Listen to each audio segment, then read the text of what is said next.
Buying a car in Carvana was so easy. I was able to finance it through them. Whoa, wait, you mean finance? Yeah, finance. Got pre-qualified for a Carvana auto loan, entered my terms, and shot from thousands of great car options all within my budget. That's cool, but financing through Carvana was so easy. Financed. Done. And I get to pick up my car from their Carvana vending machine tomorrow. Financed. Right, that's what I said. You can spend time trying to pronounce financing, or you can actually finance and buy your car today on Carvana. Financing subject to credit approval. Additional terms and conditions may apply. Life is a workout, and Smoothie King is here to help you power through. Whether you're grinding out bicep curls or muscling the couch across the living room, crushing morning miles, or sprinting through back-to-back meetings, Smoothie King has fuel to help you maximize your workouts, own your recovery, and elevate your game. Give your body the energy, protein, and power it needs with a lineup of delicious smoothies made to help you conquer your goals. Only at Smoothie King. Who Started World War II? Truth for a War-Torn World. By Udo Walendy. Castle Hill Publishers, September 2014. Original German edition, Vlotho, 1964. First English edition, Truth for Germany, The Guilt Question of the Second World War, Verlag für Volkstum und die Zeitgeschichte, Vlotho, 1981. The slightly different U.S. edition of this book carries the original title, Truth for Germany, The Guilt Question of the Second World War, The Barnes Review. Editors, Forward.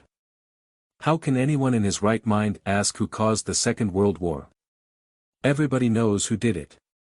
Hitler did it. The Nazis did it. The Germans did it. End of story. So, why ask?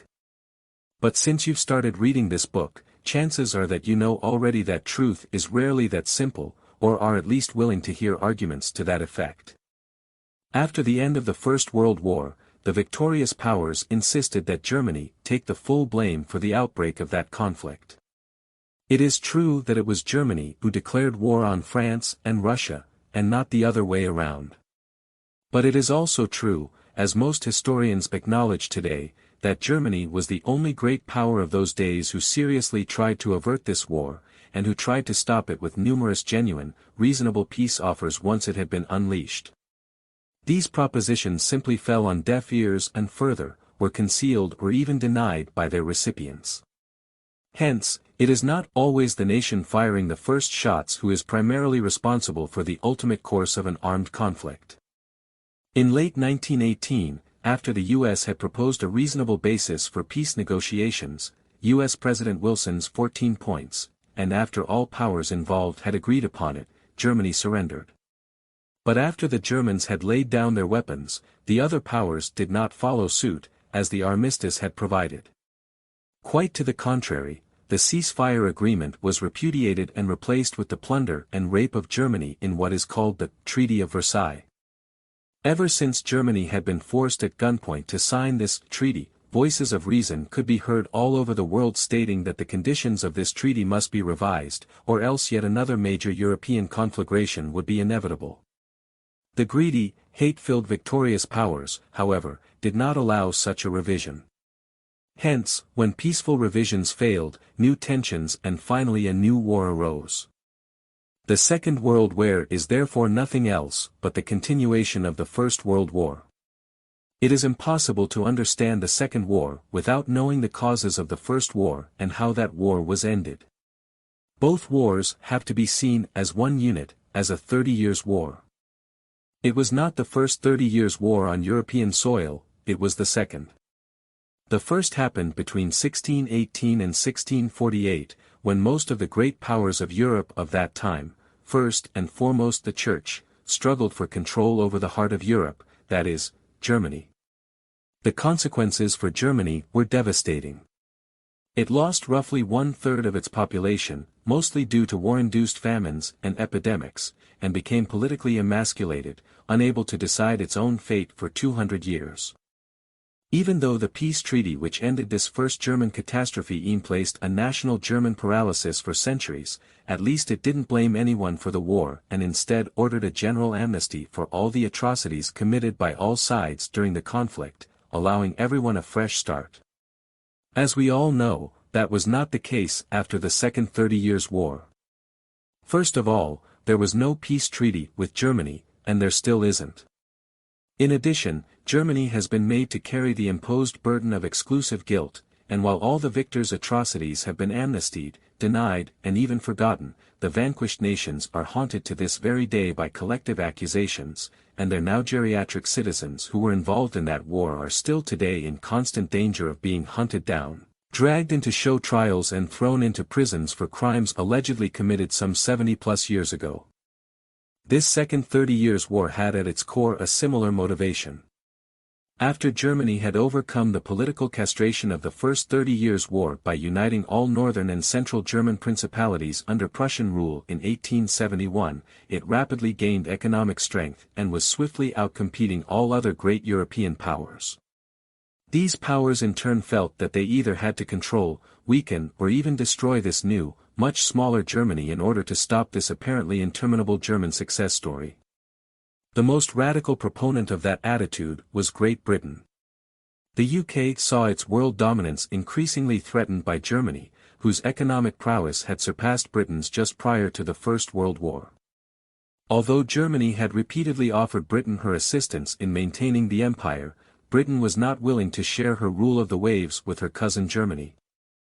The Treaty of Versailles was designed to cripple Germany to the point where she would not be a serious competitor anymore.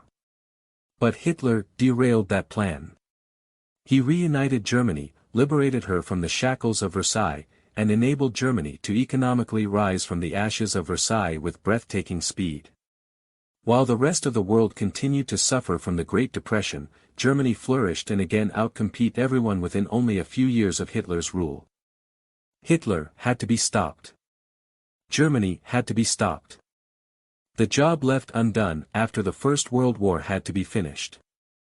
And so it was done, again primarily orchestrated by Great Britain, as the reader of this book will discover. Looking back today, 100 years after the outbreak of this Second 30 Years' War, what were the consequences of this conflagration for Great Britain? Let's face it, when trying to destroy Germany in 2 world wars, Britain bit off far more than she could chew. Sure, Germany's population was reduced by many millions by means of genocidal carpet bombings during the war and ethnic cleansings afterwards. Her territory shrank by 1/3. But Germany is still there, and she is thriving. On the other hand, the British Empire is gone, and the waves are now ruled by the US. Britain's economy has been outcompete, nay, trounced once again by Germany, and vast parts of the surviving British industry today are in no small part controlled by German corporations. Europe is being ruled from its financial center, Frankfurt, Germany. Britain, of course, is relegated to keep celebrating her victory over her Germanic cousins, a victory today so much less than empty. And one last thing I would like the reader to consider: the Germans live on both blessed and cursed soil. During peace, most European commercial and cultural trade runs through Germany, as it lies in the very center of that continent. Hence, during peace, Germany thrives. It thrives to the point where its neighbors get envious. Unlike many other nations, however, Germany has hardly any natural borders offering protection, and it is the country in Europe with the most contiguous neighbors, currently 9, and if we include Austria within Germany, even 12. Hence, there is no spot in Europe where having envious neighbors is more perilous. And that is the reason for the German fate: pure geography. Any people living in such a location would face the very same exposure to political machinations by its neighbors. The reason for modern history's devastating wars in Central Europe is therefore not because the Germans are a belligerent, evil tribe. The Germans are no different than anyone else.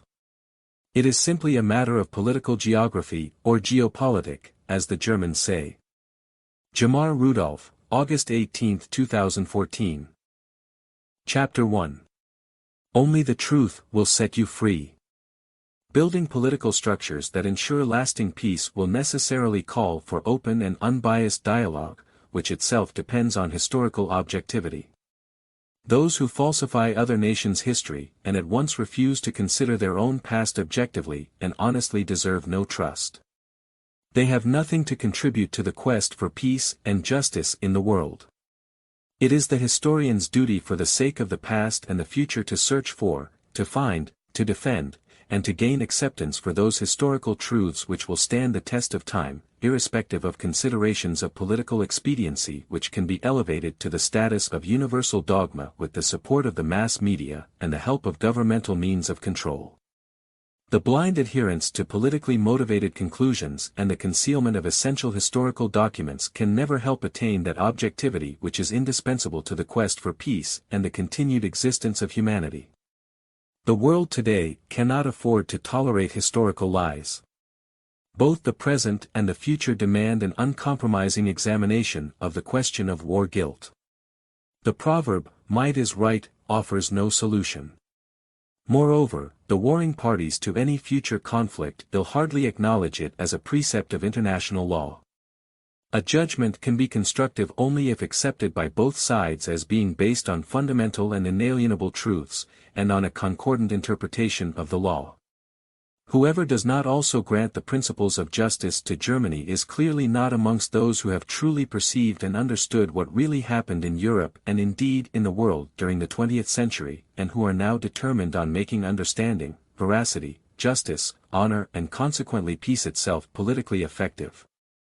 Those who place all blame for the Second World War automatically on Adolf Hitler have neither grasped nor sought to identify the causes of the First World War or of the various conflicts that arose between 1918 and 1939.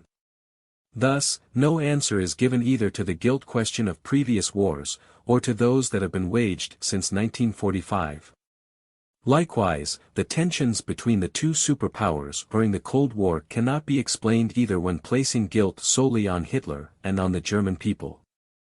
To try and ultimately establish Hitler's war guilt as a dogma for all times is to refuse those insights and connections which are fundamental not only for the war guilt question in general but which are of cardinal importance in laying the foundations for assuring the survival of present and future generations and nations.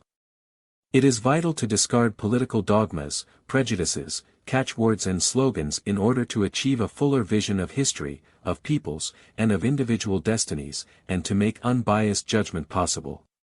To project guilt exclusively onto Germany is to lock humanity into a new mentality of hatred. The Allied war and atrocity propaganda of the First World War was developed in the succeeding years of peace by the same politicians and press magnates, still at their posts, into spiritual guidelines both for their own and for the vanquished peoples. The same methods were again and are still applied, but in a perfected manner, during and after the Second World War. The claims of atrocity propaganda have become the historical basis of political opinion amongst civilized nations. Can it be surprising that our world finds itself in ever more dire political crises? The appalling events of the Second World War can be properly judged only by submitting the political and military behavior of both camps to the same criteria, and by acknowledging that the actions both of decision-makers and of peoples are not solely the product of their free will, of a plan and of a premeditated objective, or, respectively, of one individual's good or bad intentions. Only after seeking to resolve the question of responsibility for the war in an objective manner and without preconception can one hope to arrive at a just verdict of this period. To this date no such effort has been undertaken by any official body. The present study is so designed as to draw insights and knowledge from history, and to render them constructively useful both for the present and for the future. A thorough understanding of history will require awareness and acknowledgement of the fact that political authority is principally a matter of power, so that a political leader, may he be a German one, may he be an Adolf Hitler, often has no choice but to also employ the same methods and means as are imposed upon him by the adversary, for without evenly matched armaments measures his actions would remain ineffective. It is, moreover, unjust to censure Hitler for having used such methods and means whilst leaving others who used them also exempt from blame. Were the various measures taken by the NSDAP, National Socialist German Workers' Party, typical of National Socialism or were they symptomatic of the time? The bloody communist revolts of the period, for their part, were the prelude to the formation of the Weimar Republic. As early as January 1919, the leadership of the German Socialist Party (SPD), Social Democratic Party of Germany, organized volunteer militias which took up arms against the participants in violent insurrections and strikes that had brought general disorder to the Reich. The following list may serve as a reminder of the general presence of such uniformed militias in Germany during that time: Red Front Fighting Unit, Steel Helmet, Reichsbanner Black, Red and Gold, later known as the Iron Front, Red Navy, Volunteer Corps, Werwolf, Order of Young Germans, plus numerous other armed militia units. It should also be remembered that neither authoritarian leadership, nor dictatorial autocracy, nor vigorous state propaganda, nor the banning of opposition political parties, nor concentration camps, nor the imprisonment of political dissidents, nor anti-Semitism, nor rearmament and universal compulsory military service, nor special laws in a state of emergency, nor the politics of power, nor military strategy, nor war crimes, were inventions of Hitler or of the NSDAP or of the German people. As a matter of fact, it seems that during the decades following 1945 these occurrences have still not been banished from the world scene. When these practices are used by governments in many parts of the world today, they seem to cause just as little revulsion as they did when they were adopted by Germany's enemies in the years from 1933 to 1945, or by any of the world powers before that time. That said, a one-sided morality will not help solve the political problems of today's world. In order to terminate the seemingly endless recurrence of injustice and suffering, a goal to which we all ought to devote all our efforts, it will be necessary to look beyond the confines of Germany. The sovereignty of a nation includes the right to revolution, legitimizing it in so far as it may enable the nation to put an end to internal chaos and effectively enhance the nation's prestige in the international arena. This is all the more legitimate when a political party has obtained power in a legal manner. Whatever reasoning might be applied for judging this matter, it must not be colored by the national interests of any particular state, but should rather adhere to ethical principles that are equally valid and binding for all nations. Nor can a just assessment be developed in the shadow of events arising from an all-out war of annihilation. Research in history obliges one to confront a myriad of dreadful facts. But this does not exempt us from the obligation to find standard criteria for historical assessment, criteria that can be found only with a comprehensive, impartial, objective view of history, taking into account all essential aspects. The war guilt question stands at the center of the debate. In the epoch of world wars and eternal wars on terrorism, this problem has more than ever before become a matter of might, of dogma, and of worldview. One cannot escape the impression that the emphasis frequently is not so much on a search for the truth of this question, but rather on an effort to interpret the war guilt in such a way as to serve certain interests. Is it any wonder, then, that national or world proletarian interests decide on the interpretation and appreciation of secondary historical factors? A declaration of war in the absence of any violation of national rights and interests, as well as war policies designed to exacerbate hostilities and to steer them toward another country, are deeds that should greatly influence any historical judgment. After all, these deeds are the motives and immediate causes which brought about the death of some 55 million human beings during the Second World War. All other events are but consequences. On September 3, 1939, England and France declared war on Germany. In so doing they transformed a limited territorial dispute between Poland and Germany over the city of Danzig into a world war, although this dispute could easily have been resolved through negotiation. The real significance of these events can be revealed only by an analysis of the apparent muddle of causes and effects that induced the great European democracies to opt for war rather than to seek conciliation. Moreover, we cannot have a just idea of the situation if, for example, we ignore the main war crimes committed by Germany's opponents before or after September 3, 1939, see footnote 64, p. 54, or, if we do not take any account of the fact that the Soviet Union decided to wage war against Germany, for the destruction of fascism in order to extend the world revolution, in May/June 1940, i.e. a year before the start of Germany's campaign into Russia, a decision which was publicly admitted by the Soviets 13 years after the end of the war, see pages 367 ff. The present volume tries to unlock the historical insights that are necessary in order to learn lessons from our past and to draw conclusions for the future of mankind, in order to avoid a third world catastrophe. The facts thus exposed will perhaps reawaken old national resentments in the lands of the winners, discrediting dogmas cemented by decades of propaganda.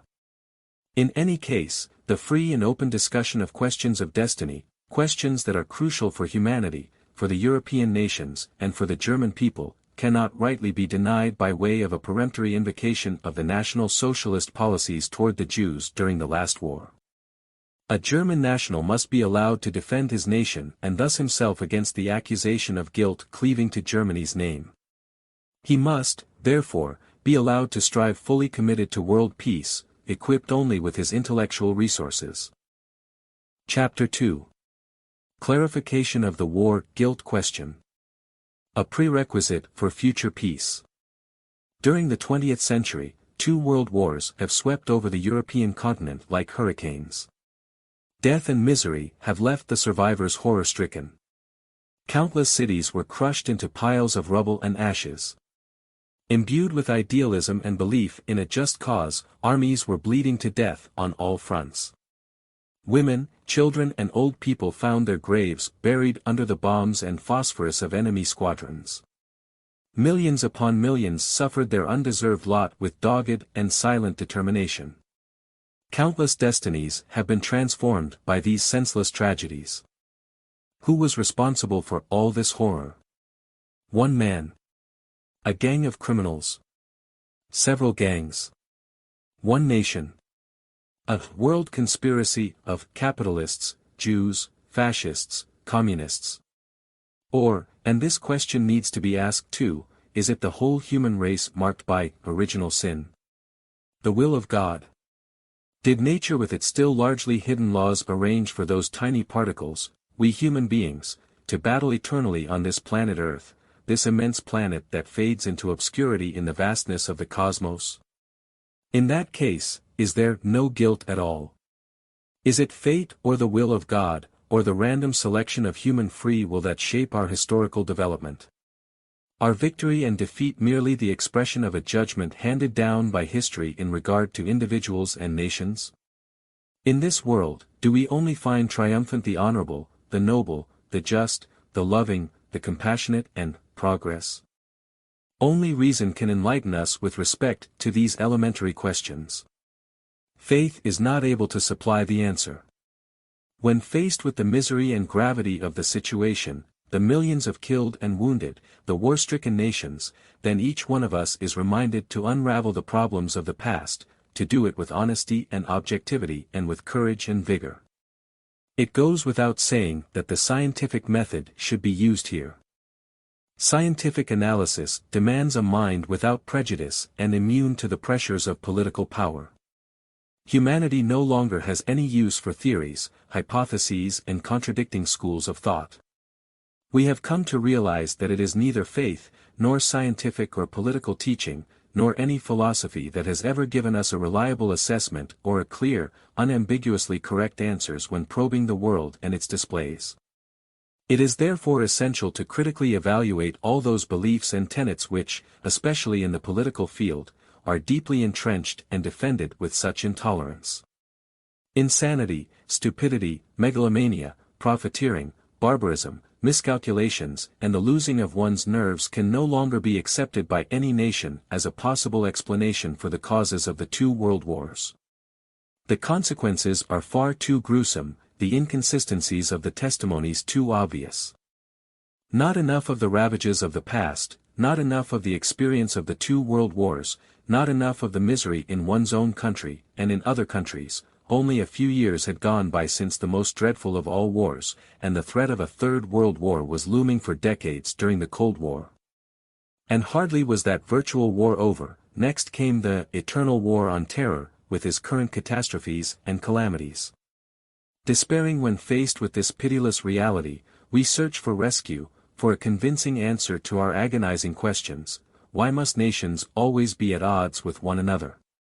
Does war perhaps come about regularly in order to check the continuous propagation of the human race? Is there any justice or mercy in nature? Did our forebears deliberately choose to move from one period of destitution to another when, in fact, they could have opted for peace? Throughout the ages they have longed for freedom, equality, fraternity, for happiness. Were their declarations of peace mere idle prattle, just empty phrases, used to deceive the nations? Did not each generation vie anew with their fathers to surpass them with more altruism and more love of thy neighbor? Youthful idealism always seems to have been smothered. Once more, history has denied noble motives. What then do we, today's young generation, expect? Who will dare vie with his forebears and deem his own wisdom greater than theirs?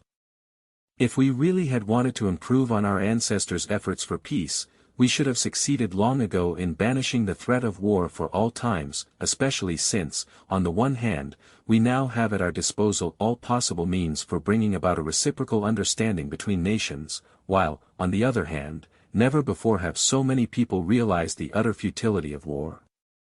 Two unimaginable gruesome wars on a global scale, to rid the world of war, 2 wars to make the nations fit for democracy, 2 wars for getting rid of tyranny, 2 wars to gain acceptance for humanitarianism, were without success.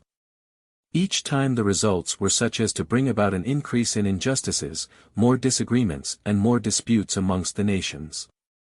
The slogans, the propaganda, the dishonesty, the selfish attitudes, the denial of people's rights to self-determination, the merciless, hate-filled and shameful policies of destruction, all pursued in the name of feigned humanitarian values, were those appendages and consequences which appear today more obvious and which are now more irreconcilable than ever before, in spite of a changed balance of power.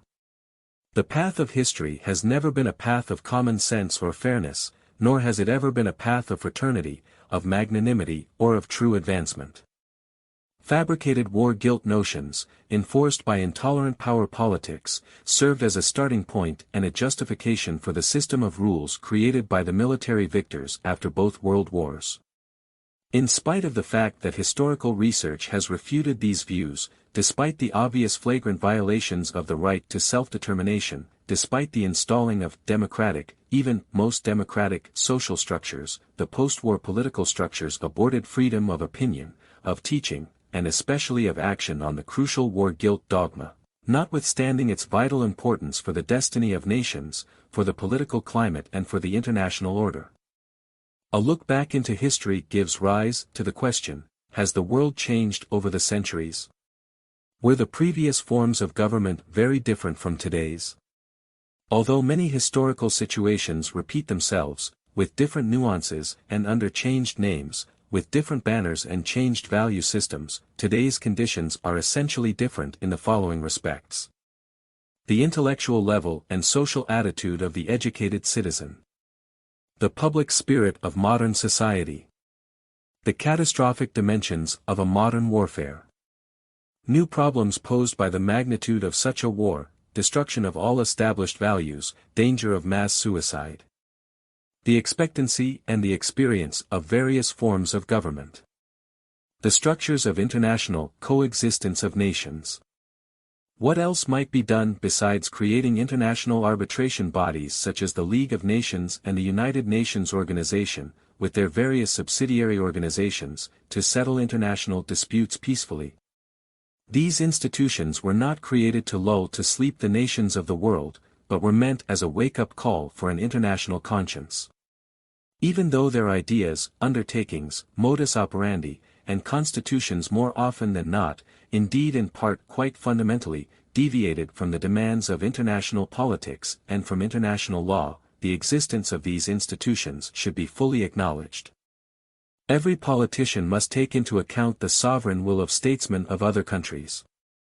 International cooperation requires voluntary consent between them.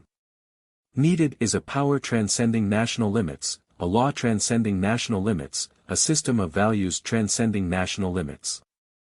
If peace is constantly endangered throughout the world, is it due to a want of goodwill amongst men?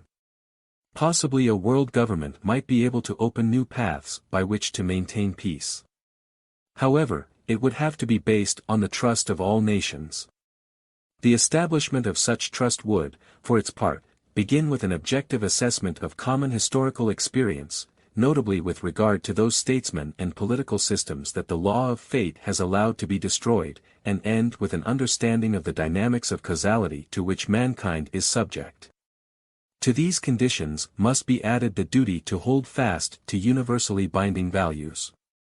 In the 20th century, however, the practice was developed that the guilt or innocence of former warring opponents is decided upon by the use of arms, and the world organizations were established each time by the victorious military coalition.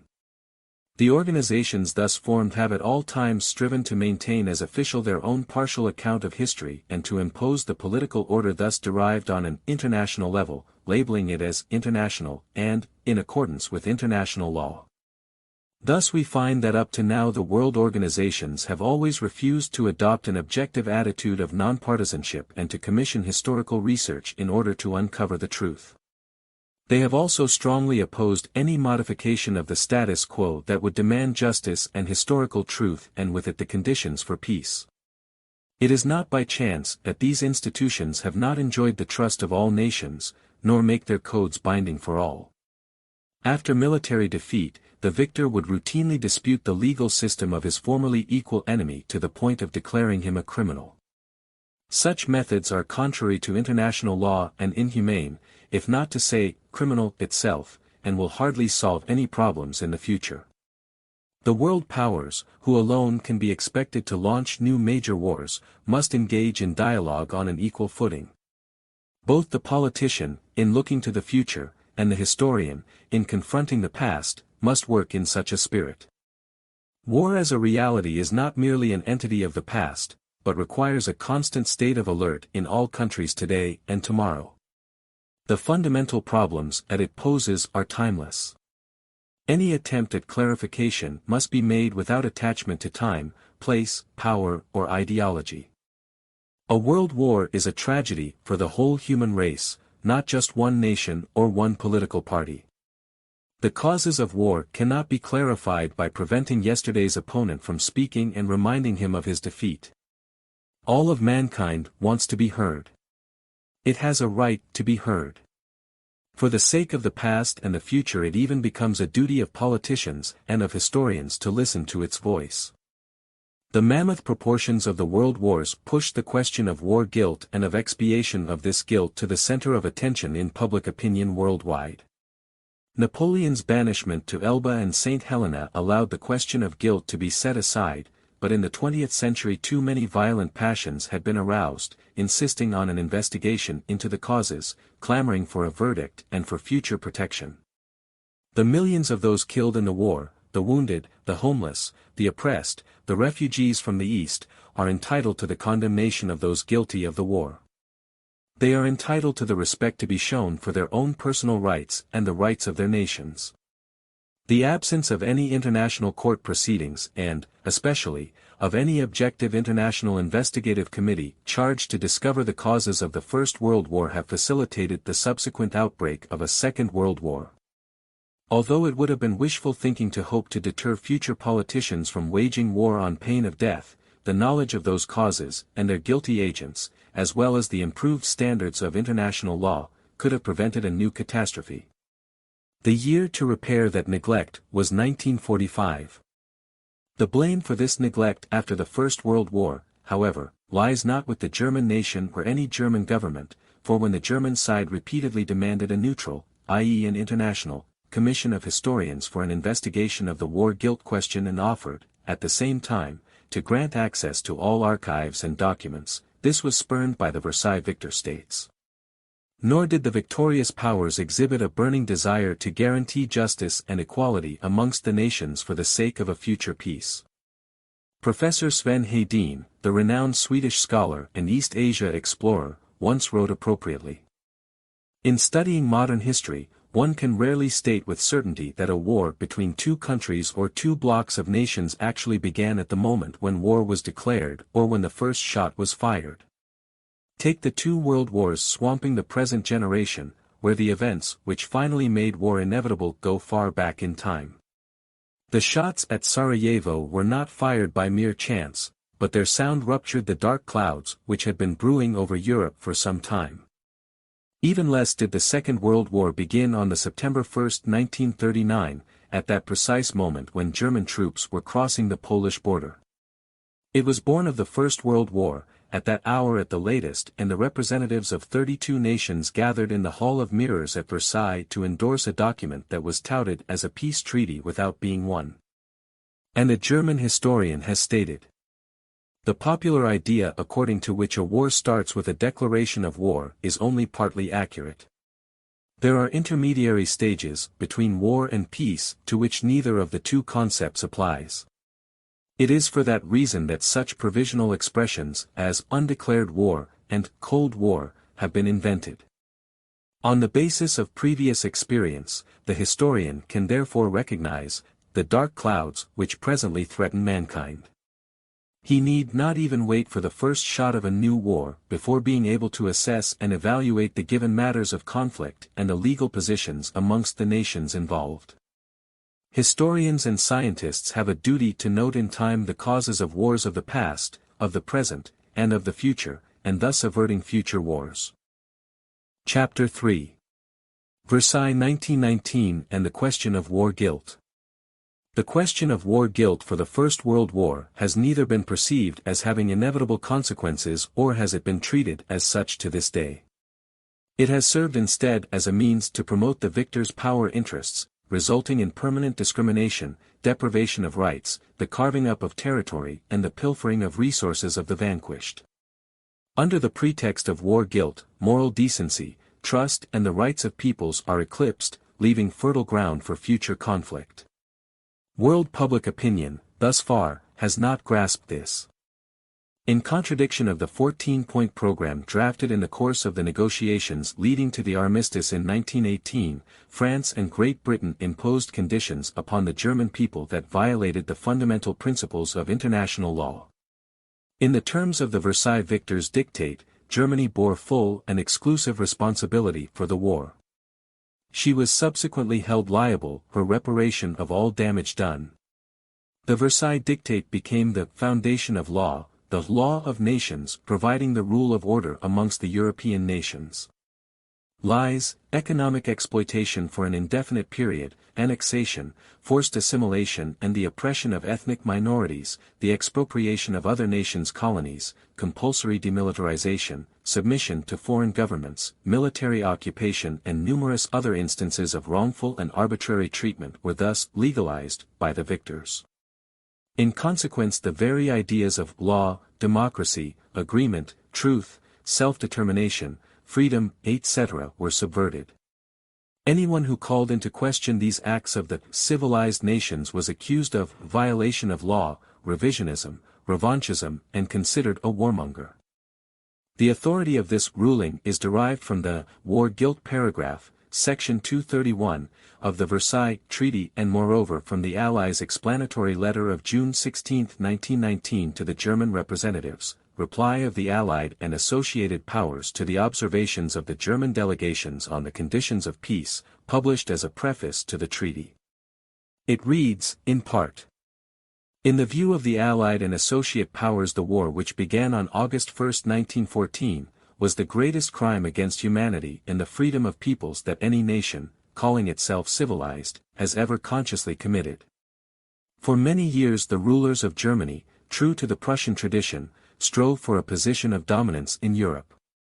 They were not satisfied with that growing prosperity and influence to which Germany was entitled, and which all other nations were willing to accord her, in the society of free and equal peoples. They required that they should be able to dictate to and tyrannize a subservient Europe, as they dictated and tyrannized over a subservient Germany. In order to attain their ends they used every channel in their power through which to educate their own subjects in the doctrine that might was right in international affairs. As soon as their preparations were complete, they encouraged a subservient ally to declare war against Serbia. In order to make doubly sure, they refused every attempt at conciliation and conference until it was too late, and the world war was inevitable for which they had plotted, and for which alone among the nations they were fully equipped and prepared. Germany's responsibility, however, is not confined to having planned and started the war. She is no less responsible for the savage and inhuman manner in which it was conducted. They were the first to use poisonous gas. They commenced the submarine campaign. They drove thousands of men and women and children with brutal savagery into slavery in foreign lands. They allowed barbarities to be practiced against their prisoners of war from which the most uncivilized peoples would have recoiled. The conduct of Germany is almost unexampled in human history. The terrible responsibility which lies at her doors can be seen in the fact that not less than 7 million dead lie buried in Europe, while more than 20 million others carry upon them the evidence of wounds and sufferings, because Germany saw fit to gratify her lust for tyranny by resort to war. That is why the Allied and associated powers have insisted as a cardinal feature of the treaty that Germany must undertake to make reparation to the very uttermost of her power, for reparations for wrongs inflicted is of the essence of justice. The Allied and associated powers therefore believe that the peace they have proposed is fundamentally a peace of justice. They are no less certain that it is a peace of right fulfilling the terms agreed upon at the time of the armistice. The victorious powers frustrated all serious attempts of clarifying the causes and the motives of the First World War, along with their practical application to politics. Since the 1920s, no serious historian has defended the claim of Germany's exclusive responsibility for the war. Yet the repeated protests and requests by successive Weimar governments seeking rehabilitation of their country through a revision of the official version invariably met with outright rejection, effectively justified by nothing but power. None of the victors of Versailles based any of their charges against Germany on specialists' reports, let alone did they reduce or retract the charges with the emergence of later findings of historical research. In this regard, British Prime Minister David Lloyd George declared at a meeting of the Reparations Commission in London on March 3, 1921. German responsibility for the war is fundamental to the Allies. It is the basis on which the treaty has been established, and if this basis breaks down, or should be abandoned, the treaty would be destroyed. Therefore, we wish to make clear, once and for all, that German responsibility for the war has definitely been established and must accordingly be dealt with by the Allies. This label of culpability was necessary so that the victors could not be indicted with their own immoral actions. Only in this way was it possible to continue considering as valid, legitimate, and irrevocable all of the punishments meted out against Germany in the form of territorial cessions, discriminations, reparations, confiscations, control rights etc. The future is in your hands. With those words, Raymond Poincaré, President of the French Republic, greeted the representatives of 27 nations at the opening of the Versailles Peace Conference on January 18, 1919. These words were to take on historical significance. The reason for the disastrous outcome of this peace conference was not due to the harsh conditions laid upon the German nation, but rather because an unjust ruling in international law was created in the shape of the Versailles Treaty, signed by a German government under threat of military occupation. There were politicians both in Germany and abroad who could already foresee the inevitable consequences of this peace treaty. Philipp Scheidmann of the Socialist Party SPD, at that time Chancellor of the Reich, said in May 1919, "I come straight to the point. This thick volume in which hundreds of paragraphs begin with, 'Germany renounces, renounces, renounces.'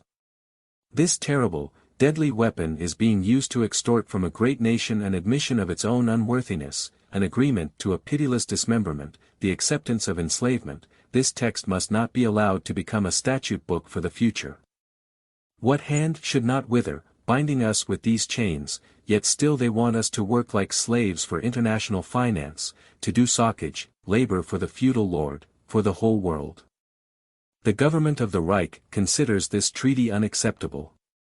Unacceptable to such a degree that, still today, I cannot believe that the world could tolerate a text such as this without the sound of millions upon millions of voices echoing throughout every land and every party, away with this murderous plot." Many notable politicians from France, Britain, Italy and other countries, in 1919 and in the years soon afterwards, were already stating with urgent insistence that the Versailles arrangement, particularly as concerned the borders between Germany and Poland, could only lead to a new war. The former U.S. Secretary of State Robert Lansing stated, as quoted by Francesco Nitti, head of the Italian government. The victors intend to impose their combined objectives on the vanquished, and to subordinate all other interests to their own. European politics, as established today, are prey to every sort of greed and intrigue, only called upon to declare just what is unjust. We have a peace treaty, but it will not bring lasting peace, because it is founded on the shifting sands of individual interests. In this judgment, Lansing added, I was not alone. A few days after, I found myself in London, where I was discussing the treaty with some of the leading men in Britain. They all agreed that the treaty was absurd and unworkable, that it was born of intrigue and shaped by greed and, therefore, was more apt to cause wars than to prevent them.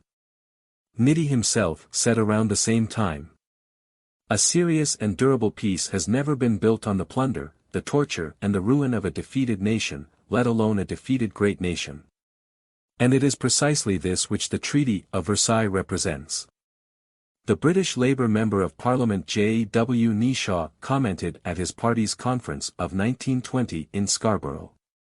Should we have been the defeated nation and should such conditions have been imposed upon us, we would, instead of a calm engagement, begin in the schools and homes to prepare our children for a retaliatory war to shake off the intolerable, unbearable victor's yoke. These conditions have amounted to a plot not only against Germany, against Austria and the other defeated nations, but also against the whole of civilization.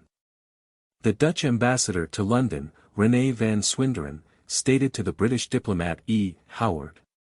The Versailles peace conditions contain all the germs for a just and lasting war. U.S. President Wilson stated in 1919.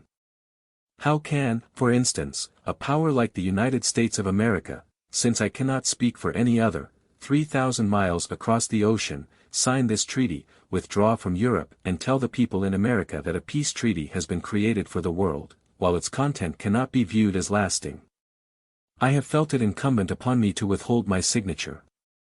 Is it at all surprising that the Weimar Republic rejected the victors' demands for the extradition of war criminals, only Germans, of course, and then allowed one of the most prominent amongst the criminals, Field Marshal von Hindenburg, to be elected President of the Reich twice, in 1925 and 1932.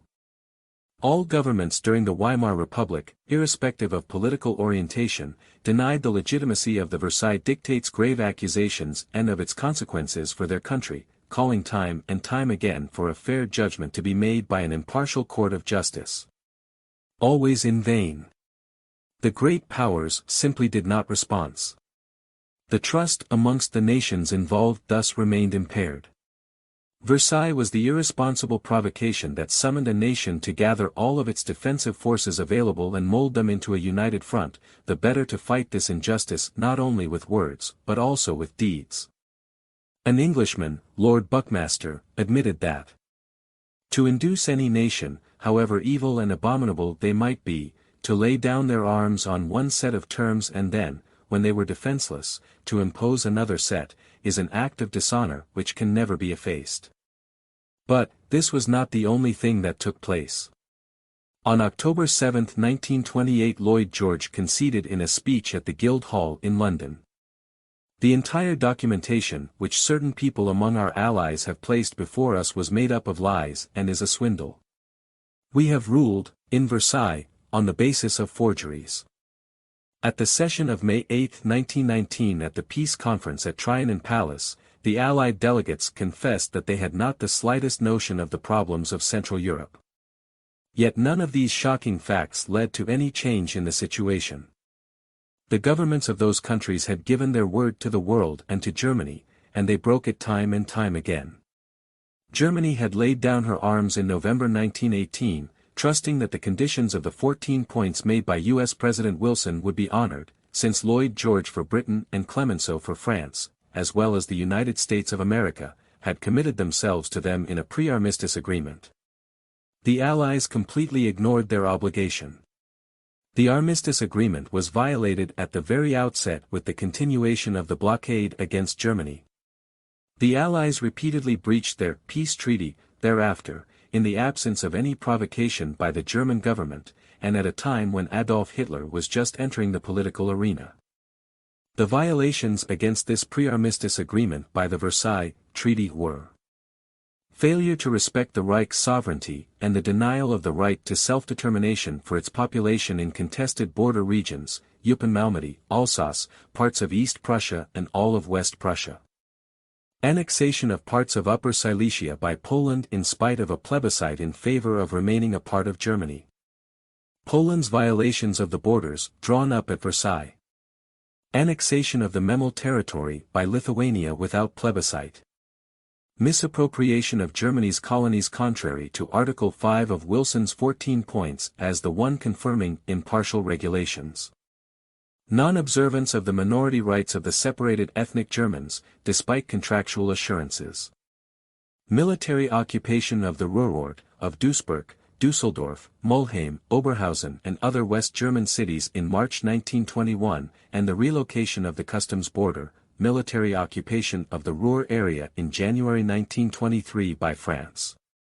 Prohibition of a customs union between Germany and Austria, to say nothing of the prohibition of unification of the two countries. Non-compliance with the disarmament guarantee.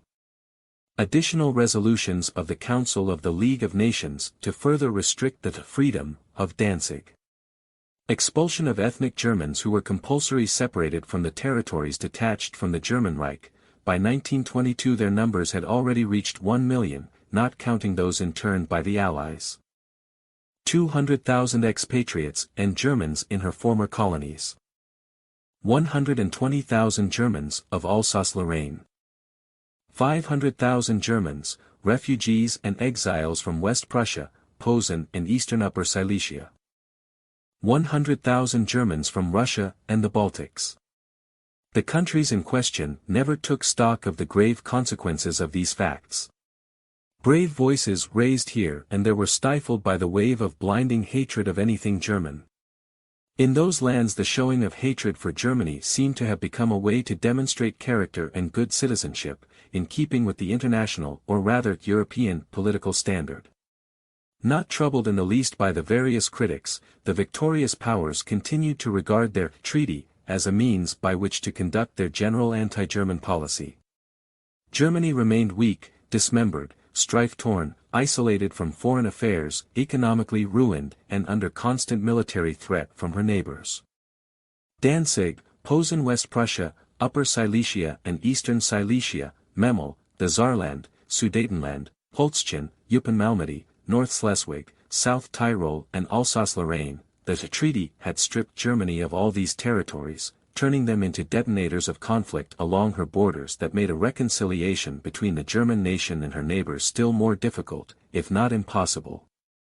Indeed, a coalition of hostile European states could be mustered against Germany at any given moment. Adolf Hitler declared in a speech to the Reichstag on May 17, 1933. The hopes of restoring an international conception of justice have been dashed by the Versailles Treaty, because in order to justify all the measures of this dictate, the Allies had to brand Germany with the mark of guilt for the war.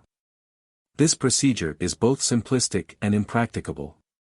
In future, the guilt for a conflict will always be borne by the defeated since the winners are always able to impose their own diagnosis. This practice leads thus to a dreadful result, because it gave them a reason for changing a balance of power as existing at the end of that war into a permanent legal fixture. Thus the concept of victor and vanquished became officially the foundation of a new international legal and social order. It took until the year 1958 before Europeans learned of the, hitherto solitary, appearance of some form of self-criticism emanating from official Paris. The full burden of the Versailles Treaty fell on Britain and France and the newly created states in Eastern Europe that could scarcely manage their own problems. The victors were neither strong enough to impose their will upon the vanquished, nor magnanimous enough to seek reconciliation with them. In spite of the idealistic internationalism of Geneva, no constructive European policy came about, and so constant use was made of stopgap measures in order to maintain a dubious balance of power. The entire tragic nature of the period between the two world wars is expressed in the failure of the League of Nations. Germany above all had cause to assume a suspicious attitude toward an organization that was based on the coalition of the victors. France had attempted to impose coercive measures on a vanquished Germany. By such means, Germany was driven to despair, but France gained nothing. The creation of successor states that relied upon the right to self-determination provided no satisfactory solution, for in practice that right was accorded only to certain majority nations. The creation of thousands of kilometers of new borderlines in Central and Eastern Europe solved none of the region's economic problems. On the contrary. Let us repeat these thoughts with all urgency. The states in Eastern Europe, newly created by Versailles, could scarcely manage their own problems. The winners of Versailles were not magnanimous enough to attempt reconciliation with the defeated nations. The League of Nations was unable to establish a constructive European policy. Versailles created a new and precarious balance of power. This doubtful balance of power was to be preserved according to the will of the League of Nations. Germany was driven to despair by France's forcible measures. The right to self-determination was reserved only for certain nations. However, such an admission was too late and in any case had no effect. Those statesmen who had led the big battle against Imperial Germany in order to stamp out the tyranny and the international anarchy would not lift a finger to give a worthy democratic government in Germany an honest chance, once they had defeated Germany. Violence and international anarchy were thus the prospects for the future, at a time when nobody spoke of Hitler. And so Versailles became the birthplace of National Socialism. An American historian who admits to heartily disliking this Hitler wrote, "It is obvious that the revelations in the Nuremberg documents concerning Hitler's design for aggression are merely the last chapter in a long and a depressing book that began at Versailles." For he, President F.D. Roosevelt, was well aware of the fact that none of the European nations that had profited by the Treaty of Versailles was willing to give up one crumb of the spoils of war. The injustices of that treaty could be rectified only through war. Chapter 4. Viewpoints on Germany since 1919. Fear in the service of war agitation. Up to now, the actions of the powers in East and West have been characterized by dialectics and the disregard or rather the biased distortion of universally binding principles. With the weapon of propaganda in the hands of the technological superpowers, they have managed to not only recast history to fit their mold of power political interests but also to set it in concrete. It is with phrases that politicians mobilize their peoples, it is with phrases that historians justify scientifically the actions of victorious governments, and it is with phrases that the nations will once more be driven to the barricades. Hatred and fear, lies and violence have always been the tools of those politicians who tirelessly repeat that they, in contrast to all others, desire peace, progress and the good of humanity in democracy. The politics of hatred and fear, impossible without lies and slander, are not only disgraceful by themselves but also carry inevitable consequences that, sooner or later, make war unavoidable. That historically provable chain of cause and effect that was set off by the agitation of fear and hate seems to have taught us nothing. Evidently, everybody was satisfied that the victim of the agitation, Germany, had justly been charged twice, as indeed was proven not only by the outcome of the two world wars but also by the results of the Nuremberg trials of 1945 to 1946, International Military Tribunal. The hate propaganda had by now reached such a degree of perfection that its very initiators no longer noticed their unrestrained conclusions. To continue this policy after the subjugation of Germany represents a danger to those living now and to future generations. Hence an analysis of this practice evident since Versailles 1919 ought to be demanded.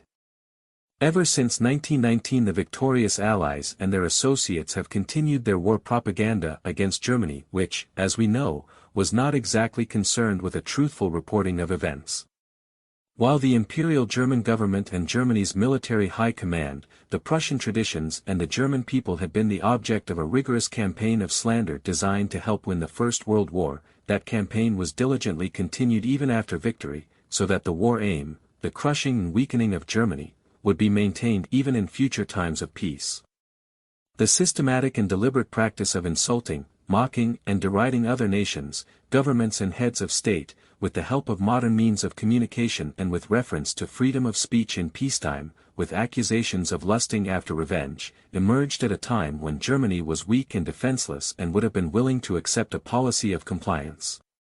Highly indignant even today, those countries refuse to accept a share, even a modest one, of the responsibility for the worsening of the European situation after 1919. A few individual politicians realized the danger then, but they were unable to make themselves heard in the face of a forceful and antagonistic published opinion. Those who continually opposed the understanding of essential truths and the most elementary legal positions, resorting instead to an arrogant classification into civilized nations and barbarians, hence inciting fear and calling for rearmament, play with fire, because without respect amongst the nations there can be no peaceful coexistence. How could those arrogate to themselves the words of the defense of Western culture, who would deny respect for the ingrained tradition of the European sense of justice and truth? Have they the right to dictate moral principles or judgments to other peoples? Can they rightly invoke the National Socialist danger that arose in 1933, when they have always been hostile to Germany, even before Hitler came to power? It was never a question of ideologies, declarations of certain beliefs and principles of leadership, nor was it ever a question of political parties, but solely of Germany's position in the world.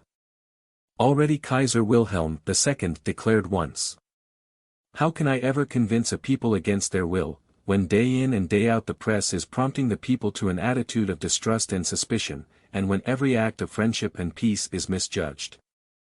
Hatred of Germany was the rallying point of the Versailles victors and their co-victors. "The Boche will pay," was the leading slogan of the time.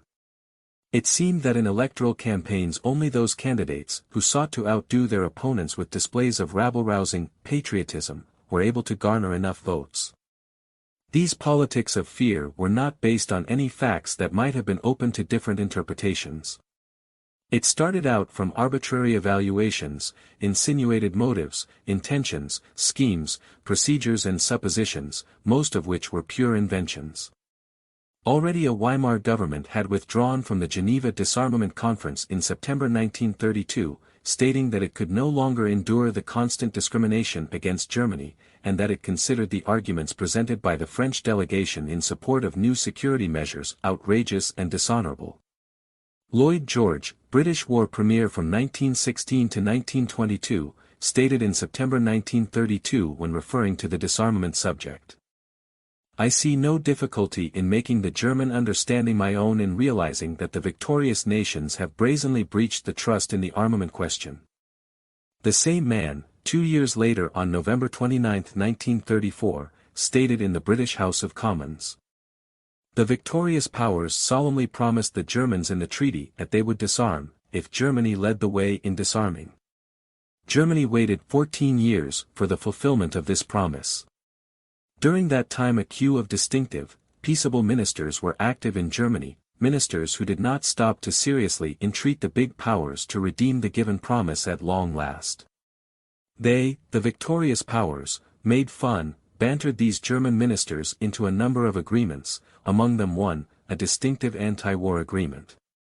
In the meantime all countries, with the exception of England, had intensified their arming and had even granted government loans to Germany's neighbors with which they, in turn, established powerful military organizations close to Germany's borders. Is it any wonder that the German people were ultimately driven to riots and revolution against the chronic fraudulence of the big powers? This man was not a fascist, he was not a German, but he once was Britain's Prime Minister. He knew only too well that France had not only continued to rearm, considering herself not to be bound by the relevant clauses of the treaty, but that she had also, from the very days the various peace treaties were signed, encouraged a mass of small states to arm themselves vigorously. Thus, the Allies imposed disarmament upon Germany first whilst accepting themselves the moral obligation to reduce their own armies afterwards. Was this obligation carried out or not? The only reply we can give to this question is no, because it was actually after the First World War that France sought more than ever to become the first military power in Europe and encouraged her allies in Central Europe, especially the Poles and Czechoslovaks, to rearm. France had imposed upon the Germans humiliations and suffering such as the victorious Germans had never attempted to do. France had, in spite of her financial crisis and her declining population, the biggest army in the world. France must be considered responsible for the breakdown of the European disarmament process, and once again was therefore to be blamed for the undermining of trust in the victor's word. That Germany had fulfilled her disarmament obligations was acknowledged by the fact that the victorious powers withdrew their Inter-Allied Military Commission, January 31, 1927, recalled their disarmament verification team, January 1930, and moved out of the Rhineland, June 1930. Leaving aside the armaments question, there appeared in Britain, during the summer and autumn of 1932, a diversion, as it were, that would take people's mind off the Great Depression rampant in the land, but that was to have grave consequences. Winston Churchill and his growing gang of supporters began their first hateful anti-German propaganda campaign with constant and forceful references to the possibility of an imminent war and to the necessity of rearmament. Churchill's propaganda phrases, unrestrained and contradictory though they may have been, later formed the basis for a new scheme of international law. The fact that in 1932 it was the peaceable Weimar Republic that Churchill was presenting as a danger to the world and, consequently, himself as always having to play the prophet of doom and gloom, has been conveniently forgotten today. The state of the political situation in foreign affairs in 1933 and again in 1936 was not of Hitler's making, rather it was the situation he found himself in. The policies of the victorious powers, outlined in the following points, were bound to have certain consequences in a community of sovereign nations, regardless of whether they considered the revision of the Versailles Directives to be justified or not. 1. The hypothesis of Germany's exclusive war guilt was raised to the status of international principle. 2. The refusal to acknowledge equality of rights for Germany. 3. The violation of the Versailles Treaty's directives by the victors and their allies, or rather the support or condoning of these infringements by the League of Nations powers, see pages 30. 4. The failure to guarantee the rights of the ethnic Germans separated from the Reich, and their expulsion from their homeland. 5. The non-observance of the Allied disarmament guarantees. 6. The rejection of the attempts at reconciliation made by all the Weimar governments. Only in the last years, preceding 1933 was some reconciliation achieved, and then only in regard to single issues. 7. The foreign trade economic boycott launched against Germany starting in March 1933 by leading powers, primarily the United States of America. 8. The rejection of all German proposals for arms limitation. Hitler's recommendations up to 1935. Offer for total disarmament. Rejected. Offer of limiting the respective armies to 200,000 men, rejected. Offer of limiting the respective armies to 300,000 men, with international supervision and non-aggression pacts with all neighboring states, rejected. Offer of an air pact, rejected. Offer of a generous European settlement, rejected. Those showing outrage at Hitler's demeanor consequently should first demonstrate this outrage at the policies of the victorious powers, where, especially with regards to France, the public and parliaments remained hostile toward the idea of an accord with Hitler. The following events triggered significant interactions. 9. Immediately prior to promising disarmament negotiations, the British government published on March 4, 1935 a White Book on Germany's illegal rearmament, in which the National Socialist concept of education was also portrayed as a danger to world peace, and it furthermore announced a British increase in arms production. Therefore, the British were justifying their increase in arms production by citing the German arms build-up, which was in reality even a full 12 months later, still in its embryonic stages according to the French ambassador in Berlin. Yet once again a deliberate distortion of the truth was made by one of the peace-loving democracies, which was a contributory factor along the road to war, that is to say, to an aggravation of the tension in Europe. 10. Extending the military service in France to 2 years, announced on March 6, 1935, effective as of March 15, 1935. 11. Agreement of the British-French-Belgian General Staff on March 14, 1935, following extended discussions. Germany's answer to the events 8-11 was to bring back conscription on March 16, 1935 and by repudiating the Versailles armament limitations, but not without having given insistent prior warning regarding the previously announced measures 8-11. 12. The French-Soviet Mutual Assistance Pact, signed on May 2, 1935, ratified and in effect as of February 27, 1936. This pact was concluded in Paris in spite of the full knowledge of the objectives of Bolshevism and in spite of the knowledge that only 1 year earlier, on January 27, 1934, Lazar Kaganovich, head of the Politburo and brother-in-law of Stalin, had made public his point of view in the Soviet Daily Izvestia. A new French-German war would be very much in the interests of the Soviet Union. 13. The Czech-Soviet Mutual Assistance Pact, signed May 16, 1935. 14. In reaction to the French-Soviet Mutual Assistance Pact that had become effective only a week previously, and wary of the growing strength of the Communists in France, the People's Front, since November 1935, Hitler ordered on March 7, 1936 a symbolic 19 battalions into the demilitarized zone of the German Rhineland. The objective was to enhance Germany's military security in the face of the danger of a communist encirclement, but also to forcefully stress the will of the Reich to attain equality of rights. Hitler pointed out that by signing the French-Russian Treaty, France had unilaterally broken the Locarno Treaty of 1925 and was now pledged to commence hostilities against Germany without consulting the Council of the League of Nations, if either of the two signatory powers should decide to accuse Germany of an act of unprovoked aggression. If one comes to realize that the Soviet Union had been typecasting the Third Reich as aggressor since 1933 already, and also the NSDAP from the first moment of success of their domestic policy in the Weimar Republic, then it is not difficult to imagine that it only requires the power of persuasion and a common interest, but most certainly not facts, to regard Germany as an aggressor. At the time when the Rhineland was reoccupied by German armed forces, Hitler stated in his speech at the Reichstag that he was willing to agree once more to the establishment of a demilitarized zone, on condition of a mutual accord on the part of France and Belgium. To conclude a French-Belgian-Dutch-German non-aggression pact for 25 years with a British-Italian guarantee. To rejoin the League of Nations, since the refusal to grant parity of rights would meanwhile have been annulled. Result, refusal. 15. August 1936, Soviet Army doubled in size. 16. Sustained rearmament on the part of Czechoslovakia, Poland and the USSR, as well France and Britain. France's attachment to her idea of national security also had harmful effects.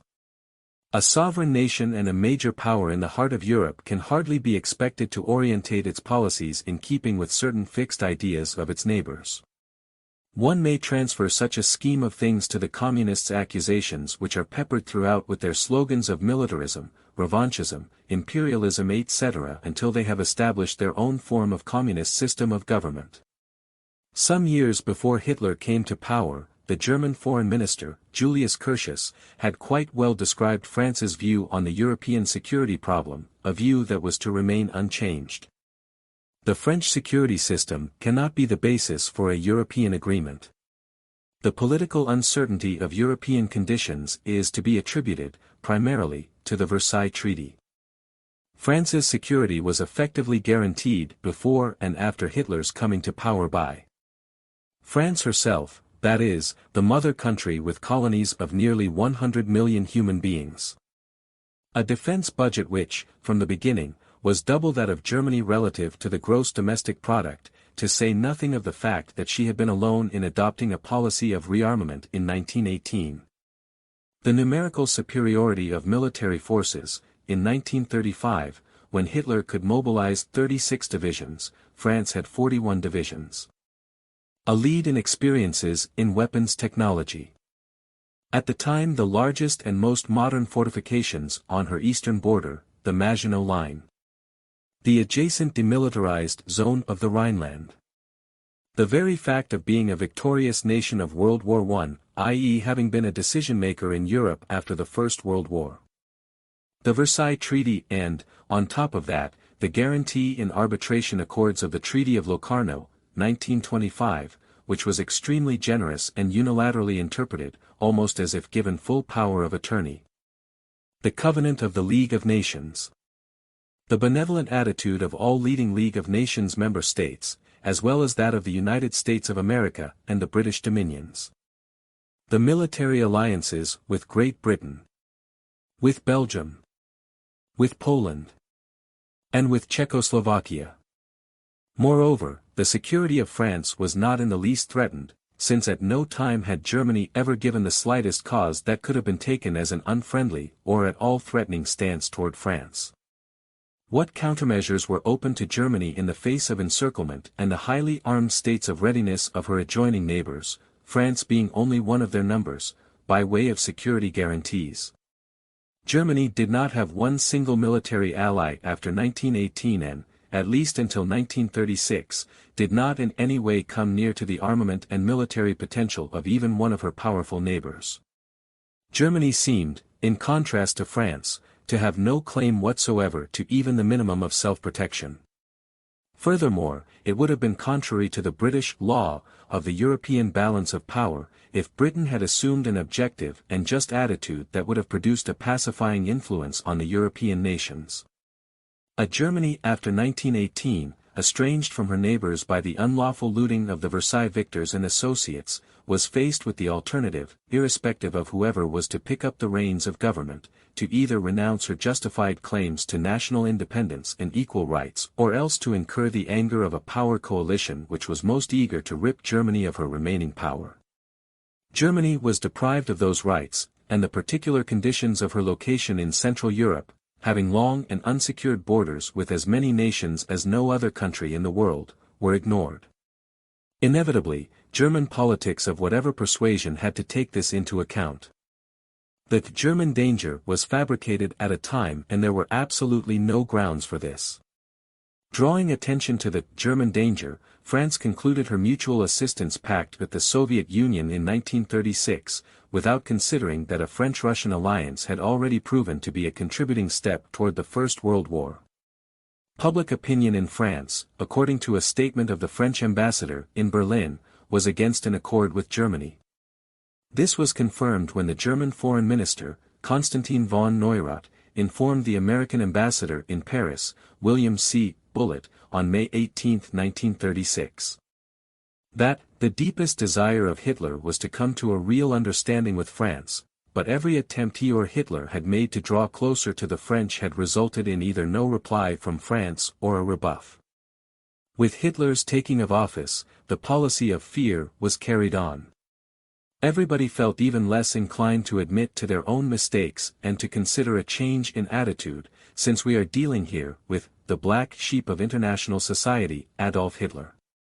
As there were also others who were insulting Germany and laying the blame for each and every woe in the world at Hitler's feet, so they too joined the movement of hatred and fear agitation in the hope to find favor with the rest of the world and enhance their own country's repute and security. In reality, however, these agitators departed from their own professed ideas of equality of rights and sovereignty, of justice and of peace politics to such a degree that they only multiplied the possible causes for conflict. That which they had wanted to prevent, they have evoked, by means of fear and agitation. Yet, legitimate laws can never be derived from fear within the context of international coexistence, even less so from groundless fear. Adolf Hitler stated in an interview with the Daily Mail in 1933. We find the charge that the German people are enthusiastically preparing for war incomprehensible. This charge reveals a misunderstanding of the German revolutionary cause. With a few exceptions, we, leaders of the National Socialist movement, are veterans. Show me the veteran who would prepare for war with enthusiasm. Our youth is our whole future. We cherish them. How could we bring them up only to have them shot to bits on the battlefield? In a radio address on November 12, 1933, the eve of parliamentary elections in Germany, Reich President Paul von Hindenburg said, Those abroad who insinuate warlike intentions on our part are lying, and they are slandering us. Anyone who has experienced the horrors of war in 3 campaigns, as I have, cannot possibly want to see another war, but rather wish only for peace, and consider that keeping the peace is his first duty to the German people and to the world. With all our heart we wish to attain peace in honor and dignity. Adolf Hitler stated at Berlin Tempelhof Airport on May 1, 1934. Even if others deny our people's love of peace, the true spirit of our people is reflected most strongly and convincingly in the comparison of territorial Lebensraum for the German nation and that of other nations. Thus the German people did not want war, because they did not need it. They are capable of earning a decent living without foreign booty, tribute and contributions. And they have already proved it. Hitler once more emphasized this after the celebrations following the reintegration of the Saarland into Germany in March 1935. With today's techniques any war would amount to madness. Whoever talks of war should be barred from international politics. Even in a war on the smallest scale, utilization of modern weaponry would cause such destruction and bloodletting on both sides that I think only a madman could want a war nowadays. Hitler elaborated more on this theme during the Gauleiter Conference at the Munich City Hall in 1936. All around the world today, a regular witch hunt is organized against me. Pick up any newspaper in the world and read it. The hatred expressed for me is terrifying. I understand the emigrants who have been fleeing our country like mice from a cat since my appointment as Chancellor. They scream that I have taken away their wealth. Let them. I'm not impressed, and nor are the German people. But, just as I had perceived in 1919 and 1920, Germany's enemies are organizing throughout the world a menacing network of hatred and jealousy whilst pretending to attack only me. What have I done, what have the German people done to stir up such hatred amongst these rich men, the richest in the world? We want to rebuild our Reich with our own strength and in peace. Suddenly our products are being boycotted and we are forced to adopt a policy of self-sufficiency. Then they shout that this is against the principles of world trade. I can only ask myself, what do these eternal enemies of our work really want? They certainly don't want to help us. Did they perhaps help the morally irreproachable Weimar Republic? No. They could simply bypass the government's authority more easily then. The Jews of the entire world hate me.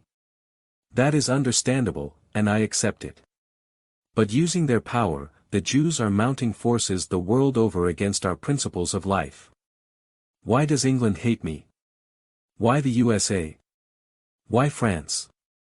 I almost believe it is easier for me to come to terms with Moscow than with the unpleasant democracies, satiated with wealth as they are.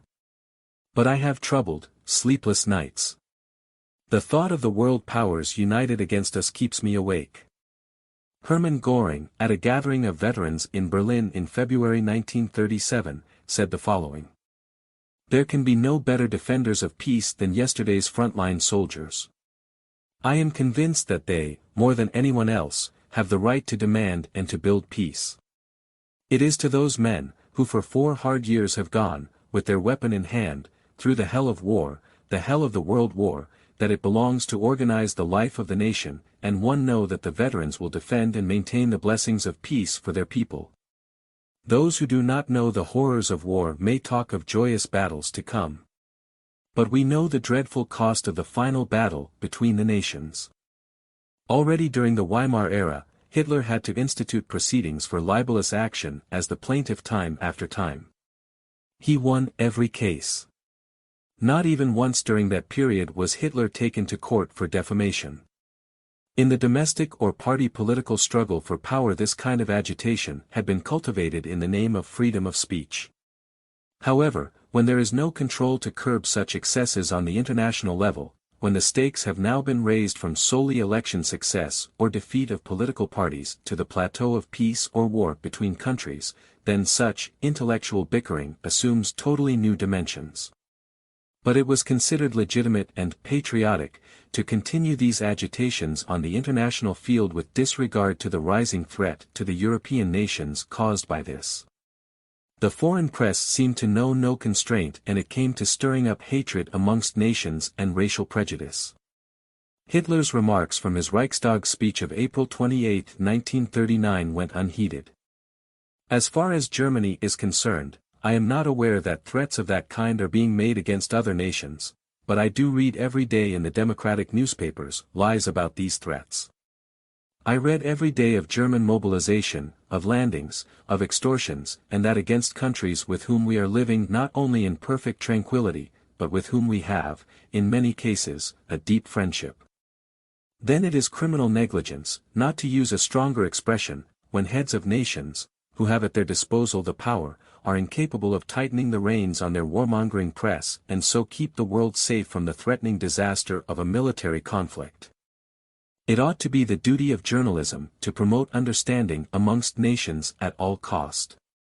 To slander other nations and their leaders, to denigrate and treat them unfairly, is a transgression of that duty. Democracies are particularly vulnerable to the dangers posed by an anonymous journalism, for the politician's position is not secure and responsibilities are not clear-cut.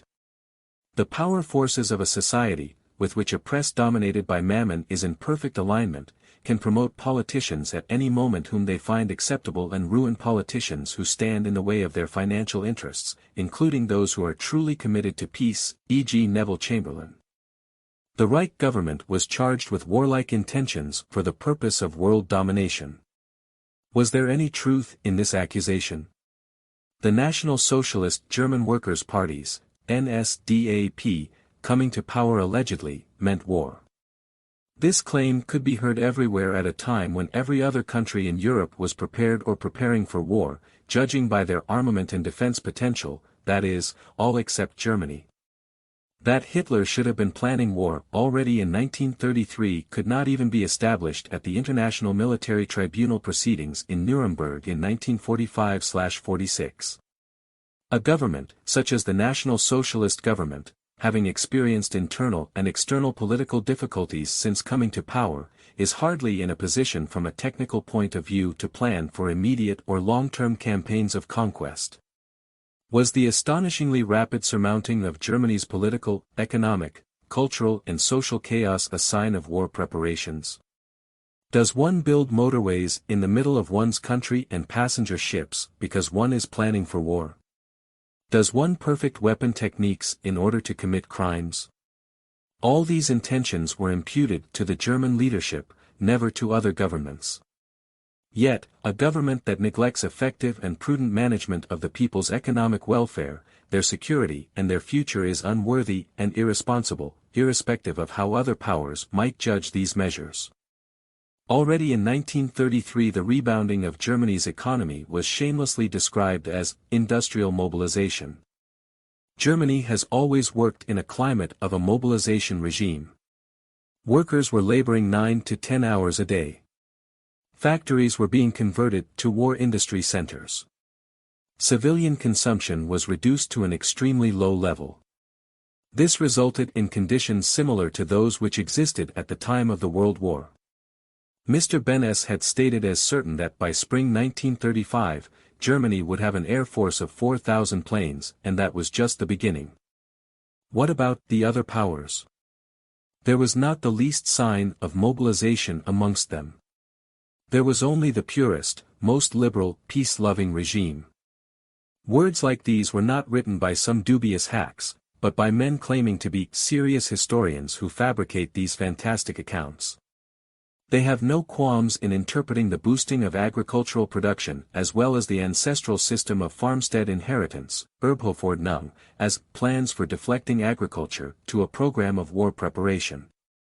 They have described the National Labor Service, Reichsarbeitsdienst, as an important factor in Germany's secret rearmament, the proverbial German discipline as an indication of craving revenge and lusting for war, and the German political restructuring toward centralization and uniformity, a process which can be found in many nations, as evidence for barbaric tyranny and bellicose imperialistic intentions. The political fermentation created by these assertions is the result of irresponsible agitation, just like the claim of a terrible challenge to the free and civilized world because of German technology. And, according to the Communists, the Second World War began in 1933 with Hitler's accession to power. How much did those agitators from yesterday and how much do the historians of today manage to cram into the trunk of the Hitler fascist rearmament, and that not only from communist quarters? Apparently rearmament means the construction of barracks, airports, research laboratories, research institutes, administrative buildings, etc., installations with which all the other major powers were amply equipped in 1933 but which, apparently, a great power such as Germany ought not to possess: motorways, passenger ships and state-owned industrial plants, the Volkswagen Works and Hermann Göring Works, for example, not to mention the production of boots and trucks. The development of civil aviation had been largely neglected during the Weimar period. Other countries, in particular England and France, had carefully attended to their own civil aviation year after year without prompting an angry word from the world conscience. Even after 1933, the yearly expenditure in that field by either of the two was far greater than what Hermann Göring proposed for Germany. Yet still more has to be crammed in: the procurement of uniforms for the army, for the National Labor Service, for SS, SA, OT, HJ, the establishment of such organizations as the German Labor Front with its work booklet for members, corresponding to the Soldiers' Service booklet, the organization Todt etc., the economic planning in the 4-year program, the appeal to national community and comradeship, the physical and military training of the youth, in fact, Hitler's every action from 1933 onward is placed in the category rearmament. All measures taken by Hitler, however, in order to stimulate the economy, to increase production, to raise export levels, to secure raw materials, to build new industries or to make agriculture self-sufficient, were calculated for the eventuality of war. Neither cultural activities nor social policy escaped censure. This too was pressed into the warmonger service, not only by the opinion-forming press, but also by historians, as a conspiracy against world peace, since it was designed to befog the masses, to deceive them and to transform them into willing instruments for the planned warfare and world domination. One has to marvel how far grown men will go to cater to the gullibility of the masses in order to fan the flames of hatred and use it for their own interests. A great power that has spent 6 or rather 7 years rearming intensively, in preparation for a criminal war of world conquest, of course, to the exclusion of all else, ought to have built up an enormous military capability. How pathetically small, however, were armament, ammunition stocks and equipment provisions in reality, see pages 245 ff.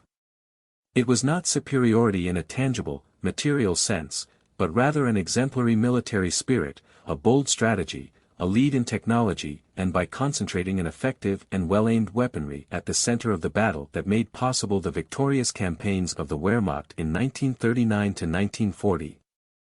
With more justification than any other government could Hitler claim national and historical necessity for getting Germany back on her military feet.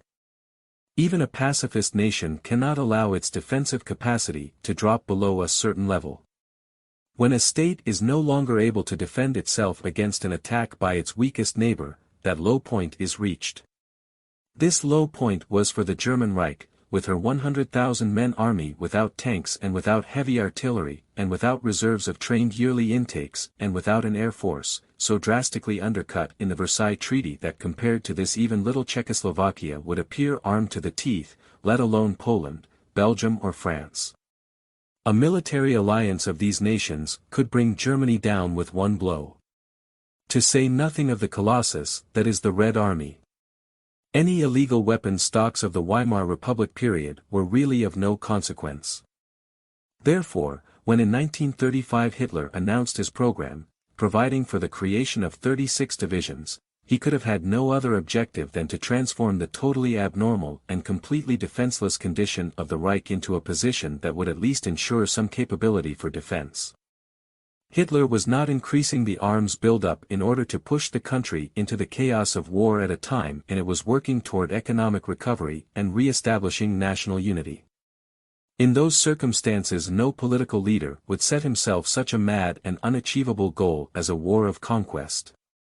Did Hitler not begin rearming only after the Versailles powers surrounding Germany had broken their pledge to pursue multilateral disarmament and ensure equality for Germany, had rejected the repeated proposals for disarmament of the German governments, yes, even intensified their own rearming and, furthermore, committed themselves to alliances, formation of military blocs and verbal assurances, all directed against Germany? Every single administration of the Weimar era faced the acute danger of invasion by Germany's neighbors. In fact, invasions actually took place under the designation of preventive measures, and border skirmishes took place almost every day.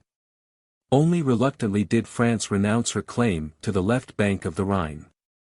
Other countries were claiming German land far in excess of the boundaries drawn at Versailles. Czechoslovakia demanded the mountainous region of Glatz and the Lausitz, and Poland sought to annex all of Upper Silesia and East Prussia. With Hitler's accession to power, this situation did not fundamentally change in Germany's favor.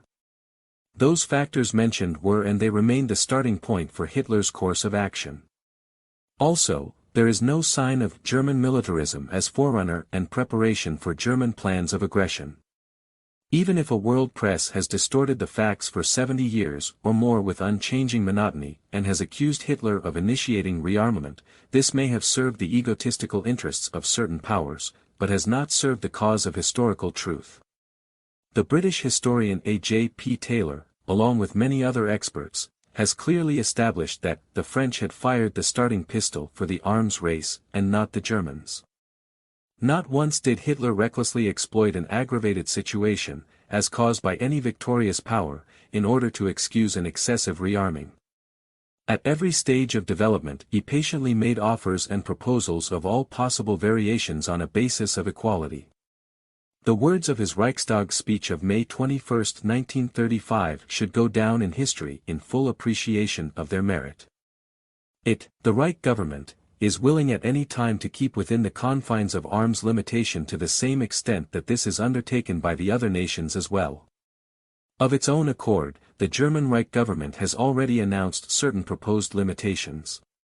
With this it has most clearly signaled the good intentions of avoiding a never-ending arms race. A weak nation is in no position to demand anything in this world and, as the Versailles policy on Germany proved, not even the right to self-determination. Therefore, it would not have been in the German line of reasoning, after the bitter years of impotent helplessness, to refuse any longer an economic and military and, thus, a political revival. Only with resolution and courage could Germany regain her honor and her full sovereignty. However, all the measures necessary for recovering the national honor could not be secured by merely negotiating. But apart from that, the honor of a nation cannot ever be negotiated, but it can only ever be taken. In this way, honor was not at one time bargained away, rather it was once taken away. The German-Polish Non-Aggression and Friendship Treaty of 1934 is seen by these peace politicians as a decisive step in the preparation for German aggression. Hitler needed that pact to confuse the advocates of collective security and to show as an example that Europe's real need was not for collective security but for bilateral agreements. This allowed the German aggressors to decide freely when and with whom to make agreements, and to choose the timing of their attacks. More and more audacious, Hitler took a number of actions in order to. Words fail in the light of so much magnanimous recognition of other nations' rights and of the generous respect of the German resolve for regeneration and international cooperation. Malicious agitation for war. No, such argumentations and evaluations are an exemplary indication of true peace politics, at least that's what they were called when practiced on the German people after 1945. Because Hitler was trying to establish friendly relations with the neighboring countries in the East and indeed was able to shape them constructively, he was in turn accused of aggression or rather of preparation for it. A look at the present time reveals that nowadays the agitation lacks the refinement of previous decades, which is all the more astonishing considering that now it is directed against other nations and regimes. In unequivocal terms, many writers of memoirs after the Second World War have written about the situation at that time in Britain, France, the Soviet Union and in other countries. One of them was the Soviet ambassador in London, I.M. Maisky. Even such an experienced statesman as Vansittart, who then held the key post of Permanent Undersecretary for Foreign Affairs, said to me in the course of a conversation in the summer of 1933. Hitler has many difficulties and enemies, external and internal, to contend with. The French, the Belgians, the Czechs and the Poles are extremely suspicious of him. There are men who aspire to the first place in its ranks, and it will not be easy for Hitler to cope with them. You cannot exclude the possibility that the internal struggle will break up the National Socialist Party. We must wait and see. Since Hitler had to expect meeting hostility from the Western powers, from the Eastern European nations, from international Jewry, in so far as it was in existence and was influential, but also from Bolshevism, these considerations alone would have made any of the imputed long-term planning of conquest impossible for the Reich government. Besides, the First World War had provided sufficient teaching material to describe and illustrate the strategic predicament of the German nation. In addition, it was reasonable to suspect that there were already in place secret treaties of the Soviet Union with Czechoslovakia and France, and then France with Great Britain, so that at short notice an overwhelmingly massive front could be deployed against Germany. Confronted with such impossible odds, any Reich government of whatever constitution would have to summon all their resources to manage at all to prevail even for a few weeks or months. In any case, all German plans had to take account of these circumstances, which they did, as the discovered documents prove.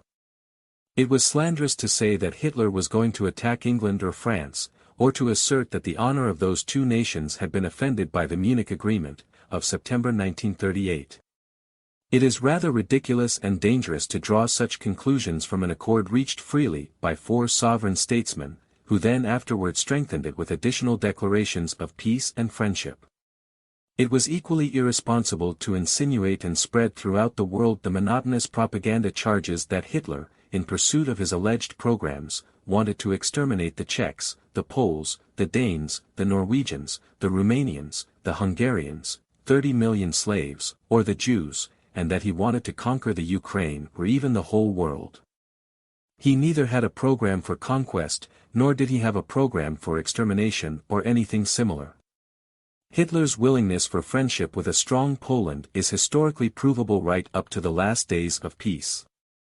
The agitation of fear as practiced by U.S. President F.D. Roosevelt with his declaration that America's frontier was to be on the Rhine, because the Third Reich was allegedly threatening the USA and was planning an attack on the South American nations, can only be described as unbridled warmongering. Normally, these kinds of lunatic fantasies would be relegated to the land of fairy tales and insane asylums, had it not been for leading Democrats, who utilized these slogans for their own policies of inciting war amongst the nations. Furthermore, it cannot be argued that the anti-Semitism raging in Germany was a justification for the war policies directed against Germany, or that it should have been the trigger for it, because no sovereign state has the right to interfere in the internal affairs of another. Although there existed no anti-Semitism in Japan, it did not stop quite similar war policies against this nation, nor did it prevent the dropping of the 2 atomic bombs on a Japan that had already shown willingness for capitulation even before that event. The anti-Semitism in other countries, e.g. in Poland or in the USSR, was never used as a reason for declaring war. It was in particular the leading Western powers, Britain, France and the United States, which were applying severe restrictions on the immigration of foreigners and Jews, and which also put into effect sustained resistance against these immigrants who were forcing their way into the upper echelons of their society. It is not very convincing when especially these powers then direct their moral indignation against a nation that had been lying prostrate after a lost world war and was, therefore, forced to accept an unwanted influx of 70,000 Jews from Eastern Europe and had to watch powerlessly how they gradually took over many top positions in German society, and when this nation, after its recovery, then put up an opposition. It is even less credible when considering that these nations themselves also refused to admit Jewish emigrants from Germany. To continue the serialization of the Versailles War guilt defamation, Germany had to remain labeled a so-called criminal nation. What was still named at Versailles, the instigation of the war for the conquest of Europe, became 2 decades later the conquest of the world, without any scruples and without logical foundations. The irony of world history is that just those particular powers who were the most vociferous at blaming Germany for planning world conquest, the USA, Great Britain and the Soviet Union, were the ones that were championing this aim for themselves, or at least were working their way up to becoming the world police. The proof for the Soviet Union, the communist world revolutionary teachings were rampant right up to the end of the Cold War, including the years 1939 to 1941, and they were the basis for the Soviet foreign policy, which was followed consistently.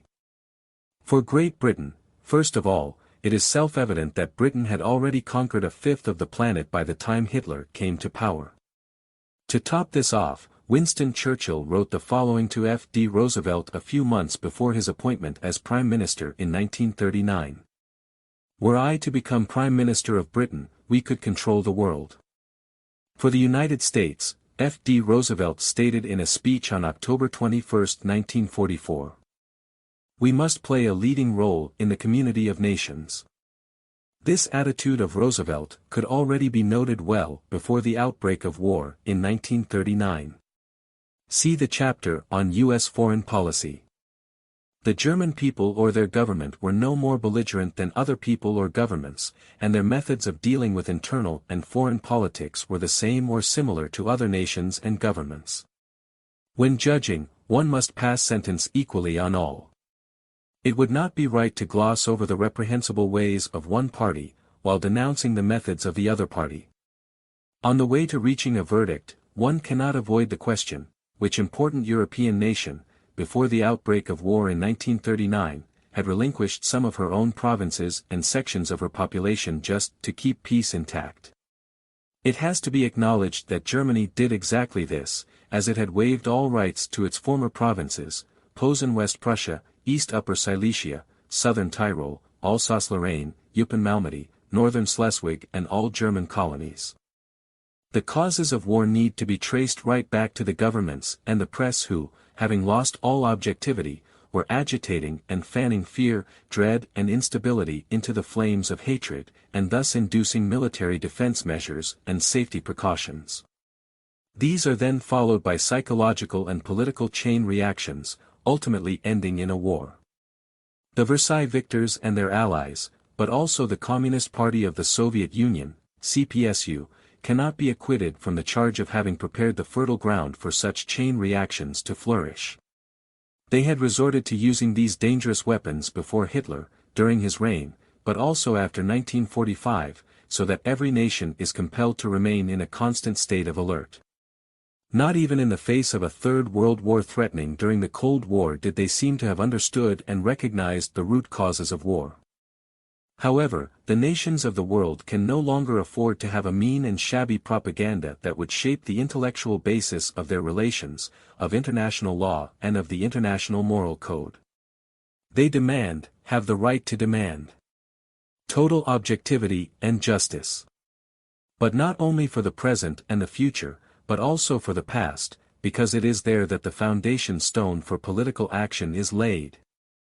Winston Churchill and the Bloodlust Party. Since the First World War, Winston Churchill represented public opinion to an increasing degree in Great Britain. Then an empire, Great Britain moreover maintained close political and economic ties with the world powers of the Versailles Alliance. Churchill, who already by 1934 could look back on a brilliant career and an impressive line of ministerial posts, attained to the most powerful position in the British government hierarchy as the Chancellor of the Exchequer, 1924 to 1929. He could count on the support of many like-minded in the British government and the British political parties, as well as that of President Roosevelt's powerful inner circle. All throughout the 1930s right up to the beginning of war. He, Churchill, continued to write exhortations and expostulations in fortnightly articles to Lord Beaverbrook's Evening Standard, which were syndicated to the provincial papers, to Europe and America. Churchill was probably one of the most widely read and best-paid columnists in the world. His arguments, which even the Tories, his own party colleagues, found irresponsible, are typical of the sense of value judgment, or lack of it, exercised by the journalists and politicians in his camp. They were also typical of the partners in arms against Germany in the Second World War. Typical was the war and atrocity propaganda practiced under his tutelage, and typical also for the court historians after this war. Black became white and white was black. The operative point was that there was agitation without stopping, and that the kettle of hate was kept boiling to advance one's own selfish interests. Indeed, Winston Churchill is a master at this trade. Without Hitler and the background of the events that spurred him to act, Churchill might never have held office again. The countless preposterous statements, which are unequaled in history in their coarseness and moral disqualification, were used by Churchill, when he, driven by political ambition, was trying to rouse Britain against the Nazis. They devalue all the other fluctuating, extreme and often contradictory ideas of this man. Who can take seriously Churchill's words spoken in the House of Commons in November 1933? We see that a philosophy of bloodlust is being inculcated into their youth, to which no parallel can be found since the days of barbarism. The yardstick for his evaluation was not truth, nor was there an intention for truth, but there was his law, the law of the British foreign policy. The most wicked kind of defamation, daily malicious slandering in the press, all conceivable warmongering measures were permitted under this law, which recognized only one authority, Great Britain's interests of might. It goes without saying that Germany, especially after the unjust peace settlement of Versailles, had to counter such displays of public opinion in Great Britain and other countries with an attitude of self-confidence. Churchill, in a logical continuation of his previous policy against the German people, compensated Stalin in the Second World War by giving him German land with these words: "I regard this war, 1939 to 1945, against German aggression on the whole as a 30-year war from 1914 onward." For him there existed no difference between Imperial Germany, the Weimar Republic and National Socialism. Equally, it was a matter of indifference to him whether it concerned the Germans, the Poles, the French, the Spaniards, or others' nationalities. Of prime importance for him was the interest of power. He was foolish enough to elaborate this clearly in his memoirs and hand it down to posterity. All remarks and actions of this man, one of the Big Three, in 1945, about Germany and National Socialism must be seen in the light of this fundamental position and must also be considered in the light of the essential features of British foreign policy. Churchill was still describing the Versailles Dictate as just in 1934 and was claiming that the sole guilt of Germany for the First World War was definitely established, contrary to all the divergent findings of historical research. A few months after the conclusion of that treaty, he had declared, "It is not Germany's power, but her weakness, which we must fear." Be it Germany's strength or Germany's weakness, Winston Churchill continued his polemics undaunted, always fanning the flames of fear. However, the fact that he had deliberately caused Germany's weakness at that time, to quote concrete figures, 800,000 people were left to perish because of the British hunger blockade, which had been extended to the Baltic Sea and which was continued after the armistice, he chose not to mention. On the contrary, on March 3, 1919 in the House of Commons, he praised this hunger blockade as shrewdness. "We are holding all our means of coercion in full operation, or in immediate readiness for use. We are enforcing the blockade with vigor. Germany is very near starvation. Now is therefore the moment to settle." To remove the monarchy, militarism, and the police state in Germany did not satisfy him. The Weimar political parties likewise had to be humiliated and driven to the edge. Why should he care, if in the process his ideas lost all credibility? Winston Churchill understood, furthermore, how to demonstrate his British patriotic ethos by agitating with fear and hate against Germany, a procedure which was and which is immensely conducive to spreading peace amongst nations. Insofar as he had made it his guiding principle to insist on a German danger, and on the existence of a de facto state of war, I look at this Second World War as a 30-year war against German aggression having started in 1914, and insofar as he was alternating between extreme admiration and extreme contempt for National Socialism and Fascism, he believed that it fell to Britain, amongst the sovereign European nations, to act as the Versailles police headquarters and moral guide for humanity. Even within the ranks of his own party was he seen early on as war politician. To the world at large, Churchill appeared to be the very embodiment of a policy of war. Already during the First World War, Winston Churchill not only understood but also knew how to put into practice those methods that would stir up nations against each other, provoking them into war. This is what he said then, speaking as a liberal. To raise a panic without reason, a policy of trying to raise ill will between two nations without cause. Nevertheless, Winston Churchill did deliberately pursue this policy of creating bad blood between two nations without a motive for most of his life, at least until 1945. Those getting excited in Great Britain and putting Mussolini on a pedestal included Winston Churchill at a time when Hitler was still distancing himself from fascism. This man Winston Churchill, through his constant agitating, acquired a prestige, despite his often contradictory and unprincipled position, which he still enjoys today throughout the Anglo-Saxon world. This is proof of how little these nations have understood what had taken place in Europe in the first half of the 20th century. Winston Churchill, the British conservative politician, who had declared with pride that he had spent 3/4 of his life either engaging in battle or preparing for battle against Germany, and who would habitually refer to the Second World War as a 30-year war against German aggression, beginning in 1914, but who would also occasionally speak of it as an unnecessary war, said in 1935.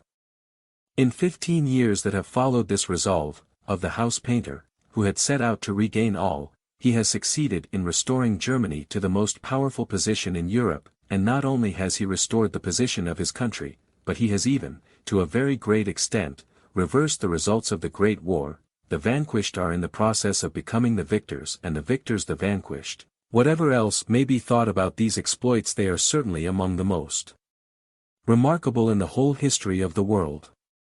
Winston Churchill, in November 1935. While all these formidable transformations were occurring in Europe, Corporal Hitler was fighting his long, wearing battle for the German heart. The story of that struggle cannot be read without admiration for the courage, the perseverance, and the vital force which enabled him to challenge, defy, conciliate, or overcome all the authorities or resistances which barred his path. He, and the ever-increasing legions who worked with him, certainly showed at this time, in their patriotic ardor and love of country, that there was nothing they would not do or dare, no sacrifice of life, limb and liberty that they would not make themselves or inflict upon their opponents. In Churchill's opinion, the Allies, Britain and France, were responsible for Hitler's success. And the achievement by which the tables have been turned upon the complacent, feckless and purblind victors deserves to be reckoned a prodigy in the history of the world, and a prodigy which is inseparable from the personal exertions of life thrust of a single man. Those who have met Hitler face to face in public, business, or on social terms, have found a highly competent, cool, well-informed functionary with an agreeable manner, a discerning smile, and few have been unaffected by a subtle personal magnetism. Nor is this impression merely the dazzle of power. He exerted it on his companions at every stage in his struggle, even when his fortunes were in the lowest depths. One may dislike Hitler's system and yet admire his patriotic achievement. If our country were defeated, I hope we should find a champion as admirable to restore our courage and lead us back to our place among the nations. Winston Churchill on October 4, 1938.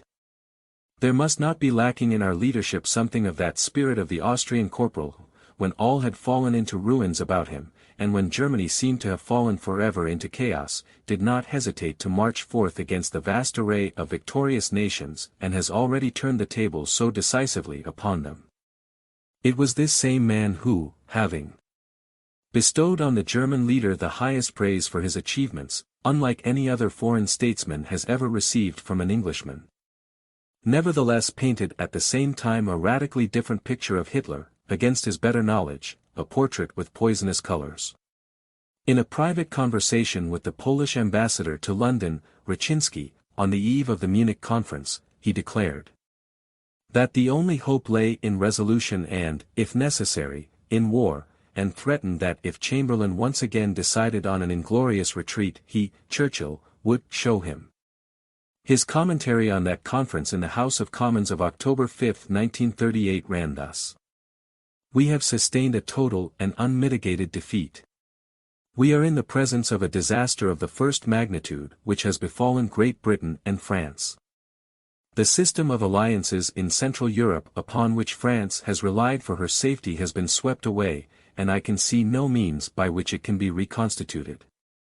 The road down the Danube Valley to the Black Sea, the resources of corn and oil, the road which leads as far as Turkey, has been opened, but there can never be friendship between the British democracy and the Nazi power, that power which spurns Christian ethics, which cheers its onward course by a barbarous paganism, which vaunts the spirit of aggression and conquest, which derives strength and perverted pleasure from persecution, and uses, as we have seen, with pitiless brutality the threat of murderous force. Such were his comments in the face of a conference at which, for the first time since 1919, the right to self-determination for Germans, for 3.5 million Sudeten Germans, was accomplished and accepted through peaceful negotiations. Even when leaving aside the Munich conference, we do here find, in a written communication from British Foreign Minister, Lord Halifax, to President Roosevelt, dated January 25, 1939, a confirmation of the kind of dignity, and wisdom and security and of the sort of European esprit de corps that was being called into service across the Channel to work toward peace. The British Foreign Office learned that Hitler was bitterly resentful at the Munich Agreement which balked him of a localized war against Czechoslovakia and demonstrated the will to peace of the German masses in opposition to the warmongering of the Nazi Party. He feels personally humiliated by this demonstration. He regards Great Britain as primarily responsible for this humiliation, and his rage is therefore directed principally against this country, which he holds to be the chief obstacle now to the fulfillment of his further ambitions. In the event of Germany picking a quarrel with Holland. On September 7, 1938, in the Times, Winston Churchill endorsed the surrender of the Sudetenland as the best way out of the situation, yet he declared on October 16, 1938, 18 days after the Munich conference, which had realized his recommendation, in a radio broadcast to the American nation. She, the Czechoslovak Republic, was a democratic model in Central Europe, a land in which minorities were better treated than anywhere else. She has been forsaken, ruined, destroyed and swallowed up. Now, she is being digested. In the same tenor, claiming that the dictator had to let his party pack of hounds taste blood at ever shorter intervals, and to give them hunting opportunities lest they turn on him and tear him to pieces, he continued. Is this a call to war? Does anyone pretend that preparation for resistance to aggression is unleashing war? I declare it to be the sole guarantee of peace. We need the swift gathering of forces to confront not only military but moral aggression. These are poisonous words indeed, which would surely have the most adverse effect on any kind of international relations. A good number of our present-day historians must regret not being able to furnish credible proof for attributing such words to Hitler. Others will have equally regretted the fact that copious remarks from eminent personalities from abroad about Hitler and National Socialism are available which are not only positive, but which even reveal an admiration not usually manifest. Lloyd George, who in 1918 to 1919 had achieved what we wanted, which meant to him that one of our main trading competitors has been beaten to a pulp, declared in 1936, after having visited Hitler, when his daughter greeted him jokingly with Heil Hitler. Yes, Heil Hitler. I say it too, for he is truly a great man. I have never met a happier people than the Germans, and Hitler is one of the greatest men among the distinctly great men that I have encountered. After his return from Germany, he published a detailed article in the Daily Express on September 17, 1936 entitled, "I Talked to Hitler." He rightly claimed at Nuremberg that in 4 years his movement has made a new Germany. It is not the Germany of the first decade that followed the war, broken, dejected, and bowed down with a sense of apprehension and impotence. It is now full of hope and confidence and of a renewed sense of determination to lead its own life without interference from any influence outside its own frontiers. There is for the first time since the war a general sense of security. The people are more cheerful. There is a greater sense of general gaiety of spirit throughout the land. It is a happier Germany. I saw it everywhere, and the Englishmen I met during my trip and who knew Germany well were very impressed with the change. One man has accomplished this miracle. This is the new mood amongst the German youth. With almost religious fervor they believe in the movement and in their Führer. This impressed me more than anything I witnessed during my short visit to the new Germany. There was a revivalist atmosphere. It had an extraordinary effect in unifying the nation. Catholic and Protestant, Prussian and Bavarian, employer and workman, rich or poor, have been consolidated into one people. Religious, provincial and class origins no longer divide the nation. There is a passion for unity born of dire necessity. At the Tehran Conference in November 1943, thus at the height of the German-Soviet War, Stalin emphasized that only a very able man could accomplish what Hitler had done in solidifying the German people. Theodor Heuss stated in 1932, "Nobody can withhold recognition of the indefatigability of this man, Hitler, who, after release from the fortress, began to fashion, and he understood how, with care, tenacity and with deliberation from the shattered remains a vessel anew." Of course, Hitler's achievements are not given their full due, if he was only recognized as the great and tireless organizer. He also stirred souls, and by his appearance inspired an enthusiasm that was willing to sacrifice and dedicate. Viscount Rothermere, until 1939 head of the press office of the British Ministry for Information, member of the British Parliament, after 1945 on the board of directors of the Reuters Agency, and one of the most powerful newspaper men in the world, had nothing to gain by sharing his positive comments on Hitler. On the contrary, it could only be to his detriment. Nevertheless, after having emphasized Hitler's desire for peace, he found the following words. "Great numbers of people in England regard Herr Hitler as an ogre, but I would like to tell them how I have found him. He exudes good fellowship. He is simple, unaffected and obviously sincere. It is untrue that he habitually addresses private individuals as if they were public meetings. He is supremely intelligent. There are only 2 others I have known to whom I could apply this remark, Lord Northcliffe and Mr. Lloyd George. If you ask Herr Hitler a question, he makes an instant reply full of information and eminent good sense.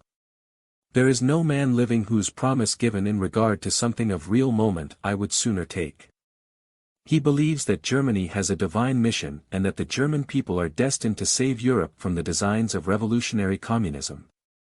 He has a great sense of the sanctity of the family, to which communism is antagonistic, and in Germany has stopped the publication of all indecent books, the production of suggestive plays and films, and has thoroughly cleaned up the moral life of the nation. I was talking with Hitler some 18 months ago when he said, 'Certain English circles in Europe speak of me as an adventurer.' My reply is that adventurers made the British Empire. His courtesy is beyond words, and men and women alike are captivated by his ready and disarming smile. He is a man of rare culture. His knowledge of music, painting and architecture is profound. Many people seem to find difficulty in reconciling the conception of a man of culture with a man of resolute action. It is probable that if a poll were taken to decide who in common estimation is the greatest political Englishman in our history, the name of Cromwell would lead all others. But Cromwell was a man of the greatest determination and the most ruthless methods. In the widely circulated British newspaper The Daily Mail was stated on May 20, 1938. Herr Hitler's policy is achievement without bloodshed. He reached supremacy in Germany, a country of 68 million people, with little loss of life. Austria was brought into the German Empire without a single shot being fired. In the troubles in Palestine during the past 5 years, more people have lost their lives than in Germany and Austria from the establishment of the Hitler regime to the present time. A party with a philosophy of bloodlust reminiscent of the times of barbarism could never conquer the heart of a nation of 80 million people whom a period of real hardship had necessarily left cautious and highly alert.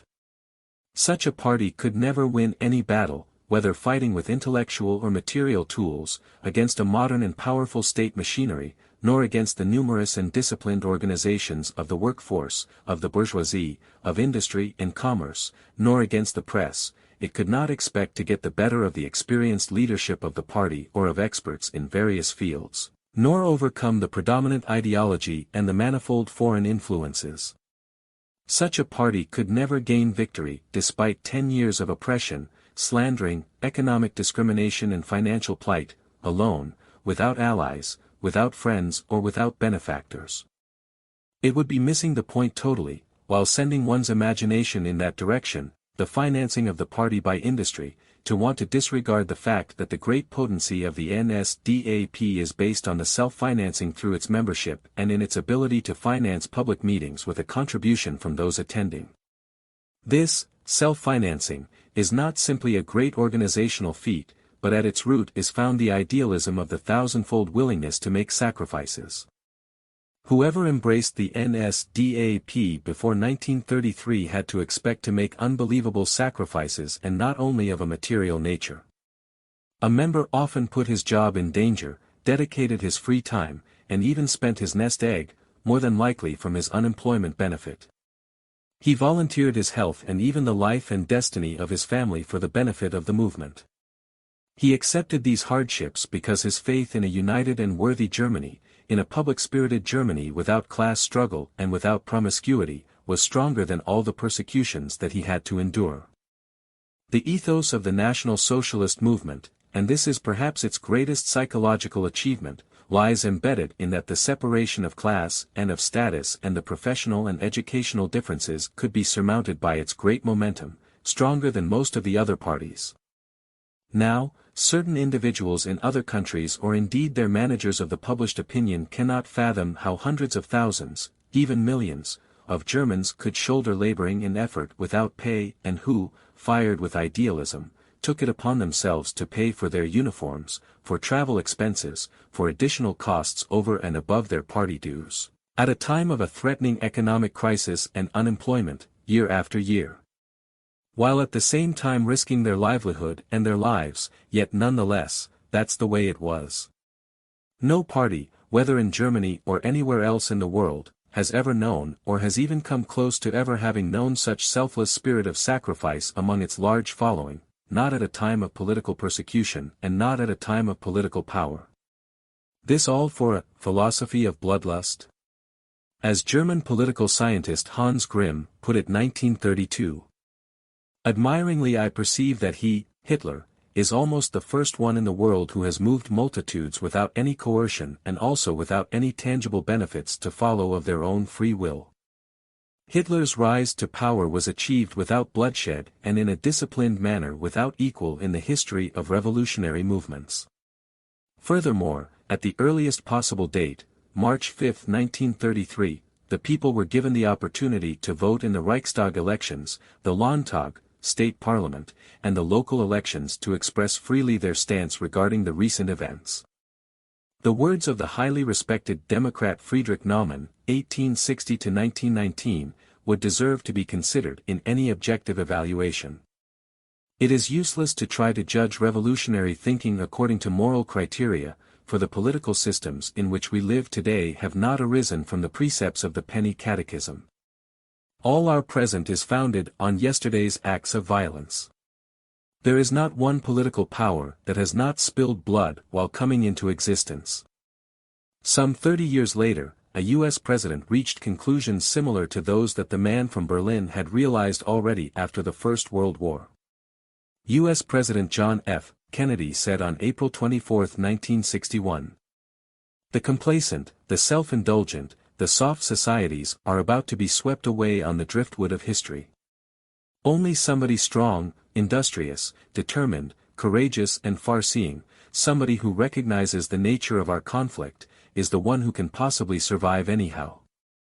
In 1935 the former German ambassador to London, later the Reich's foreign minister, von Ribbentrop, wrote to Lord Allen of Hurtwood. I think I am not anticipating wrongly when I state that an historical account of the National Socialist struggle for power, analyzed at a future date in an objective manner, will acknowledge this as, frankly, the classic example of a revolution that, after all, only a nation of the highest cultural level could carry out. But really, the world did not appreciate that German misery was being cured and that there was an end to German discord. The world did not want to respect the new self-confident German posture. It was precisely that which one did not want. One condemned the way the Germans intended to overcome their misery and the way they contemplated dwelling in their historical sphere. The world only perceived the threat to their unlawful order in Europe, and that was sufficient reason to set in motion the full force of political polemics, while their worldwide propaganda machine was given the full steam ahead, without any consideration of their responsibility to their own people. A philosophy of bloodlust remindful of the times of the barbarians, that was the observation of this world. The hate campaigns were so intense that even in deepest peacetime a German, in the eyes of others, was not to be regarded as an equal person with equal rights, must not even be classed as a true human being, but as a barbarian who could show forth nothing but hideousness and who was striving for world domination. Is it likely that a people, uniting themselves in the face of bitter privation and who are not writing the history of their revolution for amusement or simply to pass the time, should really have nothing better to occupy themselves with than this? Is it not impudent warmongering to shriek such anti-German opinions and slogans into the world? The contradictions that evolved from these attitudes and primitive arguments, even from respected politicians, represent the measure of ignorance which permitted the denial of the truth about Germany, or rather the National Socialist movement. Already decades before 1933 had the managers of public opinion been engaged in non-stop conditioning of public thinking, and after 1945, with ever-increasing self-satisfaction, they inundated all of the public life worldwide. Those politicians and journalists, having indulged for decades in these grotesque smear campaigns, will need to examine their deeds now more closely and objectively in view of the Second World War and in view of the portentous world political situation. They should ask themselves to what extent they personally, contributed, whether through negligence or deliberately, to the worsening of international tensions at a time when they, without any investigation of proof, were spreading falsehood under their seal of authority and then thoughtlessly determined a foreign policy and direction that may have furthered their own career, but which proved detrimental to the destiny of nations. Starting out from power interests, they exploited feelings of inferiority, antipathy, and envy in order to incite fear, thus bringing on a psychosis that would leave no room for objectivity and level-headedness. They attributed every imaginable quality and every virtue to themselves whilst refusing outright to recognize those of the other side. They, above all, have forfeited the right to be scandalized by Hitler's methods. They, to wit, did not only endorse the upholding of a state of injustice in Europe, but they also showed no scruple when it came to keeping Germany down with combined forces and with every possible means to hand. The slanderers of the German Reich and the German people made no distinction between the German monarchy, the Weimar Republic, or the Third Reich. The tenor and form of their songs of hate about Hitler were barely different from those of the turn of the century and after 1918. A perusal of newspapers or books of all the various nations in those days will clearly testify which one of the nations in question during all the years has practiced more self-control, has demonstrated more willingness for reconciliation and has shown more magnanimity. It was Germany. Furthermore, it also gives a clear proof of the places where warmongering politicians, the military and journalists were ruling the roost. It was in the countries of the Versailles victors and their allies.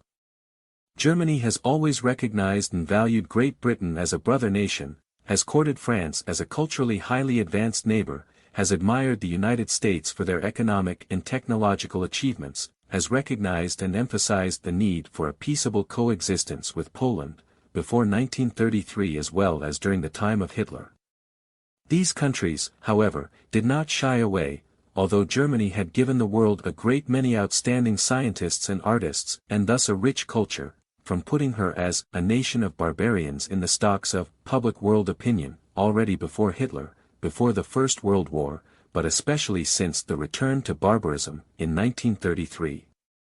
No German government, either before or after 1918, that is to say in spite of an unjust Versailles Treaty and post-war politics, incited hatred against the Reich's former enemies. Such conduct was reserved for the political and journalistic spokespersons of the other side.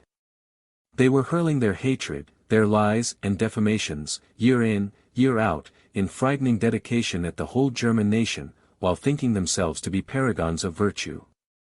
Whereas German literature, also in Hitler's time, was filled with respect for other people's national traditions, notions of reconciliation, love of the scientific approach and historical truths, beyond her borders a hate-filled tendency was encouraged that was teaching an historical enmity against the German people and the German right to life in countless books, newspapers, and magazines. Naturally, there were a few exceptions on both sides. One of the spokespersons of many years' standing was Winston Churchill. While he, in his capacity as the British Chancellor of the Exchequer, was supporting France's bullying victor politics and the war reparations while refusing any concessions to the Weimar Republic, he later on turned against this lethargy and folly. Temporarily full of admiration for Hitler, already by October 1938, after the Munich Conference, he wanted to come to blows. Churchill presumably would have gone to war with Germany at the time of Munich. If Hitler succeeded in establishing good relations with neighboring states, if he made steps toward true peace with them, Churchill, never at a loss for reasons, declared that those countries had accepted German proposals only, in fear of the rise of the Nazi power. From emphatic critic of the Polish corridor, Churchill changed to the fiercest opponent of Germany's wished for return of the German city of Danzig and the building of an extraterritorial motorway through West Prussia, a wish that was far more modest than Hitler's former proposal and which was regarded as a necessary peace settlement. Churchill, who had noted that everyone can see how communism rots the soul of a nation, how it makes it abject and hungry in peace and proves it base and abominable in war, it might well herald a return to the dark ages when every vestige of human progress during 2,000 years would be engulfed. Could barely check his enthusiasm, when in 1939 Neville Chamberlain shook the blood-stained hand of Bolshevism, and was trying to incorporate the slavery that was worse than death, into his military alliance system. He again changed his mind with regard to the Soviets during the Soviet-Finnish War of 1939–1940, only to do another about-turn at the outset of the German-Russian War, in 1941, hastily making a pact with the devil to defeat Hitler regardless of the consequences for the British Empire. His motto: "I have only one purpose, the destruction of Hitler, and my life is much simplified thereby." Later, upon the discovery in May 1943 of the mass graves in Katyn Forest where over 10,000 Polish officers were found to have been shot in the neck, more than 4,000 bodies had been exhumed, Churchill justified his ideological leapfrogging to his exiled Polish friends. "The Bolshevists can be very cruel." He added, however, that their ruthlessness is a source of strength, and to our advantage as far as destroying the Germans is concerned. Ultimately, the sole test of the fitness of an ally was the possible military and material aid that he might give at the moment, whether he be monarchist, fascist or communist, presumably even a cannibal. Churchill, for more than 20 years a pioneer against Bolshevism and of freedom for the small nations, was now directing in grandiloquent self-satisfaction the chorus of hosannas and hallelujahs as the Red Army swept over Poland, East Prussia, Estonia, Lithuania, Latvia and the Balkan states and embedded itself in Central Europe. His motto from the First World War remained unchanged. "This," he said, with a wave of his hand to the charts on the wall so plainly betokening the war, "this is what I live for." How often have we heard him say by way of encouragement in difficult circumstances, "War is a game to be played with a smiling face." His philosophy, tailored to this his life's work, is expounded in his memoirs. In wartime, I said, truth is so precious that she should always be attended by a bodyguard of lies. Stalin and his comrades greatly appreciated this remark when it was translated, and upon this note our formal conference ended gaily. As a favor to the Soviets, he denied his Polish friends the official acceptance of a public resolution that was calling for the acknowledgement of principles of international law, since that might provoke the Soviets. After 1945, after the Second World War and evidently after having read Mein Kampf belatedly, Churchill thought to have killed the wrong pig, as if the world were a slaughterhouse and England was the butcher. Some months before, according to his then current opinion, he was praising the right pig at the Yalta Conference. This time I drink it with a warmer feeling than at previous meetings. We feel we have a friend, Stalin, whom we can trust. Speaking in the House of Commons on February 27, 1945, a few weeks after Yalta. The impression I brought back from the Crimea, and from all other contacts is that Marshal Stalin and the Soviet leaders wished to live in honorable friendship and equality with the Western democracies. I also feel that their word is their bond. I know of no government which stands to its obligations more solidly than the Russian Soviet government. I absolutely decline to embark here on a discussion about Russian good faith. Several months later, on November 7, 1945, again in the House of Commons. Here I wish to say how glad we all are to know and feel that Generalissimo Stalin has the will tightly in his hands steering his mighty ship. Personally, I cannot feel anything but a deep admiration for this truly great man, the father of his country, the ruler of its destiny in times of peace and war, and the victorious defender of life in these times of war. From the time of the First World War, Hitler had realized the absurdity of any German-British war, and of war in general. Winston Churchill becomes aware of this only after 1945, when he described the Second World War as an unnecessary war, and was demanding precisely that which the Germans had already tackled 20 to 30 years earlier, namely to erect a bulwark against Bolshevism. There never was a war more easy to prevent than this last horror through which we have passed. Britain should have shown more astuteness, according to his opinion, after the First World War, by keeping Germany permanently pinned down militarily speaking. Certainly, he was not at all inclined to concede to Germany equality in international law or to contribute in the slightest to the restoration of German honor and Germany's rights. He may have concluded after the war that the result in 1945 was different from that for which Britain went to battle, and that the West, during the Cold War, had to protect the world from the two giant marauders, war and tyranny. Nevertheless, that this should be the consequential outcome of his own policies, he denied. Just as he refused to admit that it was exactly against these selfsame policies and these consequences that Germany had been fighting. Churchill could always turn on the orations to suit the occasion. Consistency was never Churchill's strong point. But one might have expected him to remember what he had written on a previous page. He contradicted himself. It was not so much the actuality of an aggression, nor was it the extent of an aggression, and neither was it the motive or the immediate cause of an aggression that proved the decisive factor for Churchill. Instead, for him it was only a question of who was the one guilty of an aggression. The term aggression, moreover, was given the widest possible interpretation, e.g. the return to the Reich of ethnic Germans, who had been arbitrarily detached from it and were put under undemocratic foreign rule, while at the same time the actual aggressions and quite obviously illegal conduct of the other side was not recognized. Not even ideologies or concepts of states were used as a yardstick, since the determining point for him regarding his views on these questions was purely the personal benefit at that moment in time.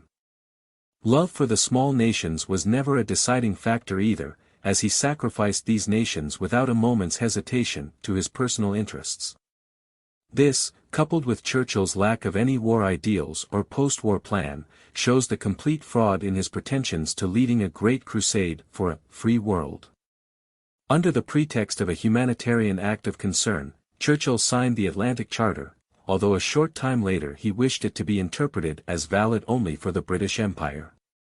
At the same time he not only condoned but ordered the systematic wiping out of open German cities, every possible use of violence, every degree of terror, who was, killing the most Germans, and suggest means by which we could help them, to kill more, put his stamp a few years later to the Morgenthau Plan and praised the expulsion of millions of Germans from their homelands as the most satisfactory and permanent method which, however, was not based on any legal justification, but was meant as compensation for the territory Poland lost to the Soviet Union. There will be no more mixture of peoples, which has caused endless quarrels. I am not alarmed by the reduction of the population. 6 million Germans have lost their lives in the war. We can expect that by the end of the war many more will be killed, and there will be room for those who shall be expelled. Churchill in Yalta, February 7, 1945. We have killed 5 or 6 million and we shall very likely kill an additional million before this war comes to an end. Because of this there should be enough room in Germany for the transfer of people who will surely be needed. With that we shall have no problem as long as the transfer remains in the proper proportion. Even with regard to nations of culture, these big three of the civilized countries were basing their policies on the shopkeeper mentality of horse trading and compensating as in the far-off days of antiquity, when the vanquished were enslaved and became a marketable commodity, their homes the spoils of war. Only now this happened with one difference, namely, in the 20th century all was done in the name of humanity, of justice, of law-abiding states, of Christianity in democracy. Furthermore, it was happening not to some thousands of savage warriors, rather it was being perpetrated on millions of civilized European people. That during this humane resettlement, as the expulsion was called in the Potsdam Protocols, 3.8 million German people went to their death, according to another inquiry almost 3 million, that the remainder could come away with their bare lives under the most gruesome circumstances, that during all of these happenings, all Germans, not for the first time in the 20th century, were regarded as outlaws. All of this does not seem to have burdened Churchill's conscience. Yes, indeed, it was even on the agenda of the Big Three that, during this resettlement the number of Germans must be considerably reduced. The exiled Polish Prime Minister Mikolajczyk was given a sedative by Churchill. Do not worry about the 5 or more million Germans. Stalin will take care of that. You will have no difficulties with them, they will have ceased to exist. On June 30, 1943, Churchill, possessed by a destructive mania, declared in London. What I understand by unconditional surrender is that the Germans have no right to claim any special treatment. Whoever is acquainted with these facts and their initiators will also know who in reality the people were with a philosophy of bloodlust, reminiscent of the times of barbarism. Churchill himself was one of their pioneers. Deliberately did this man conceal fundamental truths at the time of the Nuremberg war crimes trials and supported numerous historical falsifications. Winston Churchill the Crusader, who supposedly had done all 4 ethical principles and in particular 4, the deliverance of Christendom, admitted in the end to his faithful warriors. I am not a religiously minded man. Just as he had been without scruples when agitating for war against Germany, and later when directing it and when deciding the fate of his defeated enemy, or rather, when he was one of the influential decision-makers, so did he deal with his ally Poland. In Yalta, he admitted in 1945. Personally the Poles do not interest me.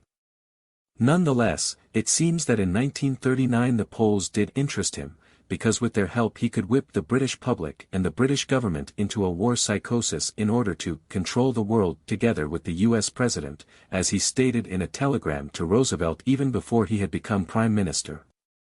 At the height of the war he made it known to the Poles through their prime minister Mikolajczyk that he had no further interest in them. You're no government. You're a callous people who want to wreck Europe. I shall leave you to your own troubles. You have only miserable, petty, selfish interests in mind. If you want to conquer Russia, we shall let you go your own way. You ought to be in a lunatic asylum. While the Polish army was expected to continue fighting for British objectives and interests, in London the Polish government in exile was to swallow, in the name of high moral principles, every lie invented to discredit them, also from the British press and members of Parliament. This was the time when Churchill declared to his protégés that there was no other alternative but the final demise of their nation. When the Red Army moved into Poland in 1944 and Churchill was continually receiving alarming news concerning the forceful methods employed by the Bolsheviks, he issued instructions that the public opinion was to be distracted by increased atrocity propaganda against Germany. Truly, the Poles held no more interest for him. His French allies, too, were given notable proof of Churchill's loyalty when he gave orders to destroy the French fleet anchored at Mers el-Kabir, near Oran, on July 3, 1940, and when he later had civilian cities in France bombed. At the same moment that he was displaying his disregard for the wounds and distress of a bleeding Europe, and when he did not stop stressing his friendship with the Soviet Union, he was making preparations to again press weapons into German soldiers' hands for a possible fight against Bolshevism. Although Hitler was depicted as the wrong pig, he nevertheless kept his place as the man who wanted to conquer the world, in spite of the fact that he had never had these aspirations, that he had relinquished territories, that he had brought back home into the Reich expatriate groups of Germans, and that he had restricted himself in 1940 to only partly occupying France, and the French colonies not at all. Churchill, who reproached Hitler for having strengthened Germany to such a point where she could defend Europe alone or in conjunction with other nations against Bolshevism's determination to world conquest, was demanding for himself the leadership of the Big Three, or rather, for policemen, placed over all the countries in the world, including Poland, that he, like a house on wheels, was pushing hither and thither, without ever consulting Poland. After an 8-hour discussion with Winston Churchill at the end of May 1945, Truman's special envoy and former U.S. ambassador to Moscow, Joseph E. Davies, noted, "I said that frankly, as I had listened to him inveigh so violently against the threat of Soviet domination and the spread of communism in Europe and disclose such a lack of confidence in the professions of good faith in Soviet leadership, I had wondered whether he, the Prime Minister, was now willing to declare to the world that he and Britain had made a mistake in not supporting Hitler, for as I understood him, he was now expressing the doctrine which Hitler and Goebbels had been proclaiming and reiterating for the past 4 years. Exactly the same conditions which he described and the same deductions were drawn from them as he now appeared to assert. When even well-known politicians resort to such extremes in their opinions and actions in the course of a few years, after previously having espoused and pushed through such goals, now still continue against every better judgment to dogmatize the slandering and defamations against their former enemy, then one cannot expect from them or their like-minded associates that they would assess the present situation correctly, that they would have drawn lessons from recent history or, indeed, have the requisite intellectual magnitude and moral qualifications essential for responsible politics. Unfortunately, it was only after 1945 that British politicians understood correctly what was at the bottom of Churchill's agitating and put it into these pithy words. The Manchester Guardian. People may suspect that when politicians spend their time trying to create panic it is because their own case is too weak to stand on reason. Aneurin Bevan. He, Churchill, is known as a very great stylist and one who reads his prose with delight. A reason why he moves gracefully across the pages is because he carries a light weight of fact. He sub-edits history, and if there is any disagreeable fact, overboard it goes. This has always been characteristic of the right Hon. Gentleman. Churchill himself. This keeping alive of hatred is one of the worst injuries that can be done to the peace of the world, and any popularity gained thereby is a shame to the member to attempt to gather it. It is highly unlikely that Churchill would have reached this understanding only later on in his life. Surely not even then would he have drawn any comparison with his own actions during the past decades, when the Second World War was, to a large extent, instigated, nurtured and brutally conducted because of his songs of hate. Chapter 5. Vienna, Munich, Prague, 3 stages to war. 3 events can be considered the 3 stages leading to the Second World War. 1. The union of Austria with the German Reich. 2. The Munich Conference at the end of September 1938. 3. Germany's occupation of Czechia on March 15, 1939. All three events need to be objectively evaluated for their actual significance and placed in their right position in the wider context. The Anschluss, Austrian union with the Reich.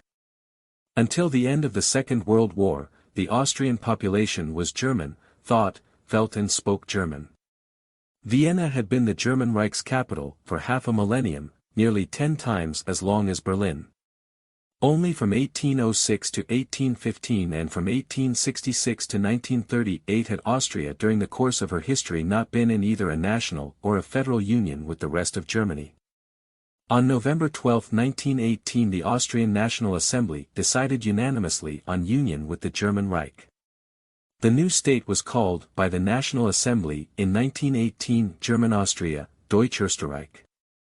At Versailles the victors had denied the Austrian people their right to self-determination. The union, or rather the reunification, with Germany was forbidden, likewise the name Deutsch Österreich. Austrian Chancellor Karl Renner, a social democrat, declared at a session of the National Assembly in Vienna on September 6, 1919. Deutsch Österreich shall never abandon her objective of attaining, through peaceful political means, reunification with the German Reich. On October 4, 1922, Renner claimed in view of the credits as guaranteed to Austria by the League of Nations, Economic and Financial Section, Union, Anschluss, with the state to which in the nature of things we belong as the only solution. Plebiscites were held in 1920 to 1921 in the regions of Carinthia, Tyrol, Salzburg and Steiermark, with 99% of the vote in favor of union with Germany. The plebiscites that ought to have taken place in the rest of the country were forbidden by France. As in this way Austria's desire for reunification could be demonstrated, so the will of the German Reich was given an equally clear expression. Article 61, paragraph 2, of the Weimar Constitution dealt with the union of German Austria with the German Reich. It was kept as a formal component in the Weimar Constitution to bear witness to the high ideal of further national development, despite the fact that as a result of the Versailles victors' veto the implementation of paragraph 2 was suspended. Also in the following years France forbade, in the age of European integration, partly by applying economic pressure, every attempt at commercial rapprochement of Austria to Germany, specifically the planned customs union in 1931. The Versailles powers had in this fashion violated the will of the Austrian people. The Austrian people, in turn, had to suffer crises and unrest, the dangers of civil war, social and economic hardships, and even the banning of all political parties with the exception of the National Patriotic Front, Vaterlandische Front. They basically had to live under a dictatorship with emergency laws. The Versailles victors therefore had no moral justification to once more interfere into Austrian-German matters with the excuse of the preservation of democracy in Austria, because since the Austrian Dollfuss government had revoked the constitution at the beginning of March 1933 in a coup d'état and had put the country again under dictatorial rule, as had his successor Dr. Schuschnigg, Austria was no longer a peaceful and democratic state. The country had endured two bloody revolutions, full internment camps, as in Poland, so-called transit camps, and Haltelager, which were basically concentration camps, went hand in hand with the dictatorship in power. Hence, a significant part of Austria's population which was radically opposed to their government endured real economic, moral and spiritual suffering, and this did not only include supporters of National Socialism. There had been no free elections in Austria between 1932 and 1938. Without going into all the details of Austria's history since 1919, it has to be said that basically the internal pressures on the Schuschnigg government in 1935 and early 1936 were becoming more and more noticeable. The internal pressure was party political in nature, partly a result of the dire economic situation, and also a consequence of the country's isolation in foreign affairs. But it was also and in no small part due to the fact that neighboring Germany was prospering in those years, with drastically reduced unemployment and an increase in industrial production. The contrast with the chronic misery in Austria therefore made a reunification with Germany increasingly attractive. As to the situation in foreign politics, Great Britain had little interest in bolstering a country that had stood behind Italy during the Abyssinian War of 1935 to 1936. The Popular Front in France could find no ideological ties with a Catholic, authoritarian system but was, nevertheless, mindful of her Versailles role of watchdog and co-determiner of Austria's affairs.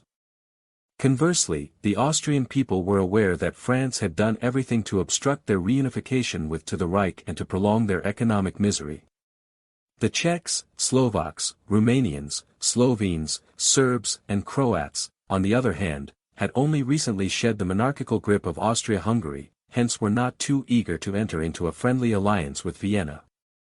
Everything taking place in the 30s is as such only the logical development of Versailles and Saint-Germain.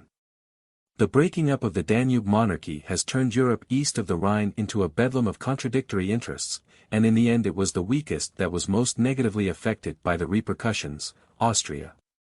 Only the rivalries among the big powers have prevented the collapse of the artificial system up to now and have thus kept Austria alive. Austria, being pushed hither and thither, being used as buffer, by herself she can do nothing. Her only support is Italy. This backing falls when Mussolini decides on an attack against Abyssinia. Instead of doing battle with Hitler, it now becomes unavoidable that an attempt has to be made to reach an agreement with Hitler that would keep Austria going. The channel for this endeavor will be Schuschnigg. For 4 years he grapples with the solution of a problem that is simply insoluble, because the nationalistic principle is ideologically irreconcilable with the existence of a second German state, and because it is Hitler in whose hands lies the real power for putting his ideology into practice. Finally Hitler and Schuschnigg signed an agreement on July 11, 1936, which provided parity of interests between Austria and the German Reich. It was meant to stop the meddling into the internal affairs of each other, planned for the recognition of the independence and a stimulation of the economic and cultural exchanges between the two countries. But the constantly shifting balance of internal and external politics, already apparent before the signing, continued to the disadvantage of the Austrian government. It was agreed to lift the ban on certain newspapers. A deluge of National Socialist propaganda is showered upon Austria from July 11, 1936 onward, all quite legitimate and within the framework of the treaty. What does it matter if the Austrian newspapers authorized for sale in Germany, obedient and faithful to their government, sing the praises of the Austrian citizen? The Germans do not read these newspapers and, in any case, it is not they who are asking to be united with Austria. The 1,000 mark embargo is lifted and the intolerable dwindling of tourism is slackening somewhat, but instead every German tourist coming here is an intentional or unintentional propaganda campaigner. Swastika flags on automobiles or on knapsacks, German nationals are naturally allowed to exhibit the swastika flag. But they are arriving here as both voluntary and involuntary living proof, demonstrating the rebuilding work of National Socialism. They constitute a permanent form of unification propaganda for the Austrians, who day by day experience the effects of economic crisis, the barely reduced unemployment figures, political insecurity on the national level and general discontent of a large section of the population with an authoritarian regime. But, that the 15,583 prisoners, for example, released on January 1, 1937, would still be fanatical National Socialist, obviously seems to have been forgotten. Something else has to be considered. 3 points of this, July 1936, treaty were published: recognition of Austrian sovereignty by Germany, mutual non-interference in internal affairs, and the conclusion that Austria's foreign policy is based on the fact that Austria considers herself to be a German state. But much more important were the unpublished addenda. These concerned calling off their mutual press war, which in the main was only respected by Germany, amnesty for the numerous political prisoners in Austria and other matters. However, a determining factor in the addenda was that Austria had agreed to assign some part of the government's responsibility to the national opposition. That national opposition being now, after Hitler's coming to power in Germany, of course, the Austrian National Socialists. Furthermore, it was agreed that at a given time, no date was fixed as yet, a plebiscite should be held on the question of union of Austria with the Reich. Hitler took this treaty absolutely seriously. He was convinced that, along with the unpublished addenda, it would eventually lead to the formation of a government of national unity, as he termed it. He also firmly believed that the vote in the prospective plebiscite would be at least 70% in favor of unification of the two states. But it is clear now, a year and a half after the signing of the treaty, that the Austrian government had interpreted the treaty altogether differently from Hitler. For the government in Vienna, the emphasis was placed on the acknowledged national sovereignty and the mutual non-interference in internal affairs, but not on the participation of the national opposition in government matters, and still less on the future holding of a plebiscite for unification with Germany, which most likely would have meant the end of the Austrian government. These are, in fact, some of the reasons that had induced Chancellor Schuschnigg, in December 1937, to suggest a personal discussion with Hitler, who accepted this idea, transmitted to him via his ambassador in Vienna, Franz von Papen. In February 1938 Hitler invited Dr. Schuschnigg to Berchtesgaden. The Austrian Chancellor started on his journey after having first informed Mussolini and the British and French ambassadors of his intention and having in turn received their consent. During his meeting with Dr. Schuschnigg, Hitler did not request the annexation of Austria to the German Reich, but merely stressed the importance of a German awareness in peaceable domestic politics combined with an economically sensible policy in Austria. He did not even insist that the NSDAP be permitted again in Austria. He did, on the other hand, ask Schuschnigg not to drive the Austrian National Socialists underground by means of forcible exclusion from the Unity Party, Einheitspartei, the Patriotic Front. While Hitler may have exerted pressure on the Austrian Chancellor during the meeting, and while he may also have conferred with some of his generals during a recess, this does not, however, entitle any third party to assume the role of moralizer or judge regarding the manner as to how two statesmen have to reach an agreement and what practices during negotiations may or may not be permitted. Hitler was by far the stronger and the more competent in these talks with Dr. Schuschnigg, and this would naturally be reflected in the result of the negotiations, with or without any pressure. Untenable is Schuschnigg's assertion that he would have been confronted with an entirely new situation at the Berghof. Already from the Göring letters he would have been aware of Hitler's demands, and when a comparison is drawn between his preliminary treaty, domestic policies proposed in view of harmonizing German and Austrian interests, and Hitler's program, then it will be shown how minor the differences actually are. A comparison of the concluded treaty with the preliminary one shows that only in the question of the replacement of the Minister of the Interior and Police a large concession would have been made, one that went beyond what Schuschnigg had himself foreseen. Franz von Papen confirmed that the conference was concluded to everyone's satisfaction and, in a report written 2 days after the meeting, that Schuschnigg, deeply impressed, engaged in a sharp contest yesterday and today with all the opponents of pacification, since he is determined to carry out his Berchtesgaden pledge. In answer to a question from his chief of police, Skubel, as to what impression Hitler had made on him, Schuschnigg said, "I must say he has something of a far-seeing prophet about him." At Berchtesgaden, Schuschnigg did not yet commit himself definitely, but stated that he would consider himself bound by the agreement only after 3 days, for he had first to discuss it with his government.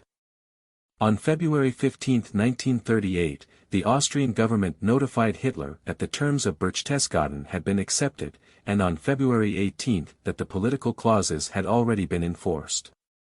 Hitler, too, kept to the agreement, and he withdrew the party leader, Leopold, from Austria so as to make it impossible for the NSDAP in Austria to be legally active. The Austrian affair was underway. It had not been launched by Hitler. It was sprung on him by surprise, and he took a chance, as always. There was no planned aggression, only hasty improvisation.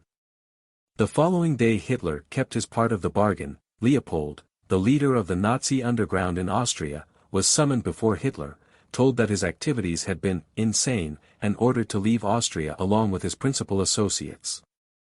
A few days later Hitler saw these Nazis again, gave them another rating, and insisted that the evolutionary course be taken, whether or not the possibility of success could today be foreseen.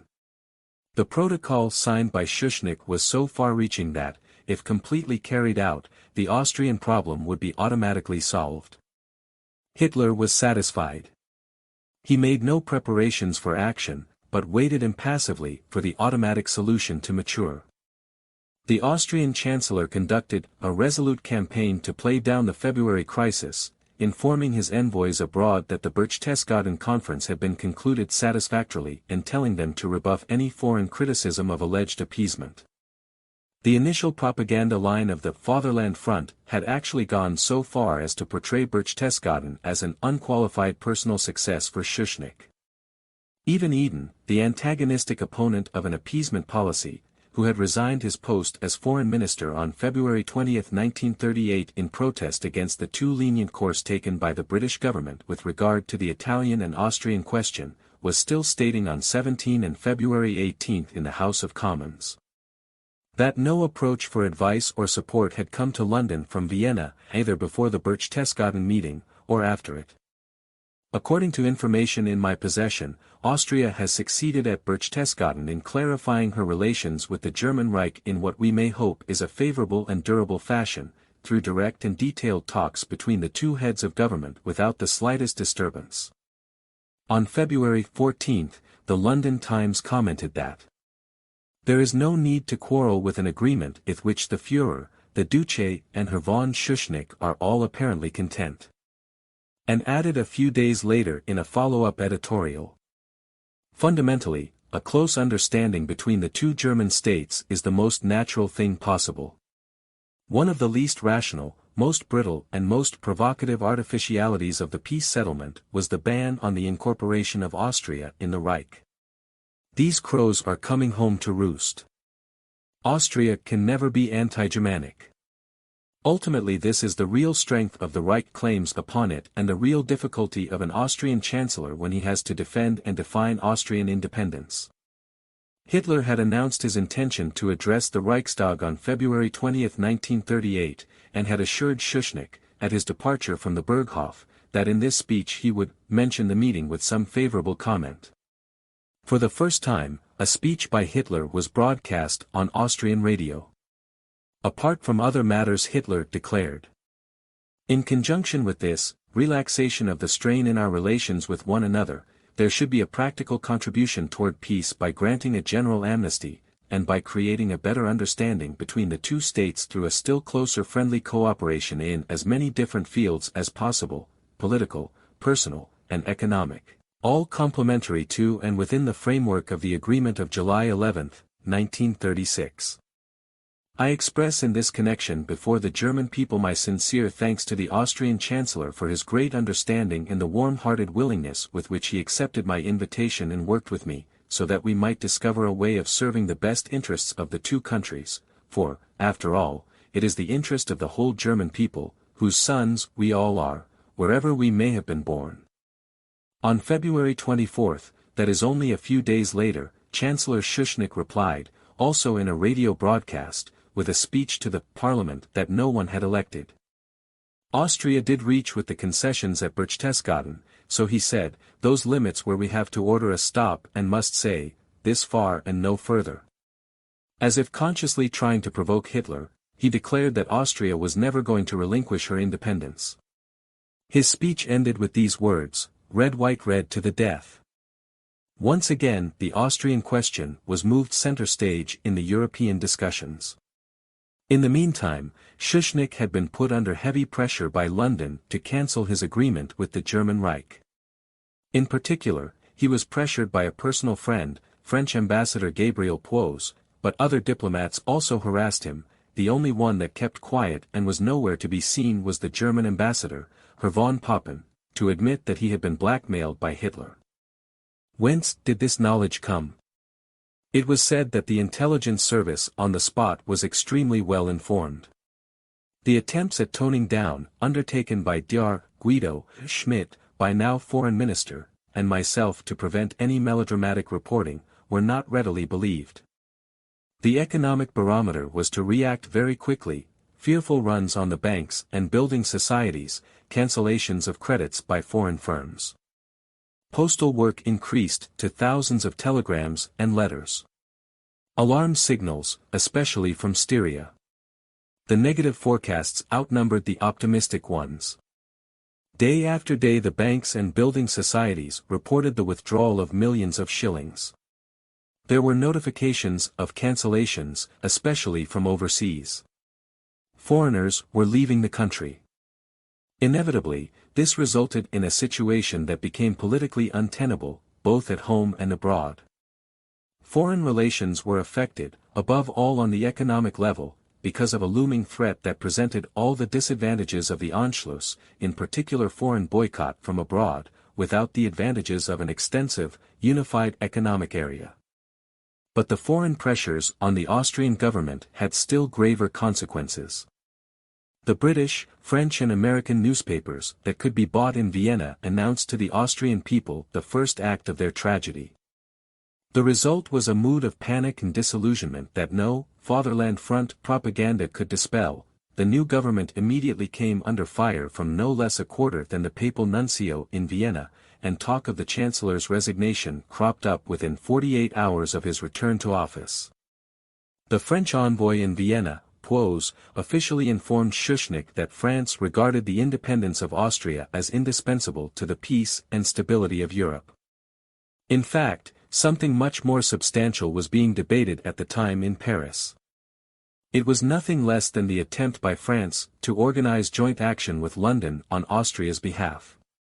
Austria's press attaché in Paris, Dr. Fuchs, apparently succumbing to this situation, even refused to publish the official appeasement reports arriving from Vienna, so that he had to be threatened with removal from office. Similarly influenced and also reacting awkwardly toward his government was the Austrian envoy in Paris, Wallgruber. But he had already been worked on by the Secretary-General of the French Foreign Ministry and censured by a criticism that could not have been made more searching. On the very day that Leger's warning reached Vienna, Schuschnigg took the decision to scrap his entire policy of appeasement and challenge Hitler before the world with his famous plebiscite. What was the reaction in England? While the British papers at the time of the Berchtesgaden Conference, February 12, and shortly after were quite restrained regarding the German-Austrian agreement, if not agreeable, so a few days later, beginning on February 16. The Austrian government's campaign of deception was swept away overnight. The Daily Express spoke of the outright ultimatum with which Austria had been presented, while the Daily Mail warned of the dangers facing Czechoslovakia, if Hitler should succeed in his aim of amalgamating Austria and Germany. Other newspapers followed with cutting editorials. The Times, as already quoted, remained an exception. However, the socialist opposition to Her Majesty's government now tried to make a major issue out of British policy toward Austria, and so induce London to act. During those same 48 hours, this initiative also spread to numerous supporters of the government. In a closed session of the Commons Foreign Affairs Committee, some rather harsh words were exchanged. The indignation voiced ranged from appeals to face the fact that adventurism is now in the ascendant in Nazi Germany and that the cautious people have been proved wrong to Winston Churchill's declaration that it was time now to call a halt. A majority of the 100 were prepared to take up the cudgels against Hitler then and there, if given the slightest encouragement. The statement, jointly issued by them, made a blunt appeal, in the light of recent events, for a more positive attitude by this country in Europe. The Foreign Affairs Committee, it added, was anxious that the government should remain in no doubt of the future support of the party in such an eventuality. This invitation to action was addressed to the Prime Minister of Britain by one of his principal parliamentary committees. It applied just as well to the Chancellor of Austria. Although Chamberlain was willing to tone down this kind of language, he only partly succeeded. How strong was the pressure he was put under by Parliament and the parties, but also by members of the government, was made evident by the fact that his Foreign Minister Eden, together with Under-Secretary of State, Lord Cranborne, resigned in protest against their Prime Minister's soft policy towards the Axis. To this diverse pressure from London and Paris, after the most disturbing debates in the Chamber of Deputies and the warnings sent to Vienna, to the pressure of a world press that was getting worked up, to an economic boycott and to the political events at home, Schuschnigg had to respond one way or another. He did an about-turn and indeed covertly announced a future opposing of Germany.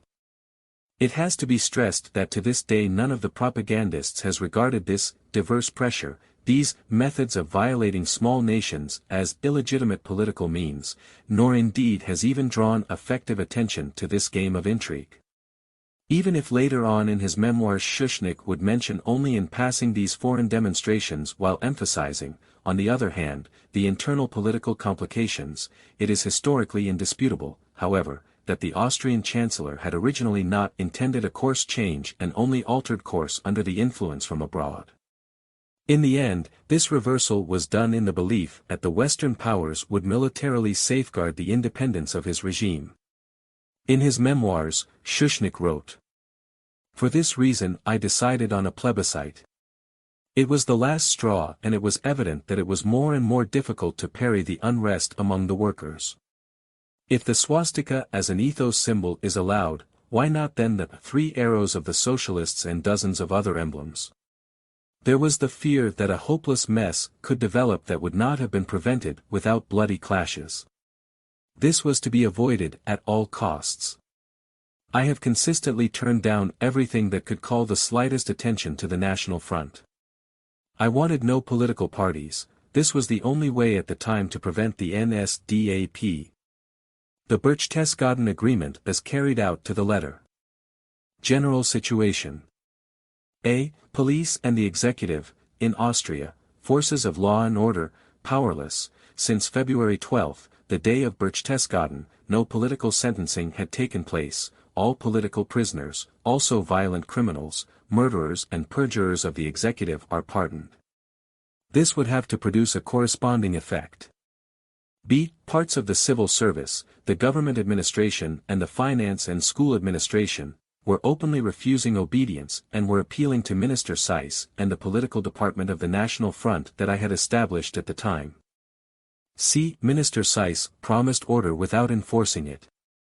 D. Economic concern, demonstrations and an unstable situation. The defenselessness of the Patriotic Front, whose loyal members and followers of the government could no longer be heard, and because of that, they were becoming increasingly discouraged.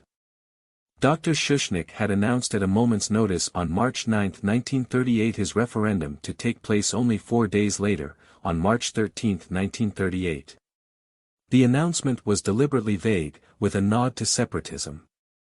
But most of all, it would have been pretty much impossible to prepare, organize and conduct a plebiscite in such a short period of time. As such it was even unconstitutional. In his announcement Schuschnigg called for a free and German, independent and socialist, for a Christian and united Austria. For peace and jobs and equal rights for all who declare themselves for the people and the fatherland. He had thus destroyed, without a doubt, the spirit and the essence of the agreement with Hitler and thus had brought the situation in the land to a head. At that time there were already 40,000 Austrian refugees in the Reich. The date for the ballot is fixed for the following Sunday, March 13. A country which for the past 5 years has been governed by an authoritarian regime, where there have been no democratic elections for the past 6 years, where neither electoral registers nor any democratic parties are in existence, is now expected to carry out within a few days' time an election which is claimed to be accepted by the world at large as an irrefutable, lawful and unquestionable declaration. The government is going to the country after practically excluding the people from all political activity for 4 years. The idea is sheer madness. After the signing of the Berchtesgaden Agreement, Dr. Schuschnigg could have resigned in favor of President Miklas and requested that he revoke it. That at least would have shown a clear sense of direction, even though it would have contradicted Dr. Schuschnigg's own statement that he was not an opponent of unification. The procedure adopted by Schuschnigg and the refusal to hold a genuine referendum 3 or 4 weeks later, as was demanded subsequently by Hitler on March 10, would now have in its wake the well-known chain reactions that were to realize Austria's Anschluss to the Reich.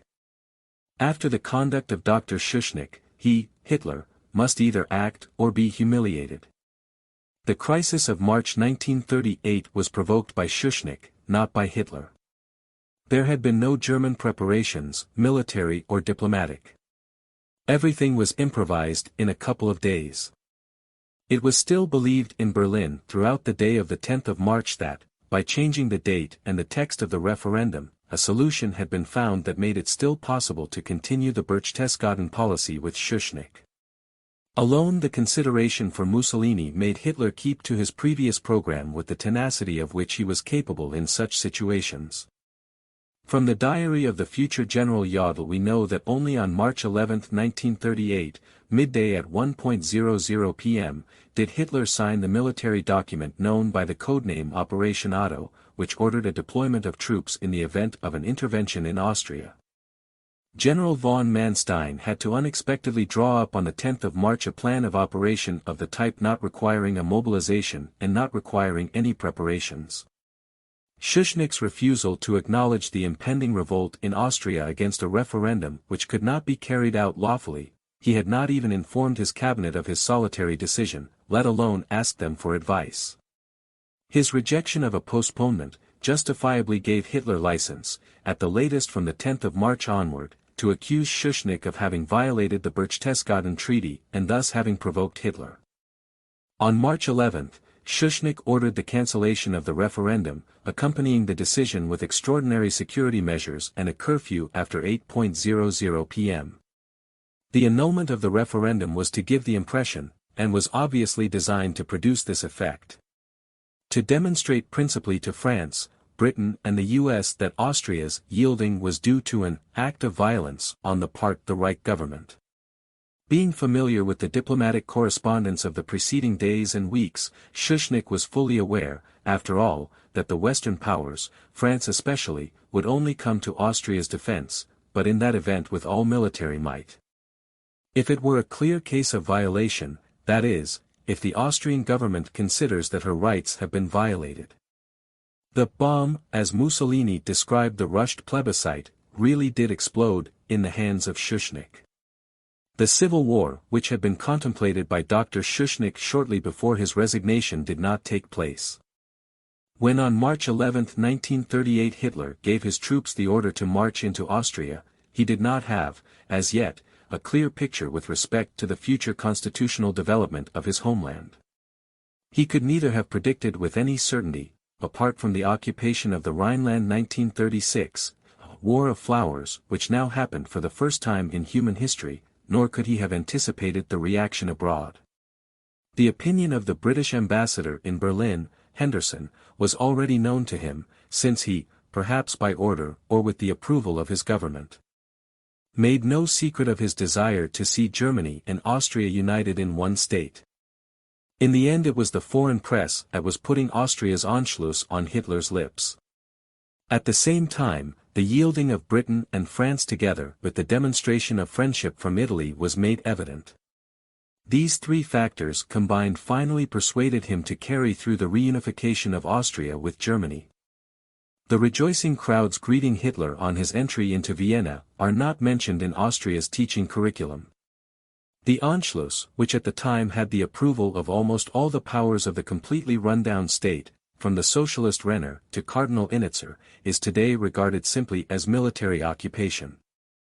The union of Austria with the Reich was neither a question of annexation in the usual sense of linguistic usage nor a highway campaign of robbery, nor was it the enslaving of a free people, nor the elimination of a democratic system of government, but rather it was the realization of the longings and of the rights of the Austrian people, in existence and nurtured long before Hitler.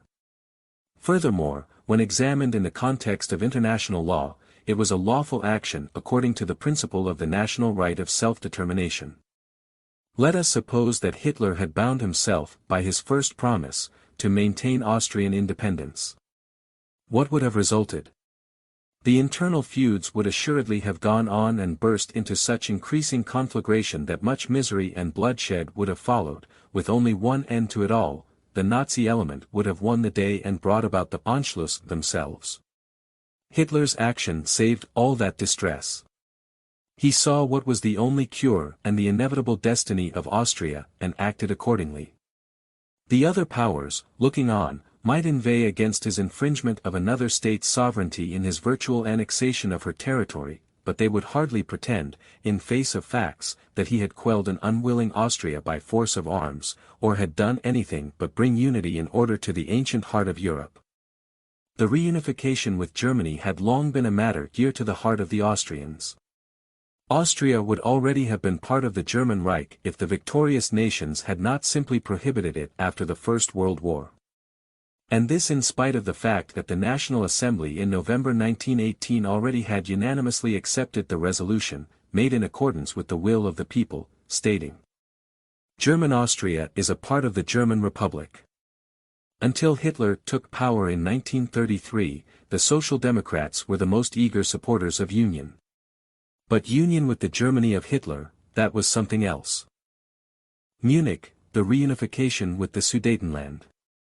The conference held in Munich on September 29, 1938, at which Chamberlain for Britain, Daladier for France, Mussolini for Italy and Hitler for Germany had set down the procedure for the transfer of the Sudetenland to Germany, was the consequence of the Versailles politics that could have no long-lasting existence. Because no state is viable which, to a large extent, comprises ethnic minorities and which discriminates and terrorizes these minorities with all its state-approved means. Because in a state where the leadership speaks of democracy, equality, autonomy and the will to mutual understanding, but practices the exact opposite, there can be no thought of reconciliation in the field of domestic affairs. Because the largest ethnic group in the state, the Czechs, failed to gain the friendship of a single one of the minority groups nor of any of the neighboring countries. In fact, these minorities, principally the Slovaks, and neighboring Poland and Hungary were even working, on their own initiative, toward the destruction of the Czechoslovak state during the crucial year of 1938. Because the creation of a state for purely strategic reasons, as was done by the victorious powers after World War I, was bound to founder as soon as decisive strategic weights would shift in the course of time. Thus, in 1938 the following strategic aspects changed in comparison with 1919. A. From a military standpoint, Germany had to be taken seriously again in 1938, while France was weakened in her internal affairs. B. The Anschluss of Austria led to an almost complete geographical encirclement of Czechoslovakia and opened up a border for Germany which was not fortified on the Czech side. C. The German anti-French, defensive West Wall, Siegfried Line, under construction since 1936 and hastily accelerated after the May 1938 crisis that had been provoked by Beneš, was nearing completion in September 1938 and, therefore, would frustrate any prompt assistance from France to be given to the Prague government. D. The strategic importance of Czechoslovakia to France and Britain was dependent upon whether approximately 40 German divisions in the area of Bohemia-Moravia could be pinned down until the French army could make a successful breakthrough across the Rhine. The Anschluss, the Siegfried Line, the superiority of the German Air Force over the Czech Air Force and the secure leadership situation in Germany nullified these requirements. E. The Prague government had produced during its 20-year rule such an aggravated domestic situation that the soldiers, from its ethnic minorities, could no longer be considered as reliable. F. Great Britain, in 1918 a joint victor with France, more or less withdrew from the European continent after the First World War, concentrating on her empire, and thus was neither willing nor prepared in 1938 to get drawn into a European war over Czechoslovakia. Especially since it was perfectly plain for the British politicians that Stalin would exploit such a conflict for the implementation of Bolshevist world revolutionary interests. G. France was not able in 1938 to rally any support for Czechoslovakia from Eastern Europe, since none of these countries was willing, and they made this very clear to Paris, to lift a finger for the Prague government. These countries categorically refused to give any concession for Soviet troops to be passing through their territories. Poland and Romania especially feared that the secret intention behind Russia's request was to recapture Bessarabia without a fight. Poland, incidentally, was making demands herself on Czechoslovakia. Furthermore, Poland was also no longer in tune with France, not having gotten over the French-Soviet Mutual Assistance Pact of 1935-36. The adjoining countries were hostile or indifferent toward Czechoslovakia. Poland, Hungary and Yugoslavia openly declared their hostility toward the Prague government. Romania refused to allow Russian troops to pass through her territory. Thus the conditions set forth by Russia for her intervention, in favor of Czechoslovakia, were not fulfilled. The military and political allies of Czechoslovakia, France and Great Britain, did an about-turn against their Czech protégé because of the strategic shift in the balance of power in September 1938. With this action, they thwarted Beneš's intentions to solve his problems of the internal affairs by means of a European war. The artificial creation of Czechoslovakia, in open violation of the right to self-determination of almost 50% of its population which never wanted to coexist in a state ruled by the Czechs, was questionable from the beginning.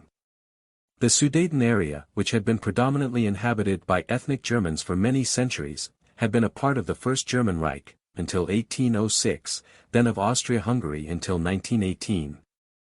Hence the Czech people had neither territorial or historical or ethnic or cultural justifications to claim this region. When the Austrian monarchy disintegrated, all the peoples dwelling in it should have been allowed to exercise their promised right of self-determination, but the Czech majority at times violently forced the other minorities, mainly Slovaks, Germans and Hungarians, into their newly created state. History has since proven twice that this artificial state has never been viable without coercion, because at the end of the 20th century Czechoslovakia fell apart once more after the collapse of the repressive communist regime, releasing Slovakia into independence again. The British Lord Chancellor, Lord Malm, was to declare in the Munich Conference debate in the House of Lords that Czechoslovakia, for which one had gone to the brink of war, should never have been created to begin with. Viscount Rothermere, director of the Ministry of Information's press office at the time, judged similarly. This caricature of a country under its Czech leaders has from the moment of its birth committed almost every conceivable folly. The British Foreign Minister, Lord Halifax, also was to inform on September 9, 1938 his ambassador in Paris that one had to consider carefully whether it was worthwhile to make war for something that nobody can maintain and that nobody seriously wants to restore. A Polish diplomat, Count Grzybowski, personal friend of the Polish Foreign Minister Beck, explained during a private conversation with his French colleague Calandra on May 26, 1938, thus months before the Munich Conference. Trying to save Czechoslovakia is a wild dream. Sooner or later, she will collapse like a house of cards. Even Marshal Pilsudski has, ever since 1918, considered Czechoslovakia to be not viable, in the same way as he considered Austria to be not viable. For him the only question was which of the two states would disappear first. The Polish Foreign Minister, Colonel Beck, had regarded Czechoslovakia, with whom one cannot engage in politics anyway, merely as a European disgrace. On 25 to 26 May 1938, months before the Munich Conference, Polish diplomacy was to let the European governments know that Czechoslovakia, an arbitrary combination of words, of several exceptionally mutually hostile minorities, was a country condemned to death. The foundation of this state, whose name of Czechoslovakia sounds outlandish to English ears, and that was afflicted with the burden of enmity toward Germany, was even more dubious, considering that the Czechs were known to describe the forcibly integrated minorities as rebels, immigrants, settlers, etc., and were treating them as such. Already at the peace negotiations after the First World War, the Czech Memorandum 3 denied to the Sudeten Germans the right of self-determination, as they were held to be the descendants of immigrants and settlers. A Czech historian admitted the fact as well. The widespread belief that, without the capitulation of the Western powers in Munich, Czechoslovakia could hold her own ground is not based upon facts. This is only one of the many propagandist legends which found their way into the public mind. Since Versailles, 1919, the Czech antagonism toward German national traditions and culture was continually exacerbated by the Czechs' determination to inflict damage on that German entity living alongside the frontier. These Germans, who had been forced into that state mostly against their will but who had resigned themselves to the newly created order, were treated socially, economically and culturally in such a way by the Czech authorities that would spoil the Germans' feeling of belonging to this state. This policy of ethnic pressure was designed to force the Germans out of the country. From the beginning the Czechs considered themselves to be the people who represented the state and did not think it worthwhile to try to give the two main minorities, German and Slovak, the feeling that the new state was also theirs. The parliament, constitution and government of Czechoslovakia remained in force without any authorization from the minority groups, and the parliamentary opposition continued without any influence in spite of election results to the contrary. Power was in the hands of the same small Czech group centered on Beneš, which boosted the national egoism of the Czechs beyond measure, in spite of the advertising sign democracy. The executives of the Czech parties not only called the Constituent National Assembly, but also nominated the PETKA, National Constitutional Committee, consisting of 5 members, thus conducting government policy without taking the wishes of the population into account. The unification of the Germans in Czechoslovakia was not only the result of Hitler's coming to power in 1933, but was equally as well the consequence of the conduct displayed by the Czechs in the sphere of internal development of the state. Therefore, their efforts to obtain autonomy within the state were genuine, and the situation in 1938 was self-induced by Czechoslovakia when all German proposals for concord were rejected. The culture war of the Czech people was not directed against National Socialism but rather against German traditions and culture. Therefore, National Socialism could not have been responsible, especially since this fight for national identity had already begun in 1919. Many years before Hitler was politically influential, the Czech newspapers had adopted the attitude of disseminating texts of a thoroughly unfriendly tone such as these. The České slovo of October 29, 1920 demanded that one ought not to give equal rights to the Germans, but rather, have them hang from gallows and candelabras. Zlata Praha stated on the occasion of the Sokol festival in 1919 that one ought to have the Germans flogged across the border. Vonkov regretted on January 6, 1926 that the Sudeten Germans had not taken up arms against the Czechs after the putsch in 1918, as that would have presented the best opportunity for sorting things out. The official state newspaper, Československa, wrote in October 1921.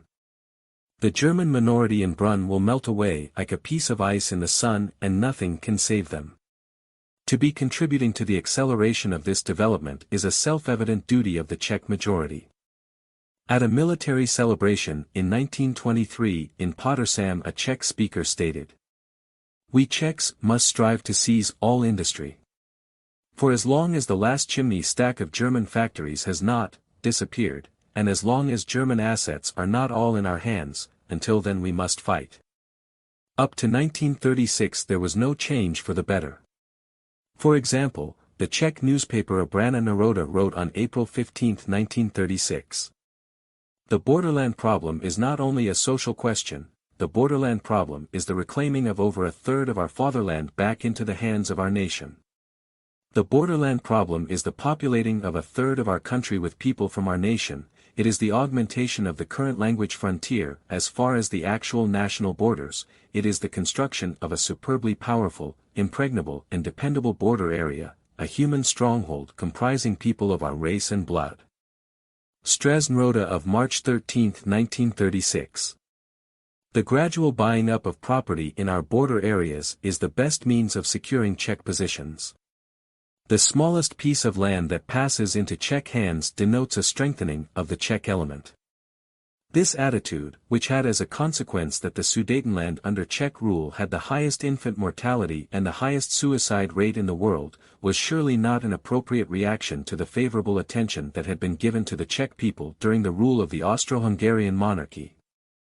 The secret of its well-being lay principally in the circumstance that 65% of the industries of the old, Austrian, monarchy, which up to then had been the common property of 54 millions of people, now remained in the hands of an independent state of only 14 million. This is a further striking proof that the Slav nations were not exploited by the Habsburgs so much as was later pretended. The Czechs were the best paid industrial workers, and the richest peasants were the Croats, whereas the standard of living in Tyrol, a purely German province, was always rather low. What happened after the defeat of Germany and Austria in 1918? In the same breath that democratic humanistic phrases were being espoused, more than 500,000 Czechs were being transplanted to an area where they had to fulfill but one function, to be outposts for an aggressive Czech undertaking of huge proportions. In this manner there was forfeited 31% of the German territory in a Chile impounding, for which there was no means of legal redress and which, therefore, was nothing other than sheer plunder on a large scale, organized by the state and carried out under state authority. From a political point of view, it is utter madness to constantly convey into the already overpopulated German crises areas an ever-increasing inflow of people. We declare openly, young socialist Wenzel Jaksch, on April 26, 1936 at Bodenbach, that the discrimination against the Germans in the public service sector, in the language question and the whole of the administration has reached a point that in general is thought to be intolerable. The national running battle is continuing on all fronts and is polluting the domestic atmosphere. Utilizing every public and socio-political opportunity, the Prague government systematically pressed the education policy into the service of national expansion. Consequently, two types of schools were established in the Sudeten German territories. Firstly, for the non-Czech ethnic groups alone, but then, however, also Czech schools which were not only meant for the children of the transferred Czechs living in the minority areas, but were also intended for the non-Czech children. By means of all kinds of social tempting and pressurizing of their parents, these non-Czech children were starting school there and eventually would become estranged from their own traditions and culture. Czechoslovakia was evaluated and viewed by Britain and France almost exclusively on the basis of a possible military deployment against Germany, not as a free state that might also at some stage have good relations with the Reich or that might at least be encouraged to adopt a reasonable line of conduct for the sake of peace in Europe. The culture war against the ethnic Germans instigated by the Czechs and the subsequent crimes against humanity were deliberately overlooked in the capitals of Western Europe. In France the political leadership had other interests. In 1919 the French Marshal Foch had already declared, in his capacity as principal military advisor at the Versailles peace negotiations. You see, looking at a map of Czechoslovakia, here is a great bastion. You will not give me permission to extend the frontier to the Rhine, then at least leave me this bulwark. In his memoirs Churchill also admitted this attitude. The mere neutralization of Czechoslovakia means the liberation of 25 German divisions, which will threaten the Western Front, in addition to which it will open up for the triumphant Nazis the road to the Black Sea. The subjugation of Czechoslovakia robbed the Allies of 21 regular, 15 or 16 second-line divisions. A historian corroborated that the old Czechoslovakia, allied to France and the Soviet Union, had been a dagger pointed at Germany's heart, a hostile stronghold right inside German territory, a gate of entry of the Reich's enemies. She was created for this purpose. When France, with the conclusion of the German-Polish Non-Aggression and Friendship Treaty in January 1934, lost 60 Polish divisions, she reinforced her efforts not to lose the 40 Czech divisions, and the only Central Eastern European war industry, Czechoslovakia, had a share of over August 9. These efforts were reflected in the endeavor to reassure the Czech government again and again of France's firm resolve to stand by her contractual obligations to a Confederate ally and, therefore, ready to aid her economically and to lend support in foreign and domestic affairs, and also to urge Prague repeatedly to deter the minorities from obtaining any position in the government and all influential offices, thereby preserving the value of the Czech army as an ally. The motto for this was: to have Henlein in the Czech government would be the equivalent of the German military attaché assuming the role of deputy chief of the Czech's army general staff. Edouard Beneš sought revenge in his own way, always supporting French policies and French interests on the League of Nations and elsewhere. For 20 years President Beneš had been the faithful ally and almost vassal of France. A Czech historian was to admit, it was thought that the Peace of Versailles would be binding on Germany for all time, and that could not be. On the other hand, the existence of the newly formed states depended upon the treaty. For this reason every opportunity was taken of fanning the flame of Franco-German animosity and preventing a rapprochement between Berlin and Paris. In order to maintain their status they, the new states, fought against any attempt to revise the obviously unjust rulings of the Versailles Treaty. Apart from September 1938, France never encouraged her Czech ally to seek reconciliation with Germany, but rather kept insisting for them to remain tough. A demand followed all the more eagerly by Beneš, since he was aware that Germany would not risk a war with his country in the face of such a coalition. As a consequence, the activities against the Reich increased and an almost explosive escalation of the internal situation was developing, exacerbated when the Sudeten-German Heimatfront, Sudeten-German Party, emerged at the May elections of 1935 as the strongest party of the entire Czechoslovakian state, but was still categorically excluded from the leadership of the state. Beneš knew how to justify this too. In a democratic state it was the rights of individuals and not of any group as such which must be respected, and it would be impossible to admit totalitarian or authoritarian claims. His Prime Minister Hadza was equally adept in employing this vocabulary. He would not allow communal elections in the Sudetenland, so long as they might develop into markedly violent contests, and also rejected the Sudeten-German Party's proposals because the constitution, which did not recognize either a separate legal personality for the different sections of the people or a spokesman for them. The Czech leadership could only hope that, when they were presenting these or similar utterances to their interlocutors, these would be either too stupid or too biased and overlook the contradictions and hypocrisy of those remarks. How could the rights of the individual be protected or be regarded as such when the state leadership refuses to take into consideration the rights of the people as a whole? It had to be obvious to every foreign observer, as indeed it was, that the then Czechoslovakia was neither a democracy nor a state under the rule of law, but rather a state of several nationalities being forcibly held together by a Czech leadership group, and this state's internal policy had as its leitmotif the battle against all non-Czech nationalities. The British envoy in Prague, Newton, felt obliged on April 19, 1938 to make the following recommendation.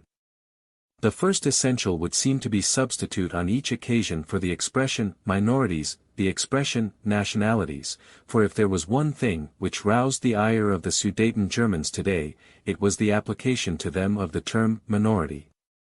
As a general observation, I would remark to Dr. Beneš that he had on various occasions made a public announcement of the new principles by which the administration would be guided in the future and of the spirit in which it would act. His critics have been wont to reply that these were fine words and nothing more.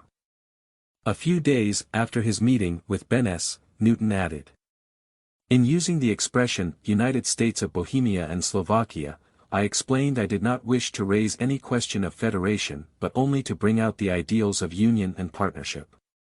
Beneš listened with attention and said that he personally agreed with my remarks. He had long held that Czechoslovakia could not be a national state. In the cabinet it was already realized that his program meant an end of the conception of a national state. But these two were fine words and nothing more. After all, the country was, to use the words of the Czech Prime Minister Hadza, too small to allow itself to be atomized, and that granting autonomy would mean to commit suicide. Or, to quote the decision taken by the plenum of the Supreme Administrative Court in Prague on March 19, 1919, 3 months before the signing of the Versailles Peace, dictate the national minorities might be granted rights only to the degree that thereby the character of Czechoslovakia as a national state is not undermined. Needless to say, this set phrase became the guideline for legislation and government practice. Not only in Czechoslovakia but also in most of the states that had been established or expanded by the peace treaties of 1919 to 1920. That Eduard Beneš, at that time Czech foreign minister, was involved during the years 1918 to 1921 in the forced transfer of German territory to Poland is mentioned only in passing. This Beneš, having advanced to president in 1935, deemed himself qualified in home affairs on the basis of his strategy in foreign affairs, as described in his memoirs. During all those exacting and exhausting negotiations, from 1935 onwards, I tried my utmost to steer a straight course with the Soviet Union on one side and France on the other. On June 4, 1936, after the French elections which resulted in the formation of the government of the Popular Front, the new premier, Léon Blum, had sent me a message that France would never again behave with such weakness as his predecessor had done at the time of the occupation of the left bank of the Rhine, and assured me that his government would be strong and firm towards Germany and that we might count on this. This was really France's last stand. The foreign minister, J. Paul Bancourt, sent me a number of messages in the same strain. He tried especially to re-establish the eastern front of the Little Entente, and he also tried to win over Poland. It is evident that the political and military cooperation between Czechoslovakia and a Soviet Union geared for world conquest, with the purchasing of Soviet bombers and the Soviet promise of assistance in spite of the absence of a common frontier, as well the French attempt to open up a route to Prague for the Red Army in the event of war, was to have a disastrous effect on the development in Europe. Russia had already delivered 300 warplanes to Czechoslovakia, and in addition several squadrons of Soviet planes were on Czechoslovak airfields. Not Hitler, but Eduard Beneš had been aggravating the Sudetenland crisis more and more. The British historian A.J.P. Taylor was to confirm that, in the spring of 1938 Hitler did not see his way clearly, but that Beneš was willing to settle his Sudetenland problem, insoluble at home, on the international field. The diplomatic records show that on March 12, 1938 the assurance was given by Göring to the Czechs that Germany is not considering taking action against Czechoslovakia. After the Anschluss, Hitler stated that the solving of the Czechoslovak question was not urgent, and there is no proof that he acted otherwise. It is often said that the Nazis deliberately roused up otherwise contented German minorities to imagine their grievances and make political capital for Germany out of them. The impartial investigations of Lord Runciman effectually routed this charge. Hitler had not stirred up discontent in the Sudetenland. On the contrary, German diplomats in Bohemia tried to hold back the Sudeten Germans in the face of any Czech provocation, when the excitement over the union of Austria with Germany was at its peak. Other politicians, on the other hand, were already examining the Czechoslovak question long before Hitler had formulated his intentions. Not only did the British and French urge concessions on the Czechs. The British also urged Hitler, already on May 10, 1938, to make demands. This took him by surprise. Before the May 1938 crisis, the Reich government had on 6 occasions endeavored to negotiate with Beneš. He turned down the German negotiators every time. He does not even consider it worth the effort to reply to the offer sent to him by telegraph on February 16, 1938 by the German envoy Eisenlohr. The May crisis in 1938 was triggered by President Beneš with his order for mobilization of the Czechoslovak army. As a pretext he used rumors of alleged concentration of German troops on the Czech border. The sources of these rumors were British news services, apparently from the Foreign Office. In any case, they were originating from the same capital city, hence it had just recently been put to Hitler to make demands in respect to Czechoslovakia, which had surprised him very much. Needless to say that these rumors and their consequence in the shape of the Czech mobilization likewise surprised him. In actual fact there was no movement of German troops, as was established beyond a doubt at the Nuremberg trials after the war. What then induced the Czech government to start these clear provocations for war? There are only 2 possibilities, the accuracy of which, however, can only be a matter of conjecture for now. Either the Czech government, similar to Schuschnigg with his plebiscite, simply took a leap forward and quite deliberately provoked a war. There is the other possibility in that German resistance circles learned of the drawing up of the Second Survey Green, but not the contents. Possibly London was informed of the designing of this study. Anti-Nazi circles at the highest military level were in fact giving information of the most secret military nature to the British government, and from that would have drawn the conclusion that the study was a short-term plan of attack. The British and French press is filled with alarming reports. War seems directly imminent. Henderson, the British ambassador in Berlin, advises his civil servants to send their wives and children back home. He makes the same recommendation to the press corps. The protests continue to pour in, not against the Czech mobilization, but against the non-existent German troop movements. The governments of France and the Soviet Union openly threaten with military intervention. In fact, mobilization in itself already signifies a state of war, even today, after the Second World War. Beneš was upholding the mobilization even when the rumors that had been used as a pretext were refuted by neutral, foreign journalists and military attaches. The reservists would only be demobilized in mid-June 1938. Britain and France, in spite of Hitler's appeals, never advised the Czechs to cancel their mobilization. Hitler issued a secret directive on the very first day of the Czech mobilization, on May 21, 1938, that it was not his intention to take action against Czechoslovakia in the near future. This proves that Hitler did not want to be provoked and, furthermore, was not looking for a convincing pretext, acceptable to world opinion, for crushing Czechoslovakia. He could not have wished for a better justification for an attack, had he been out to make conquests, than the premature mobilization of the opponent, together with the corroboration of the neutral, as well as the British and French military attaches that the explanation as advanced by Beneš was a fabrication. Hitler took a similar stance in the face of the renewed Czech mobilization of 23 to 24 September 1938.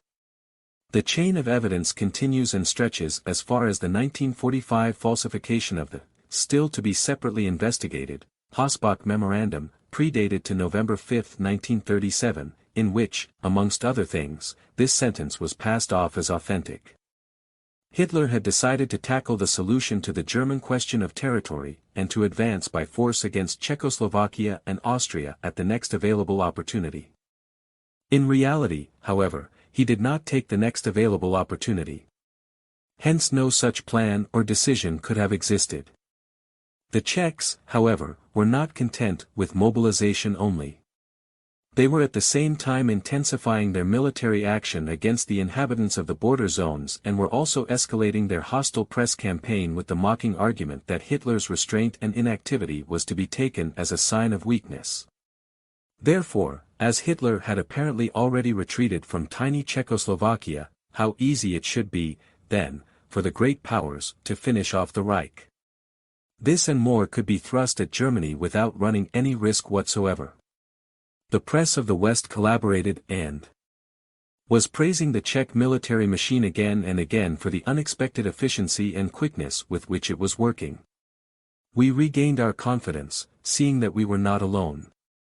How provocative the moves were from Eduard Beneš would also be evident in the weeks before the Munich conference, in that he could not even be persuaded by the pressure exerted by the Western powers to propose a compromise solution to the Sudeten Germans.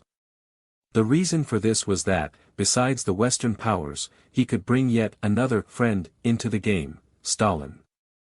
The Soviet government, which had declared itself ready to fulfill its commitments under the Soviet-Czech Agreement, confirmed in mid-May 1938 its willingness to defend Czechoslovakia against any aggressor, even if France should refuse to help. The Soviet government approached the governments of Great Britain and France several times, suggesting combined operations in support of Czechoslovakia. The Soviet Union declared itself ready to intervene on behalf of Czechoslovakia, even if France were not to grant her support, which, however, had been a prerequisite for Soviet aid, even if Poland or Romania should refuse to allow Soviet troops to pass through their territory. The Soviet government informed the President and the government of Czechoslovakia that the Soviet Union would assist Czechoslovakia under one condition, when Czechoslovakia is willing to defend herself and will ask for Soviet help. For the rest, this Soviet promise of aid was unconditional, i.e. independent of the legal position and of the question of the aggressor. According to Soviet teaching, everybody is an aggressor anyway who has been labeled as such by the communists, irrespective of the circumstances. Even the U.S. ambassador in Paris, Bullitt, seemed to be getting perturbed by the crisis and war-promoting influence of the Soviet Union on the Czech government. In a letter to President Roosevelt of May 22, 1938, he advised that the general mobilization ordered by the Czech government has to be understood as provoking war, which could have only one result: establishing Bolshevism on the whole continent. The Munich conference, which took place 4 months after these events, could have been avoided, if President Beneš had accorded to the German minorities the rights which had already been guaranteed in 1919, and if he had not let himself get carried away in continual provocations in the certitude of enjoying the support of his many powerful and, sometimes, goading friends. At that time there were 500,000 Sudeten Germans permanently unemployed, without any support from insurance benefits and without assistance from the trade union or health funds. Out of 800,000 unemployed citizens in the whole of Czechoslovakia, to those numbers the destitute dependents need to be added. Such a state of affairs could not remain unchanged. In Czechoslovakia, payment of unemployment benefits was tied to membership in a trade union and would in this instance still only be paid for 6 months. The subsequent phase would be social welfare or the relief fund of the community. This would amount to a weekly payment, monthly in the case of money from the relief fund, of 10 crowns for single people and 20 crowns, 1 to 2 Reichsmark, for married people. This whole picture of misery is enlarged by the consequential result of this situation in the form of malnutrition and disease, a rising death rate and a severe decline in marriages and births. The systematic ousting of the Sudeten Germans from the economy and the administration, even in their exclusively German spheres, remained a political concept, and as such was bound to lead to an aggravation of the situation. The deeper reason for this misery was the 200-paragraph Defense of the Realm Act, enacted in Czechoslovakia on June 23, June 1936, which, together with its implementation decrees, supplied the legal basis for the complete elimination and weeding out of the Sudeten Germans with their culture and traditions. This law was embarked upon immediately by the newly elected president and thus Commander-in-Chief of the Armed Forces, Eduard Beneš, upon his election on December 18, 1935, and it remained one of the longest-lasting laws. With the aid of ambiguous phraseology concerning national unreliability, any employee could be dismissed and any employer dispossessed who did not suit the Prague government. Any remaining possibilities left to the Sudeten Germans for eking out a living, which had not been covered by this last regulation, were eliminated by the Borderland rule. The refusal to exert any political influence on these entire happenings, the flight of more than 214,000 Sudeten Germans across the border to Germany, the slaying of 200 Sudeten Germans in local pogroms, and much suffering were bound to bring the situation continually to a head even without any influence from Hitler. Every foreign visitor who was traveling in those parts at that time agreed that this state of affairs was intolerable. Lord Runciman, a British government special envoy who stayed in Czechoslovakia from July 25 until mid-September 1938 to investigate the situation on the spot, was just one amongst many. The British leadership was being kept very well informed about the conditions in Czechoslovakia during all these years, since elected representatives of the Sudeten Germans had been making their plight known to British politicians since 1919. However, it was the German landowners, Democrats and Social Democrats in Czechoslovakia that had been applying for help from the British government in London against Czech oppression in the days before National Socialism. Only later did Henlein and his fellow party members also come to the Thames to make representations for the same reasons. Already in the summer of 1937, Henlein had traveled to London to personally transact independent negotiations on the granting of autonomy for the Sudeten German regions in Czechoslovakia. Already at that time did the British government, acknowledging the justification of the Sudeten German demands, give Henlein the assurance that it would support his endeavors. The Sudeten German claim to self-determination and independence, publicly made by Henlein on September 15, 1938, was raised only at the very last. After the rejection of their numerous proposals, very modest in scope, which were brought forward frequently over many years of enduring patience, hence suggesting peaceful intentions. After the announcement of martial law in the Sudeten territory by the Czech government on September 12, 1938.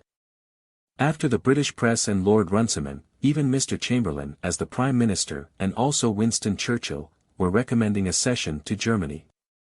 This is an example written on May 14, 1938 in the New York Times by Auger, a former diplomatic correspondent of the London Times. Mr. Chamberlain today certainly favors a more drastic measure, namely, separation of the German districts from the body of the Czechoslovak Republic and the annexation of them to Germany. Winston Churchill, in the leading article in the Times on September 7, made it patently obvious that the best way out of the situation would be the transfer of the Sudeten districts by Czechoslovakia to Germany. Of course, after the Munich conference Churchill referred to it as the model democratic state of Central Europe, see the references to his warmongering speeches on pages 62f. Lord Runciman, in his report to the British government dated September 21, 1938, unequivocally recommended the transfer of the Sudetenland to Germany. Since there exists the danger of a civil war, and the Czech government is in no satisfactory measure prepared to accommodate any concessions. In spite of these and other attempts at mediation and much good counsel, the Czech government was not willing to give way. Too powerful, after all, proved the influence from Moscow. Beneš had received from Stalin once more, in answer to his inquiry, the assurance that the Red Army would be marching in the event of a German-Czech conflict, even if France was not going to intervene militarily and, in fact, irrespective on whatever grounds the conflict would break out. The stipulation for this deployment was merely, as already stated, that the Czech army should be ready for battle and that the help of the Red Army should be requested. For its part, the government of the USSR was inviting the French government immediately, at the beginning of September 1938, to arrange a consultation between representatives of the Soviet, French and Czechoslovak general staffs to work out the necessary measures. Litvinov thought Romania would allow Soviet troops and aircraft transit through its territory, but considered it very desirable, in order to influence Romania in this sense, to put the question of eventual aid to Czechoslovakia before the League of Nations as soon as possible. If there were even a majority in the League Council in favor of such aid, strictly according to the covenant, unanimity was required. Romania would undoubtedly support it and would not object to Soviet forces passing through its territory. The objective of the Soviet Union must have been obvious to every politician of the Western powers. After all, Lenin was teaching already in 1917 that the proletarian revolution would increase the differences among the capitalist nations to the point of creating wars and the eventual self-destruction of capitalism, to be followed by the decisive weight of Soviet might tipping the scales in favor of establishing worldwide Bolshevism. Stalin reinforced his readiness for action and consequently his encouragement for Beneš's inflammatory policies with appropriate measures. In these past few days the government of the Soviet Union has confirmed again her willingness to help the peoples of Czechoslovakia without delay and has approved to this end fitting practical measures. 30 infantry and several cavalry divisions of the Soviet Army have been assembled on the western border of the USSR. The Air Force and armored units have been put on standby. The Soviet armed forces, as Nikita Khrushchev recalled in 1955, were at that time put on a state of alert in order to check Hitler's aggression directed against Czechoslovakia. On September 12, 1938, at the final session of the NSDAP Congress in Nuremberg, Hitler stated in greater details his position on the Czech policy and declared that the Reich government was not indifferent to the lack and abolition of the rights of the Sudeten Germans, affirming that no European state had made more sacrifices for the sake of peace than Germany, but that these sacrifices had limits. The situation on September 12, 1938 was as follows. Martial law is imposed on almost all regions of the Czechoslovak Republic. The Czechs adopt still more radical measures, intensifying of press censorship, prohibition of assembly, independent military action and measures taken by local police. Konrad Henlein issues a 6-hour ultimatum to the government that demands the repeal of martial law, the withdrawal of Czech police from the Sudeten German areas, and the billeting of the soldiers in purely military quarters. After the deadline has passed, the Sudeten German delegation breaks off negotiations with the government and leaves Prague. On September 13, the Czechs are taking stringent police and military measures and enforce en masse a wave of arrests. Some high officials of the Sudeten German party are leaving Czechoslovakia. The Runciman delegation acknowledges that in the present circumstances the demands of the Sudeten German party are understandable and justifiable. September 15. Konrad Henlein releases a proclamation to the Sudeten Germans and to the world in which he demands the joining of the Sudeten territory with the Reich. Formation of a Sudeten German Volunteer Corps in Germany. Prague answered on September 16 by banning and dissolving the Sudeten German Party, thereby depriving 3.5 million Sudeten Germans of every possible democratic and organizational representation. Prague even issued an arrest warrant for the party's former leader Konrad Henlein and disseminated a wanted poster for his capture. Furthermore, all telephone links with the German Reich were cut. On September 17 a further set of extraordinary measures was added, which abrogated a whole host of constitutional articles.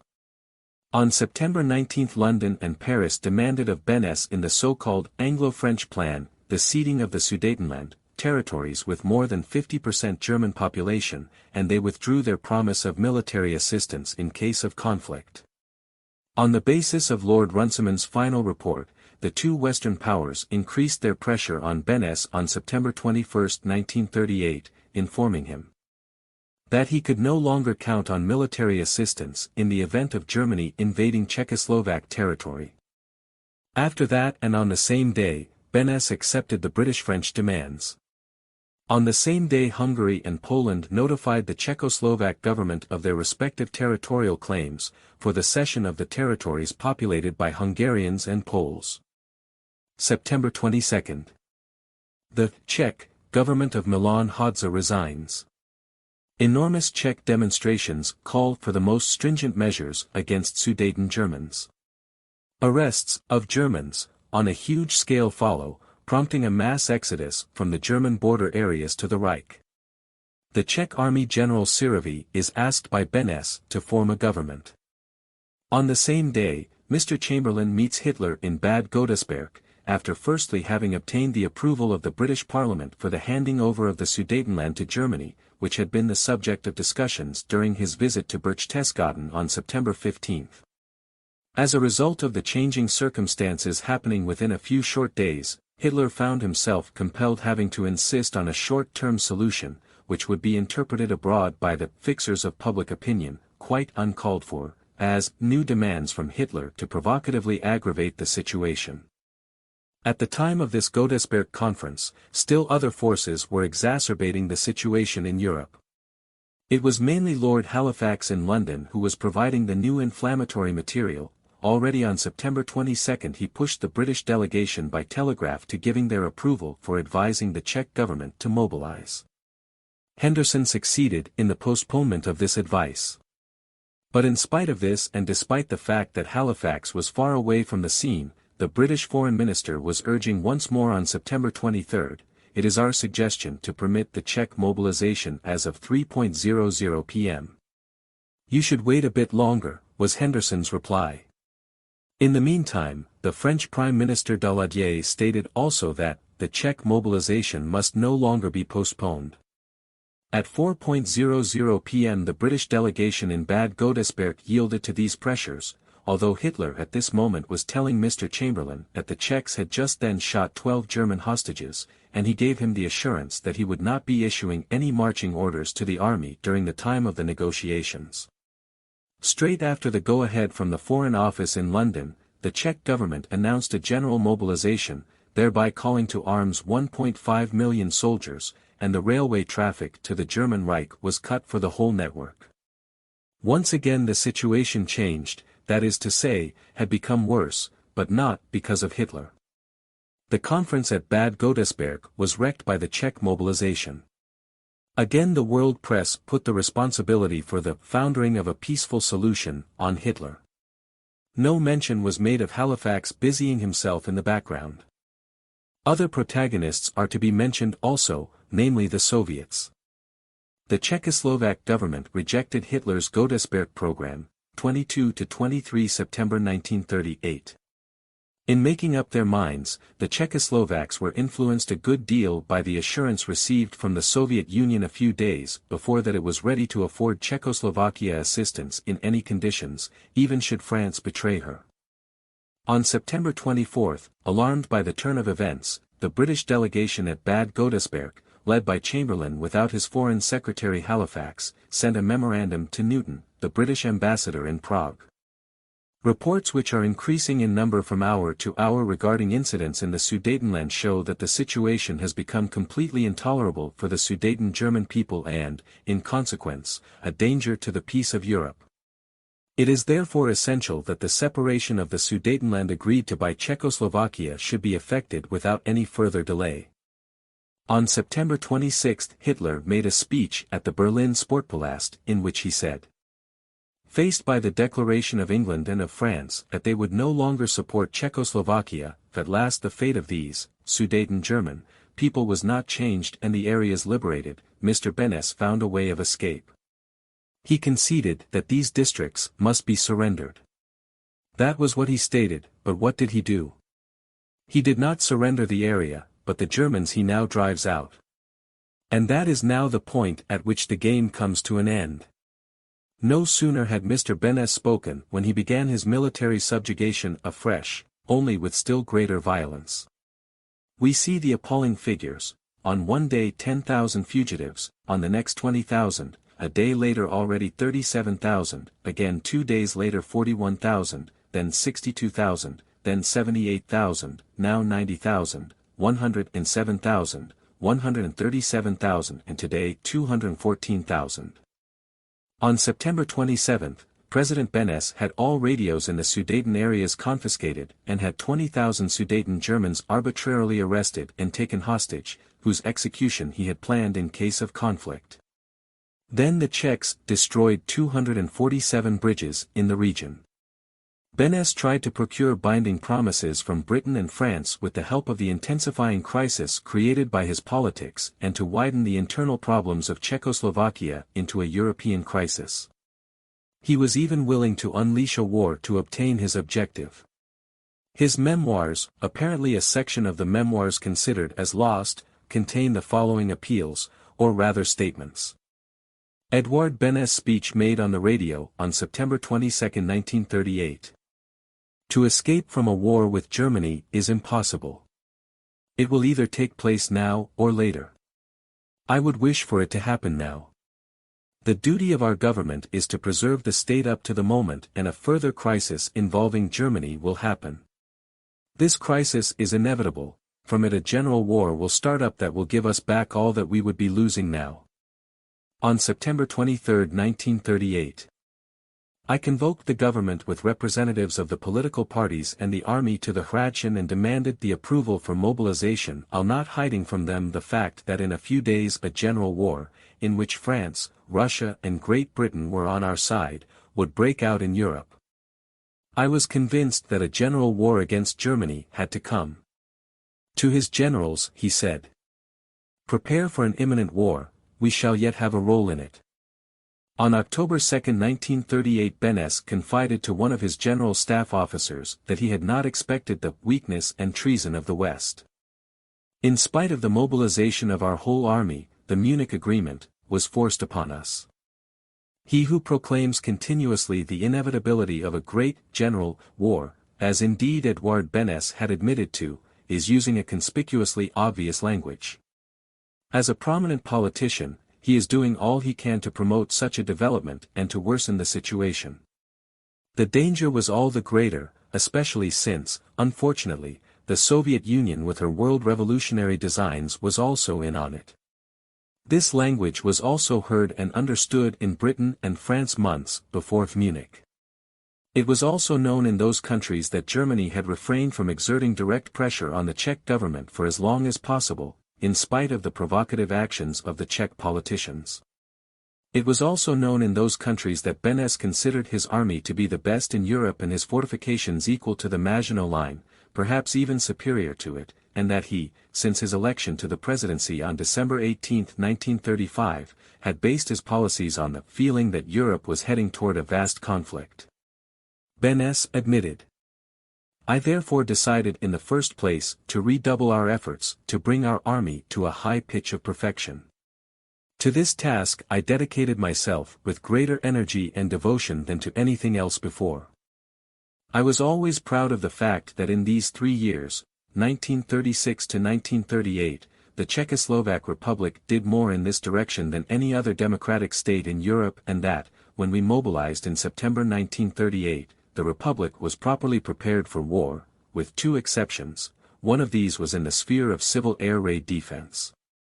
The other was the unfinished state of the fortifications on our southern frontier with Austria. In so far as its army was concerned, France was better equipped than Great Britain, but in 1938 she also was quite unprepared for sudden war, especially a modern one. Its preparations could not compare with Czechoslovakia's. This is surely strange, seeing that France was informed of our arrangements down to the minutest detail by General Fauchet, the head of the French military mission in Prague, who every week attended the military conferences with the President of the Republic, and not only knew exactly what we were doing, but why we did it, emphasis by Beness. In the Western capitals it was well known that the Prague government, prior to the Munich conference, was willing to organize, together with the Soviet Union and the Western powers, general staff discussions on a general war against Germany. This war was to be started with the expulsion, or possibly the extermination, of the Sudeten Germans. One wondered in London and Paris how it was that, after 20 years of peaceful and democratic policies, the Czech government still rejected proposals for a plebiscite in Sudetenland. The explanation was simple. A plebiscite would mean disintegration of the state and, as he said more than once, civil war. No state can rightly claim to build a policy of peace on the oppression of forcibly incorporated minorities and then say that, by granting the right of self-determination to these minorities or by granting of equality in fundamental principles in general, the whole state would disintegrate. It is typical of the provocative attitude of the Reich government that the first calls for a plebiscite in the Sudetenland came from the British press. Only afterwards, and rather late in the day, did the leader of the Sudeten German party, Konrad Henlein, make such a demand.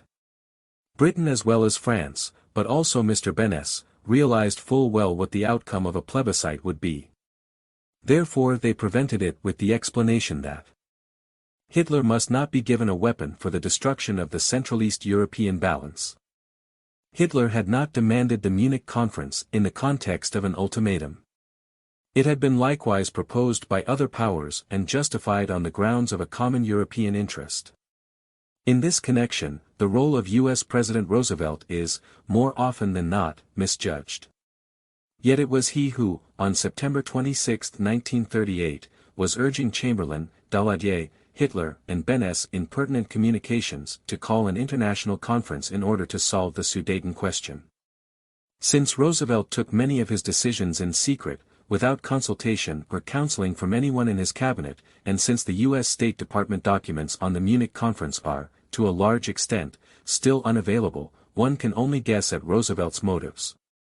Meanwhile we have some clues, all of which point in the same direction, namely that Mr. Roosevelt did not regard Munich as any final settlement with Hitler but believed that it might lead to war at no distant period.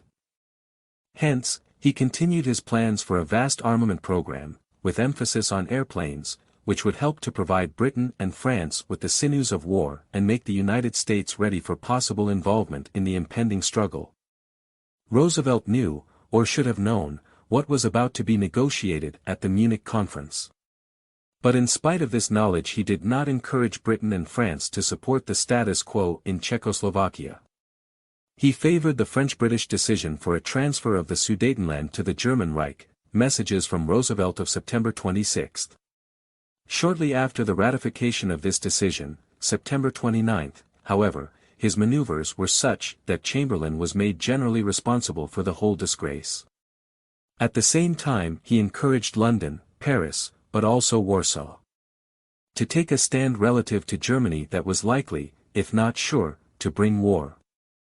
The backdrop to this stand had basically been perceived correctly by the Polish ambassador in Washington, Jerzy Potocki, even though the threads which Roosevelt had personally woven for the Munich conference remained hidden from him.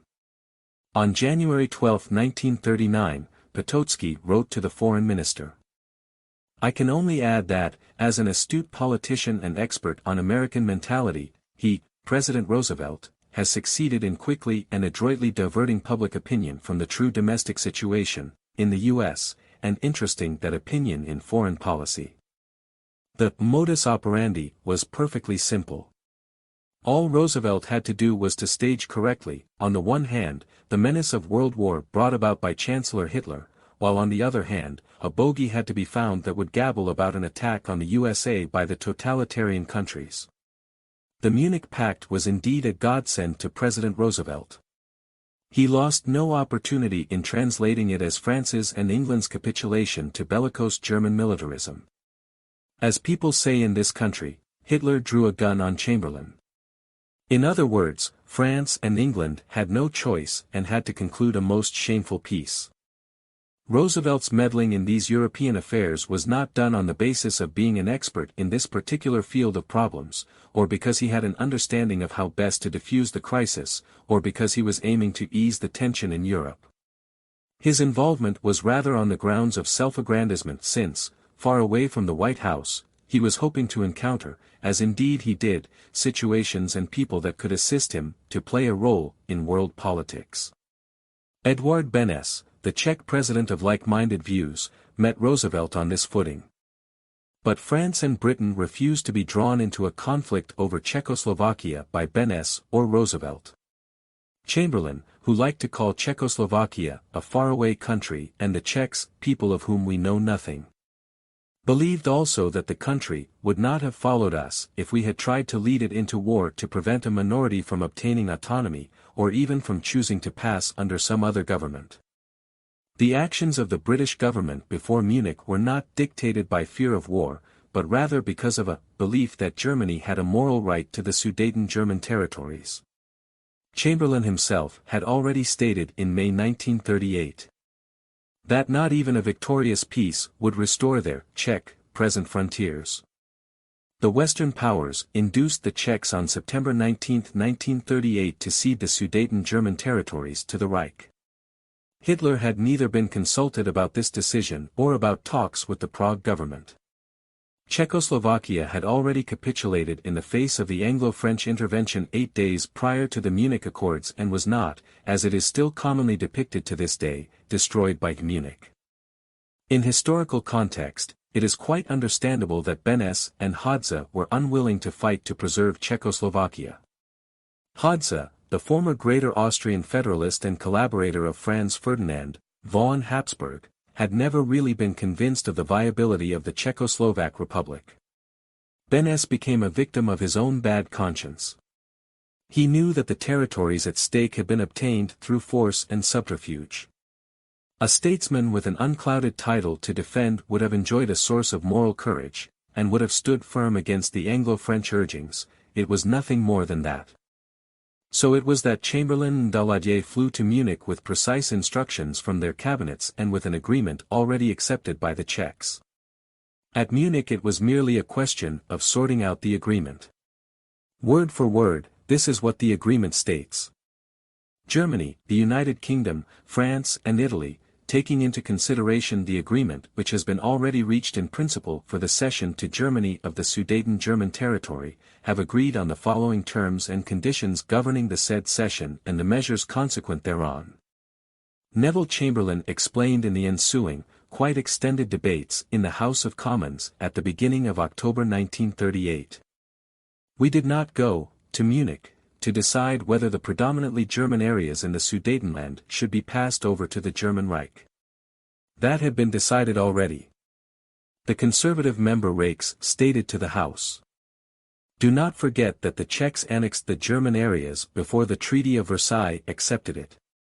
Honorable members talk about time limits, but I would remind the House that it took the Czechs 20 years before rights were conferred on the Sudeten Germans.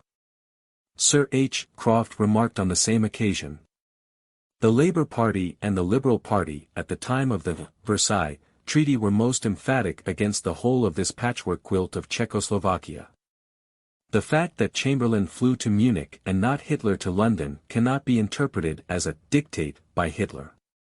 While Hitler was justifiably concerned that hostile demonstrations might ruin the chances of a successful outcome of a conference, so it fitted Chamberlain's policy to come to Germany, as he wrote in a private letter on September 13, 1938. Indeed, it would not have suited me, if Hitler had come to London, for it would have deprived my coup of much of its dramatic force. Chamberlain declared in his important speech in Birmingham on March 17, 1939. Not one voice of criticism was to be heard, and I first announced that I would go to Munich. Everybody applauded that experiment.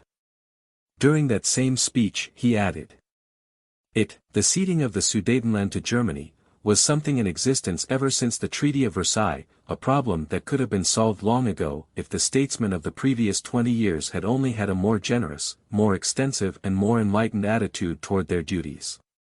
It had become like a long-neglected malady, and a surgical operation was necessary to save the life of the patient. How does a German historian assess the situation in the relative calm after the Second World War? As with the preceding Anschluss of Austria to the Reich, so likewise here the question of the German element with their culture and tradition, the Germanists, in East and Southeast Central Europe, for which a rational solution has never been found, this same unsolved question is playing a part here.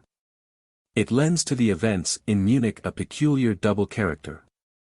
It provides Hitler with a morally perfect starting position.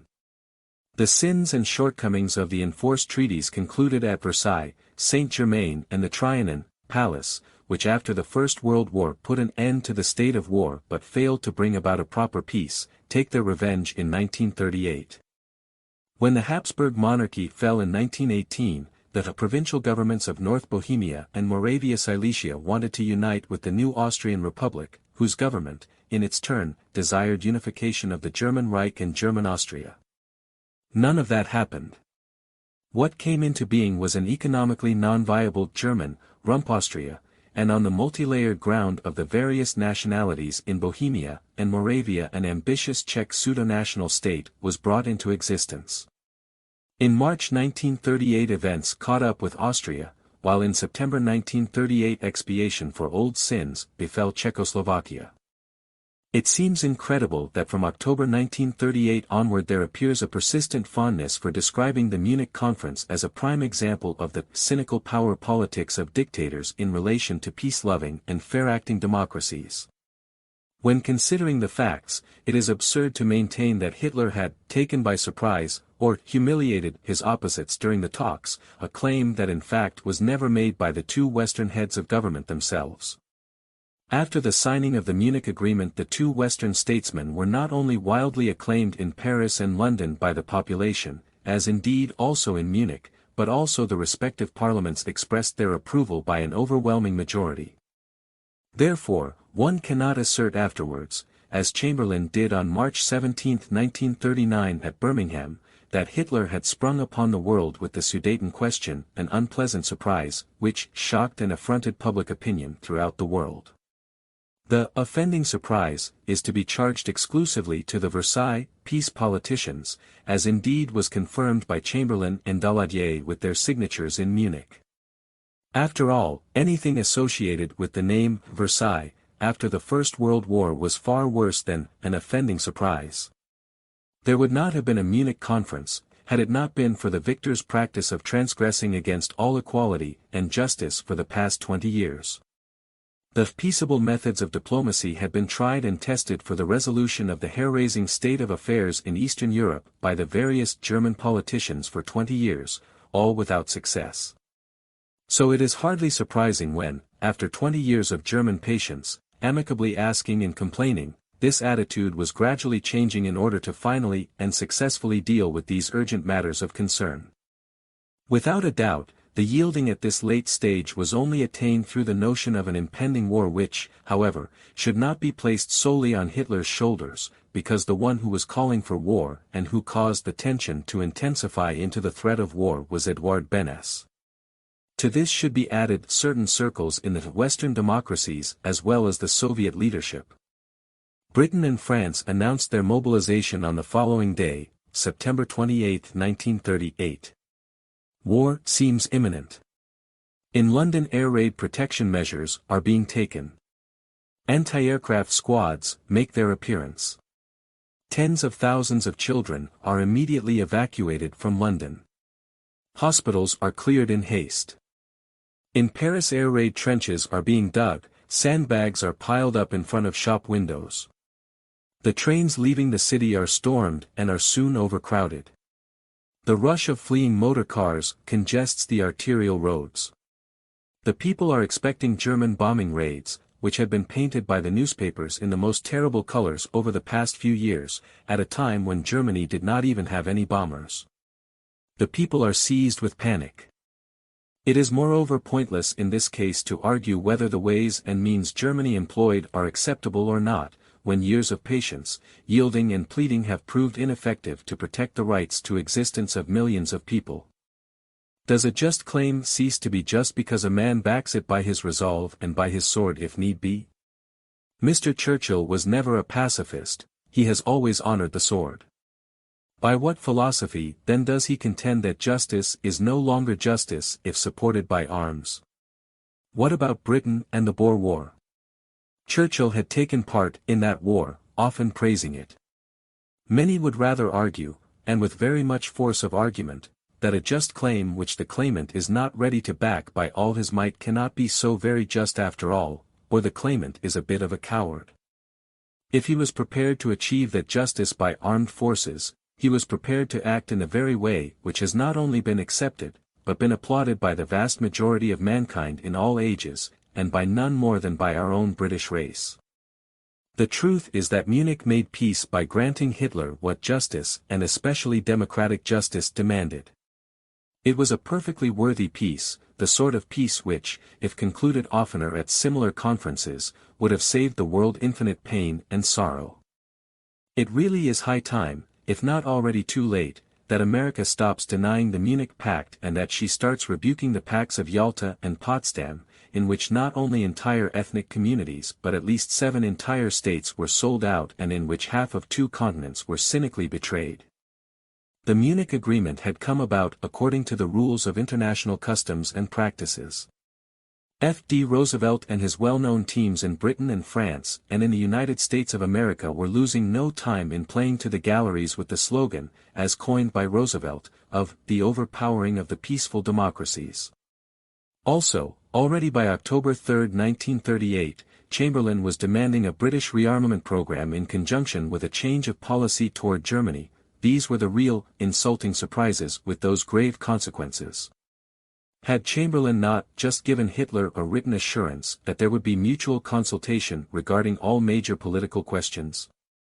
The Munich Agreement as well as the Peace and Friendship Declarations never to go to war with one another again were signed by Chamberlain in Germany on his 3rd visit.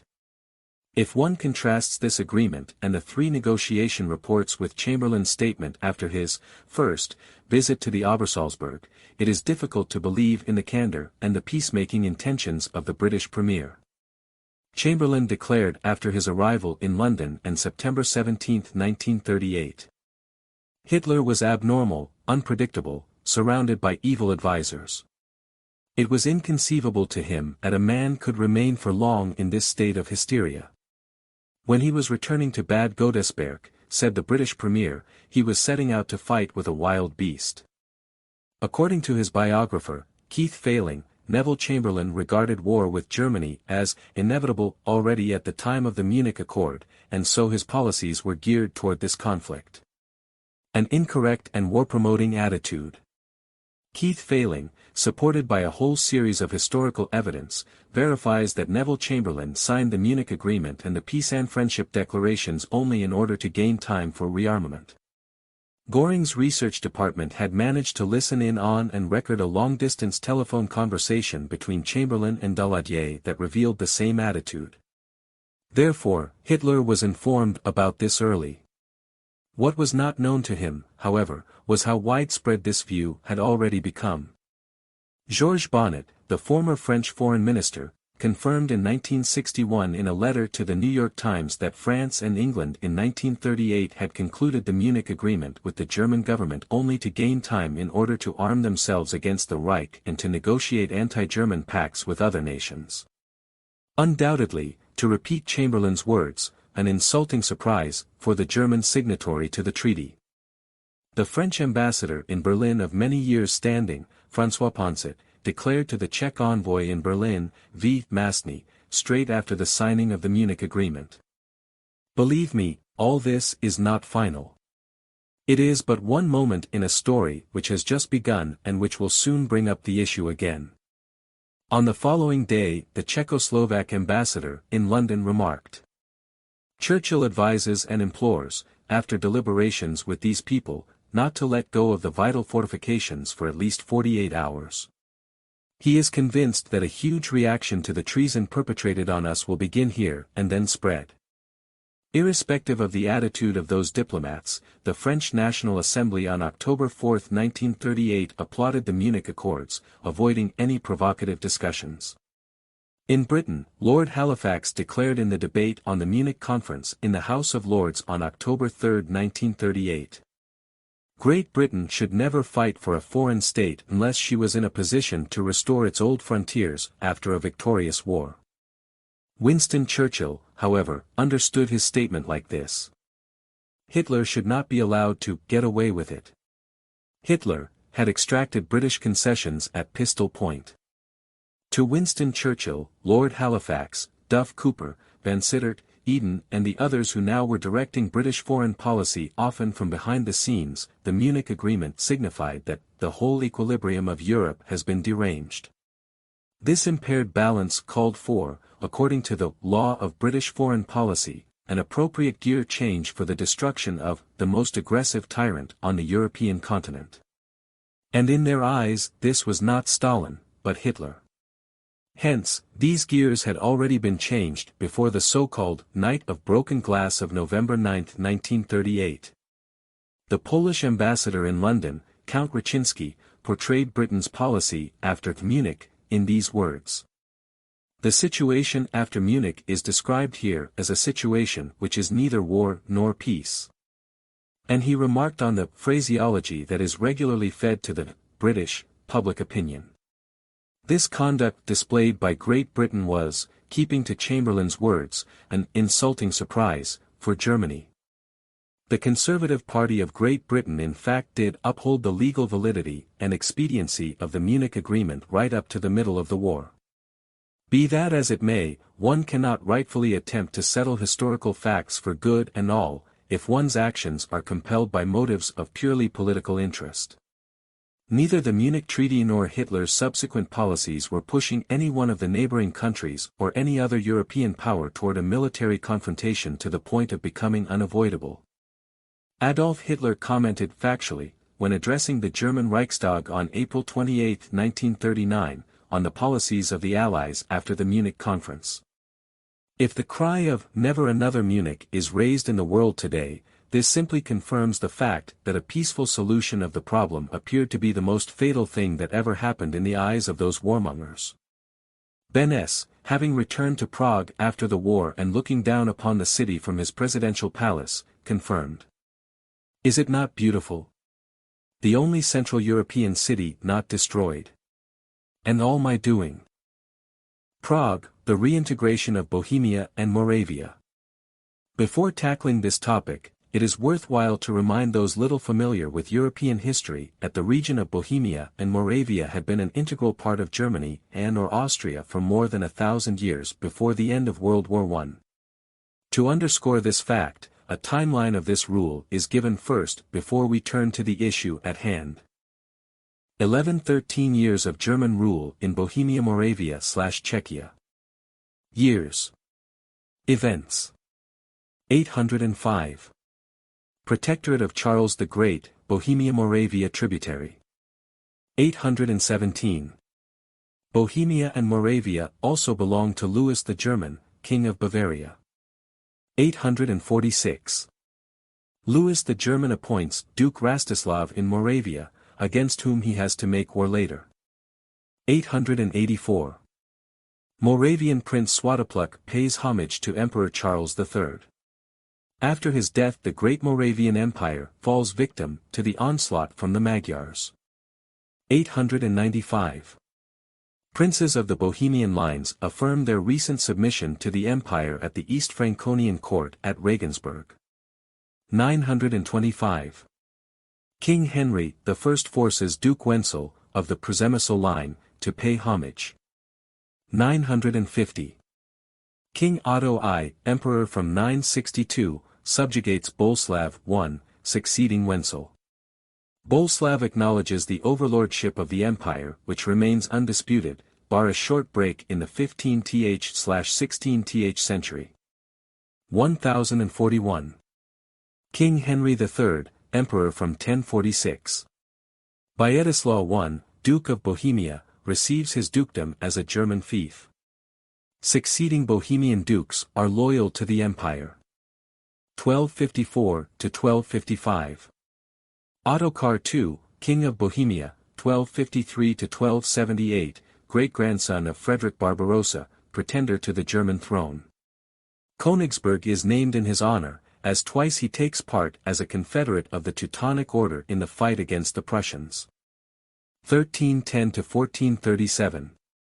Kings of Luxembourg on the throne of Bohemia, beginning with the son of, German, Emperor Henry VII, King John, spouse of the sister of Wenzel III. 1346–1378. Emperor Charles IV residing in Prague. 1348. Emperor Charles IV establishes the first German university in Prague. 1378–1400. Eldest son of Charles IV from the House of Luxembourg, Wenceslaus IV of Bohemia, Wenzel, German Emperor. After his death 1419 War of the Hussites, 1420–1436, starts.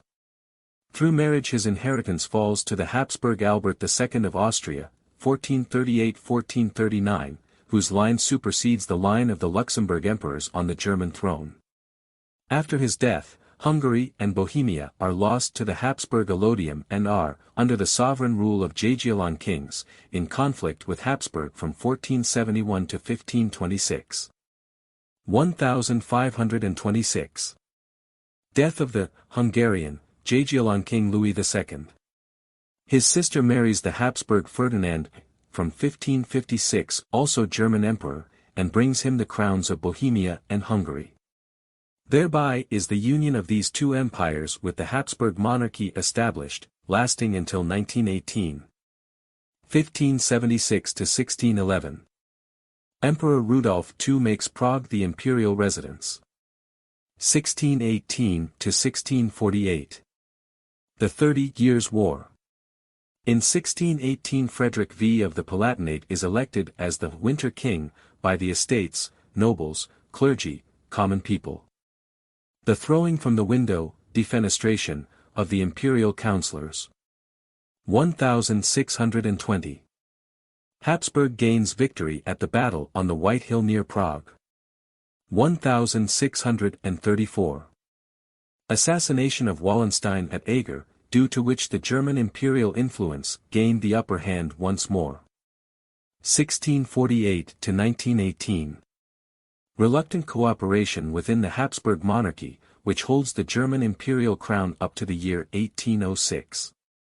Seen from that perspective, reintegrating this part into Greater Germany merely 20 years after it had become independent with the aid of Germany's enemies, is not all that much of an outrage as it is usually portrayed nowadays. The sequence of events in 1938–1939. The brutal violation of little, defenseless Czechoslovakia, a statement that was given as reason for concluding that Hitler had broken his promise and was also in breach of trust, was another example of the falsehood which was unceasingly pounded into the heads of masses outside of Germany by the opinion makers of the press. Yet the incorporation of Bohemia and Moravia into the Reich had equally as little to do with the realization of territorial claims as it had with a plan of attack, a plot against peace, or the creation of a platform for the encirclement of Poland and for a breakthrough to the Black Sea. This action arose from the inevitable consequence and the interplay of various historical, ethnographic, political and military factors. The disintegration of this artificially created multi-ethnic abomination, joined together in total disregard of historical and national principles, happened without any German assistance and would already have come about in 1918, had not Russia and Germany been utterly and totally destroyed. Who in the world is aware nowadays that there were in existence in Czechoslovakia, apart from the different languages of all the minority groups, even two national anthems, one for the Czechs and one for the Slovaks? And this fact is just one example of the diverse tension-producing elements in this state. Poland and Hungary were asserting territorial claims, and the Carpatho-Ukrainians in the eastmost tip of that country were demanding their independence. Already at Pentecost 1938, May 30th, months before the new Sudeten solution, the Slovak People's Party of Hlinka was insisting on the occasion of the 20th anniversary of the Pittsburgh Agreement, on autonomy for the Slovaks. The Pittsburgh Agreement of May 31, 1918 had been negotiated during the First World War by Tomáš G. Masaryk, who was to become the first president of the Czechoslovak Republic, and a group of Slovakian emigrants to the United States. It was the Pittsburgh Post that announced then to the world the founding of this Czechoslovakia. Professor T. G. Masaryk was the only representative of the smallest Czech party, the so-called Progressives, in the Vienna Parliament. He was in no way entitled to speak in the name of the Czech nation. During the war his conduct was sharply criticized abroad and in Bohemia. The Czech people by no means echoed Masaryk's battle cry, "Destroy Austria." The Slovaks for their part were insisting from the beginning that the Slovakian League in America did not have the authority to consider themselves as the executor for the Slovak people. At any rate, there is, out of consideration for Woodrow Wilson alone, on whose approval the whole project depended in 1918, in the agreement an assurance given for a cultural special position for the Slovaks, i.e. independence in cultural matters. In addition it was set forth that the elected representatives of the Slovakian people should, within the next 10 years at the latest, be given the opportunity to decide for themselves on the future of Slovakia. The Pittsburgh Treaty had placed the government, or rather the parliament, of the planned state under the obligation to incorporate this fact in the constitution and to organize the state that was to be established as a federation. Already in 1919 the Pittsburgh Agreement was violated when the so-called Revolutionary National Assembly that was not made up of lawfully elected representatives of the people but was rather arbitrarily put together, and where Slovaks were actually represented by Czech delegates, approved a constitution of the Czechoslovakian Republic which did not respect fundamental clauses of the Pittsburgh Accord. Since the Allied powers were not lifting a finger for the rights of the Slovaks as laid down in the Pittsburgh Agreement, constantly growing tensions, exacerbated by the leadership in Prague, were building up so over the years between the Czechs and the Slovaks. As all the posited demands made on the occasion of the 20th anniversary of the Pittsburgh Agreement had been denied, all Slovakian members of parliament, with the exception of the Communists and Social Democrats, there was neither pressure nor encouragement from Hitler, were requesting autonomy once again on October 6, 1938. This did not come about, first and foremost, as a reaction to the policies of the German Reich, but rather because of the Pittsburgh Agreement and its violation by the Czechs. For 20 long years the Czechs have flouted their commitments.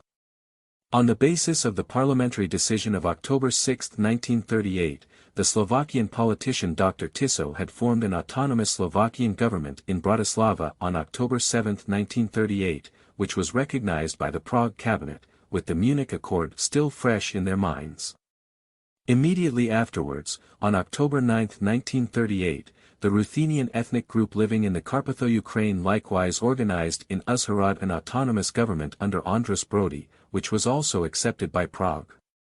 The two prime ministers of both nationalities were sworn in on the constitution of the state in Prague, having now become a federal republic. On November 22, 1938 a formal constitutional amendment in Prague, the Slovak Autonomy Law, came into force.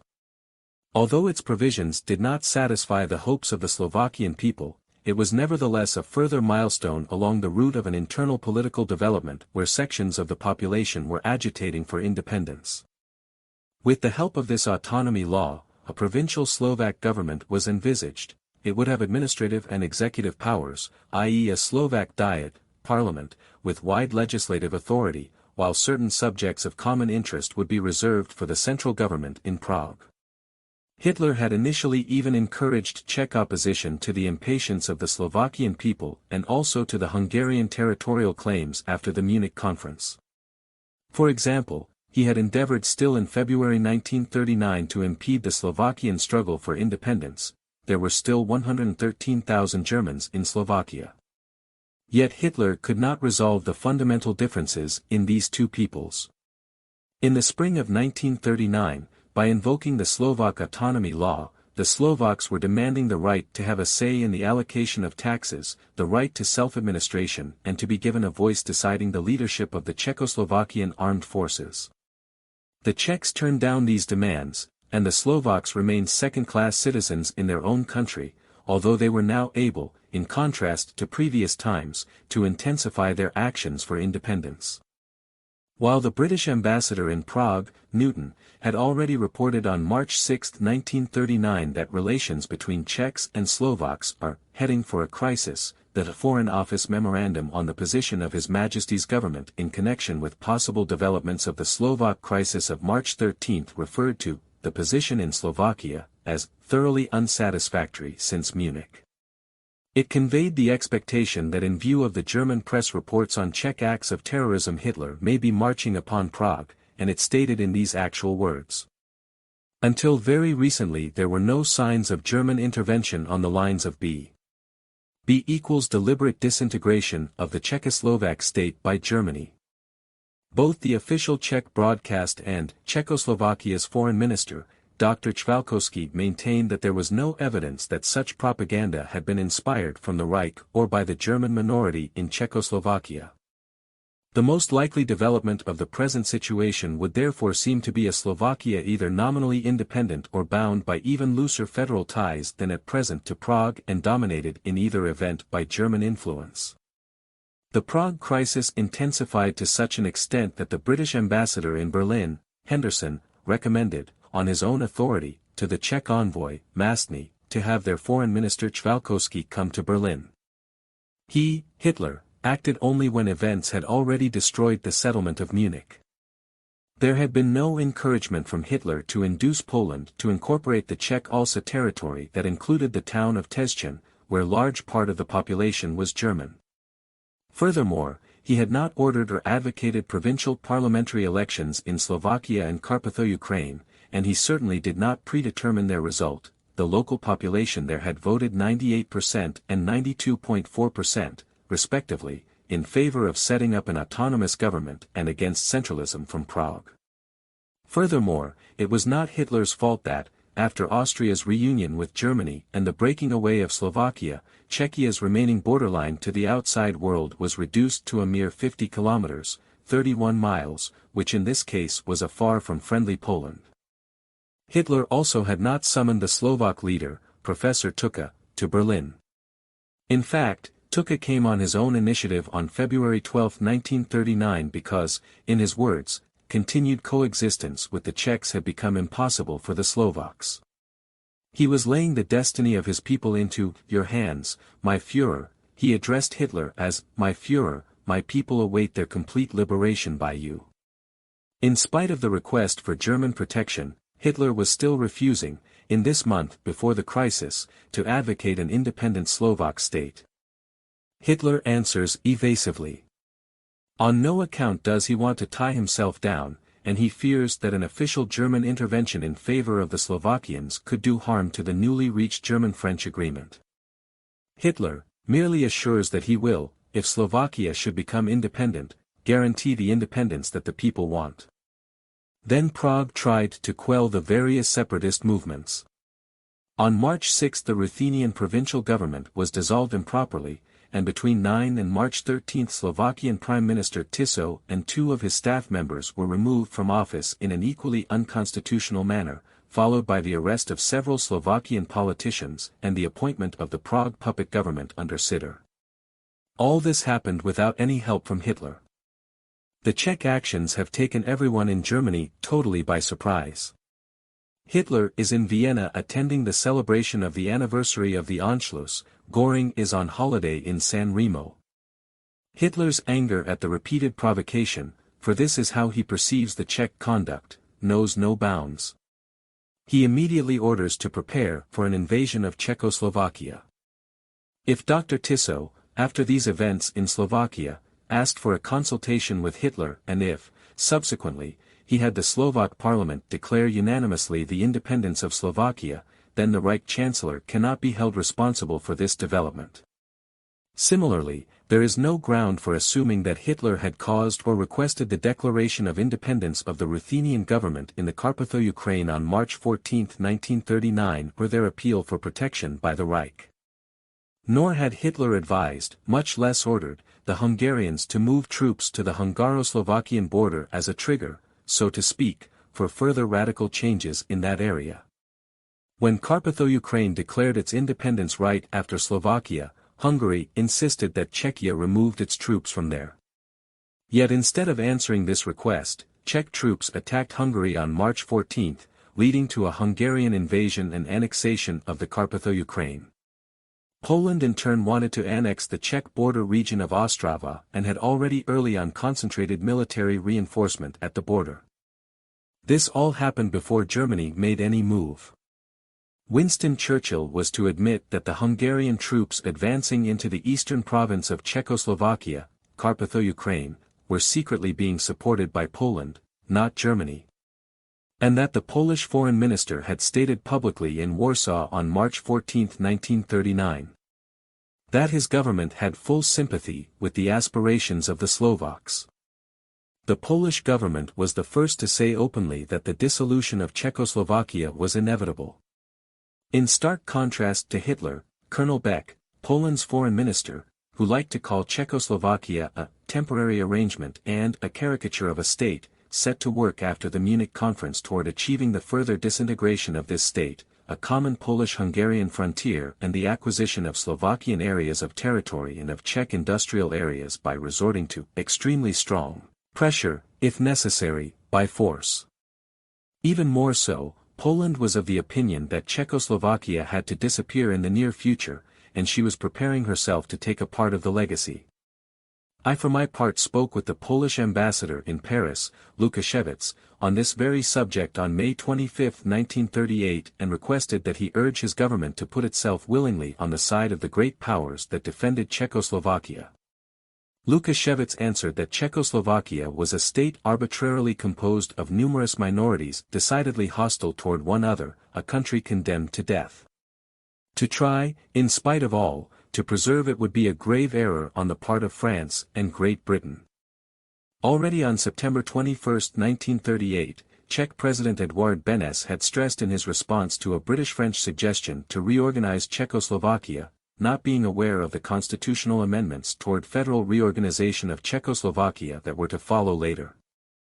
In the opinion of the government, acceptance of a proposal of this kind would be tantamount to acquiescence in the complete mutilation of the state in every respect. From an economic point of view and from that of transport, Czechoslovakia would be completely paralyzed, and from the strategic point of view she would find herself in an extremely difficult situation, and especially, she would sooner or later fall under the absolute influence of Germany. No one can seriously maintain that the European countries mainly contributing to the disintegration of Czechoslovakia, mainly Hungary and Poland, had been vassals of Hitler. Winston Churchill was also surprised at the Polish attitude which did not suit his plans. We see them, the Poles, hurrying, while the might of Germany glowered up against them, to grasp their share of the pillage and ruin of Czechoslovakia. During the crisis the door was shut in the face of the British and French ambassadors, who were denied even access to the foreign secretary of the Polish state. It is a mystery and tragedy of European history that a people capable of every heroic virtue, gifted, valiant, charming, as individuals, should repeatedly show such inveterate faults in almost every aspect of their governmental life. The Hungarians had also been on the fringe of the Munich discussions. Horthy had visited Germany at the end of August 1938, but Hitler had been very reserved in his attitude. The Czech order of September 23, 1938 for general mobilization and the planning, highly dangerous and menacing for Germany, on the part of the Soviet Union and France for a mothership base depositing war planes on Czech airfields, were not, on the whole, made inoperative after the Munich conference. Even Winston Churchill admitted the grotesque size of the Czech army and her absurd stockpiling of ammunition. No doubt they, the Czechs, are only a small democratic state, no doubt they have an army only 2 or 3 times as large as ours, no doubt they have a munition supply only 3 times as great as that of Italy. For Winston Churchill, this was but harmless number games. But for Germany it was deadly reality. Even more so, as in every looming crisis situation, Czechoslovakia and her military ally, mainly the Soviet Union and France, would have formed a common front against Germany. The Soviet-Czechoslovak Mutual Assistance Pact of May 16, 1935 was still in force. The Czech General Staff carried on working together with the Red Army. The Skoda Works continued supplying their armaments material mainly to the Soviet Union, who, as was generally known, was working toward creating a trouble spot in Europe, so as to harvest from that scene ample fruit for her expansion into world revolution. While the USSR was already in a position, by using Czech air bases, to move at short notice a considerable troop potential into the German flanks, Prague had since 1919 never considered herself to be a European outpost against Asia, but rather the other way round as an outpost of Asia against Europe. That power that had already been willing during the pre-war years to use armed force against Germany, the Soviet Union, had clearly perceived the strategic position of the Czech territory for Germany and had accommodated it to her strategy. As long as Czechoslovakia existed, the hands of fascist Germany would be tied. Germany could not do anything against Poland or France because the well-armed and well-organized Czechoslovakian army was an adversary for Germany that was to be taken seriously. All these elements mentioned here are useful for explaining, but not for judging, Hitler's decision to occupy Bohemia and Moravia on 14 and March 15, 1939 respectively and to transform this territory into a German protectorate. Every country rests on its own evaluation and functions in accordance with the requisite necessities for its secure existence. That applies as much to the British, French and Soviet government as it does to the German government. To deny on principle that the Reich government is entitled to judge her own worth, an authority which is derived from her right to existence and the demands of her people for security, would mean that the criteria used by other countries, purely dictated by their interests, is elevated to a maxim. But in this case, every accusation against the German government, that of a one-sided, biased evaluation, is bound to founder and so make a supranational, objective evaluation and, therefore, administration of justice impossible. Nevertheless, the historian has an obligation to use precisely this kind of overriding, unbiased judgment in an assessment. Only then it is possible to gain insights from history to benefit the future of mankind and to make international law binding and acceptable for all. After the Munich conference, the Czech general public was not about to appreciably change their hostile views and combative methods with regard to the German minority living in Bohemia and Moravia, but also as regards the Slovaks and the people from Carpatho-Ukraine. Germany's foreign minister, von Ribbentrop, declared to the Czech foreign minister, Chvalkovský, on January 21, 1939 in Berlin, that the latest tendencies of Czechoslovakia, should they continue, would one day have catastrophic consequences. Chvalkovský replied that the remarks of the Reich foreign minister altogether confirmed what he had been telling his government time and again. Added to this are the effects of the geographical position, of geopolitics. Even Czech politicians had to admit that Czechoslovakia could not survive without her natural frontiers. Hitler's directives for the Wehrmacht of October 21, 1938 and December 17, 1938 mandated to keep an eye on the eventuality for the liquidation of the remainder of the Czech state, should it pursue an anti-German policy, were measures of precaution, not plans for aggression. These directives have often been quoted as proof that Hitler was never sincere in accepting the Munich settlement. The truth is rather that Hitler doubted whether the settlement would work. Though often regarded as politically ignorant, he understood better than other European statesmen the problem of Bohemia, and believed, without sinister intention, that independent Czechoslovakia could not survive when deprived of her natural frontiers and with Czech prestige broken. This was not a wish for Czechoslovakia's destruction. It was a belief held also by Masaryk and Beneš, when they created Czechoslovakia in 1918, it was the principle on which Czechoslovak independence had rested from first to last. The groundless British change of course starting in the winter months of 1938–1939 and following in the wake of the U.S. President Roosevelt, and London's efforts to enlist the Soviet Union for the encirclement front against Germany, starting in March 1939 at the latest, were making their effects felt in the Czech region too. Hitler decided to support the Slovaks rather than the Czechs only after he had learned of the results of Chamberlain's and Halifax's Rome visits in January 1939, that is to say, of the diplomatic activities undertaken on a broad scale against Germany, after he became mindful of the policy of spreading anti-German rumors in order to stir up the public mind, after he found out about the British armament, about the forecast of a German-Polish breakup, after the intimidation of Italy, and in the face of the disdain shown for the German attempts toward peace and after the rejection of his new disarmament proposals. In lead articles that were given a wide spread in the British press, the assertion was made that Hitler had broken his promise, made at the Sportpalast in Berlin on September 26, 1938, not to make any further territorial claims in Europe. It was declared that he had not kept his previously given word and, subsequently, he was no longer to be trusted. No mention was made, however, about Chamberlain going back on his word that he had given to Hitler on September 30, 1938, with regard to the British-German Friendship Declaration, when he was informing Mussolini during the period of 11 and January 14, 1939 that he was considering using military action against Hitler, weeks before Hitler took any steps against Czechoslovakia.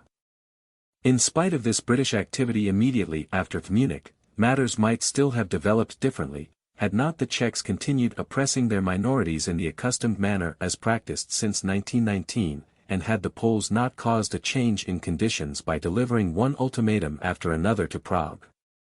As long as they had not declared their independence, the Slovaks could not expect any effective protection from Germany either, and so they rushed their independence.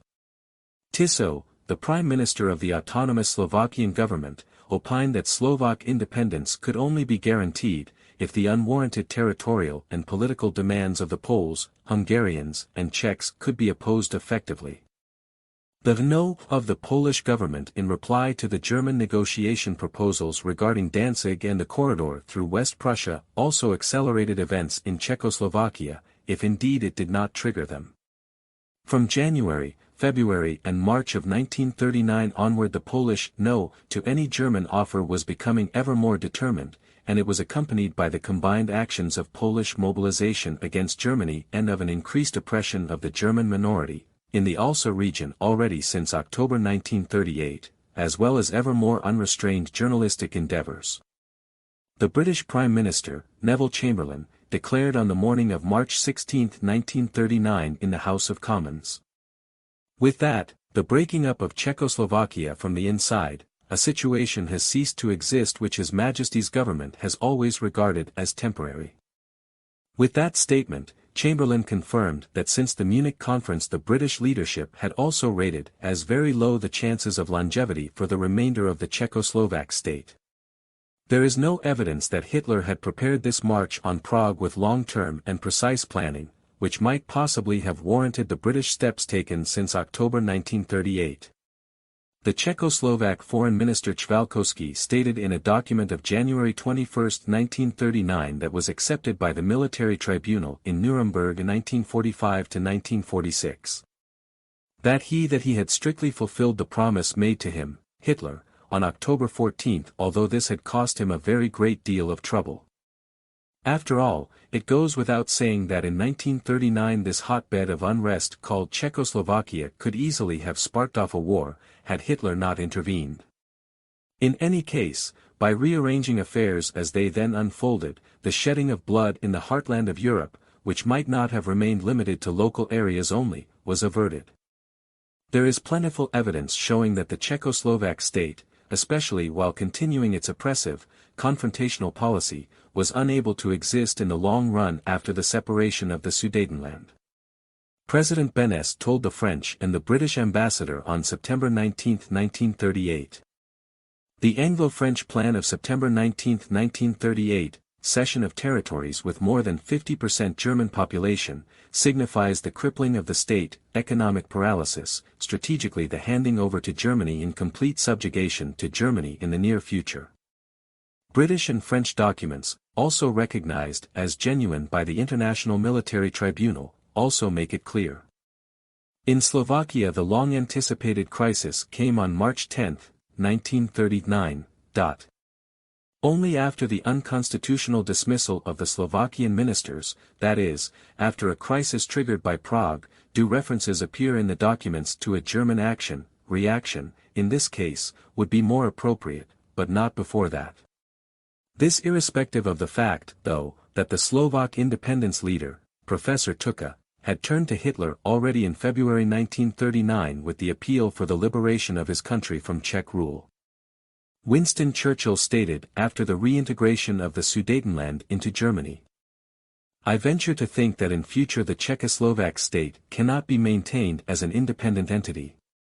Perhaps they, Czechoslovakia, may join it, the Nazi regime, in despair or in revenge."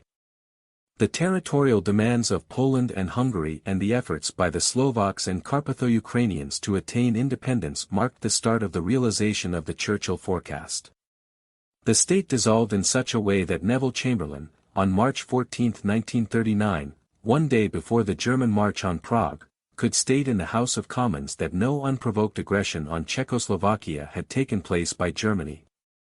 Chamberlain, as well as Sir John Simon, stated that the Slovakian and Ruthenian independence movements, which they had no intention of weakening or suppressing, signaled the demise of the Czech state. Consequently, protection of the Czech borders had become unnecessary. The British ambassador in Berlin, Neville Henderson, who was in favor of appeasement and, because of that, had been put under considerable pressure in Britain after the outbreak of war, wrote about this in his memoirs, published in London in 1941. Unfortunately, the Czechs were incredibly short-sighted. They were domineering in their treatment of the Slovaks, and the separatists among the latter were no less blindly disloyal in their attitude towards the Czechs. It was obvious that the controversy which had arisen between them was exposing both equally to German influence, and during the week which preceded the occupation of Prague I did my utmost to persuade the Czech minister at Berlin to use all his influence with his government to induce it to lose no time in settling its dispute with the Slovaks and in withdrawing its troops from Bratislava before it was too late. My warnings to M. Masny that his government was playing Hitler's game for him and that its folly would end in disaster either fell on deaf ears or he himself failed to impress Prague. The Czech government persisted in its obstinacy. The Czech president, Dr. Hacha, traveled to Berlin on March 14, 1939, of his own free will and at his own request. The breakaway by Slovakia and Ruthenia was to lead to a grave crisis in Prague, and Sir Basil Newton, the British envoy in Czechoslovakia, advised President Hacha that it would be best to travel to Berlin to discuss the situation with Hitler.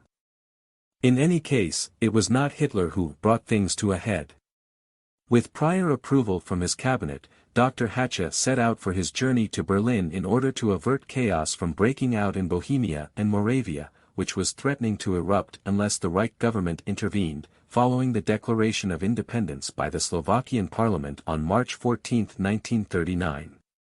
Dr. Hacha, who had been forbidden to make the journey by air because of his heart trouble and thus had left Prague by special train, was received with full military honors due to a visiting head of state. The Guard of Honor was presenting arms at the station to the sound of the Czech and German national anthems ringing out. At the Reichskanzlei, Reich Chancellery, the Leibstandard Adolf Hitler, special bodyguard for the Führer, stands to attention. The band of the Leibstandard is playing the Präsentiermarsch, while Dr. Hacha inspects the Guard of Honor. Already on the way from the station to his quarters, at the Hotel Adlon, Dr. Hacha was telling State Secretary Meissner, in excited tones, that he had, in view of the now intolerable situation in his country, come to the decision to ask the Führer and Chancellor of the Reich for help and protection, and he was hoping that he might find him willing to establish a common political ground. There is no international principle which entitles foreign governments to screen bloody murder, and a freely elected and confirmed president, who is congratulated by his predecessor, Edouard Beneš, voluntarily transfers the sovereignty of his state to a superior power, as his country is in a hopeless situation. Although much tragedy and explosive material might be embodied in such an act as Dr. Hacha's, there are often varied factors that cannot be put down to the malicious intention of one solitary man which make it necessary every now and then to have to take decisions of this magnitude.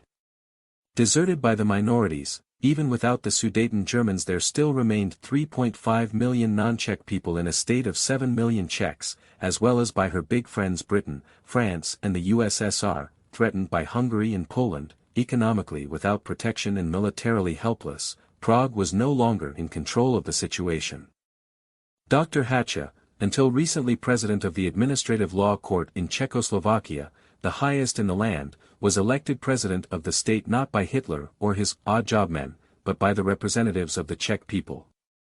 That fact ought to be kept well in mind when reviewing the protocols of the meeting between Hitler and Dr. Hácha of March 14, 1939 in Berlin, a document authenticated by the International Military Tribunal. Typical for the historical analysis of this document is the fact that Dr. Hácha's introductory monologue, which was given without any pressure, with no interruption, without any prior knowledge of Hitler's plans at the beginning of the discussion with Hitler, is mostly only published in excerpts. The British documents on international affairs verify. By accepting it, the post of president, the most difficult task of his life had fallen on him, and, therefore, he had dared to ask the Führer to receive him. He was convinced that the fate of Czechoslovakia lay in the hands of the Führer, and he believed that her fate was safe in the Führer's hands. He had no grounds for complaint over what had happened in Slovakia recently. He had been convinced for a long time that it was impossible for the various peoples to live together in this one-body politic. Although their languages resembled each other to a considerable extent, they had developed along very different lines. Czechia was more closely related to Germany than to Slovakia, which showed a stronger inclination toward the Magyars.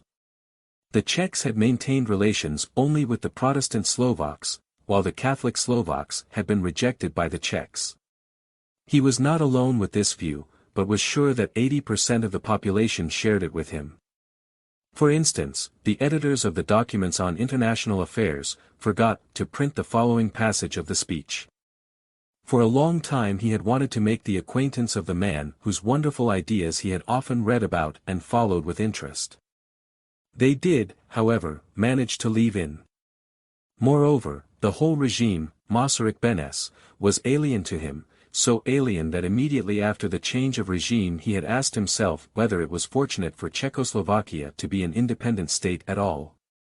Those were the reasons why they had never been able to arrive at a satisfactory understanding, and he was glad that developments had taken this course. He thought that the Führer's experience with the Slovaks would be none too good. Besides, he was not shedding any tears over Slovakia. That Dr. Hácha was not alone in his opinion is proven by the following facts. His election, because this opinion of his had not just now taken shape while in Berlin under the influence of drugs.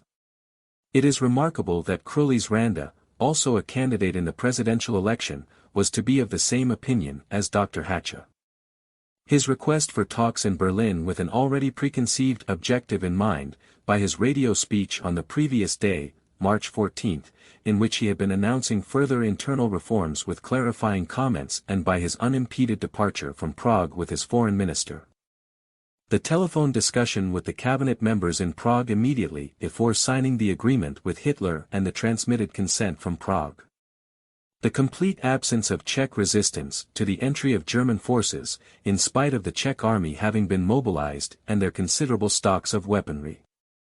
Dr. Hácha's decision to agree to the transformation of his state into a German protectorate was significantly influenced, quite apart from the purely internal strife, by an advancing Hungarian army that was, on the eve of March 14, taking over and high-handedly claiming a border strip, but also the fact that a blitzkrieg by Poland was feared. These internal and external political connections, which were giving out obvious signals already at the time of the Munich conference that changes, quite specific changes, were becoming apparent for the coming months and years ahead, were the sole reason why at Munich there was not made any guarantee for the preservation of the remainder of the Czech state, although originally this had been on the agenda. This international guarantee was to have been made dependent on the Czech government ability to satisfy the demands of the remaining minorities. We had no treaty obligations to Czechoslovakia. We had never guaranteed their security. The fact that, after the Munich conference, the Hungarian government as well as Dr. Tiso for the Slovaks and Dr. Hacha for the Czechs had consulted Hitler and Mussolini rather than the four great powers of Munich in order to have the Hungarian territorial claims adjudicated by an impartial arbiter, cannot be laid to Hitler's charge. During the negotiations, resulting in the Vienna Arbitration Award of November 2, 1938, Germany was lending her decisive support to the Czechs, which is all the more remarkable as the Czechs had been living for 2 full decades, in fact, right up to the time of the recent arrangement, at daggers drawn with the Reich, while the Reich, on the other hand, was allied in friendship with Hungary. This Vienna Arbitral Award is furthermore additional proof that Hitler had not been making long-term plans, or that he had intended anyway to smash or eliminate Czechoslovakia. If that had been the objective, then there would not have been a more favorable opportunity than when he was presented with this request at the conference in Vienna. That Hitler, in view of Dr. Hacha's voluntary Berlin visit, intervened actively in these changes that were taking place in the Czech sphere, one may find regrettable. To pass judgment on this in the name of humanitarianism, of peace, and in the name of a generally binding system of values arising from Occidental ethics, could prove extremely difficult. Those powers, however, who considered it appropriate to compel 3.5 million Germans against their will to have to live within a state of 7 million Czechs, and who themselves had appropriated, with varying degrees of violence, colonial territories and protectorates all over the world with the intention of keeping them forever, are then most emphatically not in a position to protest. When later on the Czech government felt induced to endorse the policy of becoming integrated into a federation with 75 million Germans, while retaining their cultural and economic autonomy. If Hitler had remained inactive, then his passivity would have made a peaceable impression, but the results would probably have proved disastrous for peace in this area and for the security of the Reich, because other powers would have exploited these changes and, without question, would have increased the belligerent atmosphere in Europe, in fact, against the intention of the Czech government. The Czech national identity was not in any way demeaned by the Reich, and cultural autonomy as well as economic prosperity was ensured before and throughout the war. No Czech was conscripted for military service, and the entry and settlement in Bohemia required a special permit. Thus did Hitler violate a country that had been part of the First German Reich for 1,000 years, where in the center was to be found the oldest and one of the most outstanding German universities, yes, whose capital city Prague had been, for more than 50 years during the Middle Ages, the capital of that First German Reich. What the Czechs had never granted the Sudeten Germans, autonomy, being in charge of their own national, cultural and economic life and exemption from military service, this was granted by Hitler to the Protectorate. Those who find it difficult to deliberate in a European context when considering Czechoslovakia, who might believe that it matters not whether in this instance all historical connections and developments are disregarded, those who impute all and everything to brutal, imperialistic power politics of the German Reich and of the German men and women and whose attitudes are ossified in the short-sighted dogmas of Versailles, Czechoslovakia, as is known, not having existed before, ought to make a comparison with the events in Hungary in October/November 1956. Perhaps, belatedly, it will then become more evident and will be appreciated more fully what it means to master a situation, badly managed by others, without the shedding of blood. It would be instructive to compare Hitler's generous policies of 1939 with the manner in which the Czechs acted when their country was handed back to them after the defeat of Hitler.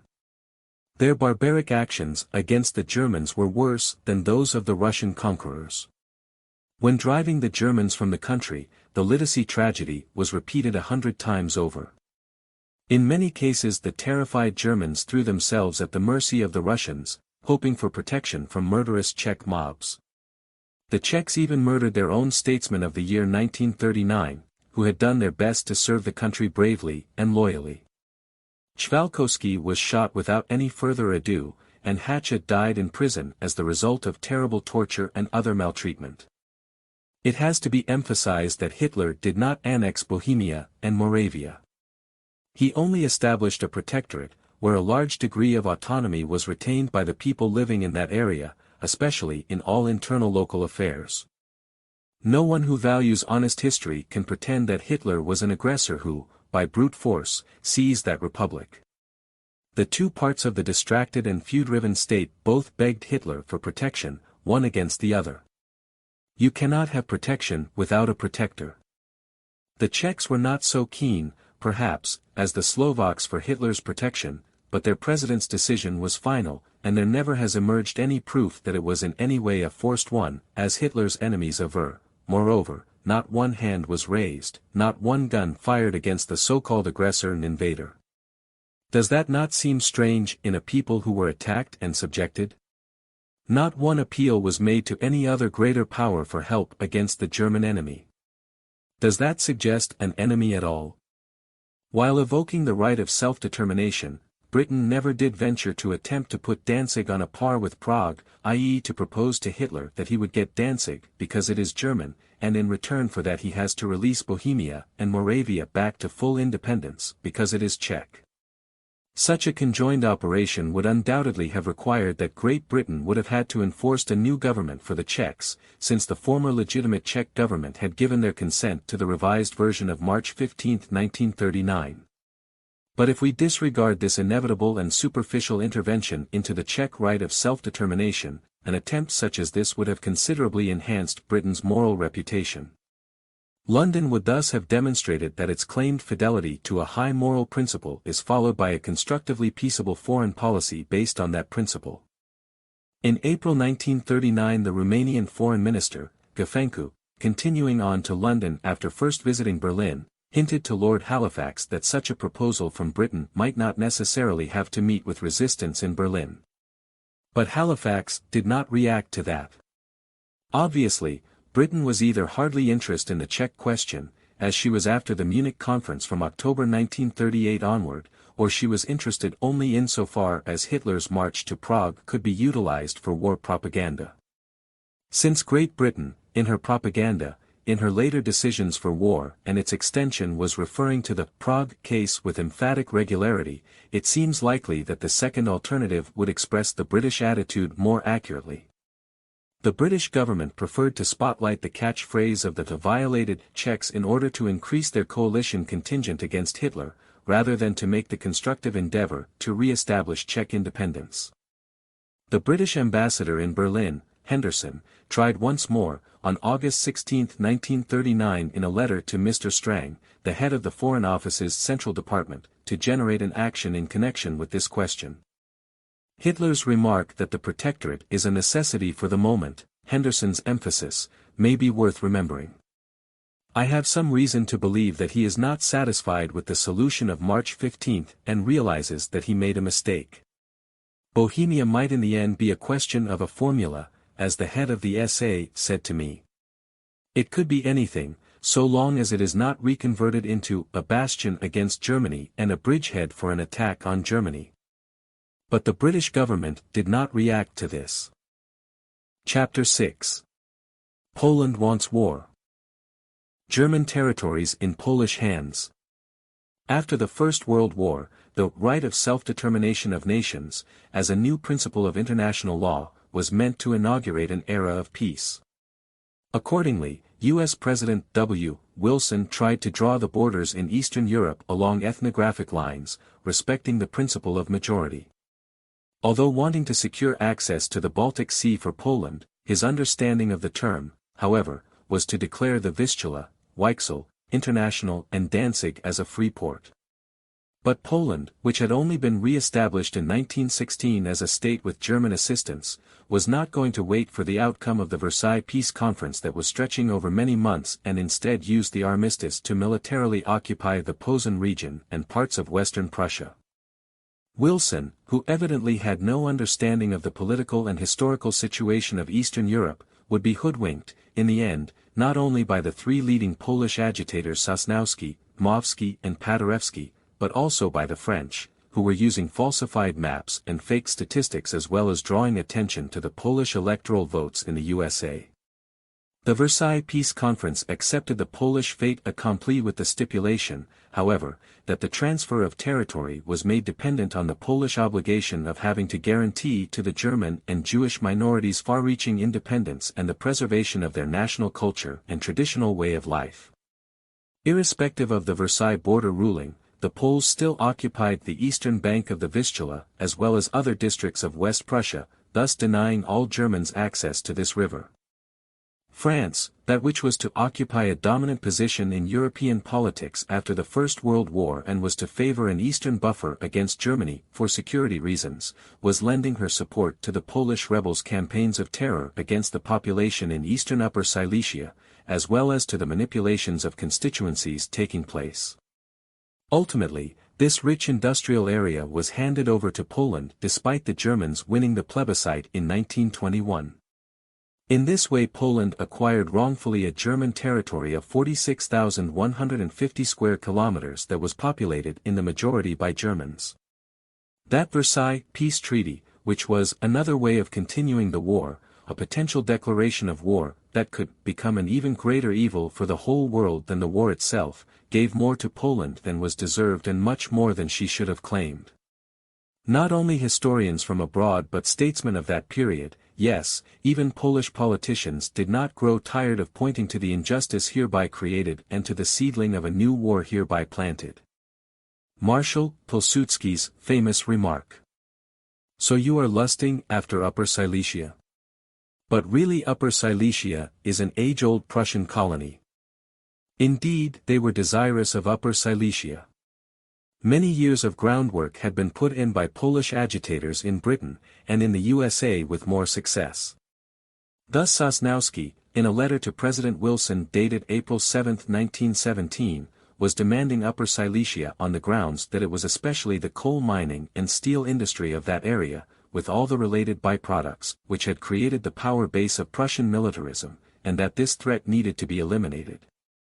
That there was the additional request in that program for the destruction of Prussia, the dismemberment of Germany and the outrageous lie of restitution of the coastal territories stolen from Poland, pronounced East Prussia, which had never been Polish, should be mentioned in passing. Underlying Dmowski's agitating was the belief that only a total remodeling of the European structure of states could restore the balance, which has been destroyed by German expansionism, and that Poland would have to become the focus of the non-German Central Europe. The prerequisite was for Poland to be economically and politically strong, and that goal made her possessing Upper Silesia, among other things, a necessity. The same statesmen were now the new masters of Poland who had described the partitioning of their country 150 years earlier between Russia, Austria and Prussia, by far the largest part went to Russia, as one of the biggest criminal acts in the history of the world, but who in turn were elevating just such dividing up and destruction of their neighbor to the west, Germany, into one of the most important principles of their own governing system.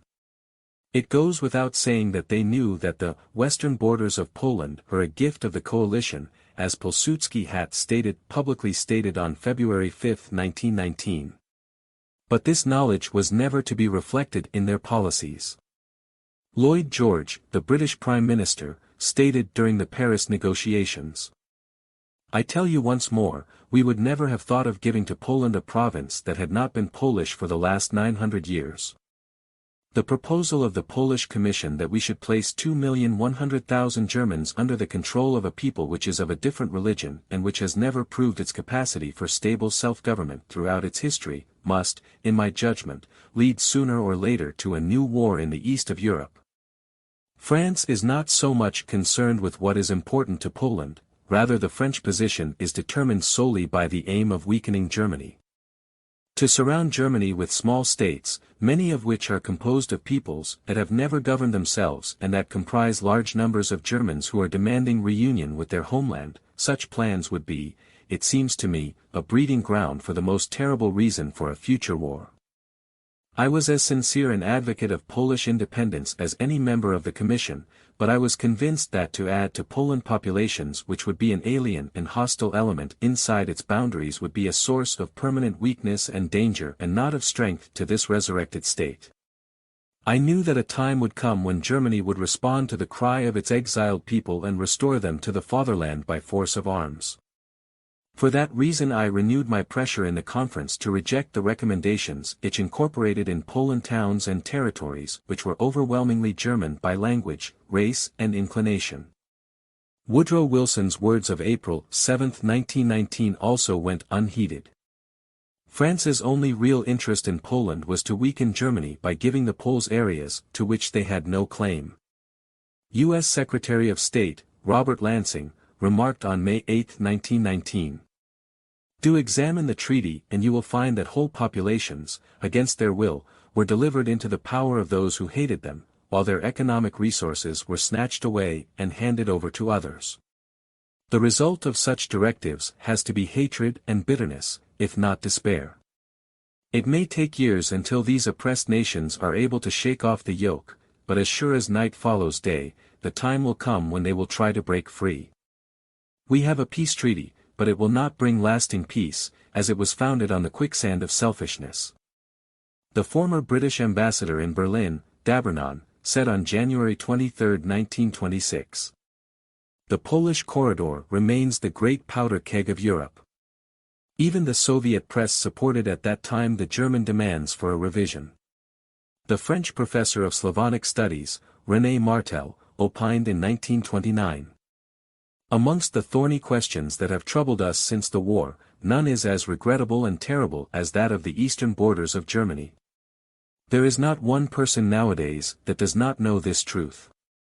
Not a single one of the many Weimar cabinets, not one single German politician of any party had recognized this border ruling.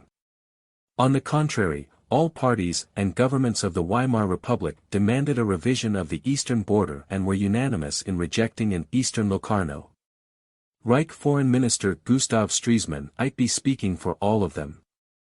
One of my most important tasks is the rectification of the eastern borders, the recovery of Danzig, the Polish corridor and the readjustment of the border in Upper Silesia.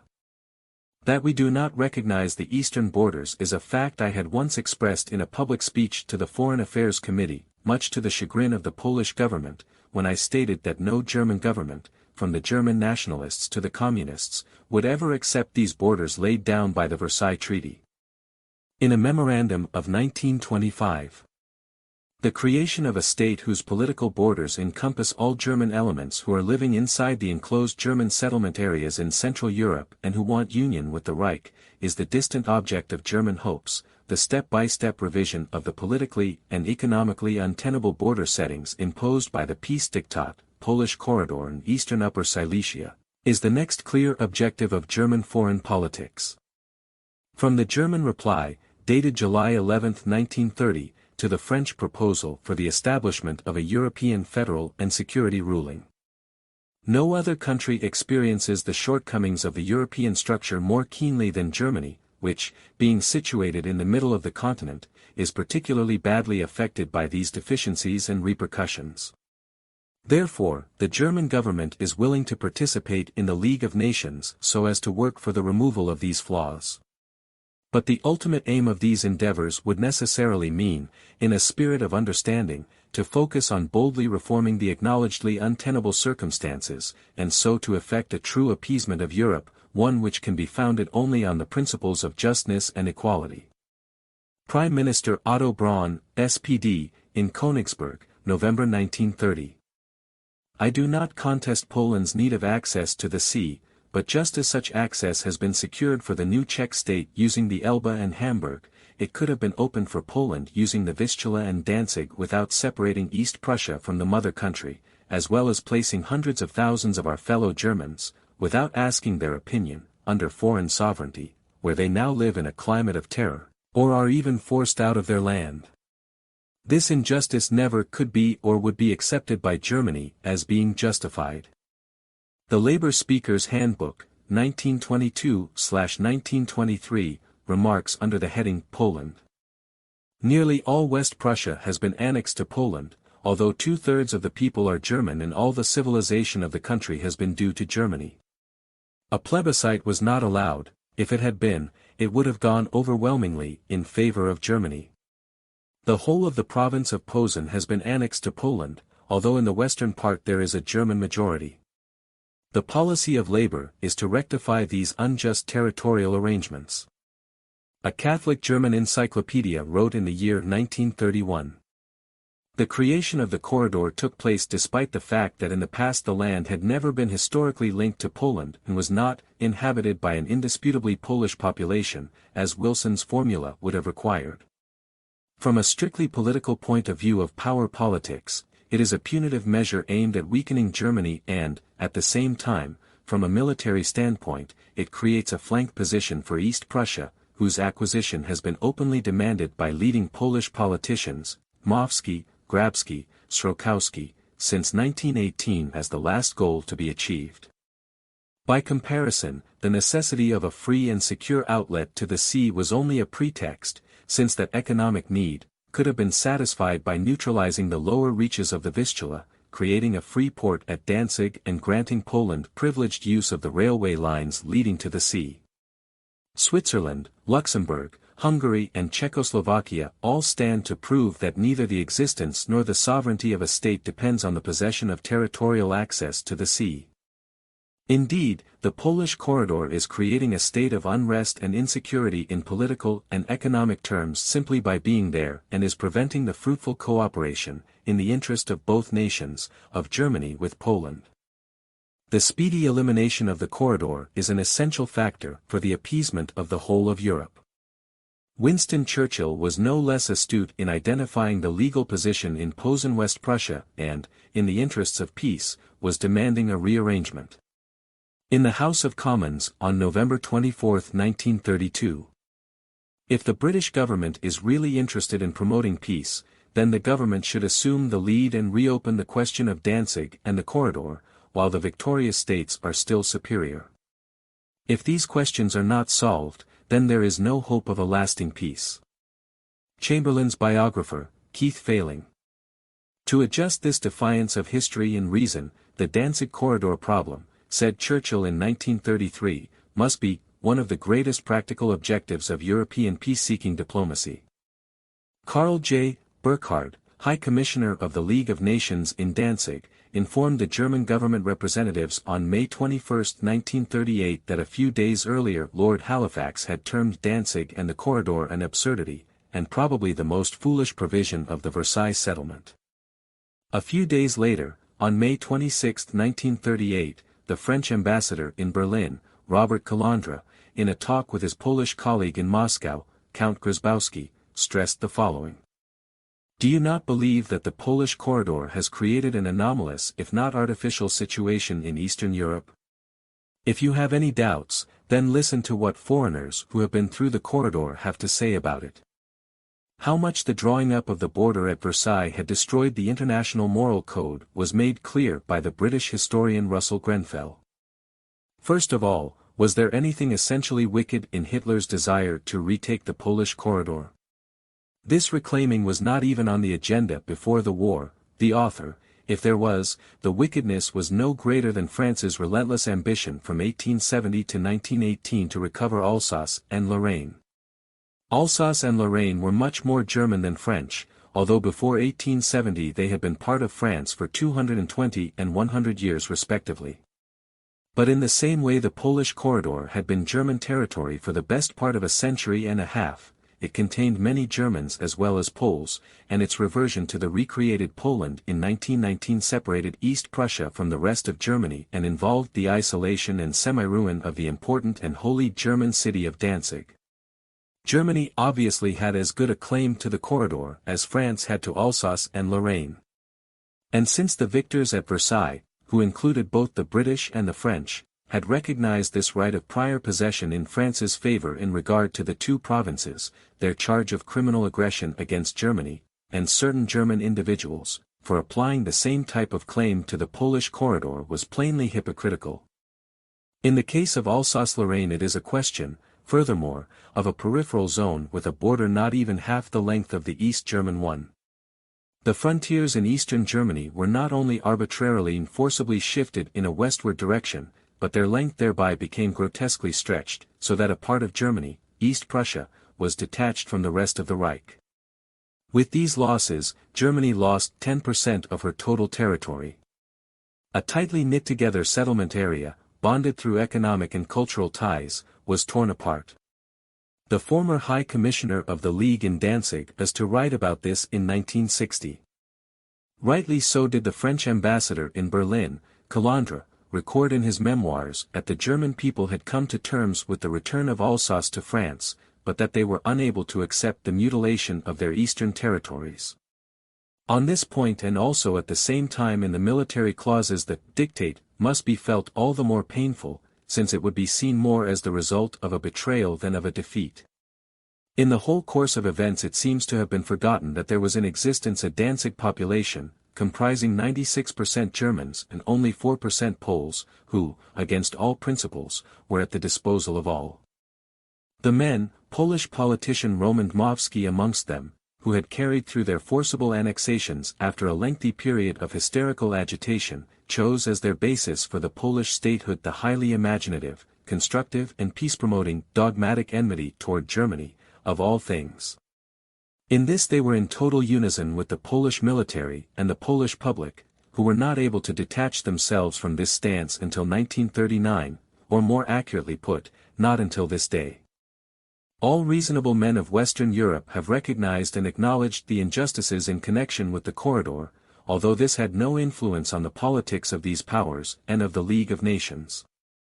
Not without reason had the United States refused to ratify the Versailles Treaty and to participate in the League. This, though, did not stop the U.S. President F.D. Roosevelt during the years 1937 to 1939 from laying aside his principles in order to radically change course and to refer to this injustice perpetrated in Eastern Europe as a valid, legal status. This was equally as irresponsible and careless, as when, for instance, the Communists maintained that the national minorities had proved themselves to be breeding grounds for international conflicts, and that the upholding of the principle of the right of ethnic groups, independent of Hitlerite inspiration, was given as a justification for an aggressive attitude. The victors in Versailles had forcibly torn territories from Germany, had, in the name of international law, vilified this nation's wish for unification as aggressive, had falsified history in the sense of a German guilt that could be utilized for political purposes, and they were ignoring all the compulsory measures used for liquidating the isolated ethnic minority groups. This "stop the thief" method has made the victors of Versailles and their co-victors socially acceptable on the international scene. Even today they are still practicing it with the same intensity and effect. This has nothing to do, however, with the will and determination for installing justice and peace. Poland demands territories outside of Poland. Even the acquisition of the corridor and eastern Upper Silesia did not satisfy Poland, and this attitude had caused accusations of imperialism directed at Poland already in 1919 by the chief powers of Versailles. These historians regarded as a temporary solution the Polish state that was born in 1918 from the concurrent collapse of the three partitioning powers. They included in their historic Poland large areas to the west and east that lay outside the existing borders.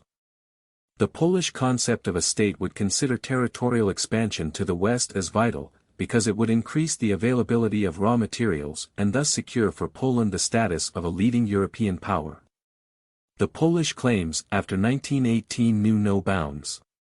They included East Prussia, 99% German, Danzig, 96% German, Upper Silesia, 60% German, parts of Lower Silesia, 95% German, and the Oder territories, almost exclusively German. These highly imaginative ambitions had already assumed a political character in numerous statements of the political agitators Sosnowski, Dmowski and Paderewski, or rather in the statements of the Polish National Committee, founded in Paris in 1917, and in the writings of the Polish peace delegation in Versailles, whose main representatives were Dmowski and Paderewski. The followers of Dmowski's policies were making demands already at the beginning of the First World War during a lecture talk in Moscow. According to this, Poland was to take possession of East Prussia, of Posen, of West Prussia, of Upper Silesia, and 2 districts of the county of Breslau. In a treatise from July 1917, Dmowski demanded the annexation of Upper Silesia, a small part of Lower Silesia, the provinces of Posen and West Prussia, the districts of Lauenburg and Butow in the province of Pomerelia, as well as all of East Prussia. In his memorandum he put a choice of two possibilities to the Western politicians. On the one hand, the future of 2 million Germans in East Prussia will be secured at the expense of 25 to 30 million Poles. Among those 2 million, a considerable number would be German by language only. Many of them would still remember that they are of Polish or Lithuanian origin, and often they would have a hostile attitude toward the Germans. On the other hand, the second possibility would be for Poland to establish her state within the proposed borders. In that way the, above-mentioned, Germanized strip of land will be cut off from Germany, will quickly be developed economically and, at the same time, will be opened up to Polish influence and to Polish immigration. It is not difficult to decide which of the two solutions is the more humane and more in accord with justice. How much this population of West and East Prussia, the latter had never been under Polish rule, remembered their Polish origin, could be seen from the results of the few plebiscites which were held there in 1920. The district of Marienwerder, eastern West Prussia, voted 93% for Germany, while the district of Allenstein, southern East Prussia, voted 98% for Germany. What in the name of this justice was to happen to the East Prussian population was clearly articulated in the Polish specialists' memorandum of March 1919, which was presented to the peace conference. The territorial isolation of East Prussia, this seat of Prussian militarism, is necessary for a lasting peace, and this must result in a voluntary and continuous de-Germanization of this important strategic area, from whence the Prussian dynasty has set off to conquer the world. Dmowski also found arguments for requesting the incorporation of Danzig into this new Poland, since he had falsified totally the history of this German city. The Danzig of today is German, but under normal conditions, that is, with the requirements of a natural economic development, it will inevitably become a Polish city. Dmowski expressed himself still more clearly in the previously quoted memorandum of March 1919. The Germanization of Danzig is superficial and, as soon as the Poles have the right to settle there, the city will once again become Polish, just like Krakow and other cities in Poland which at a certain era have had a German majority. Up to the middle of 1918, the Polish ambitions were met everywhere only with resistance, disbelief and shaking of the head. Dmowski himself wrote, "In Western Europe, not only amongst politicians, but also among men of science, geographers, statisticians, the idea was so entrenched that the coastline of the Baltic Sea up to the mouth of the Memel was German and could only be German that, when I began to talk about our territorial claims to the Baltic coast, they started rubbing their eyes, looking at me as if I were half mad." This went on for about 3 years. It is difficult for people to get rid of deep-seated ways of thinking. Still in the spring of 1918, a high-ranking French diplomat, who had devoted much time to the Polish question, told me, "But it would truly be a miracle, sir, if things were to happen as you say and your state reached up to the Baltic." "Perhaps it would be a miracle," I replied, "but the miracle must happen, if both your country, as well as we Poles, want to exist as an independent nation. We have obtained that piece of coastline only because the war lasted so long, allowing us time to create favorable conditions, and especially to spread precise information about the true state of affairs in Pomerania. It was not clear to President Wilson, as indeed many arguments of the Poles were not clear to him, why Poland and France, within the framework of the League of Nations, should be the acting executive body with regard to Germany. Yet none of this stopped Dmowski's memorandum of October 8, 1918 not only from being presented to the U.S. President as well as to the Versailles Peace Conference, but also from being seriously discussed, although according to these proposals, not even 50% of the inhabitants of this new Poland would be of Polish origin. In this memorandum East Prussia was falsely and mendaciously described as conditions there being positively medieval, where the peasant masses were kept in near slavery and were brought up in the spirit of servitude. If social and political progress were to be introduced there, then, according to Dmowski, and this report of his was submitted in the name of the Polish National Committee, East Prussia had to go to Poland. The reference to the prospective votes of 4 million Polish Americans did the rest for Wilson, although the Poles had not yet managed to make all their Western partners see things their way. Yet the Polish ruling class and Polish intellectuals had aimed at the restoration of a Poland bounded by the frontiers of 1772. These frontiers would not in any way correspond with ethnical boundaries, and a state contained within them would not be a national state. Historical Poland was not a national state, but a multinational empire which arose in the course of centuries when the dogma of nationalism, as understood in modern times, did not exist. The British Foreign Minister, Balfour, also energetically opposed the French with the explanation. I have listened to this recommendation with concern. The Poland of 1772 shall become that of 1918, according to your reports. We did not pledge ourselves to that. What we have committed ourselves to is the creation of a Poland comprising Poles.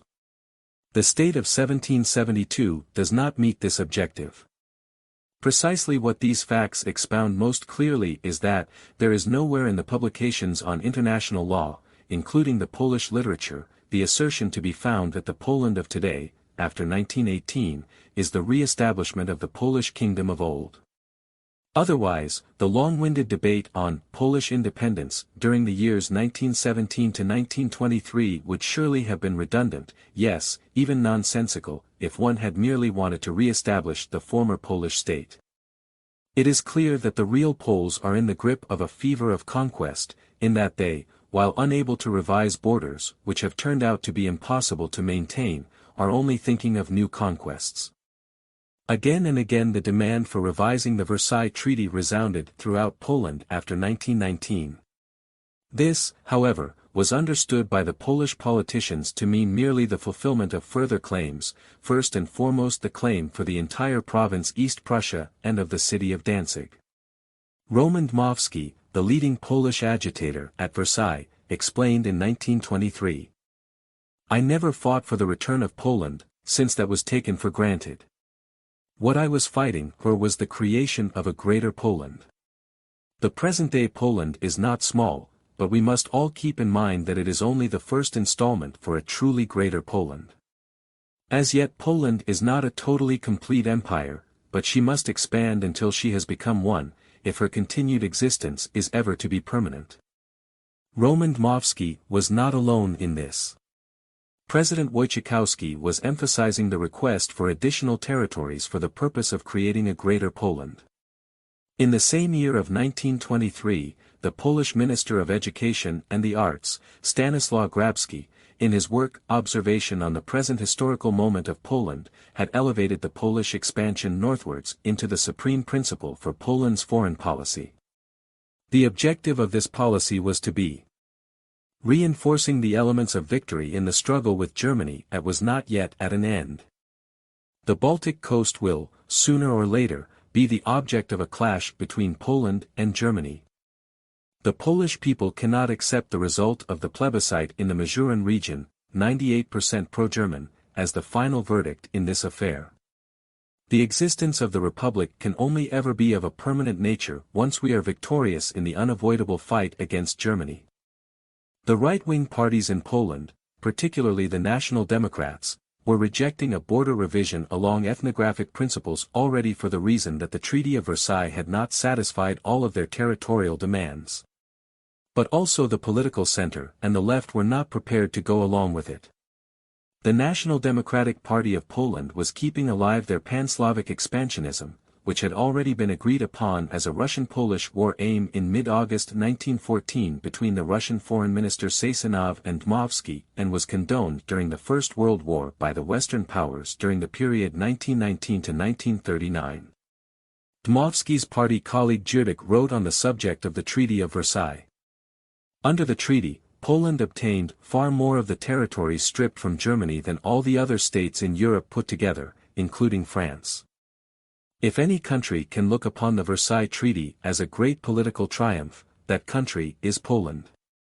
We can say without exaggeration that, after the union with Lithuania in the year 1386, the Versailles Treaty constitutes the greatest achievement of Polish diplomacy in the course of our thousand-year history. Versailles is the only political victory in our history since the 17th century. In a speech in Posen in 1923, Roman Dmowski took the gifts from the coalition at the western borders, where Poland had not attained anything by her own efforts merely for a small down payment for a truly greater Poland. His national democratic doctrine did not simply intend to claim for Poland what was Polish, but rather that Poland demand as much as she could manage to Polonize. The Polish paper Dzień Polski stated in 1923. The taking possession of the Memeland was to be only the trial run for the eventual inevitable impending acquisition of East Prussia by Poland. The Gazeta Gdańsk on October 9, 1925 wrote, Poland must insist on the fact that she cannot exist without Königsberg and the whole of East Prussia. We must now demand at Locarno that the entire East Prussia be dissolved. It can have an autonomy with Polish sovereignty. Then there will no longer be a corridor. Should this not come about in a peaceful way, then there will be a second Tannenberg and then, hopefully, would all domains return to the fold of their beloved motherland. A high-ranking Polish General Staff officer, H. Baginski, in a book published in Warsaw in 1927 and awarded the annual prize of the Polish Commission for International Intellectual Cooperation, specified the main aims of Polish foreign policy: annexation of Danzig, East Prussia and most of Silesia. There can never be peace in Europe until all Polish territories are restored to Poland, until the name Prussia, the name of a nation no longer in existence, is erased from the map of Europe, until the Germans have moved their capital westwards from Berlin, for example to the former capital of Magdeburg upon Elbe, or Merseburg upon Sala, until their state has again assumed its former name and until they have stopped dreaming about a revision of their border in the east. The French professor of Slavonic studies, René Martel, stated in 1929. All Polish ideas end up, basically, as plans for expansion. Far from wishing to resolve the question of the corridor in a manner acceptable to Germany, they are dreaming in Poland of extending that territory by annexing Danzig and East Prussia in one way or another. An article appearing in 1930 in the review Mokarstwiek, the Great Power League, close to Pilsudski and, like all publications, government-controlled as they were, read in part. We are aware that war between Poland and Germany cannot be avoided. We must systematically and energetically prepare ourselves for this war. The present generations will see that a new victory at Grunwald, allusion to the Battle of Tannenberg 1410, will be inscribed in the pages of history. But we shall fight this Grunwald in the suburbs of Berlin. Our ideal is to round Poland off with frontiers on the Oder River, in the west and the Neisse River, in Lusatia, and to incorporate Prussia, from the Pregel River, to the Spree River. In this war no prisoners will be taken, there will be no room for humanitarian feelings. We shall surprise the whole world in our war with Germany. British journalist Kalana rightly added. Such boasts and threats as these have not, of course, been made by the whole Polish people. On the contrary, the ordinary man in the street in Poland definitely opposes the idea of fighting for a new frontier and is all for peace. But there is an element in Poland which demands that Germany should be partitioned. During the year 1930 to 1931 there was published by the Polish Parliament, Sejm, an official memorandum aims of Polish foreign policy of the Foreign Ministry in Warsaw, in which Oder and Sudeten are described as the western border aspiration. The witness K. Grabe had been continuously, from 1922 to 1936, a member of the Polish Sejm. He was born in Karnasuo, district of Nezin, province of Posen. The witness emphasizes that, since the founding of the Polish state, German-Polish antagonism had been increasing year by year due particularly to the harsh and often terrorizing attitude of the Poles toward the large German minority. There is, moreover, no doubt that Poland had, right from the beginning, practiced an active anti-German policy that was not satisfied with the territories stripped from Germany. I recall an official report of the Polish Foreign Office from that time. It was perhaps in the year 1931, entitled Aims of Polish Foreign Policy, which dealt with the desired westward expansion, giving very precise details. In this memorandum, already at that time, was the aspire to western border described as the Oder-Neisse line. My colleagues and I understood this report to be an extraordinary threat to Germany and, considering the hostile attitude of the Poles, we feared, then already, an armed conflict. The Polish nationalists were making additional demands for Memel and Lithuanian territory, as well as Czech and Slovakian assets. For the Polish press it was not enough that every request for a modification of the borders in favor of Germany had been rejected, but was propagating the need for the restoration of all Polish territories to Poland. Thus we may read, for example, in the Kalendarz Morski, Dingen, that the Polish people, with all resoluteness must demand the return of East Prussia, and, in the event of this not happening, the world would awake one day amid a thunderous roaring of war. The result of the plebiscites in East and West Prussia of 1920 was fiercely attacked at every opportunity as a falsification of the true circumstances. Poland could not relinquish her ancient rights. The Polish Foreign Minister, Colonel Beck, in 1932. Poland could not even be content with the status quo. The Polish Deputy Commissioner General in Danzig, Lalicki, also in 1932. Today we cannot name the day and the hour and the Versailles Treaty will be redressed. Not only the Poles of Danzig, but also our brothers enslaved by Germanic hatred in East Prussia will return to the motherland. The day will come, it has dawned already, when Danzig will be returned. In the year 1939 also, members of the Polish government were repeatedly involved in increasing the warmongering and the propagating of these territorial demands, quite apart from the government-controlled press that was keyed into this tune anyway. It is regrettable that in all this nobody thought of reproaching any of them for being vengeful and warmongering, and a law forbidding the stirring up of hatred amongst nations and racial mania did not exist in Poland either. Grey clouds hung in the sky, and it was chilly on that Sunday in March 1939. In the Elizabeth Market in Bromberg stood a dense mass of people. Many uniforms with decorations, the Polish Association of Ex-Servicemen and of the Resistance as well as the Western Frontier Association had summoned people to a rally. Flags, prayers, speeches. When the sentence fell, "We want Appeln and Königsberg," the cheering would not stop. "We will not hand over the land from whence comes our race," was sung by the crowd. Already children in school were learning the Rhoda, composed by the Polish poet Maria Konopnicka. This was a hate song, directed at the Germans. Straight after the Paternoster and the national anthem. "The Germans will not spit in our face," was resounding throughout the square. A Catholic priest gave his blessing, the flags were lowered, the crowd went down on their knees, the bells of the Elizabeth Church were ringing. Then a procession lined up. Half an hour later, Polish policemen were trying to protect the windows of the German shops in the main streets against the blind zeal of the protesters. Standing in front of the windows with outstretched arms, they were really trying their utmost to force back the crowd. They were doing their duty. But it did not help much. 1 or 2 days earlier, it was said in the newspaper that Great Britain had given the government in Warsaw far-reaching guarantees. On June 3, 1939, the Polish Vice Premier Kwiatkowski declared at the opening meeting of the Economic Council of Pomerelia. Pomerelia is, and ever will remain, Poland's connection with the world.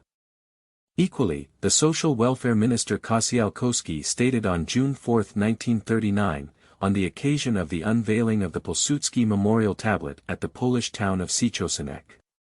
The possession of Pomerelia, is an indispensable condition for Poland's economic and political prosperity. In the event of a struggle being forced upon Poland, to regain those ancient Polish regions, which ought to have come to Poland long ago, is the aim of this fight. Apart from the innumerable press reports and statements that were made by leading spokesmen of the Polish public and delivered with the same aggressive zeal, there were 5 books in particular that would endorse this attitude of mind.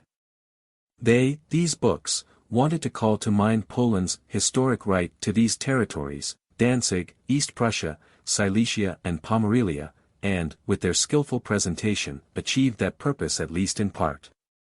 The first of these books. Consolibus, Experiences and Errors of Our Foreign Policy with Regard to the Tasks of the Present, Warsaw 1926. Content, demands partition of East Prussia between Poland and Lithuania and of Upper Silesia between Poland and Czechoslovakia. The second, Melchior Wańkowicz, On the Trail of the Smentek, Warsaw 1936. Content, a journey through East Prussia, which will reveal the alleged oppression of the Mazurs, who, for their part, had become almost completely alienated from Poland. The third, J. Kolarski-Gdansk, Posen 1937. Content, the city of Danzig is passed off as being formerly Polish, the population is allegedly only awaiting liberation from their whitewash coating of Germanness. The fourth, Stanislaw Wasilewski, in the Apelner Silesia, Katowice 1937. Content, aim and purpose of this book would be, according to the author, to acquaint the Polish public with a hardly noticed piece of ground, neglected and forgotten by Poland for centuries. The fifth, Józef Kieselewski, The Soil Preserves the Past, Posen 1939. Content, we were on the Elbe, we were pushed beyond the Oder. A favorable wind is filling our sails. After a long span of disfavor. These voices that were most typical of the time, were accompanied by a chorus of similar but less noticeable oral and written utterances which were intensifying to the degree that the German-Polish relations were worsening. In 1939, a leaflet distributed by the organizing committee for the Grunewald anniversary celebration, in commemoration of the Battle of Tannenberg 1410, at Bielitz bluntly stated, "We will take back what the German has taken from us on the Elbe, the Oder and the Vistula." The Polish periodical Tempo Dnia was informed already on July 30, 1939 on the Polish peace conditions after the next war, to the effect that they were able to delineate that East Prussia, Upper Silesia and Pomerelia as far as Kolberg will go to Poland.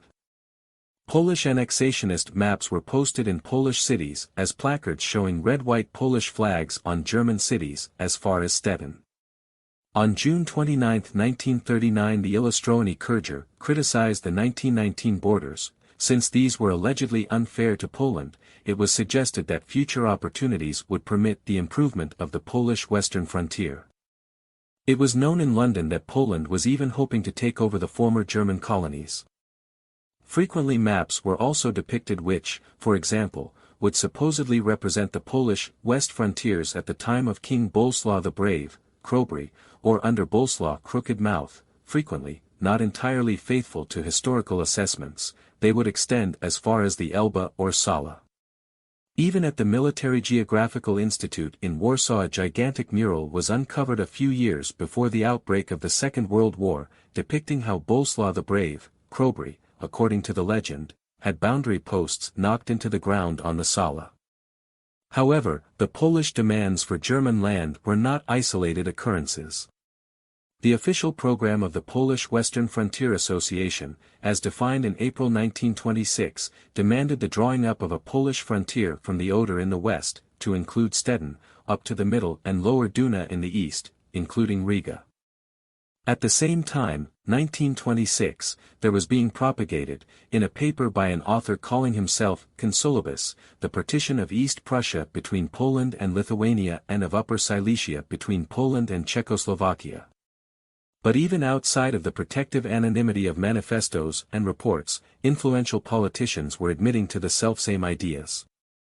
When in 1921, after her war of aggression against the fledgling Soviet Union, Poland conquered huge swaths of land in the east by dictating a new borderline to the Bolsheviks in the Treaty of Riga, thus incorporating 7 million Ukrainians and 2 million White Russians into her state. This did by no means signify that the dreams of a great Polish empire between the three seas, the North Sea, the Black Sea and the Adriatic, of the geopolitical region of Poland, were now fulfilled. The Polish magazine Nasze Przyszłość was proposing a Polish-Japanese border along the Urals in the summer of 1939. Polish maps depicting national frontiers reaching the Volga, along with corresponding publications and utterances by well-known Poles, were no isolated efforts.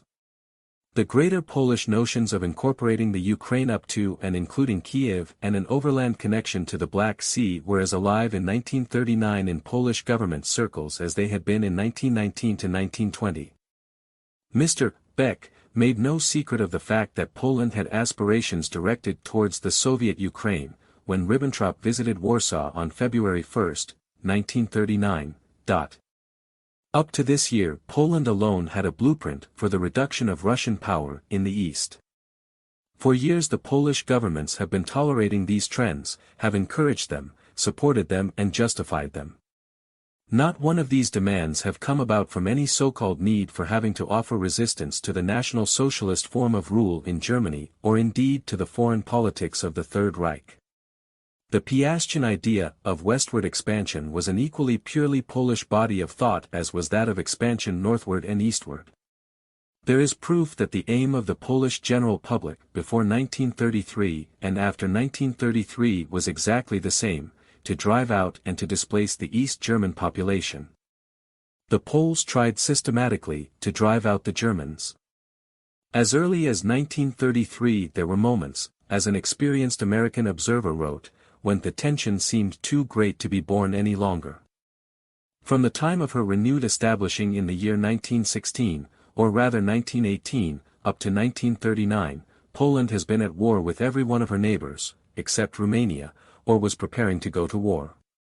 Of the 5,147 kilometers of Polish border, almost 4,000 kilometers were disputed. In spite of her painful wounds, Germany remained the only neighboring country in these 20 years with whom Poland could enjoy temporary friendly relations, during the Hitler period. During the generally considered peace-loving, Stresemann era of Weimar Germany, Poland was pursuing her policy of hostility toward Germany as ardently as ever. The short-lived friendship with the Third Reich between 1934 and 1938 was certainly only possible, because Hitler had not pressed for a revision of the unjust Versailles requirements and was prepared to temporarily give up the German interests in Danzig in order to win over the Poles. Roman Dmowski noted in his memoirs that Wilson did not understand the details of the Polish problem, had no feeling for European politics, and was unduly devoted to the idea that everything could be settled on the basis of international law. International law was not high in demand by the Polish leadership during the period 1919 to 1939. Instead, they were intoxicated with other notions starting out from different principles of conquest, imperialism and ethnic cleansing. The British writer and historian J. W. Wheeler Bennett's mocking tone seems appropriate. Poland had been conducting her policy like a canary who has persistently but unsuccessfully endeavored to swallow two cats. In his memoirs, the Polish ambassador in London, Raczynski, described that policy as follows. Pilsudski well knew how much Poland owed to the victorious allies of the First War. He was not blind either to the strength of the Western powers or to the fact that their own interest prompted them to help Poland to achieve a place in the sun, despite pressure from her neighbors to the east and west. But he was more inclined to rely on his own resources than on the goodwill of allies whom he lacked either the means or the inclination to get to know more closely. Moreover, Pilsudski, and especially those of his disciples who came to power after him, suffered, perhaps unconsciously, from an inferiority complex. It was, in their eyes, vitally important to cure their fellow countrymen of their supposedly submissive and deferential attitude towards foreigners, due to uncritical admiration of the latter's material or cultural superiority. This frame of mind on the part of Pilsudski and his successors gave rise to the so-called great power policy. In the Marshal's day this was no doubt justified by political calculation, but after his death it degenerated into a noxious fiction which threatened the very existence of the Polish state. However, this recognition did not prevent Raczynski to subscribe to the very same expansionist, great power mentality with which he charged the leadership. This emerges powerfully from his open letter to Lloyd George of September 25, 1939.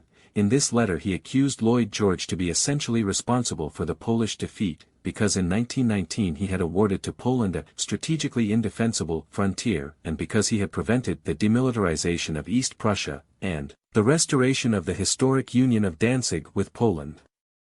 That the Polish leadership in the spring of 1939 was making claims to colonies and was intending to discuss these with the British government, and that 3 weeks later Lord Halifax was giving the unconditional guarantee against Germany in the full knowledge of these expansionist endeavors on the part of Poland, or precisely because of that, should just be mentioned in passing.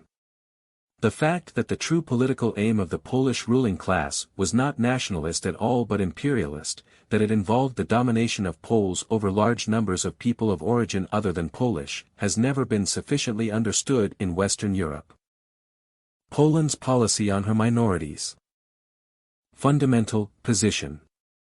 In spite of the Treaty for the Protection of Minorities, as decreed by the League of Nations, Poland considered Posen, West Prussia and the misappropriated part of Upper Silesia, but also the German city of Danzig, as territories to be Polonized once and for all. These aims were openly declared, and the relevant measures were taken stage by stage without any consideration for the people affected. Poland was using every conceivable means in this struggle for the cultural, traditional and national element and identity. The yearly agrarian reforms and the reallocation and consolidation of agricultural land, as well as the border zone laws, all contributed to a bloodless dispossession of the German population. In 1920 to 1921, a referendum during which the voter had to opt for a particular nationality had unannounced dire consequences for those entering their nationality as German. Hundreds of thousands of Germans were subsequently expelled from their land. German was prohibited as an official language and severely constricted otherwise. Exorbitant taxes, confiscation of community buildings and newspaper offices, systematic boycotting of German firms and shops, biased prosecutions against the press, lawsuits and bureaucratic harassment all led to financial strain, then to economic ruin and, finally, to the Germans being uprooted from their home ground. German associations and organizations were banned, professional licenses refused or revoked, businesses expropriated. German employees were systematically laid off, then deprived of unemployment benefit and evicted from company accommodation. All jobs in the public sector were allotted to Polish immigrants. Trade and commerce of the Germans were heading toward ruin, especially since young Germans were denied apprenticeships. German schools were closed, German teachers intimidated if not dismissed, and German students were expelled from universities and thereby prevented from professional training. Of the 657 public schools for the German minorities in the year 1925, 1927, 498, there remained, at the beginning of the school year 1938-39, only 185, 150 in Posen in West Prussia and 35 in Upper Silesia. Resistance to this policy was faced down with the most drastic measures. In 1924 alone, about a third of all German holdings, 510,000 hectares, went into liquidation. Insults and violence were also the order of the day, and in most cases the Polish police refused to give protection to the German victims. The cultural life of the German minority was thus paralyzed by these measures. The liquidation of German estates and the degermanization of the western provinces was no accidental public utterance from the former Premier Sikorski in 1923, it had been unconcealed government policy since 1919. In October of that year, the future Minister for Education and the Arts, Stanislaw Grabski, announced the Posen program at a delegates' conference with the following words.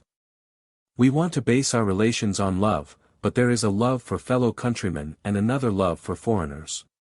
Their percentage amongst us is by far too high. Posen can show us how 14% or even 20% can be reduced to 1.5%. That foreign element will need to decide whether it will be better off somewhere else. Poland is exclusively for the Poles." Such remarks were not an isolated occurrence, unfortunately. Following a few examples of the various means of displacement. Withholding or withdrawal of citizenship, followed by expulsion from the territory on the grounds of dealing with a foreigner, deportation of former civil servants, teachers and other public employees together with their families, one-sided administration of taxes, especially of the enforcement of tax regulations and of the rules for the agrarian reform, withdrawal of entitlements to practice one's occupation, by revoking of licenses, concessions, permits, with the effect of wrecking the basis of economic life, calls for boycott tolerated by the authorities. The consequent feeling of insecurity with regards to justice and the awareness of being at the mercy of an alien power gave rise to a state of panic amongst the Germans, leading to panic sales of property and emigration of such magnitude that it even exceeded the consequential result of any Polish force brought to bear. This policy forced the German element of West Prussia and Posen to emigrate en masse between 1919 and 1926. German documentation attests. The hatred for anything German had spokesmen in every party. Next to the National Democrats stood the Christian Democrat Korfendy and the Pilsudski follower and voivode of Silesia, Grzinski. But even stronger than the sway held by political parties over public opinion was the influence of a number of organizations and institutions, although most of all it was the press that considered the fight against everything German to be their sole duty. Foremost of these is to be mentioned the Western Marches Society, whose original purpose had been to secure a Polish national character in the new Western territories by a possibly complete displacement of the German element, but which had soon extended its activities throughout Poland. These consisted in the regular organization of whole weeks of propaganda, and also in spontaneous demonstrations which were unleashed, after due preparation, against German schools, newspapers, bookshops, as well as against the personal safety of individual Germans. The Western Marches Society was responsible for the Black Palm Sunday, 1933 in Lodz, when on that day German cultural institutions, publishing house, school, bookshops etc., were wrecked. Furthermore, the Polish insurgent associations in Upper Silesia and Posen were to distinguish themselves by their radical, often brutal, anti-German attitudes. They saw to it that even in times and an obvious easing of political tension was evident the anti-German mood was kept alive. Again, it must be emphasized that this policy was an official government program. Whatever historical documents are consulted, everywhere is to be found depressing evidence of such single-mindedness and degree of violence. Such a brutal policy of ethnic cleansing had hitherto been unknown, even during the time of Prussian or German rule over parts of Poland vis-à-vis the Poles.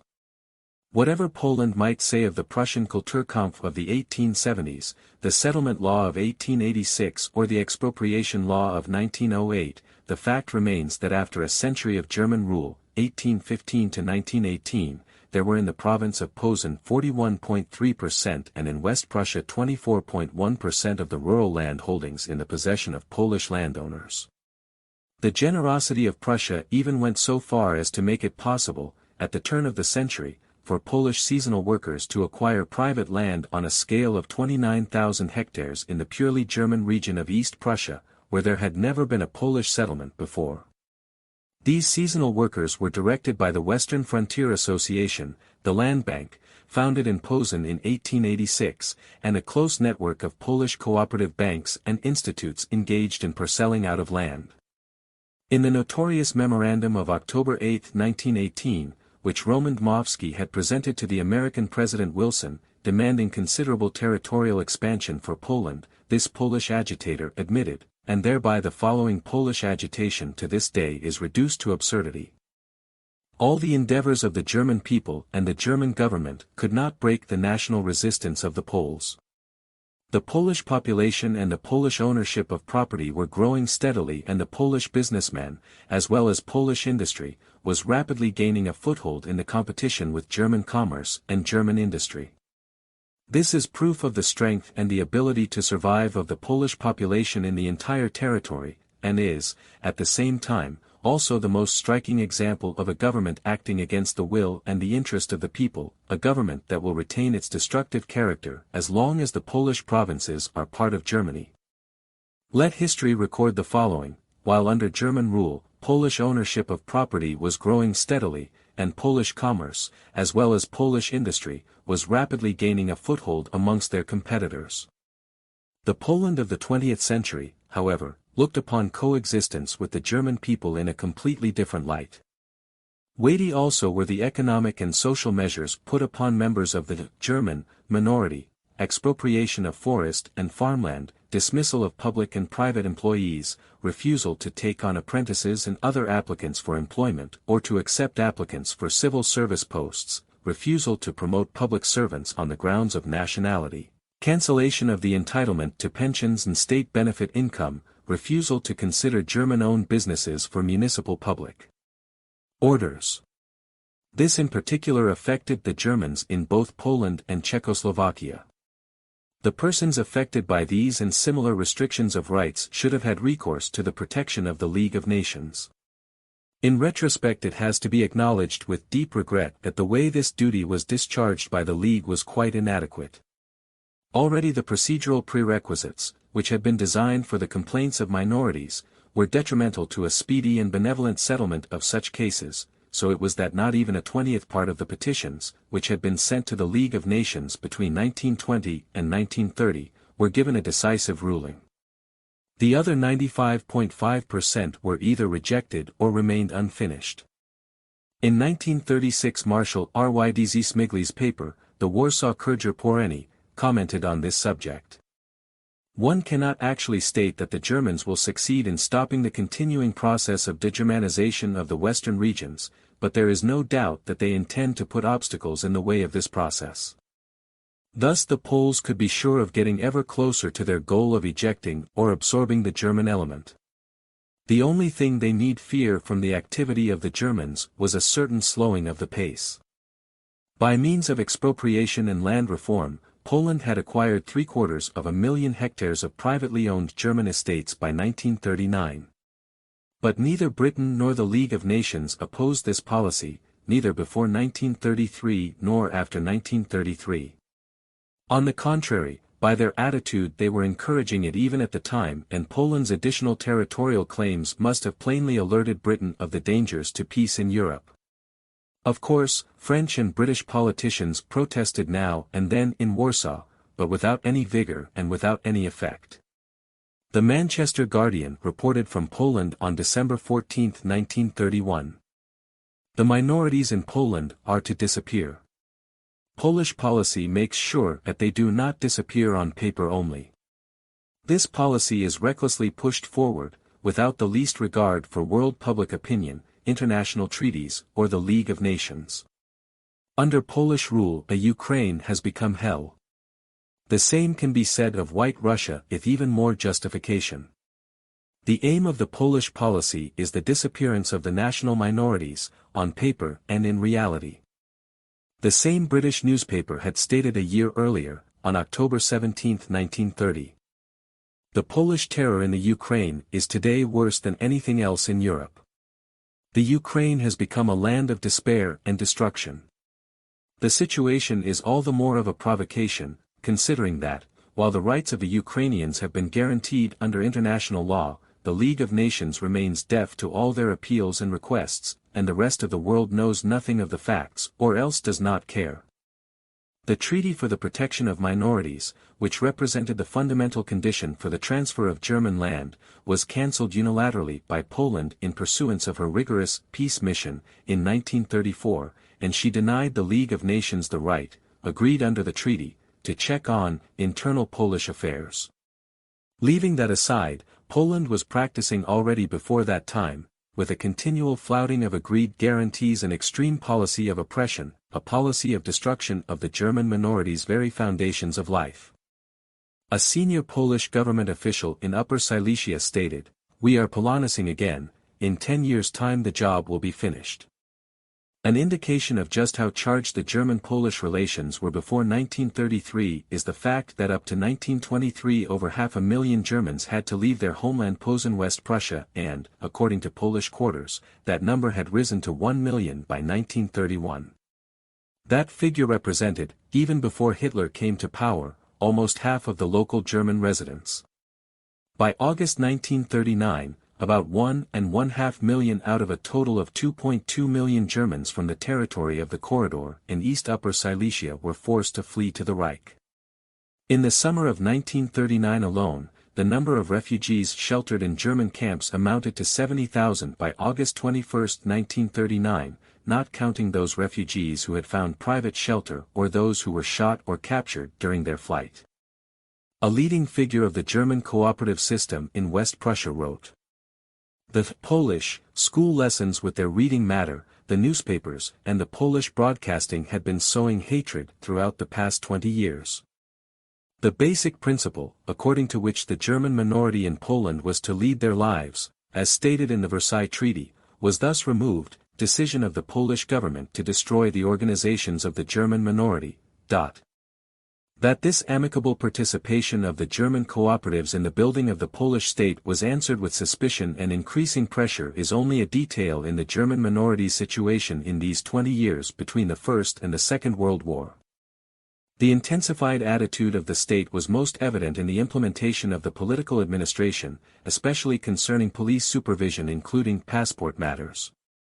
Here the new changes in the frontier zone regulations of 1934 handed the state authorities within the enlarged border area, now encompassing the whole of Pomerelia and the greater part of the voivodeship of Posen, almost unlimited powers over the citizens, when, among other things, the residing in the right of domicile in the border region could be abolished through administrative channels. These regulations were again tightened in 1937, and the hereditary right to his property of the farmer now became doubtful. Well before the war, the police had forms printed that were used to inform, at the outbreak of war, all those Germans of some prominence at local level or those who had fallen out of favor with the police, of their arrest, the prelude to their deadly trek to the east of Poland. It was no Hitler fascist who wrote the following. Ever since 1933, in the face of the national consolidating of the whole German nation, the Polish public had been seized by a growing uneasiness. This was aggravated by exaggerated and false reporting which was repeatedly slipping in news of persecution of Poles living in the Reich. Apart from the disquiet, there was spreading an organized stirring up of the population in Poland. With the press campaign about the incident in the Westerplatte, the anti-German mood had already come to a climax in March 1933.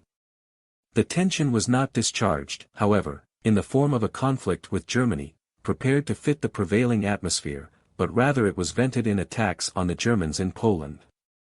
It was here that the pressure of public opinion found an outlet. One could almost speak of a plan, according to which such persecutions of the German element had been prepared to take place.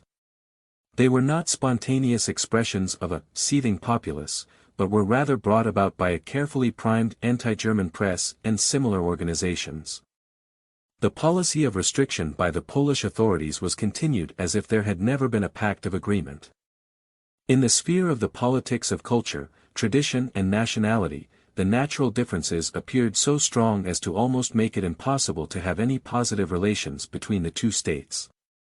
Already in the spring of 1933, the voivode of Eastern Upper Silesia, Grzyński, had announced, in a programmed speech at the Polish Ministry of the Interior, the slogan "Exterminate the Germans." The Polish government left the German proposals unanswered, and carried on using the non-aggression pact, with Hitler's Germany, as a screen for a rigorous policy of restriction. Another research result. Ignoring all agreements and promises of goodwill, which were frequently reaffirmed to the protests of the representatives of the German groups in Poland or of the German government, Poland continued its policies of violation until the last days of its existence as an independent nation. A Dutchman, Louis de Jong, executive director of the Netherlands State Institute for War Documentation in Amsterdam, was given the task by UNESCO, after the Second World War, to scholarly examine the frequently quoted and secretive German fifth column. His results. The Polish-German non-aggression pact, dating from 1934, was of no real moment. Both the government and public opinion in Poland increased their pressure on the Volksdeutschen/German minority. No German data, however, have been made known that conflict with the view that the large majority of the Reichsdeutschen and Volksdeutschen living in Poland played a passive part up to the arrival of the German troops. But it is a remarkable fact that there is no proven or even clear connection with the German military operations for many of the reported observations. During the Nuremberg trial of the principal German war criminals, an affidavit of Bohl's was read, in which he asserted that neither the Auslands organization or its members had ever, in any way received orders, the execution of which might be considered as fifth column activity, neither from Rudolf Hess, whose immediate subordinate Bohl was, nor from himself. Nor had Hitler ever given any directives in that respect, Bohl said. He admitted that there had been Germans abroad who had been used for espionage purposes, but that sort of work had been carried out by the French and the British for their espionage services as well, and in any case the espionage work done by the Germans in question had nothing whatsoever to do with their membership in the Auslands organization. The arguments used by Hess and Boll were not printed by the world press. Professor Hans Koch, an authority on the subject of German nationals abroad, stated, Kurt Luck, a leading expert on German-Slavic relations, has compiled a lexicon wherein over 50 pages are recorded insulting and obscene Polish songs about the Germans, an enormous number of songs of almost pathological arrogance in which the Germans are usually compared to dogs. On the German side, songs of such profound repugnance are not in existence.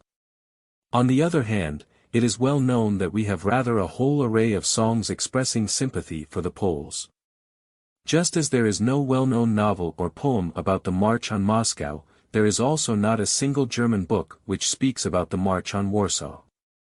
However, there exists a 2-volume Polish work, published in Thorn in 1927, about a march on Berlin.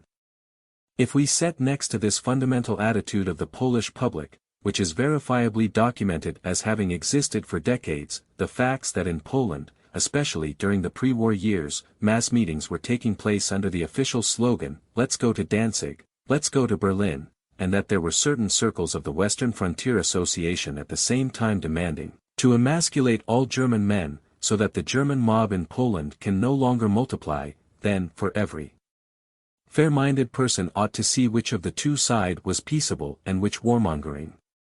For in all these years, there has never occurred anything similar in Germany, rather a fundamental attitude based principally on respect for and appreciation of the eastern neighboring nation prevailed here.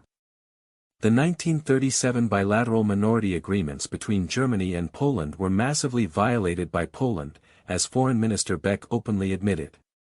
Even Minister Beck acknowledges, albeit in extremely cautious wording, for these days, that there seemed the voivodes, especially those of Silesia and Posen, were eagerly competing with each other to take measures which were of little use for resolving the minority questions in our western provinces. As provocation, however, was taken by the nationalistic Poles even the most harmless expressions of everyday life, such as use of the German language, etc. In 1937, Erwin Hasbach, then senator and chairman of the Council of Germans in Poland, and Rudolf Wiesner, regional head of the German Youth Party, Jungdeutschen, once more lodged a complaint with the same. The German element in Upper Silesia has become, after a period of 15 years of the Geneva Convention, a starving, unemployed and desperate group of people. Everything has been taken away from us, over 80% are without jobs and starving in Upper Silesia. Our youth is growing up without any chance of being apprenticed, and against our businessmen and traders a relentless campaign is waged. Must we also lose our land? The state and the Polish people need to clearly understand that poverty and starvation have limits which must not be crossed. There has been enough talk about equality and equal rights to jobs and bread for all. We Germans want finally to see action. From now on we intend to push through our national, cultural and economic rights by exercising the internal political channels. The precondition on the Polish side, though, is for them to abandon their intentions of annihilation. The informal discussions, proposed by Berlin, by experts from their respective ministries of the interior with a view to improving the conditions of the minorities in the Reich as also in Poland, were repeatedly rejected by the Polish government. Intensified action 1938 to 1939. Even when anti-fascist historians feel obliged to outline the Polish policies of the pre-war years, they too will reach a conclusion that incriminates the former Polish government. Even these historians confirm that Poland, in her foreign policy and in her dealings with minorities, did not have a very good hand, indeed, was not even clear how to resolve the social welfare and constitutional question, or was able to improve the wretched condition of the Polish peasantry, and that Poland was in the forefront of setting up concentration camps. Even these historians verify that the German-Polish minority dispute had not been a fabrication by Hitler. In fact, in the middle of the summer of 1939, the British government made the main requirement for granting a financial credit to Poland a fundamental readjustment of the Polish economic and financial conditions, which included the devaluation of the zloty. On the whole, the picture they give, the German publications about the sufferings of the ethnic Germans, tallies with what the Poles reported in their own official publications. If one wishes to get some idea of persecutions, it would be a mistake to neglect what the victims have to say. They usually have a better memory than their persecutors. In the opinion of anti-Hitler resistance member Ernst von Weizsäcker from the German Foreign Office, the Reich government had sent in good time the most outstanding of their ambassadors to Warsaw. Whereas for years Poland was conducting an inflammatory press policy, Germany, in contrast, was rather treading softly in her journalistic publications, to the extent of suppressing reports of outrageous realities. In accordance with the newly changed, even more aggressive direction adopted by Warsaw in the spring of 1939, the seasonal workers who every year in April would go to Germany were detained for the first time, long before the events which allegedly were causing German-Polish friction. Apart from this, the intensified anti-German measures taken by the Polish authorities since February 1939 were, as a result, unleashing such anti-German sentiments that no limit was set, not even the willingness to murder. All moral sense and all reason seem to have disappeared. There is no causal relationship between these Polish policies and the German negotiation proposals made to Poland on October 24, 1938 or, indeed, with the occupation of Prague on March 15, 1939. They are directly interrelated, however, with the fundamental Polish attitude toward Germany in connection with the promise from London to Warsaw in August/September 1938 to support Poland, as much as possible, against Germany regarding the city of Danzig. Already after the annexation of the Alsa territory, at the beginning of October 1938, Poland was implementing ruthless measures such as mass redundancies, abolition of German as official language, which even the Czechs had tolerated, the banning of the German press, of holding assemblies, of organizing official events, while outrages and arrests were carried out on the German population, amongst others, but also on the Czech population. In the parliamentary elections of 1935 in Teschen and Oderberg, the Germans had achieved 46.8% and 40% of the votes, respectively, the Poles only 10% and 20%. 20% of the German population in the Teschen region, approximately 5,000 people, were forced to leave within the first month of Polish rule. The diplomatic contacts between Poland and Germany remained unaffected by these occurrences, owing to the restraint of the Reich government, as Hitler had ordered not to publish anything unfavorable about Poland. In their biting attacks on Germany, the Polish press did not even wait for the British guarantee, rather they were satisfied with secret assurances from London in August and September 1938, as well as the news from January to March 1939 received from London and Washington. Already 1 month before Hitler's entry into Prague, on February 15, 1939. Poland published, in spite of warnings from the Western powers against doing so, the list of names of properties which were soon to be requisitioned for parcelling in the course of the agrarian reform. The list contained an extraordinary large number of German names. On 24 and February 25 there occurred serious anti-German excesses by the student body. While the land reform robbed the minority Germans in 1938 of 2/3 of their arable land, the Frontier Zone Law and agrarian reform of February 1939 expropriated agricultural land, 72% of which belonged to ethnic Germans. In previous years the proportion had averaged 66%. Within a 30 km wide border strip Germans were no longer allowed to own land. This concerned in the 85 to 110 km wide corridor nearly all of the West Prussian region. In addition, there was the activity of the Western Frontier Association, the only point on whose program is extermination of the German element at the Polish western frontier. The head of this Western Frontier Association, M. Zaleski, was claiming at the same time, in a speech made at Katowice, that Poland had made the pact with Germany in 1934 only for tactical reasons, so as to prepare the ground for a future conflict, that it would be a comfortable screen for the Polish government to hide behind while they could rid themselves of the German minority. Those with specialized knowledge of this development had realized these realities already earlier.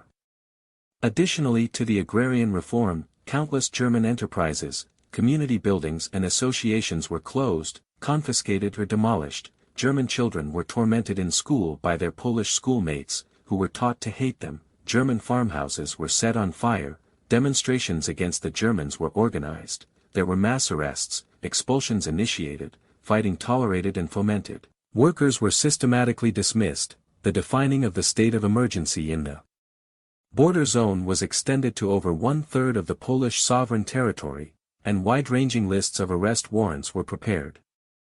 The British backing, hinted at since August/September 1938, then the official blank check of March 31, 1939, but also the goading tone of President Roosevelt, boosted Polish chauvinism into open persecution of the minority Germans. For several months British Ambassador Kennard had been warning his government about the dangerous consequences of these Polish activities. The German government was also repeatedly drawing London's attention during the decisive months of the year 1939, April to August, to the exceedingly grave occurrences in Poland. Factually correct, and never refuted by historical research, the German White Book ascertained in the year 1939. German protests were of no avail, number 360. At the beginning of April, a public appeal proclaiming the general program for de-Germanization of the country was circulated throughout Poland, number 358. Towards the middle of April, the first German fugitives crossed the frontier, number 359. It was practically impossible for the consulates to report every individual case, number 361. Anti-German agitation raged unchecked in Upper Silesia, number 362. Reports from the German consuls were full of terrorist acts, number 363. The Polish Insurgent Society gave the orders for these actions, number 364. On May 6, the Consul General in Katowice reported 200 acts of terror, number 365, and on May 19, another 100, all of which had occurred in Upper Silesia alone, number 372. All Germans were in fear of their lives and property. Terrorism spread also to Congress Poland and was intensified by systematic acts of incendiarism, number 366.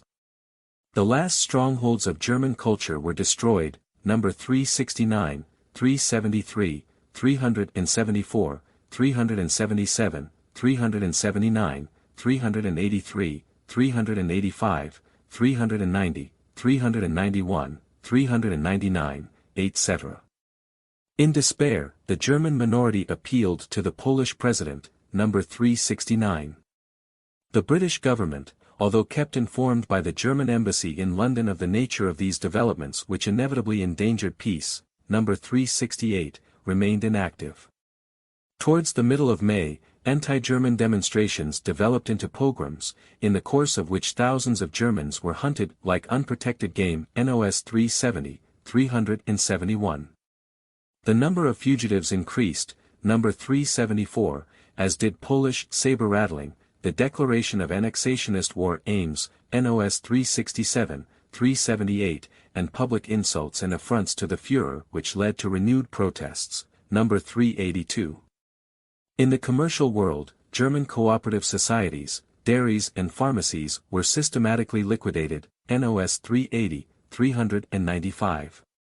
On June 7 a report from Lodz stated, the threat of death, torture etc., for German nationals, has become an everyday matter of course. Whole families, because of constant threats of murder, passed their nights in the shelter of the woods, number 381. The only answer to protests lodged with the Polish Foreign Office was a shrug of the shoulders and the tacit avowal that nothing could be done against the military authorities and Polish chauvinism, NOS 382, 385.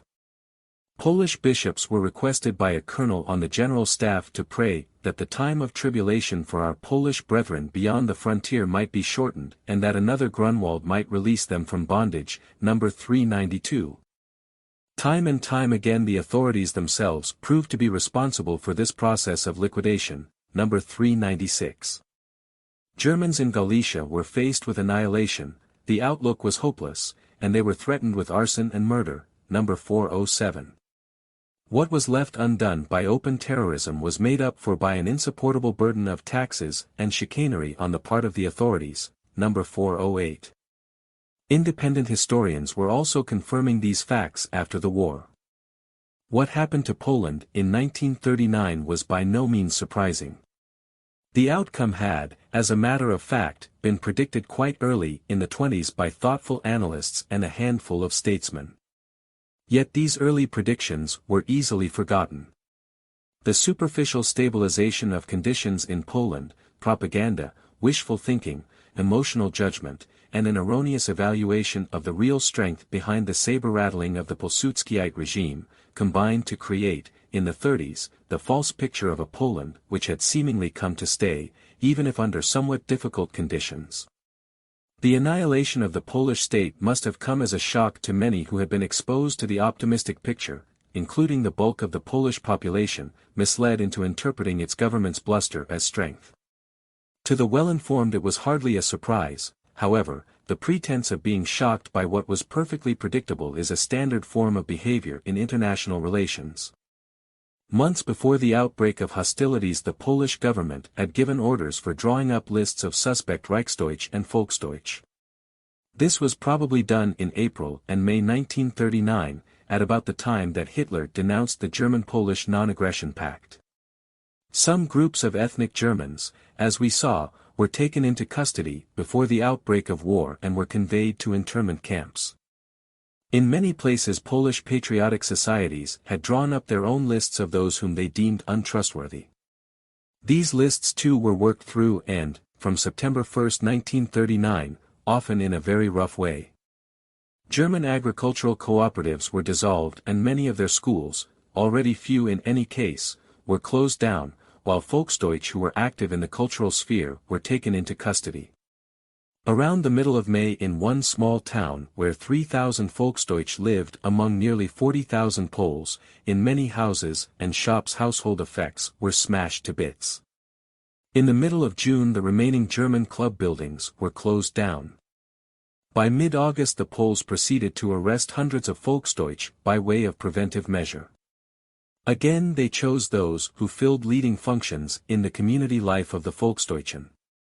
German printing shops and trade union offices were closed.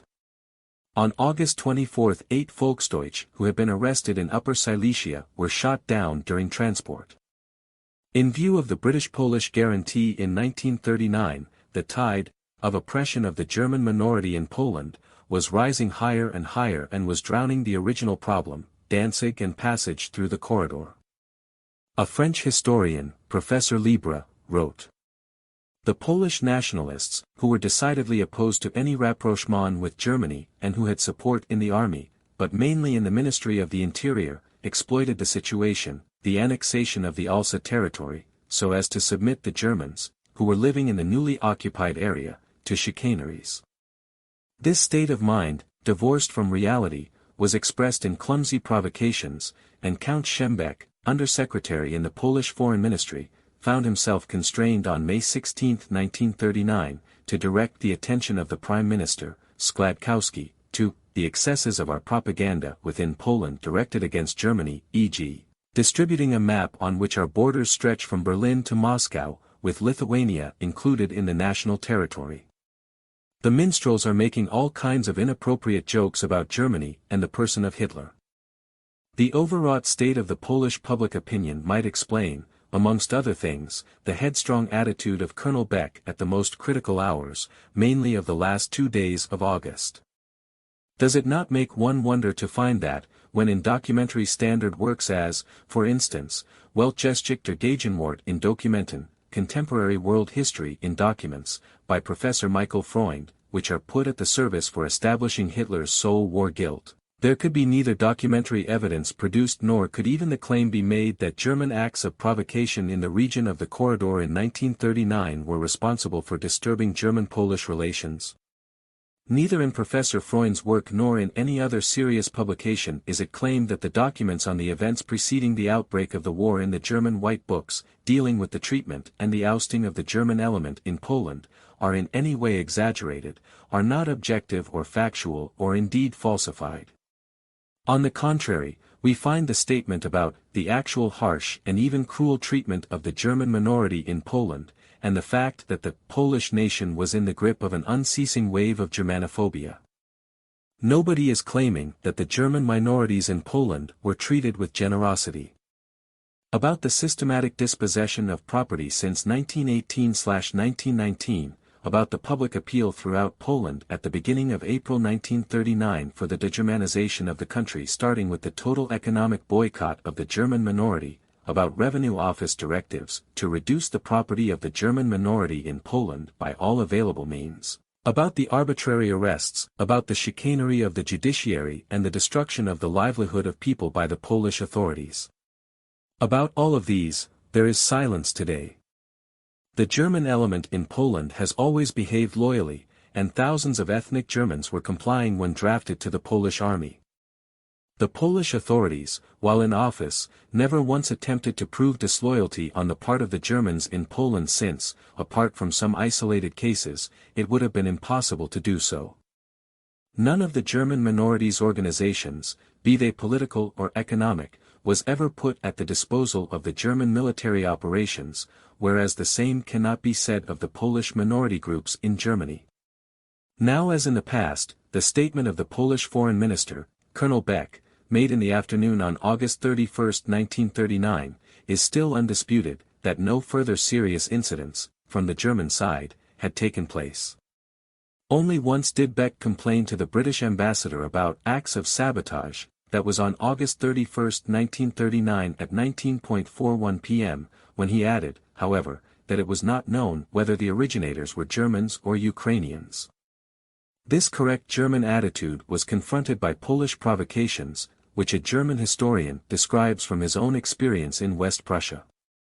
The assaults and other acts of violence were increasingly accompanied by threats to finish off the Germans once and for all.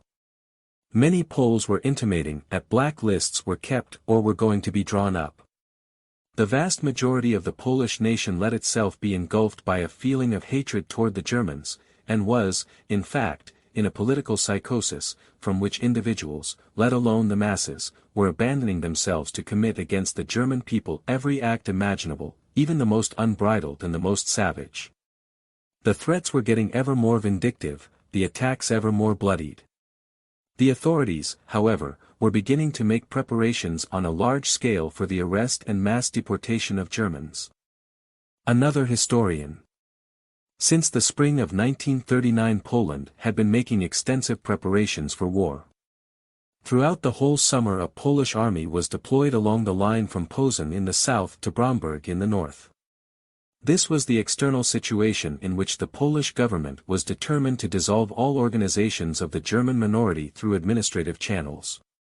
The post-war German Federal Office of Statistics in Wiesbaden, an office undoubtedly to be regarded as absolutely factual, wrote. Not taken into account in these figures, statistical registration of the ethnic Germans' population movements, is the mass flight of the German people from Poland. This was, under the threat of hostilities breaking out ever since mid-1939, triggered by the Polish persecutions of the German people. By the end of August, 1939, about 70,000 Germans from Poland were living in refugee camps in the Reich whilst thousands of others had found private accommodation. Primarily it was the intensified Polish pressure, increasingly felt since 1933, such as the Frontier Zone Law, which was depriving Germans of the right of inheritance in a broad border belt area, that was driving many Germans out of the country. From central Poland, which was not affected by the Frontier Zone Law and where the fight of the minority groups was assuming life-threatening proportions only shortly before the outbreak of war. A German historian. Meanwhile, after the German-Soviet non-aggression pact, Warsaw was displaying a facade of unperturbed calmness. However, the most savage chauvinists in the country were intensifying their terror, which they had already been perpetrating on members of the German minority for some time. Also, Polish anti-aircraft batteries had fired on foreign commercial aircraft.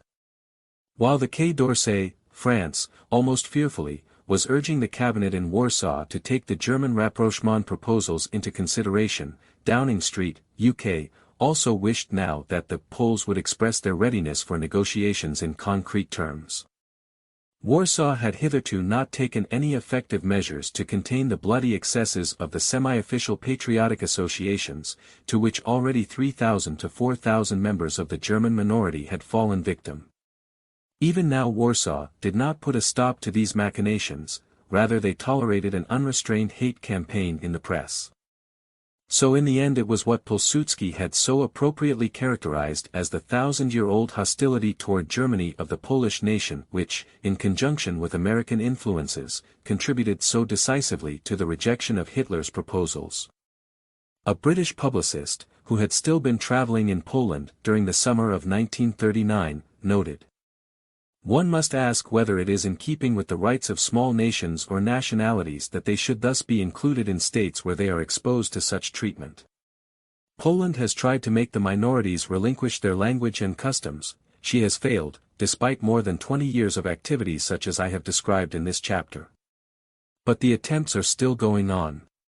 One begins to wonder whether the Ukrainians, White Russians and Germans should not also enjoy some protection from England, or must it only be the Poles? The first blood that was flowing before the start of the Second World War was the blood of members of the German minority in Poland.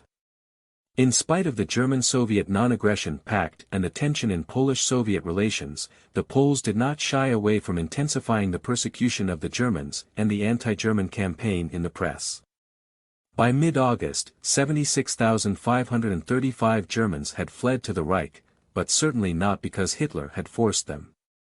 The Germans in Poland had 20,000 dead to mourn before and after the start of the clashes, of whom 12,500 could be identified by name. That means that nearly twice as many ethnic Germans were murdered than German soldiers were killed during the entire Poland campaign, 10,572.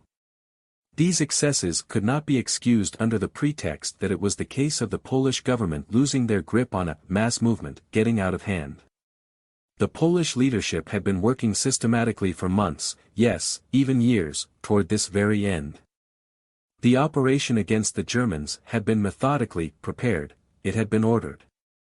Not that these victims were put straight before a firing squad, these massacres of the Germans were never based on any title of law, without cause they were shot, without cause tortured to death, beaten and stabbed, and most of them, in addition, were savagely mutilated. These were deliberate murders, mostly committed by Polish soldiers, policemen and gendarmes, as well as by armed civilians, grammar school pupils and apprentices.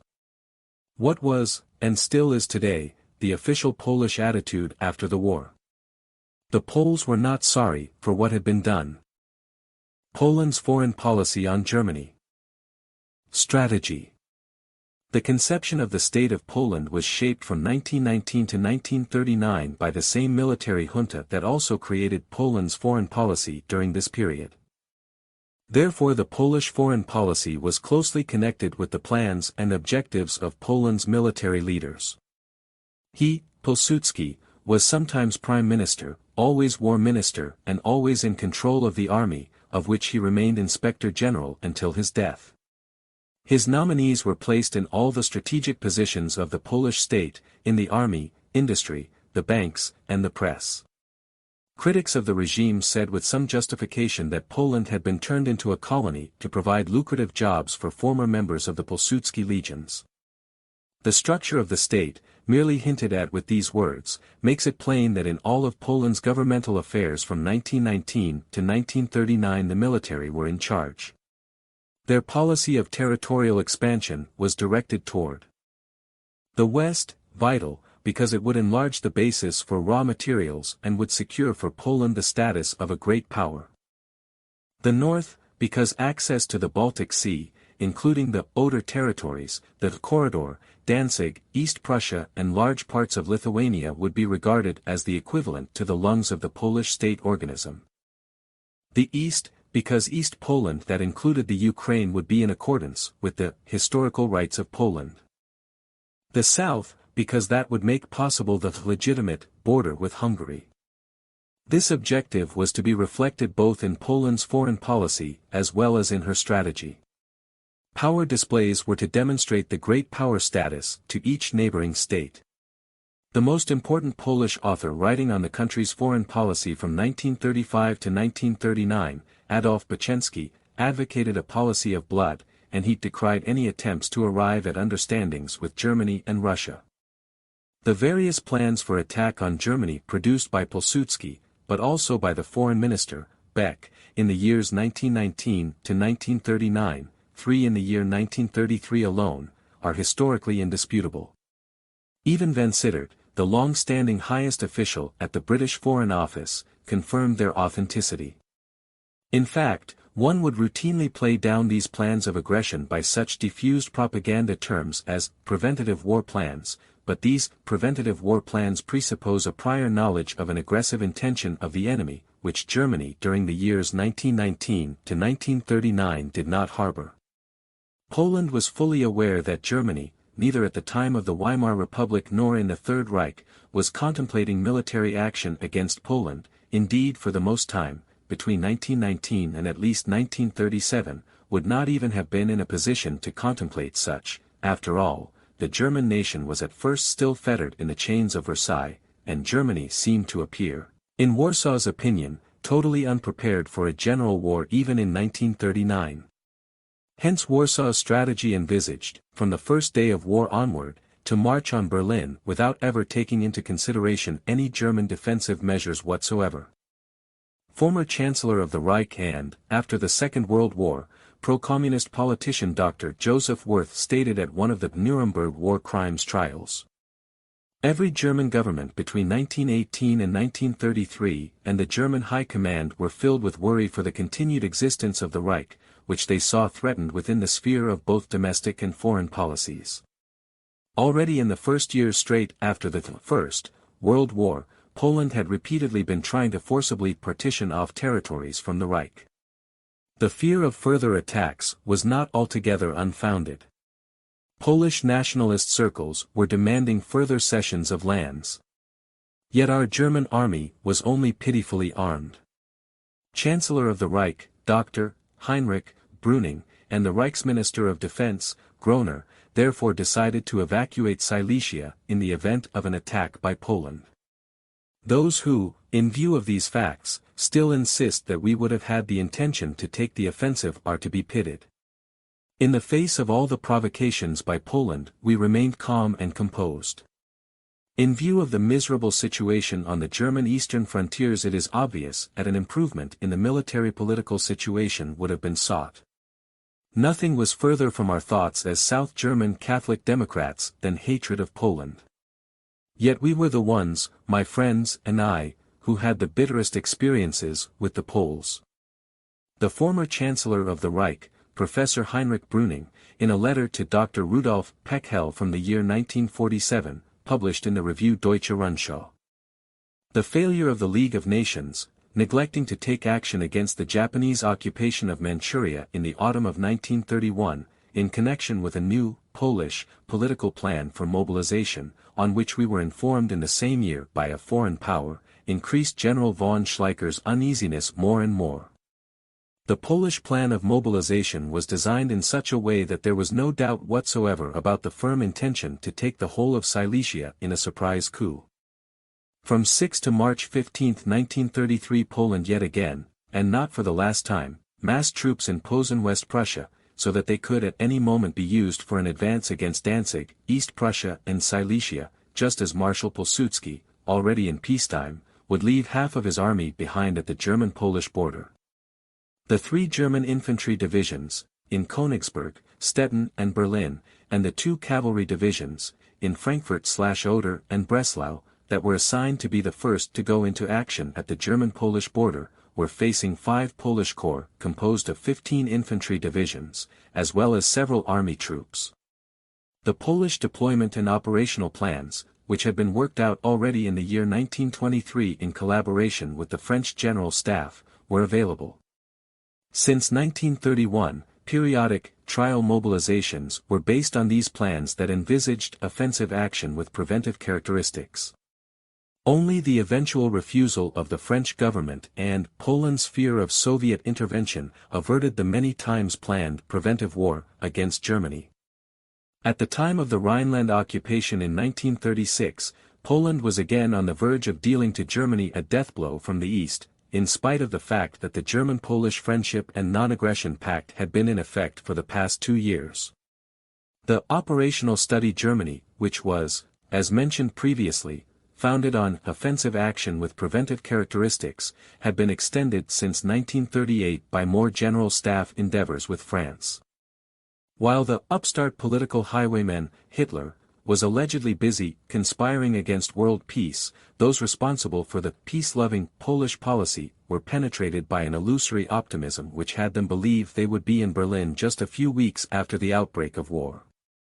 In the spring of 1939 Poland had already issued the call-up for the troops, and by the summer of 1939 she had mobilized so many military units that later on, at the general mobilization, the only units affected were those where the individuals could not be reached by public notices. This partial mobilization was initiated by the Polish Foreign Minister Beck on March 23, 1939 for no reason whatsoever and was thereafter steadily expanded. Straight away it brought 334,000 additional soldiers into the ranks and gradually doubled the strength of the standing Polish army. In the course of this mobilization and the simultaneously distributed plan of operation, the Polish army was deployed all along the German border, where it remained until the outbreak of the war. The plan of operation intended to launch a drive on Berlin directly upon the outbreak of hostilities and, expecting an essentially unhindered advance, was never modified up to the outbreak of war. It is of significance that Hitler was acquainted with it before the outbreak of war. That this type of strategy was to be taken very seriously should be clear from several indications. Being aware of how disastrous the repercussions of the Russian mobilization of 1914 and the Czech mobilization of May 20, 1938 were on the European nations, one must fully realize the consequences and the responsibility of yet another mobilization against Germany. Mobilization means a firm intention for war. To the Polish partial mobilization of March 23, 1939 was added decisive pressure in the fact that Foreign Minister Beck, and on his instigation on March 26 his ambassador in Berlin, Lipski, rebuffed the German proposal for negotiations of October 1938 with a threat of war. Hitler was given to understand in rather provocative fashion that further endeavors with regard to Danzig and improved traffic regulations across the corridor would result in a Polish declaration of war.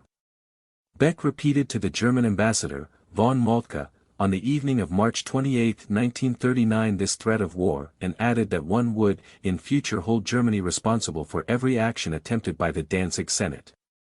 This, although Danzig was formally a free city. On August 10, 1939 Poland stated in a diplomatic note that every further expression of interest by Germany with regard to Danzig would be seen as a cause for war. On March 25, 1939 the British ambassador in Warsaw, Kennard, admitted that many foreign diplomats in Warsaw believed that Poland was after provoking a war. Kennard telegraphed to his foreign minister word for word. The calling up of reservists has, I believe, gone considerably beyond the numbers mentioned in my telegram number 79. A competent authority put numbers under arms at 750,000. This, coupled with the precautionary measures mentioned in Danzig telegram number 7, not printed, suggests the thought that Mr. Beck intends to start discussions about Danzig at a moment chosen by himself. I was much struck by statements made both by Mr. Beck and the Vice Minister for Foreign Affairs, my telegrams, that the Danzig question must be discussed soon. I do not share the alarmist views of some of my colleagues that the Polish government intends to force an issue with Germany. A few hours later in another telegram, the Vice Minister for Foreign Affairs said that any German ultimatum or any encroachment on the corridor would of course mean war. Public opinion here at present was bellicose and prepared to support the government in any defense of vital interests. He mentioned that he had to attend a discussion on foreign affairs in Parliament yesterday where he had been badly heckled. He felt generally that Mr. Beck was in an extremely difficult position. He had of course to make every effort to avoid a situation which might entail war but, on the other hand, he had to take into consideration the degree of feeling which had been aroused in Poland by recent events on both her southern and northern frontiers. The German ambassador in Warsaw reported to Berlin on March 28, 1939. The excitement which has prevailed for some time in Poland has increased considerably. The wildest rumors are current among the population. Of graver significance is the development of a pro-war feeling which is being fostered by the press, by anti-German public demonstrations, especially in the provinces, which have already led to numerous incidents, and partly also by saber-rattling semi-official propaganda. The bulk of the population today believes that war has become inevitable and imminent. The practical measures adopted by the government help to aggravate the existing war psychosis. A frequently reprinted article, entitled, "We Are Prepared," which appeared in the military paper Polska Zbrojna, is particularly characteristic of the style of the official preparedness propaganda. This article states that the Poles, unlike the Czechs, had no feeling of inferiority as regards the powerful nations of the world.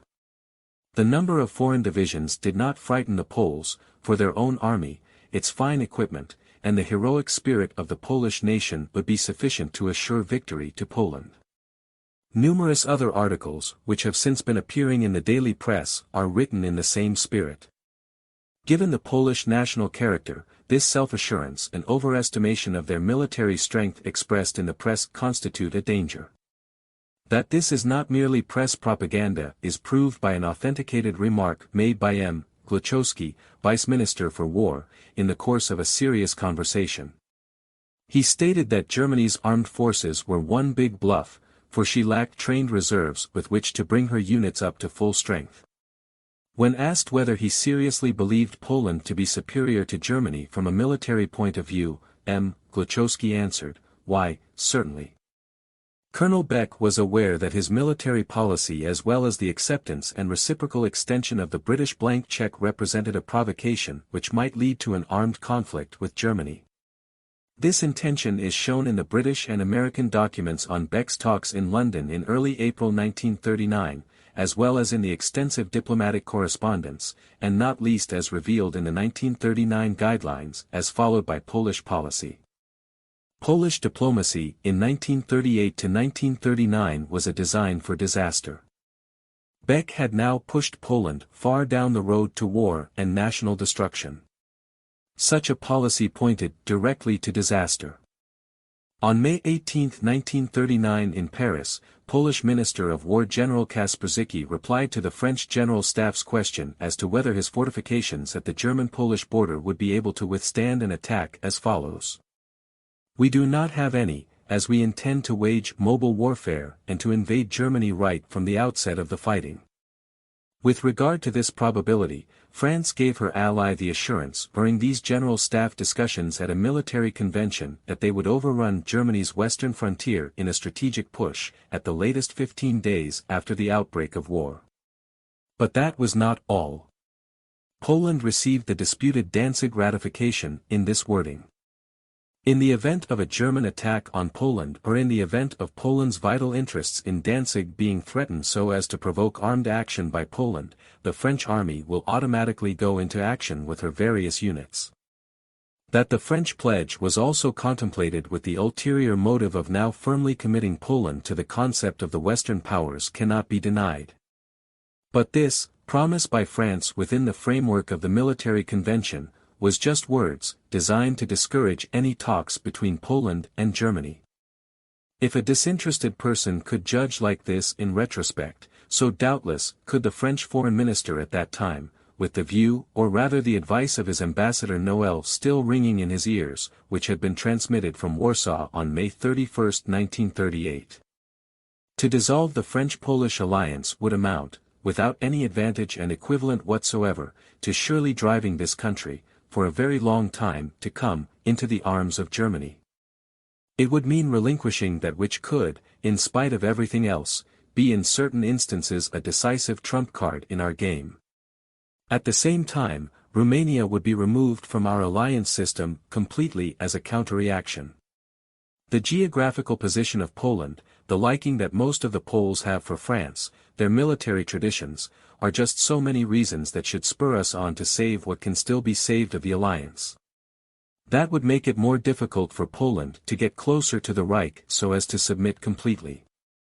Then we shall have less trouble, when circumstances become more favorable, to lead Poland back to our views. On July 20, 1939, the commander-in-chief of the Polish army, Marshal Rydz Śmigły, stated in an official communiqué of the Polish Telegraph Agency.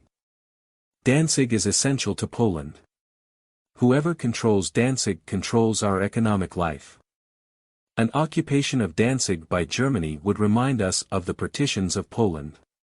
For this reason I ordered a mobilization 4 months ago when the German Chancellor renewed his demands concerning Danzig and Pomorze, i.e. the corridor. Please believe me when I say that this mobilization was no mere demonstration. We were ready for war then in case of necessity, even should she, Poland, have to fight alone and without allies. The deluded confidence of the Polish leadership to be standing in Berlin after just a few days into the war is frequently confirmed. The national holiday, in Warsaw, was celebrated with a big military parade, and the fanatical masses were hailing each new military unit parading past, chanting in chorus. Let's go to Danzig. On to Berlin. The speakers at the meetings often declare openly that the German demands for an interconnecting link with East Prussia and the return of Danzig to East Prussia would have to be answered with war. The ridiculous German army made up of the underfed generation of the Versailles Treaty, with their stupid cardboard dummy tanks, would be totally thrashed in Berlin. The German army, so one of the speakers' play on words goes, would be utterly destroyed in Berlin-Grunewald, just as the army of the Teutonic Knights was defeated in 1410 near Grunwald. On August 15, 1939 the Polish ambassador in Paris, Lukasiewicz, declared to the French Foreign Minister Bonnet. It will be the Polish army that will be invading Germany on the first day of war. On August 26, 1939 the U.S. ambassador in Moscow, Joseph E. Davies, wrote. One of the most prominent officials under Beck, minister, stated to me, positively, that his government would not tolerate proposals that Poland and Germany should get together and compose their difficulties over the corridor and Danzig. He expressed himself as being disgusted with what he called the common exaggeration of Germany's military power. His government, he said, would show them up to the world. Within 3 weeks after the outbreak of war Polish troops would be in Berlin. The West Wall or Siegfried Line was nothing but a cotton line. Poland did not need Russian aid, they could handle the Germans alone and easily. The same was heard from the Polish ambassador in Berlin, Lipski, on August 31, 1939 to the Counselor of Legation at the British Embassy in Berlin, Ogilvy Forbes. He, Lipski, stated that he was convinced that unrest would break out in Germany in the event of war and that the Polish army would successfully march on Berlin. This plan, Hitler's proposal of August 29, 1939, was a breach of Polish sovereignty and was quite out of the question. He had had many years' experience of Germany. He would stake his reputation in his conviction that German morale was breaking and that the present regime would soon crack. This German offer was a trap. It was also a sign of weakness on the part of the Germans, which was confirmed by the ambassador's appreciation of the situation. Such an attitude, which was maintained by the Poles even after the conclusion of the German-Soviet non-aggression pact, could not fail to have certain consequences, especially since Polish foreign policy was aligned with such delusions. There are several reasons for the achievement of the German victorious campaign, the 18 Days Campaign, and nowadays one usually tends to conceal the first reason. This involved the planning by the Polish leadership. The main body of the Polish army was standing by not to defend but rather to attack. True to the slogans of the pre-war weeks, ready for attacking East Prussia. This attack involved the fact that the Polish government was relying on the guarantee promise of the Western powers and, therefore, was expecting an attack on the western frontiers of Germany to hold down the Reich's main forces there. But the Western powers did not attack, and so the German Wehrmacht in almost their entirety could be brought into action against Poland. The other reasons were the totally novel strategy of the German Wehrmacht and the modern weaponry on which this strategy was based. These facts were withheld at the Allied Nuremberg trials of the so-called war criminals.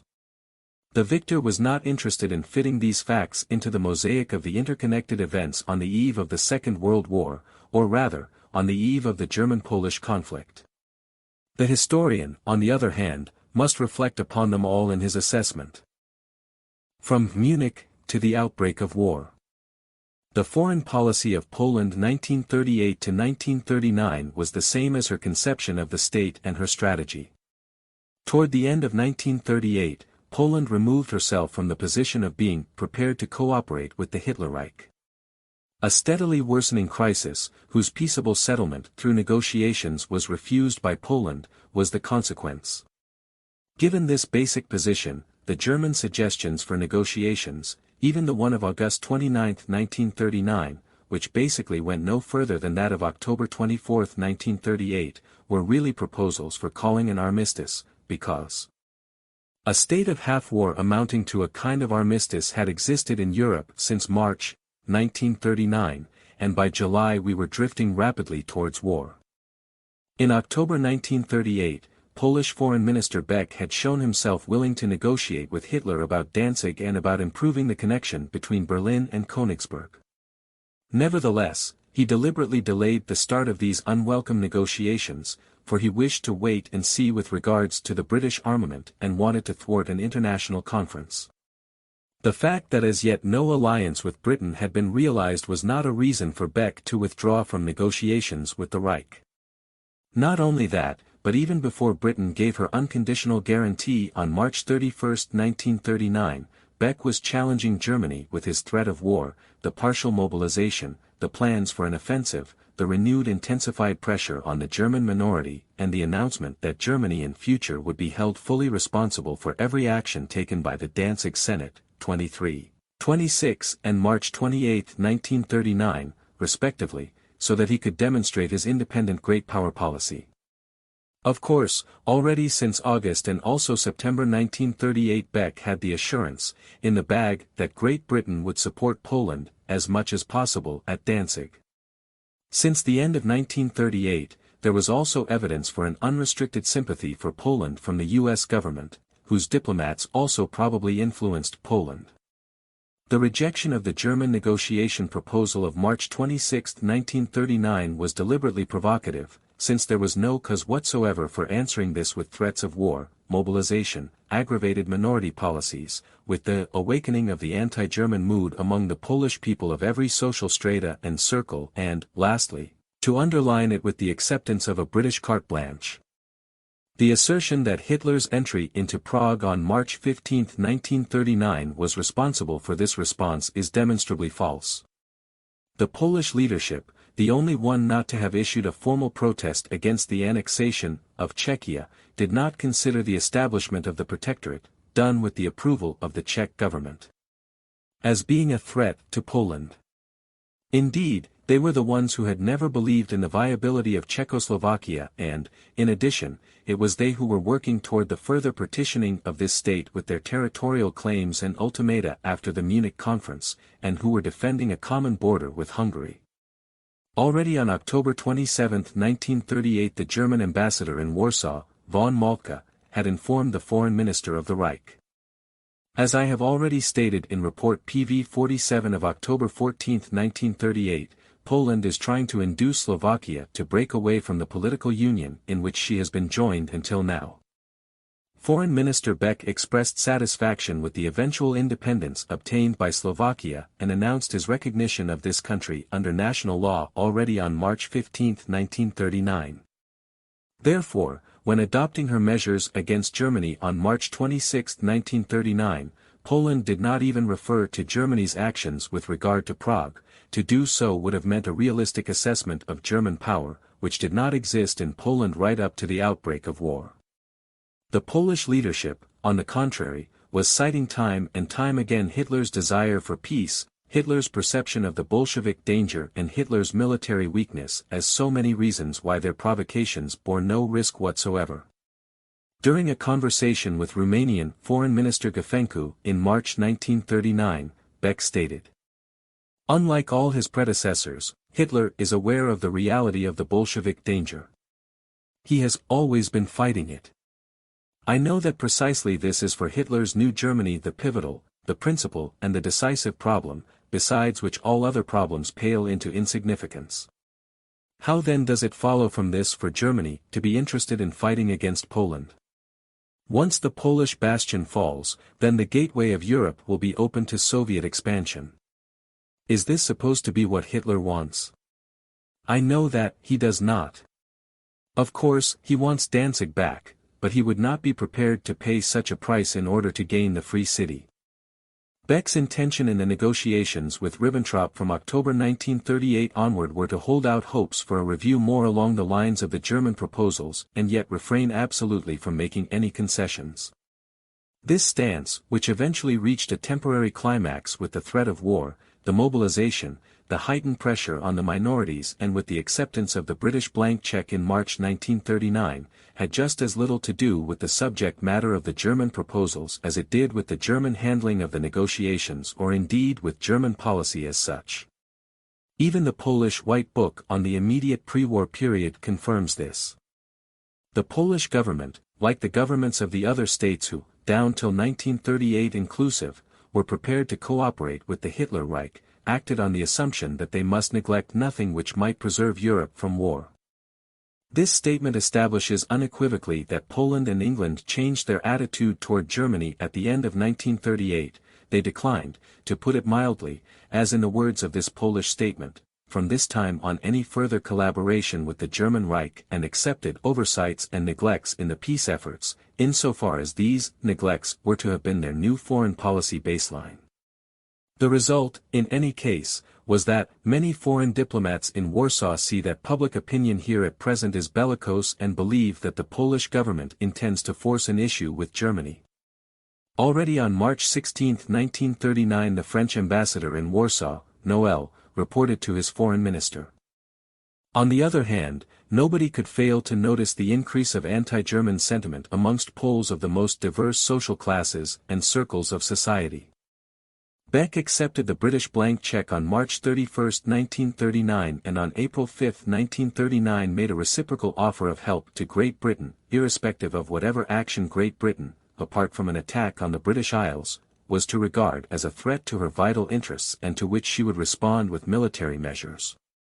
What had induced the Polish foreign minister to go down this foolhardy road, when he, for his part, had rejected London's demands, the collaboration with the USSR, the accepting of Soviet arms for the eventuality of a war, the conclusion of a military alliance with Romania against Germany and Hungary?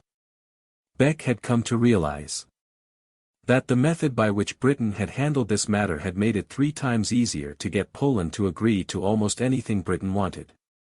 Beck knew that Hitler had not threatened him and did not believe that Germany had any offensive intentions. Beck assumed that Hitler was not going to threaten Poland in future either, as he basically was a timid Austrian who would not risk war against a determined and strong opponent.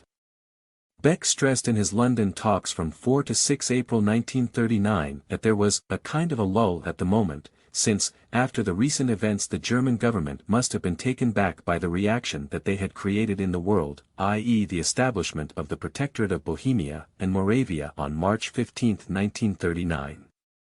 Beck knew that his policy must make Hitler and all his chiefs furious. He was nonetheless counting on Hitler dispatching with all the tokens of friendliness his foreign minister to Warsaw, whom only recently Beck had chosen to portray as a dangerous fool. Given the prevailing situation, Beck was convinced that he himself could then decide the limits of the negotiations or when to trigger the war that would have Germany founder. Beck was more than happy to have England's support given in the way that it was, i.e. that Poland is the one to determine when England is to come to her rescue. The fears already expressed by the British ambassador in Warsaw on October 5, 1938. That recent events will encourage him, Beck, still further to ignore any pressure or advice from us, were to become increasingly true. In Beck's view, the impetus behind the political development of Europe ought to be given to Poland, as befitting a European great power. Beck wanted to dictate the conditions, and he was not sparing in his threats of war already at the time before the British guarantee. This man with the less statesmanlike aspects of his character, including his personal ambition and vanity, who believed that Poland had nothing to lose by the threat of direct action, had found a partner who, without any scruples, gave him free rein to pursue this course. Plainly, this was incitement to war, which did not even have to use the arguments of an aggressive or lusting after world domination or, in general, the war-willing Hitler. Quite the opposite. Beck started from the assumption that Hitler did not want war, that he could not even afford a war and, for this reason, would swallow provocations of the most evil kind from the determined and willing to fight Poland and still have to dispatch, with all the tokens of friendliness, his foreign minister to Warsaw. Britain, having full knowledge of the underlying motives and the balance of power, was lending a helping hand in this undertaking already many months before the continually intensifying German-Polish tension reached the climax. It represents a singularly unparalleled cynicism to then speak, after the outbreak of war, of protection of the smaller nations, of Christianity and of the obligation of the alliance in fighting the aggressor threatening Europe and the world. The unceasing British encouragement, already before the guarantee, was even recognized by Polish diplomats as a resolution for war. It is childishly naive, and at the same time unfair, to propose to a nation which is in such a position as Poland that she should compromise her relations with so powerful a neighbor as Germany and to expose the world to the catastrophe of a new war, only for the gratification of Mr. Chamberlain's internal policies. It would be still more naive of them to presume that the Polish government did not understand the real meaning of this maneuver and its consequences. This serious charge was made by the Polish ambassador in Paris, Lukasiewicz, on March 29, 1939 in a report to his Minister for Foreign Affairs. This statement, which is not the only one, is an unmistakable proof that Poland had been encouraged, already before Britain's carte blanche, to compromise her relations with Germany and to unleash a war. The Polish government quickly became expert at this language. Straight after the British Guarantee Declaration, which was followed immediately by the French Guarantee, there began in Poland a malicious anti-German rabble-rousing. Demands for the occupation of the city of Danzig appear in Polish newspapers. So it continues. The Polish army is to march into East Prussia and to annex this part of Germany. Other papers claim even more, the borders of Poland have to be pushed forward to the Oder. At public meetings, there are demands made which border on lunacy. Not the Oder but the Elbe is Poland's western border. Berlin is not a German city, but an ancient Slavic one, an ancient Polish settlement. Poland starts off with partial mobilization, large posters appear on the walls of houses, "Let's go to Berlin." Beck carried on compromising himself. In his note of March 26, 1939 to the Reich Foreign Minister he had described any further handling of the German matters of concern in Danzig as a reason for war, and at the beginning of April he communicated this to his interlocutors in London. On April 20, 1939, Beck ascertained in his briefings to the Polish diplomats abroad that, although by now the reciprocal British-Polish guarantee had come into force, no sign of any haste on the part of Germany was in evidence, although a new wave of rumors had been noticed. On May 5, 1939, thus only a few days later, Beck gave a speech in the Polish parliament which, as it was dishonest and was misrepresenting the actual state of affairs, was bound to appear like an outright declaration of war. With this talk he ultimately rejected any agreement, in whatever form.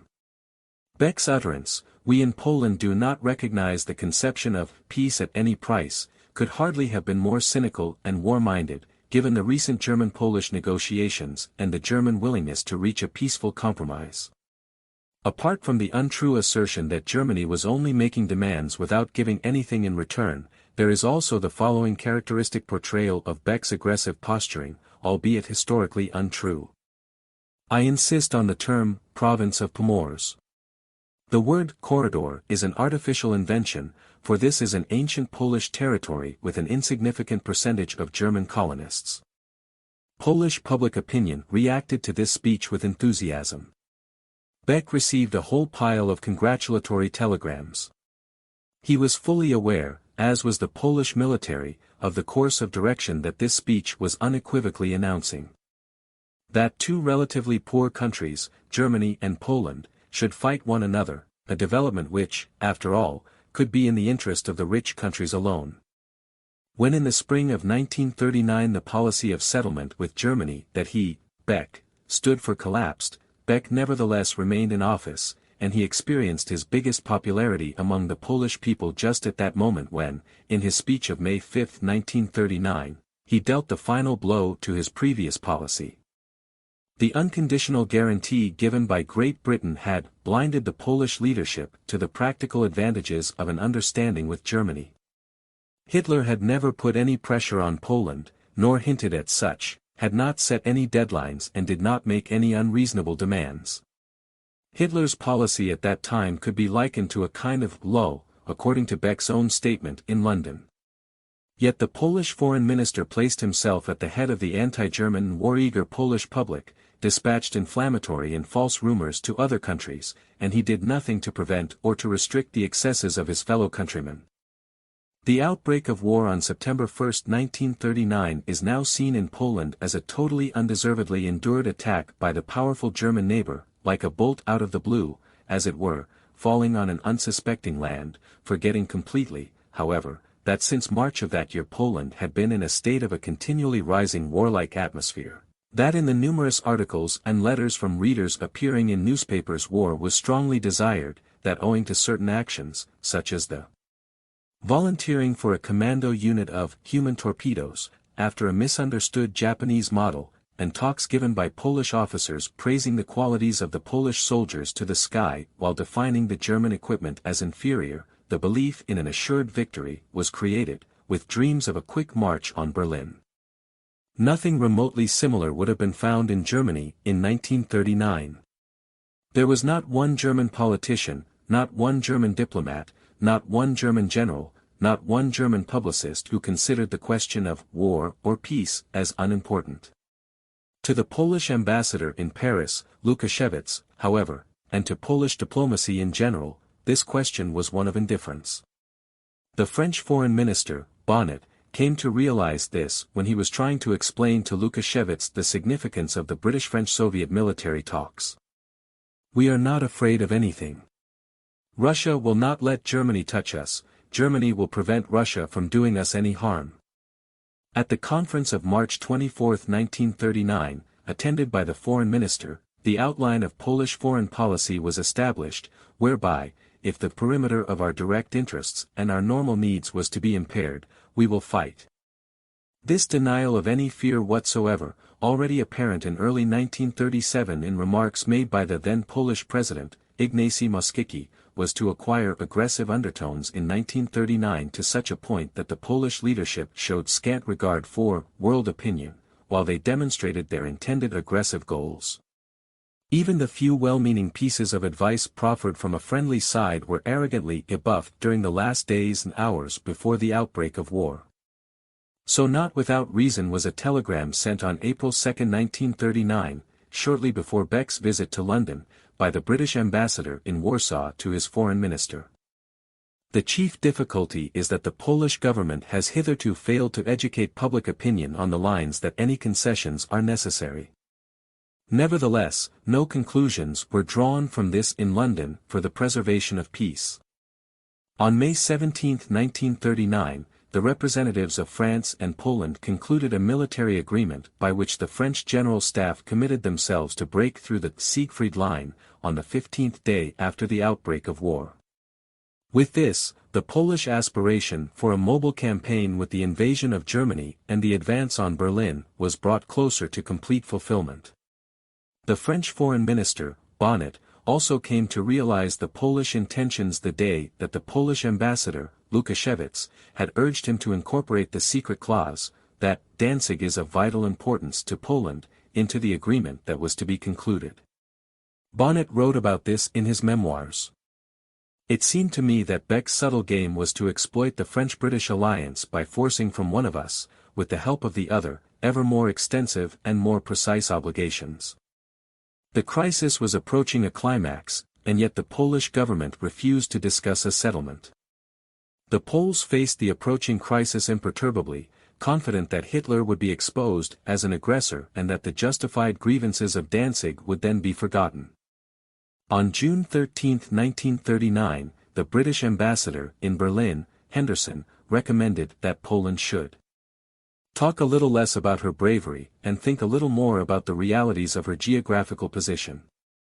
The High Commissioner of the League of Nations in Danzig, Karl J. Burkhardt, wrote on July 26, 1939 to the General Secretary of the League, Joseph Avenel. A dangerous mood is beginning to emerge among the Poles. Frequently it has been admitted or, even worse, openly stated that a general war would mean the only salvation for the Republic. What is particularly dangerous is that people have begun to get used to the idea that a catastrophe is inevitable, exaggerated statements are made, and the end result is a kind of emotional poisoning in this unfortunate city.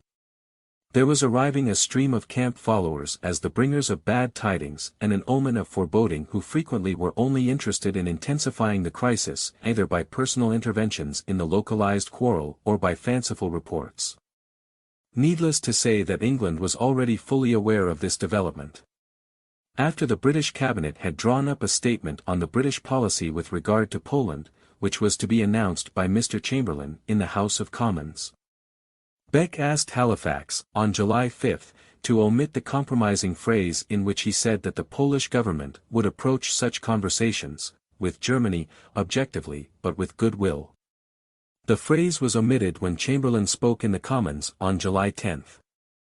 A travel report that was written by two British diplomats on June 9, 1939 to be presented to their then Foreign Minister, Lord Halifax, was made available to the public by the Foreign Office after 40 years.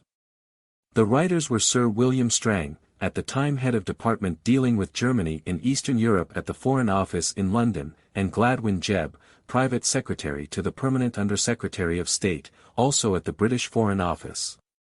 Although the report was drawn up by the lower-ranking Jebb and then approved by Strang, the observations recorded in it nevertheless represented a combined contribution. The title of the account is Visit of Mr. Strang and Mr. Jebb to Poland, and is annealed with the date of June 13, 1939 by Kirkpatrick, the official in charge of such matters. Gladwin Jebb wrote, "What struck me most was the apparent calm and confidence of the Poles with whom I talked. I think some were overconfident and ignorant of the very real dangers of an attack by the disciplined and mechanized German divisions. H.M. Vice-Consul at Katowice, for instance, told me that the local Polish officials had been terribly uppish since our guarantee, and were talking of a quick defeat of Germany and an occupation of Breslau. Again, the peasants on an estate south of Thorn, where I spent a most refreshing week-end, were, I was assured by the son of the house, longing to have a go at the Germans." This was confirmed by the highly intelligent head of the economics department in the Ministry of Foreign Affairs, Mr. Salaki, who said that the bellicosity and anti-Germanism of the peasants were due partly to racial and partly to economic reasons, increase in population, and consequent hunger for the German farmers' land. Salaki, indeed, went so far as to say that, if war broke out, he feared that a terrible massacre of the German-Polish peasants might be difficult to prevent. Further, it seems that the Polish peasants, while remaining anti-Russian, are now less conscious of the Russian danger. My friends were not disposed to say that this would result in any return of pan-slavism, but they admitted that in the long run, and in the face of continued German pressure, something of the kind might result.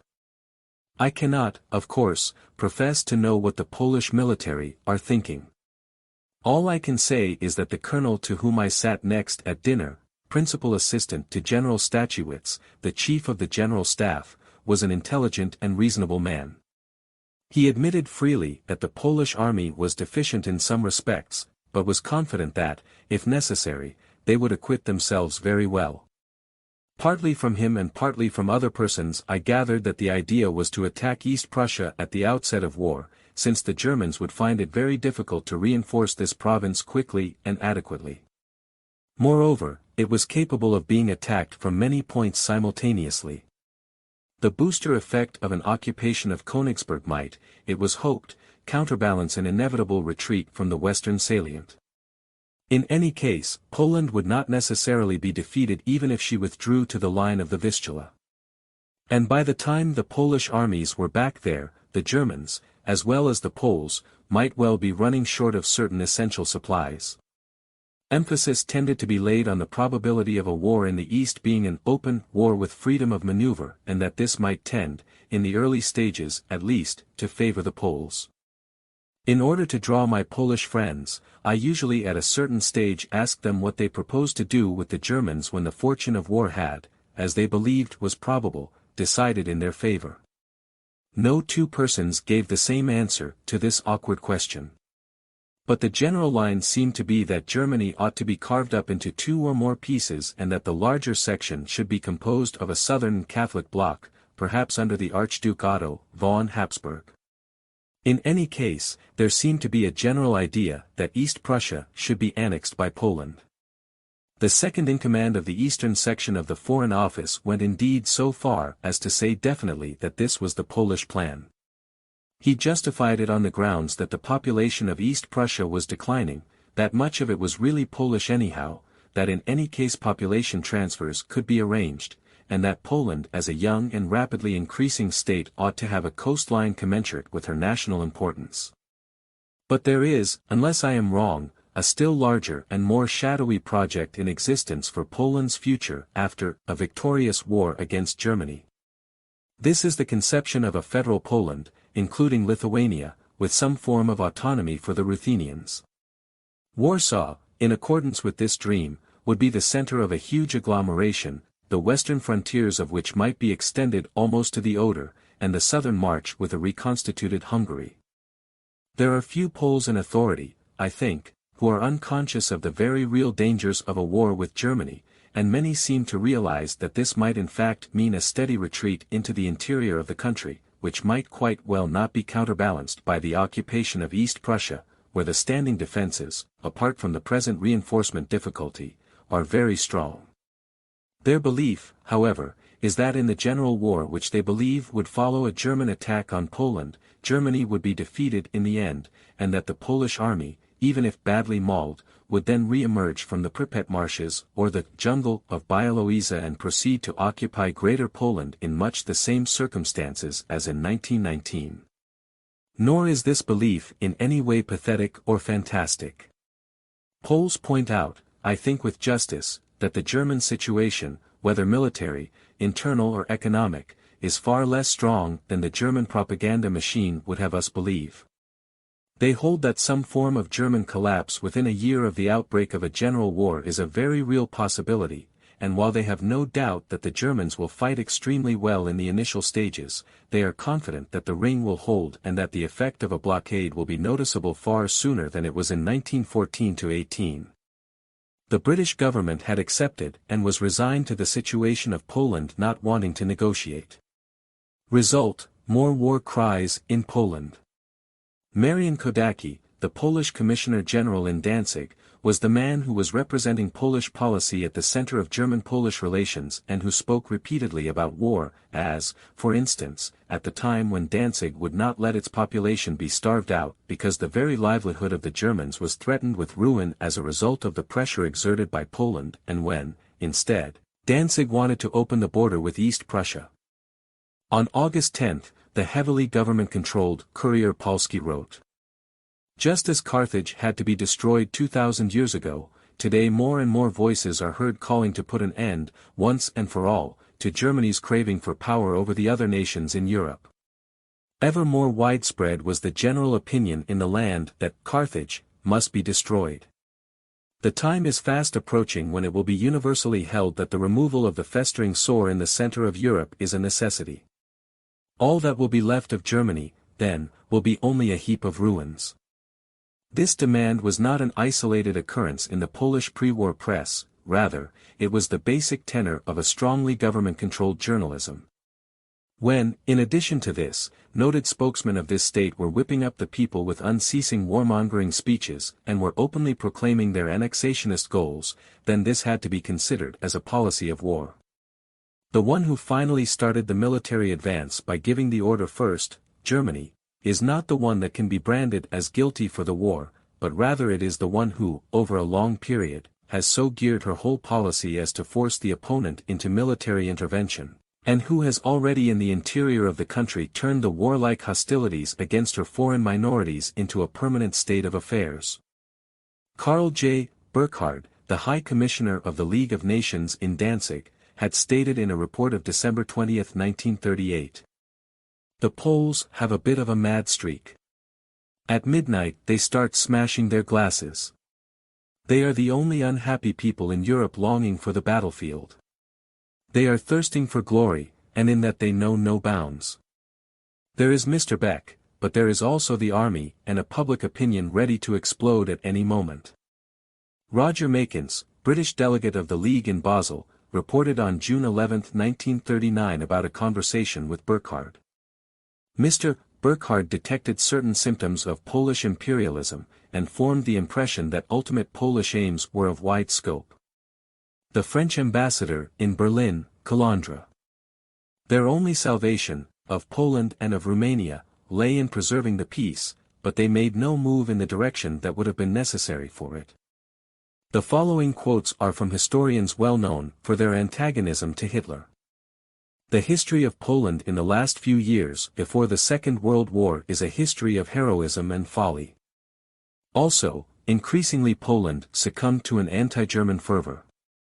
But still, it can hardly be denied that in every clash the Poles were always adopting the fiercest reaction possible, apart from war. By overestimating her strength, Poland did not explore every avenue that would avoid any violent confrontations. And Poland? In Poland, the fatal pact, with Britain, did not seem to make any impression whatsoever. Poland persisted in defiant refusal of talks with Germany, and the press was positively falling over themselves in expressing their appetite for war and German hating.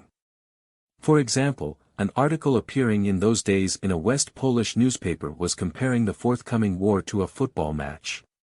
Sneeringly the German team was challenged. They were going to see what fighting meant to the Poles.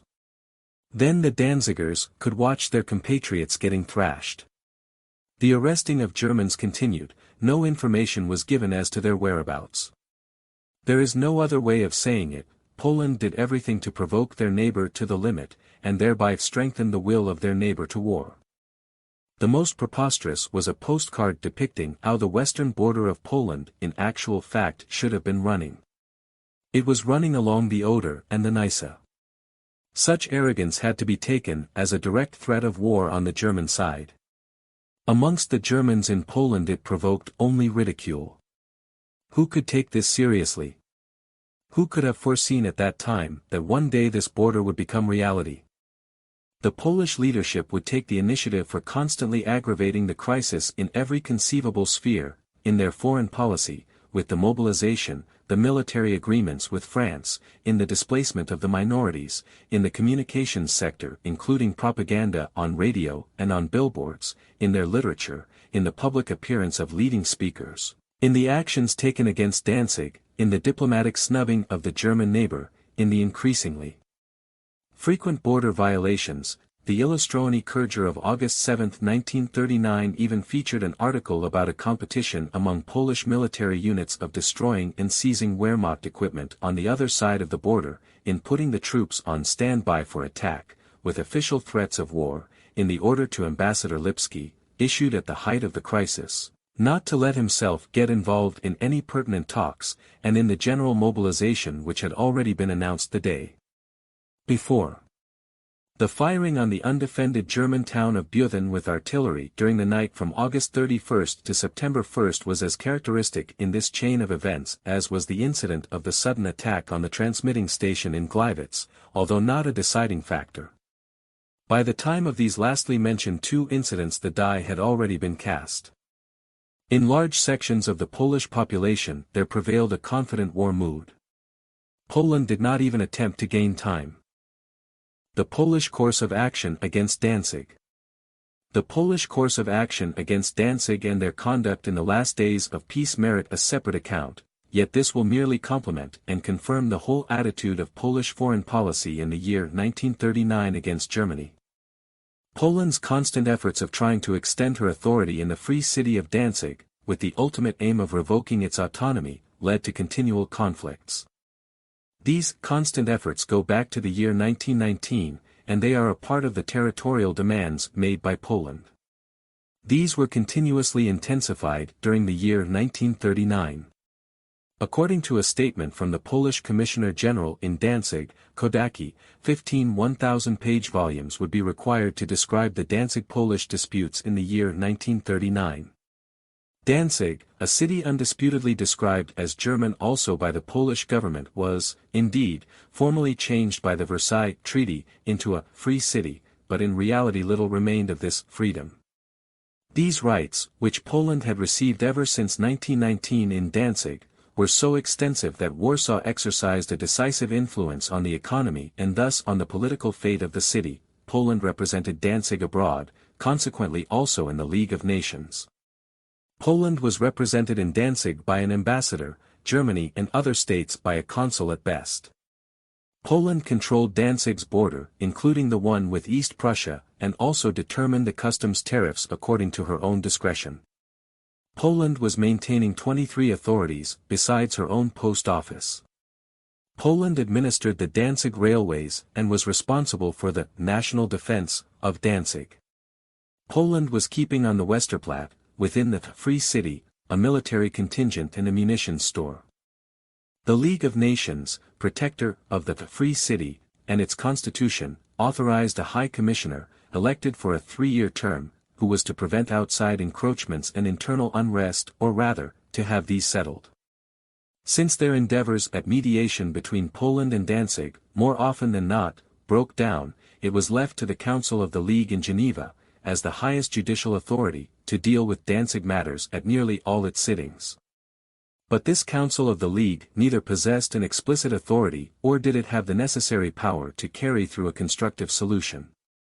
In the summer of 1936 it created a so-called Committee of Three, whose members were the foreign ministers of England, France, and Portugal, later of Sweden. Poland was, as representative for the foreign affairs of the Free City, also a member of this committee.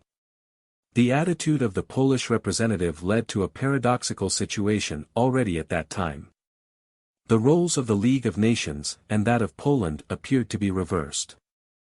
This Committee of Three was to take over from the Council of the League all of the Danzig issues. The reality was that, with the formation of this committee, England and France became more heavily involved in Danzig than they had been before. Henceforth, the official channels for the High Commissioner of the League ran directly to and from London and Paris. This arrangement was unsatisfactory for all concerned. It is not surprising, therefore, that the High Commissioners of the League in Danzig, without exception, were arguing for a readjustment of the local situation. By this they understood the reintegration of Danzig into Germany, especially since the Polish pretext of needing a port had been rendered invalid with the building and extension of Dingen to the west, with the economic strangling of Danzig and, furthermore, with the securing of a free port area for Poland in Danzig.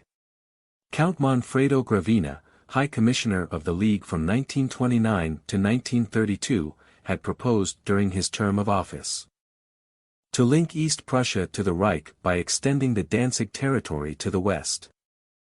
To empower the League of Nations, as the protector of Danzig, with the necessary authority. To free Danzig from all restrictions imposed by Poland, railway, customs, economy, foreign policy, etc. To transfer Dingen and the surrounding region, as well as a free port area in Danzig, to Poland and to secure this arrangement with a guarantee from the League of Nations. C. J. Burckhardt had also described in the year 1937 and later on the return of Danzig to Germany as imperative. But he too had to realize that he was powerless to change the situation, and he was to admit that it had even been put to him privately from a not unauthoritative party to dispense with his attempts of appeasement in Danzig, as these were regarded as harmful. Since 1935, when the Under-State Secretary at the Ministry for Foreign Affairs in Warsaw, Count Schembeck, made this entry in his diary. It would be in the interest of many people to see a worsening in the Polish-Danzig relations, Polish nationalists as well as Danzig Germans hostile to Hitler, Jews and businessmen from the port of Dingen. The same groups have remained continuously active in the sense as described by Schembeck. The proposal by Hitler made to Poland on October 24, 1938 was considerably more modest than any of the previous Danzig demands from German and even foreign politicians. It was conveyed, and this is confirmed by all the subsequently collected documents. With the sincere intention of placing relations with Germany's eastern neighbor on a better and more secure footing, Hitler did neither threaten nor did he even faintly hint at coercion as a means for achieving his goals. There was no question of any deadline either. On the contrary, right up to the outbreak of war, Hitler repeatedly urged moderation on the Danzig Senate, while nevertheless making it quite clear that Danzig had the protective support of the Reich. It is a provable fact that Hitler intervened in the Danzig happenings only after the Polish ultimatum of August 4, 1939. This he did by summoning Gauleiter Forster, the district head, to Berchtesgaden to make a report, August 10, 1939, and he ordered to avoid any fresh incident in Danzig so as not to aggravate matters there. Asking Karl Burkhard, the League of Nations High Commissioner in Danzig, for mediation. Advising Poland that Germany would not be tolerating to have Danzig subjected to starvation or military occupation. This reaction was declared an act of aggression in a Polish statement from August 10, 1939, should it be to the detriment of Polish interests. Hitler was not opposed to any of Poland's further economic aspirations at Danzig, but he was resolved never to permit the establishment of a Polish political regime at Danzig. The Sudeten Nazis, like the Austrians before them, built up the tension gradually without guidance from Hitler. In Danzig the tension was already complete, and Hitler, so far as he did anything, held the local Nazis back. The Polish foreign minister, Beck, on the other hand, was pursuing his policy in Danzig not for Danzig as such, but out of principle. Danzig has become a kind of symbol. But what did this policy of principle that Poland followed in Danzig look like? Such is the opinion of the German ambassador in Paris, Otto Abetz.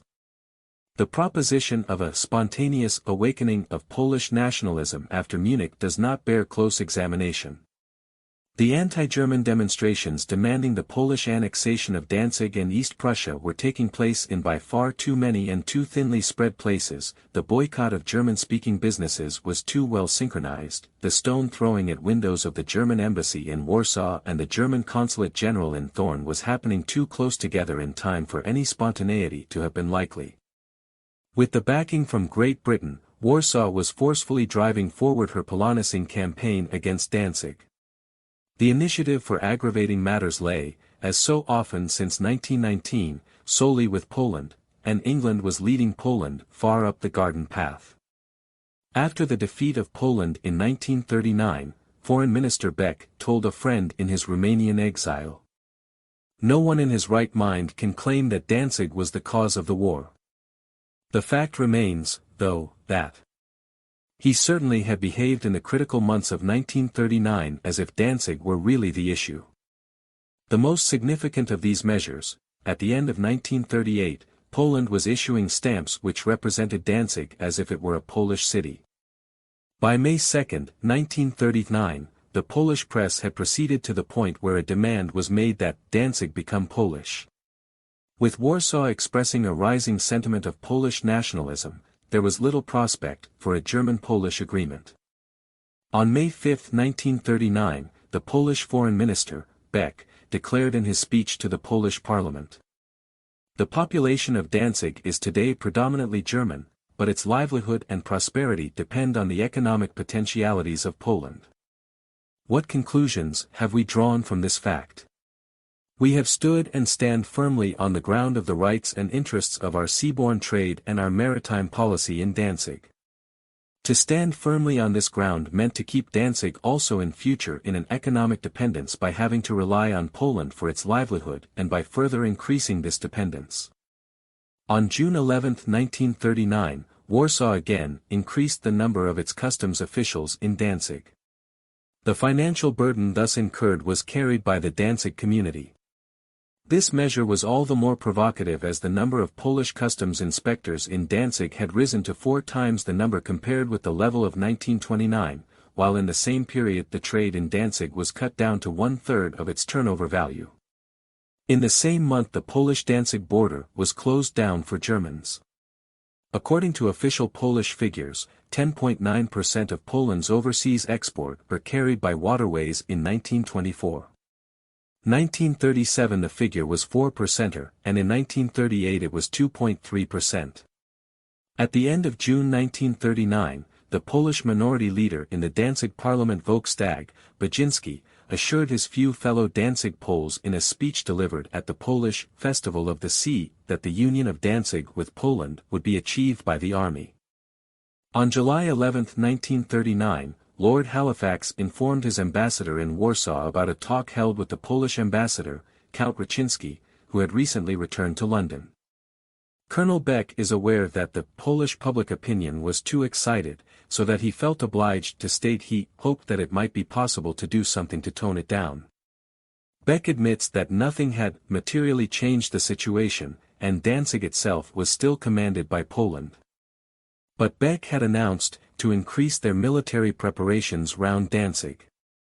Nevertheless, Colonel Beck felt the situation could not continue indefinitely on its present lines, as there was the danger of being faced with a fait accompli. Although he had not yet come to any definite decision, Colonel Beck thought that perhaps the best way in which to call a halt would be to select very carefully one perfectly clear breach of the Constitution by Danzig, which would not be of so grave a nature as to cause an immediate explosion. If a stand were made on this carefully chosen ground, the Danzigers might be compelled to beat a retreat. Colonel Beck had in view some joint tripartite action, not at Berlin but at Danzig. He thought this preferable, as it would not confront the German Chancellor directly with any possible loss of face, and it would be easier for him to effect a retreat through Danzig. Colonel Beck was, however, opposed to sending strong notes without careful consideration, since they might only lead to unfortunate results. Colonel Beck was not, in fact, taking into consideration any talks on the Danzig question, and thought that a tug of war would probably be necessary to re-establish the position, as there had been too many breaches of the Danzig Statute. Although the British government had once again been made explicitly aware, by the middle of July 1939 at the latest, that Poland was planning to become active in Danzig and, by contrived means, diminish the German influence there, with the ultimate aim of eliminating it altogether, and that Hitler was in no hurry where the Danzig question was concerned, and that he was prepared to negotiate through the channels of the League of Nations, we are having recourse to the High Commissioner and not to Geneva itself. They sent shortly after a military mission to Moscow together with the French, with the aim of enlisting the Bolshevik power for the fight against the German Reich in Europe. At the end of July, Poland's reaction to the suggestion made by the Danzig Gauleiter, Forster, to drop all military measures now taken in Danzig if there was a détente in the situation, was such that even Lord Halifax had the warning issued to Warsaw that the Polish government was to avoid any provocative assertions that the German government are weakening. But this too was of no avail. On August 1, 1939, Warsaw terminated the export of duty-free herring and margarine from Danzig to Poland. This decision affected 10% of the trade in Danzig.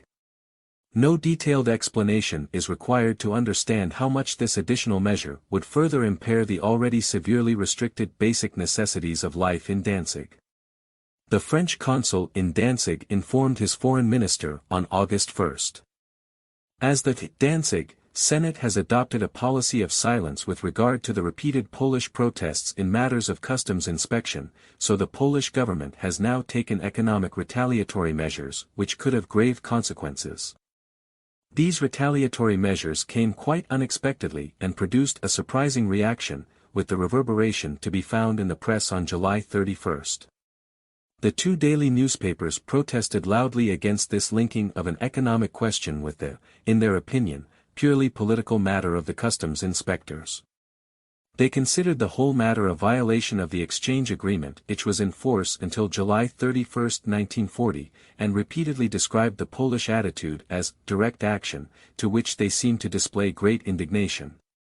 All this was taking place at a time when it was well known in Poland that, hitherto the Danzig Senate had never risked coming too far into the open, and that any threat of a customs union with Germany should not be taken too seriously. In the discussion of August 2 about these matters, the Vice Minister for Foreign Affairs, Arsazuski, gave British Ambassador Kennard to understand that the general situation might become critical towards the end of this month.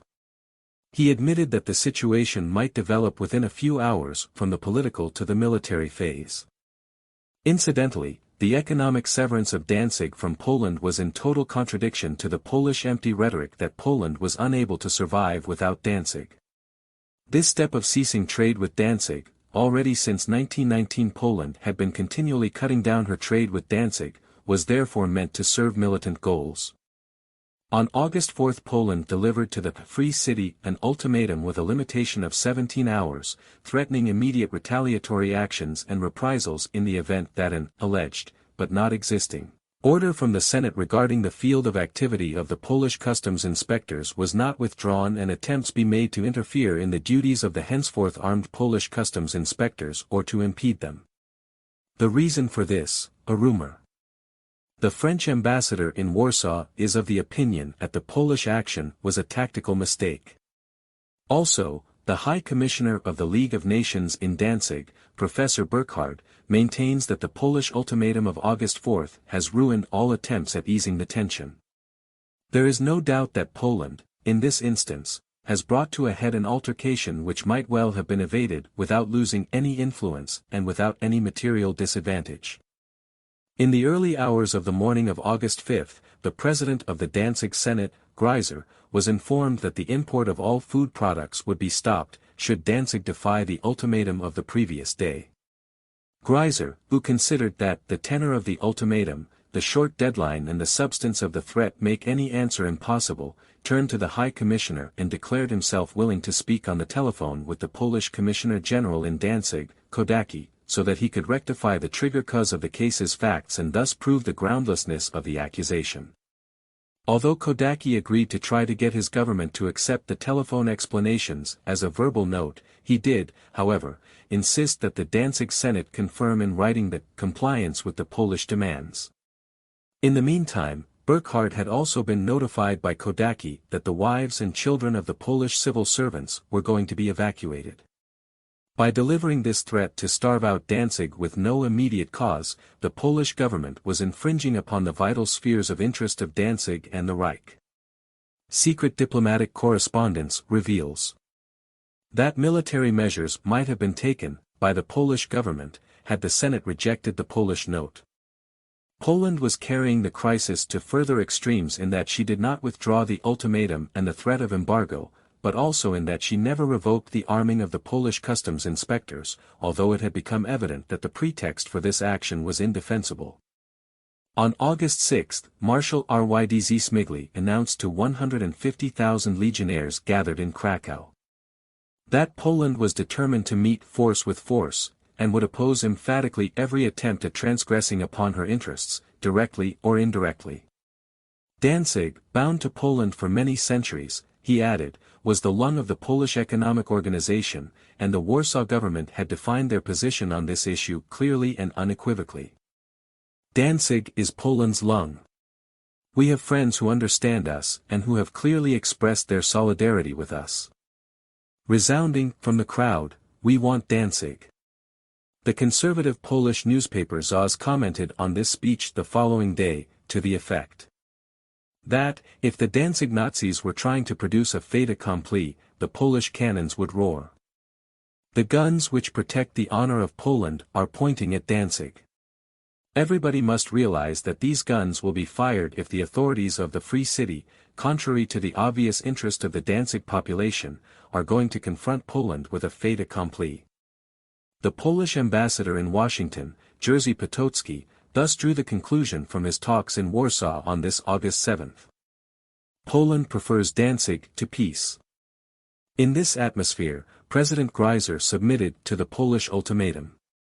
He did this by delivering a verbal note not only on the telephone, he also put it in writing, as requested by Poland. Although this statement was extremely well written and, furthermore, contained a clear protest against Poland's action, it does not alter the fact that it was a climb down. The Polish foreign minister understood it this way, more or less, as indeed did the foreign press. Beck. sees his policy of steadfastness confirmed by the outcome of the Danzig crisis, as the French ambassador in Warsaw reported to his government on August 7, 1939. The margin of any possible Polish concessions, however, has become so narrow, as the same ambassador writes on August 8, that any incautious act might well have the most serious consequences. Greiser had notified the High Commissioner of the League of Nations beforehand, and this, too, is a sign of willingness for reconciliation, of the Danzig Note, and so had tried to obtain his advice and approval, a procedure not regarded as necessary by Poland in their dealings with Danzig. On August 8, British Ambassador Henderson reported to his foreign minister. It is these elements which are reinforced by press articles either in England or in Poland which tend to humiliate Germany, particularly as it is strongly felt here that on the part of Poland such defiance would never be ventured unless Britain were behind her. It may be considered that humiliation is salutary for him, Hitler, but if this dangerous policy is not that of His Majesty's government, I earnestly submit the utmost should be done at Warsaw as well as London to avoid driving him during the next few weeks into a position where the dictator's pride will not allow him to go slow even if he wishes it. In a later report he mentions that the press comments in Warsaw and London on the speech made by Marshal Rydz Smigli on August 6 have seriously compromised the settlement of the dispute in Danzig of August 5, and he stresses emphatically, "The attitude of the Poles appears to me highly and unnecessarily dangerous." Furthermore, the same day Henderson informed the Permanent Under-Secretary of State for Foreign Affairs, Sir Cadogan, about a conversation he had with the German State Secretary von Weizsäcker, who was a member of the anti-Hitler resistance movement. Von Weizsäcker had allegedly asked him, "Is the Polish ambassador alive or dead, or is he no longer in Berlin?" I asked the Belgian ambassador to repeat this to Lipski, and he had discovered from Lipski that his instructions were to avoid all contacts whatsoever with the Germans.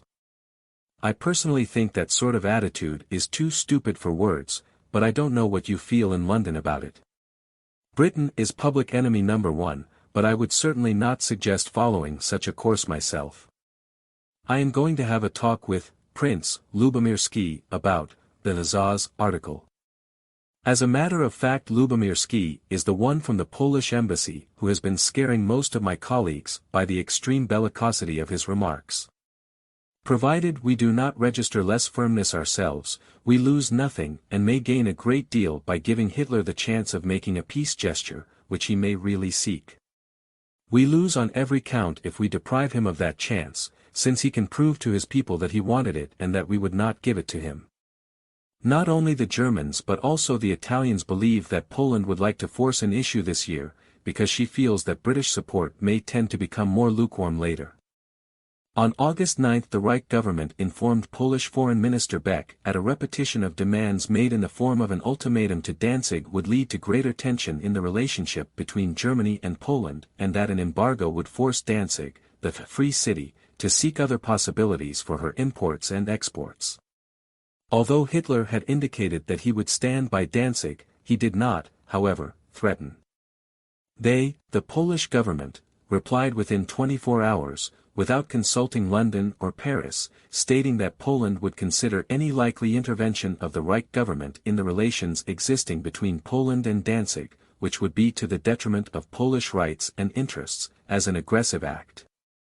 This reply showed, after the Danzig affairs had been fought over unceasingly for 20 years by Berlin and Warsaw, where it had gotten us. This Polish note from August 10 was additional confirmation that Poland intended to totally eliminate Germany's influence on Danzig, also in the event of a blockade, and to act with aggressive force there.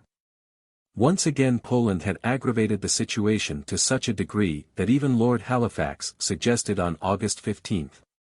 The Polish government should, from the point of view of world opinion, examine the possibility of negotiation over Danzig, and to give him, Hitler, no excuse for acting. Ambassador Henderson had also realized the significance of this Polish note and could not believe that Hitler would have remained as calm as he indeed did when he learnt about this note. However, the Poles had, as stated by Burckhardt, the intention to obtain a perilous success, and they never stopped talking about this success. The Polish government was not alone in this, on August 13 Foreign Minister Beck was able to show to the ambassador of the USA in Warsaw, Biddle, a report from the Polish ambassador in London, Raczynski, which contained the explicit approval of the British government for all recent Polish measures. That the Polish government should feel encouraged by this goes without saying. The consequences were to follow. On August 18 the Polish Commissioner General in Danzig, Kodaki, offered to remove the economic embargo if the, meanwhile armed and further reinforced, customs inspectors and frontier guards were granted the right of unrestricted operation in the Danzig territory. The acceptance of this demand would have meant military occupation and, with that, the Polonising of Danzig. So now Danzig was virtually faced with a second ultimatum which allowed for only 4 alternatives. Political customs strangulation and thus the destruction of the city's economy or rather its livelihood for the future too, since August 1 Polish measures along those lines were already in force. Consenting to a military occupation by Poland. Opening up the frontier to East Prussia to avoid starvation, thus accepting a likely state of war as had been threatened by Poland for such measure. Seeking help from the German Reich, and thus also accepting a likely state of war as had been threatened by Poland for such measure. The Danzig Senate accepted the economic strangulation and remained passive. The British Consul General, Shepherd, left the Free City on August 24 without taking leave of the Danzig Senate. He was not to return again. The reports of this expert were not utilized by Halifax for any peace resolution. The negotiations on the question of customs inspectors in Danzig were broken off by Poland on the same day, August 24. Even if the documentation as reprinted in the files of the German Foreign Politics, Akten der Deutschen Auswärtigen Politik, ADAP, according to which the Danzig Senate was employing delaying tactics in the negotiations with Poland, be genuine, it is surprising that Poland did not complain about the manner of negotiation and demand that the talks be put in concrete terms.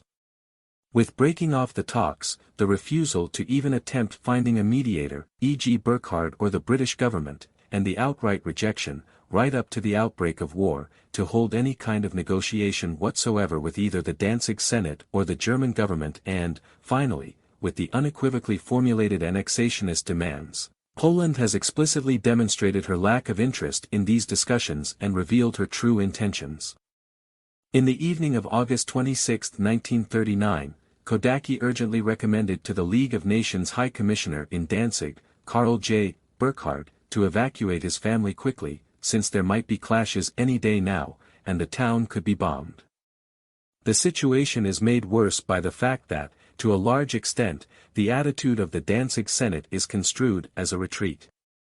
This assessment of the situation emboldened Poland to further provocations, hoping that, in the event of war, unrest is going to break out in Germany and that the Polish troops would march successfully on Berlin. Since the end of March 1939, the Polish government had refused all talks with the Reich government under threat of war, had opposed every compromise and, even when crisis point was reached, was rejecting every gesture of goodwill for holding negotiations.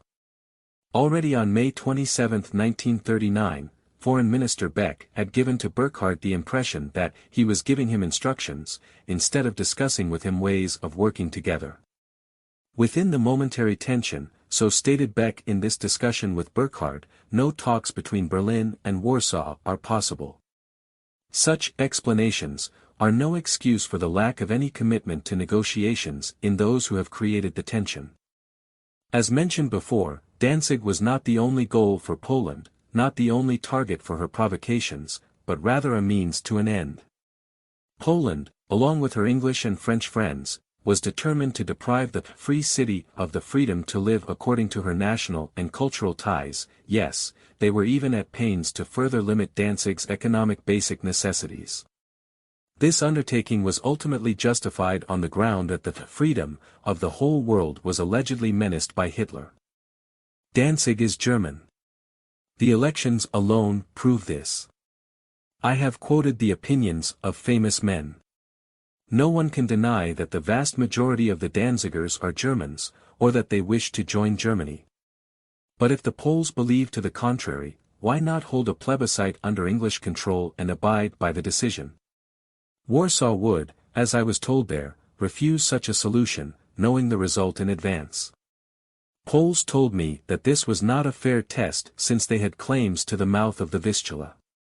But I have dealt with those claims in an earlier chapter, and can only repeat that such arguments would be equivalent to giving the Dutch estuary of the Rhine to Germany, or the Portuguese area around the Tagus to Franco-Spain.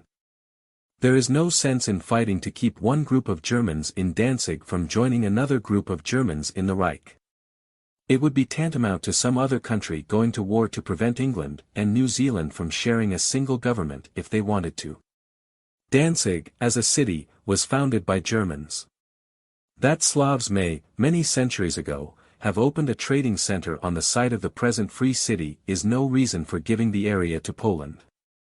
The Serbs are also Slavs, and one might as well award it to them, for we have no proof that the Poles are the descendants of such Slavs. Indeed, historians declare they are not. But his point is not even of academic interest, and if we base claims on ancient days of occupation, we may as well begin by presenting the east coast of England to Denmark, for it belonged to the Danes long after the Slavs who may have founded a trading center in the Danzig region had migrated.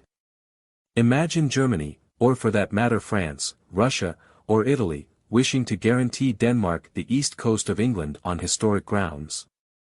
The historical side of the argument could not be denied, but its utter absurdity would make all Europe laugh. Chapter 7. Hitler's position on Poland. Fundamental principle, from 1933 onward. One of the very first moves of Hitler's foreign policy was the endeavor to bring about an amicable relationship with Germany's eastern neighbor Poland. This despite the fact that, by the time Hitler came to power, 1933, the Polish Marshal Pilsudski had planned to attack Germany 3 times in alliance with France, when, furthermore, up to that time almost half of the ethnic Germans had been driven out of Poland, when further Polish territorial demands continued to be made in a thoroughly aggressive manner, and when not one of the Weimar governments had hitherto managed even a halfway tolerable rapprochement with Poland. The Peace and Friendship Declaration of January 26, 1934 was so formulated as to renounce every resort to force for a 10-year period and to settle all contentious questions in a neighborly fashion. The frontier question was ignored. Although it was out of the question for Hitler to conclude an Eastern Locarno Treaty with Poland, meaning to formally recognize the eastern frontier of the Reich as delineated at Versailles, not one of the Weimar governments was able to do this either. Hitler did everything within his power to smooth the path for a peaceable future coexistence of the German and Polish nations. All documents attest to the fact that Hitler had signed the agreement in all sincerity and honesty, and his foreign policy was in conformity with this accord in the years following 1934 right up to midsummer of 1939.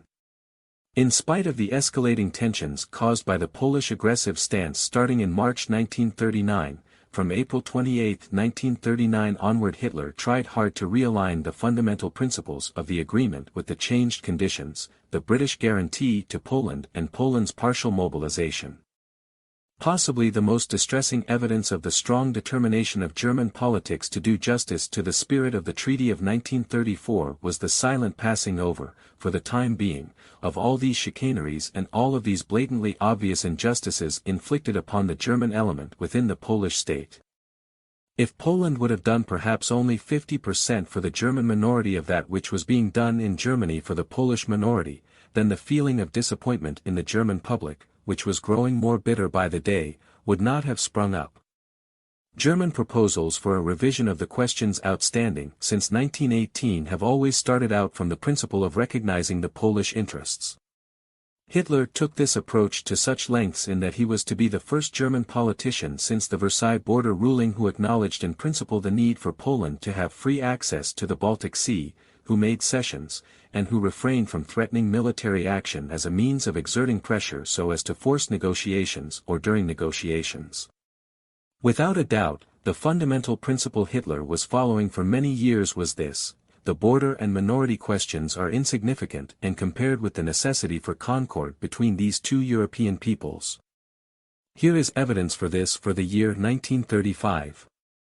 Hitler was clearly demonstrating by his exceptionally accommodating formulae and by his suggestions for a necessary German-Polish friendship in the case of danger that he set great store by Poland's support in the face of the French-Soviet alliance of May 2. Evidence for 1936. Ribbentrop and Hitler saw Polish-German relations almost exclusively within the perspective of the, then, rapid pace of Soviet foreign policy and, therefore, were putting much emphasis on the common ground in Polish and German interests. Evidence for 1936, records of the Polish Under-Secretary of State at the Ministry for Foreign Affairs, Count Schembeck, of his conversation with Hitler on August 12, 1936. When he assumed power in 1933, Polish-Danzig relations were in the worst possible state. He then ordered his people that they should at all costs come to an understanding with Poland. The decisions of the Versailles Treaty might be the cause of dissatisfaction and regret, but nonetheless the facts which had arisen must be taken into account.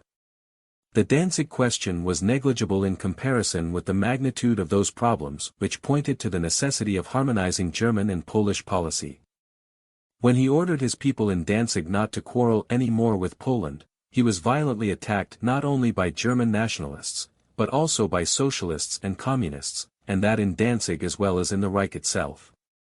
He was accused of betraying Germanism. He, however, ignored these attacks, and did not retreat one single step from his chosen policy of the necessity for an understanding with Poland. Evidence for 1937, reports of talks of Marshal Rydz Smigly and Field Marshal Göring. Göring announced that he had been instructed by Chancellor Hitler to emphasize that he, Hitler, was more than ever determined to continue the policy of rapprochement with Poland. On the German side, there was no desire whatever to deprive Poland of any part of her territory. For that matter, it was quite obvious that a strong Poland, with access to the sea, a Poland with whom Germany could agree her policy, was incomparably more necessary and useful to the Reich than a weak and mutilated Poland. For Germany realized that an isolated Poland would be much easier to subdue, and then the whole Russian avalanche would strike directly against the German frontier. Evidence for 1938, Adolf Hitler on September 26, 1938 at the Sportpalast in Berlin. We realize that here are two peoples which must live together, and neither of which can do away with the other. A people of 33 million will always strive for an outlet to the sea. A way to understanding, then, had to be found, it has been found, and it will be continually extended further.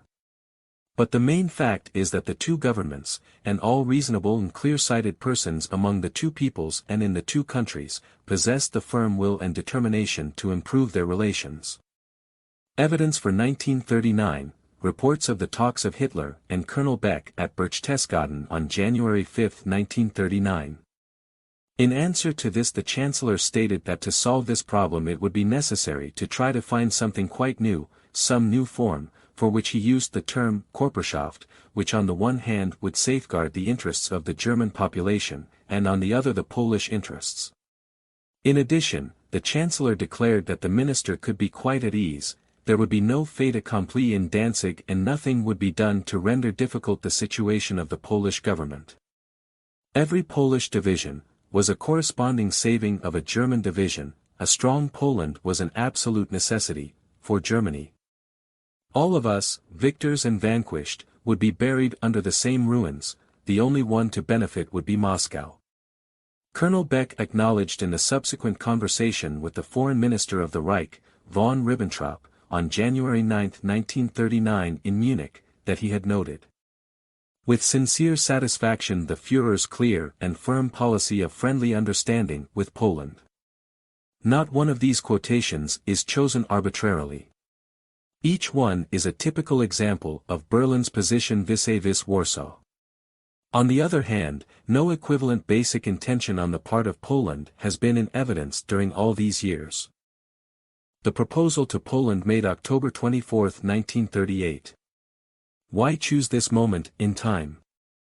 The project of an extraterritorial motorway, Autobahn, running across West Prussia into East Prussia goes back as far as the year 1933.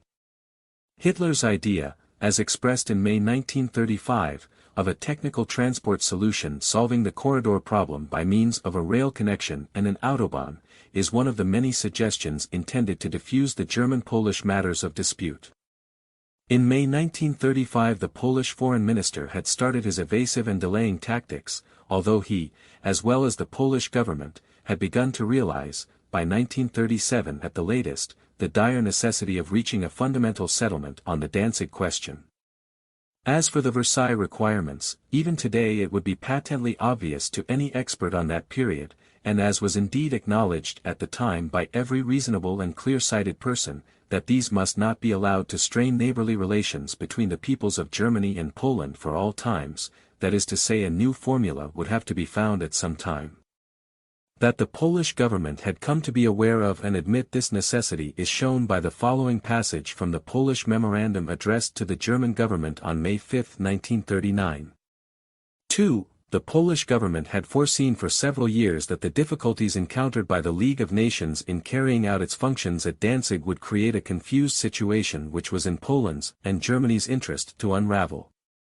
For several years the Polish government had given the German government to understand that frank conversations should be held on this subject.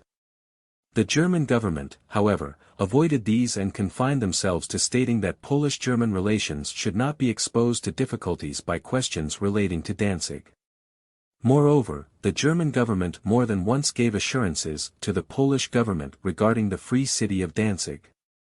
Finally, the Polish government indicate that their attitude in the question of facilitating communications across Pomorze depends on the attitude of the Reich regarding the Free City of Danzig. As any politically aware person would agree, such revision must not be worked solely at Germany's expense once again. Toward the end of October 1938, Hitler deemed it appropriate to reintroduce these points for discussion, cautiously and ever willing to compromise. Creating a basis for negotiations belongs to the incumbencies of politics, the choice of timing requires political dexterity. Did Hitler get his timing right? Indeed, he had ample cause to regard the second half of October 1938 as a favorable opportunity for such talks with Poland. On July 22, 1938, 3 months before the German proposal, the Polish Foreign Minister Beck had stated to the High Commissioner of the League of Nations, Karl J. Burckhardt. In the absence of any pressure and threats it is still possible to discuss with the Reich some of the leftover problems of the Versailles Treaty. With the hybrid founding of the Free City in 1918 a permanent discord was intentionally created between Poland and Germany. Or, in another passage, the Statute of the Free City of Danzig was without a doubt the most bizarre and complicated creation of the Versailles Treaty.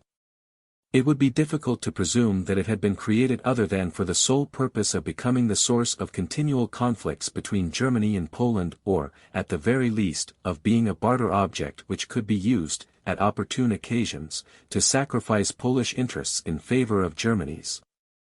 5 weeks before the German proposal, the Polish ambassador, Lipski, went one step further by suggesting to Hitler on September 20, 1938 a settlement of the Danzig question.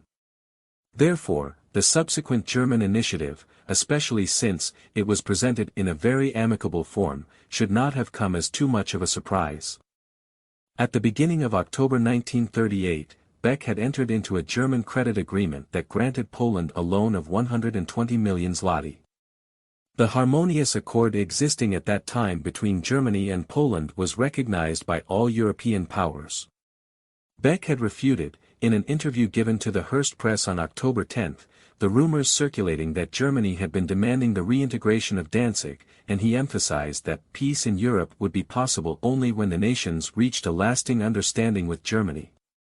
The Polish stance during the Sudeten crisis, their forced acquisition of Teschen, and the subsequent Warsaw policy on Czechia was seen by England and France in an antagonistic light. On the other hand, relations between the Reich on the one hand and Britain and France on the other seemed good, even though some sharp, semi-official notes of discord had seeped through from London ever since the Munich conference, although Berlin could not have known their extent nor, indeed, their significance, while on the Polish side, the government there feared that their action against Czechoslovakia might result in an intervention by the Soviet Union and was, therefore, asking for at least a benevolent attitude of neutrality from Germany in this specific case.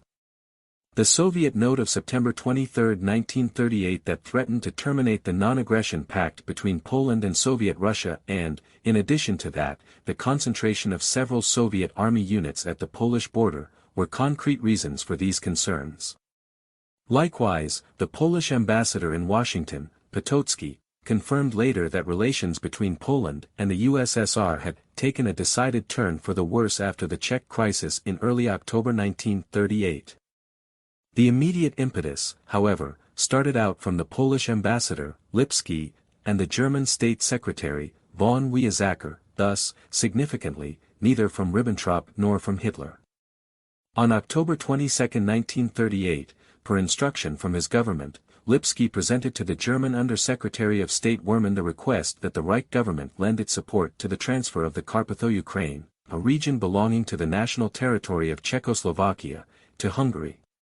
Weizsäcker, who transmitted this proposal to Ribbentrop and Hitler, recommended that one should seriously examine the question whether to initiate a serious discussion with Poland and of demanding compensation from her. Here he had in mind Danzig and Memel. England's unprovoked turning away from the only recently signed German-British declaration of peace and friendship at Munich largely contributed to persuading Hitler to clarify anew Germany's relations with Poland. What was not within his sphere of knowledge, however, was the utter determination, as displayed by mainly Roosevelt, to change the course with one aim only, totally ignoring any legal position and in complete disregard of Hitler's peaceful willingness to resolve matters through negotiation to frustrate any and every step in favor of Germany. Indeed, President F.D. Roosevelt did possess those means of exerting pressure, of which Bullitt, his special ambassador, would often boast about during his diplomatic talks before the war. Potocki, the Polish ambassador to Washington, could report after a conversation with Bullitt on November 22, 1938 that Roosevelt was of the opinion that, at its close, war, power alone could put an end to Germany's mad aspirations to expansion. In answer to my question as to what he imagined this coming war would be like, he answered that the United States, France, and Britain must rearm on a gigantic scale if they were to be able to confront Germany. The decisive step cannot be taken until the right moment comes. Roosevelt was pursuing the goal of including Poland and the USSR in an anti-German front as well by means of the economic and propaganda war against Germany, which already within 6 weeks after the Munich conference and quite independently of and without any knowledge of the German-Polish talks, had led in the United States to a psychosis, similar to that which prevailed just before America declared war to Germany in 1917. As mentioned before, Hitler could not foresee this machination from Roosevelt. Bearing this in mind, no historian can, therefore, rightfully criticize Hitler, neither for his endeavor to initiate the talks with Poland, nor for the contents and the result of these talks. The unfolding of the negotiations. Such was Hitler's circumspection that, when he had Ribbentrop in October 1938 continue with those talks which had been suggested by Lipski and had been further expanded by von Weizsäcker, the Polish foreign minister remained convinced for years afterwards that the real initiative for the talks had come from Ribbentrop and not from Hitler. The German basic principle of the negotiations was conveyed by word of mouth. In this way the most prudent of diplomatic forms was employed that would permit a withdrawal without any loss of prestige. In these proposals the Reich government did not make any demands, did not set any deadline, did not exert any pressure, did not impair Poland's sovereignty, did not offend her honor and did not aim to humiliate her. The German proposition envisaged a strengthening of the German-Polish neighborly relations and a willing European disposition to fight Bolshevism. Its contents. The Free State of Danzig would return to the German Reich. An extraterritorial motorway belonging to Germany was to be built across West Prussia and, likewise, an extraterritorial railway with several tracks.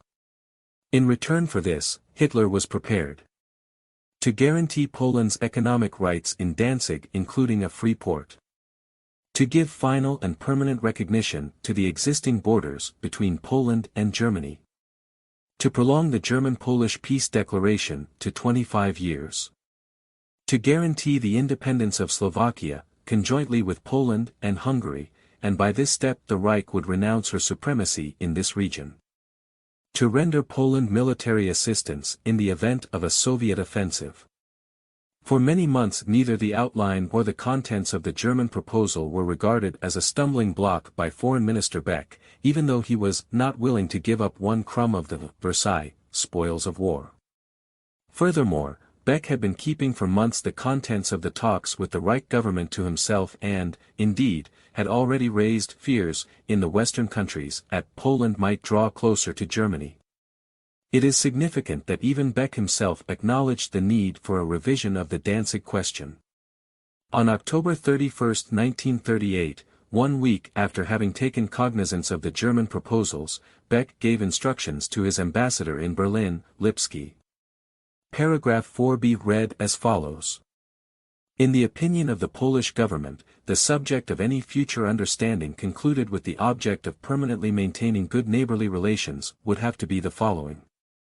B. Such a settlement of the problem of the Danzig Free City as would prevent, in future, the continually recurring difficulties of a technical and psychological nature which arise from friction in this sphere.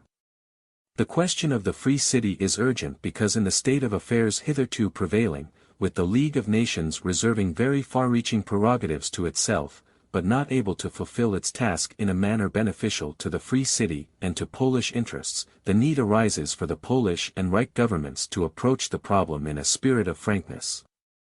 Soon after that the Polish foreign minister made the official announcement that Poland was not conducting any negotiations about Danzig and the corridor. As for internal policy, however, he informed the League of Nations High Commissioner Burkhardt on November 21, 1938 that Poland would give up representing Danzig in foreign affairs. After all, Poland's interest in Danzig was mainly an economic one. The purpose underlying this statement seemed clear, to inform Hitler of Beck's true intention, that he was about to take up the proposals of Weizsäcker, linking the matter of Carpatho-Ukraine with that of Danzig, and gradually to make concessions. Thus Hitler was further strengthened in his belief that Beck honestly wished to hold talks on these questions, particularly since he had given Hitler to understand on January 5, 1939 at the Obersalzberg, that he could thoroughly appreciate the German point of view, and he was prepared to consider the problem at more leisure. In reality, however, the Polish foreign minister was not at all contemplating a diplomatic readjustment. Toward the end of January 1939, the German foreign minister, von Ribbentrop, traveled to Warsaw, and he made a point of once more stressing that it was Hitler's desire to have strong neighborly relations with Poland. This could be accomplished, as had already been indicated previously to the Polish government, by forming a German-Polish defensive alliance within the framework of the Anti-Comintern Pact and by guaranteeing the common frontiers now in existence, that is to say, Germany would agree to a final and permanent renunciation of Posen West Prussia and East Upper Silesia, as well as by the guarantee of a non-aggression pact for 25 years. How restrained and justified this, German, request, reunion of Danzig with the Reich and an extraterritorial connection with East Prussia, can best be demonstrated by a comparison with the demands made by the German opposition of Gordeler sometime later during the war, at a time when the fortunes of war were no longer favoring Germany. Gordeler was demanding the return of the frontiers of the Reich according to 1914. It is an undeniable fact that the foreign minister of the Reich made every endeavor to establish amiable relations. The French foreign minister, Bonnet, commented on Ribbentrop's visit to Warsaw. Nothing about this speech, by Ribbentrop, was alarming. In Paris some people were even disturbed by the sincerity of the verbal exchange. Was that not an indication that Poland was preparing to strengthen ties with Germany, at our French expense? On January 31, 1939 Beck confirmed to the French ambassador in Warsaw, Noël, that he had found himself in complete agreement with the German minister on the necessity in the possibility of settling, in the spirit of neighborliness, which is the basis of the Pact of 1934, present and future difficulties between both countries. Hitler had conciliatory words for Poland in his Reichstag speech of January 30, 1939, despite Ribbentrop's recent lack of success there. The German press was still not allowed to print any offensive reports about Poland. Hitler had ordered the Foreign Office and the Danzig Senate, likewise, to remain calm even in the face of provocations. Cooperation with Poland was still the German aim, Danzig merely the security for it. Hitler himself thought this. On March 25, 1939, he issued a directive. The Führer does not wish to solve the Danzig question by force. He does not wish to drive Poland into the arms of Britain by this.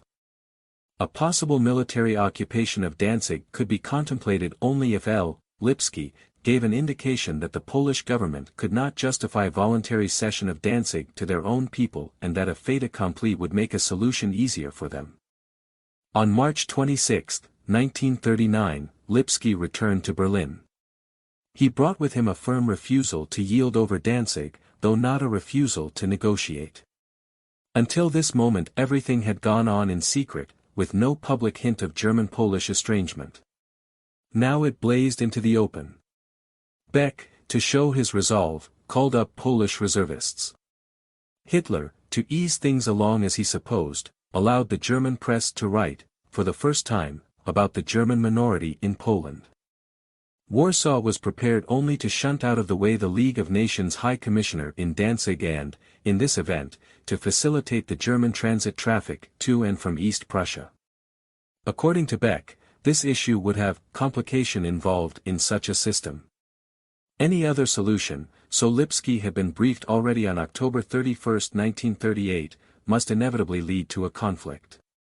This response implied either accepting unconditionally the Polish proposal or unreservedly condoning the growing Polish influence in Danzig with the statutes remaining unchanged, which were to have been guaranteed by the incompetent League of Nations, or the third option, war. Warsaw was not about to offer any improvements in Danzig's condition. Any alterations at Germany's expense, however, would find approval. As from now on, the Reich government had to submit to the threat that, in future Germany was to be held strictly accountable for every action taken by the Danzig Senate. Only Danzig prevented cooperation between Germany and Poland.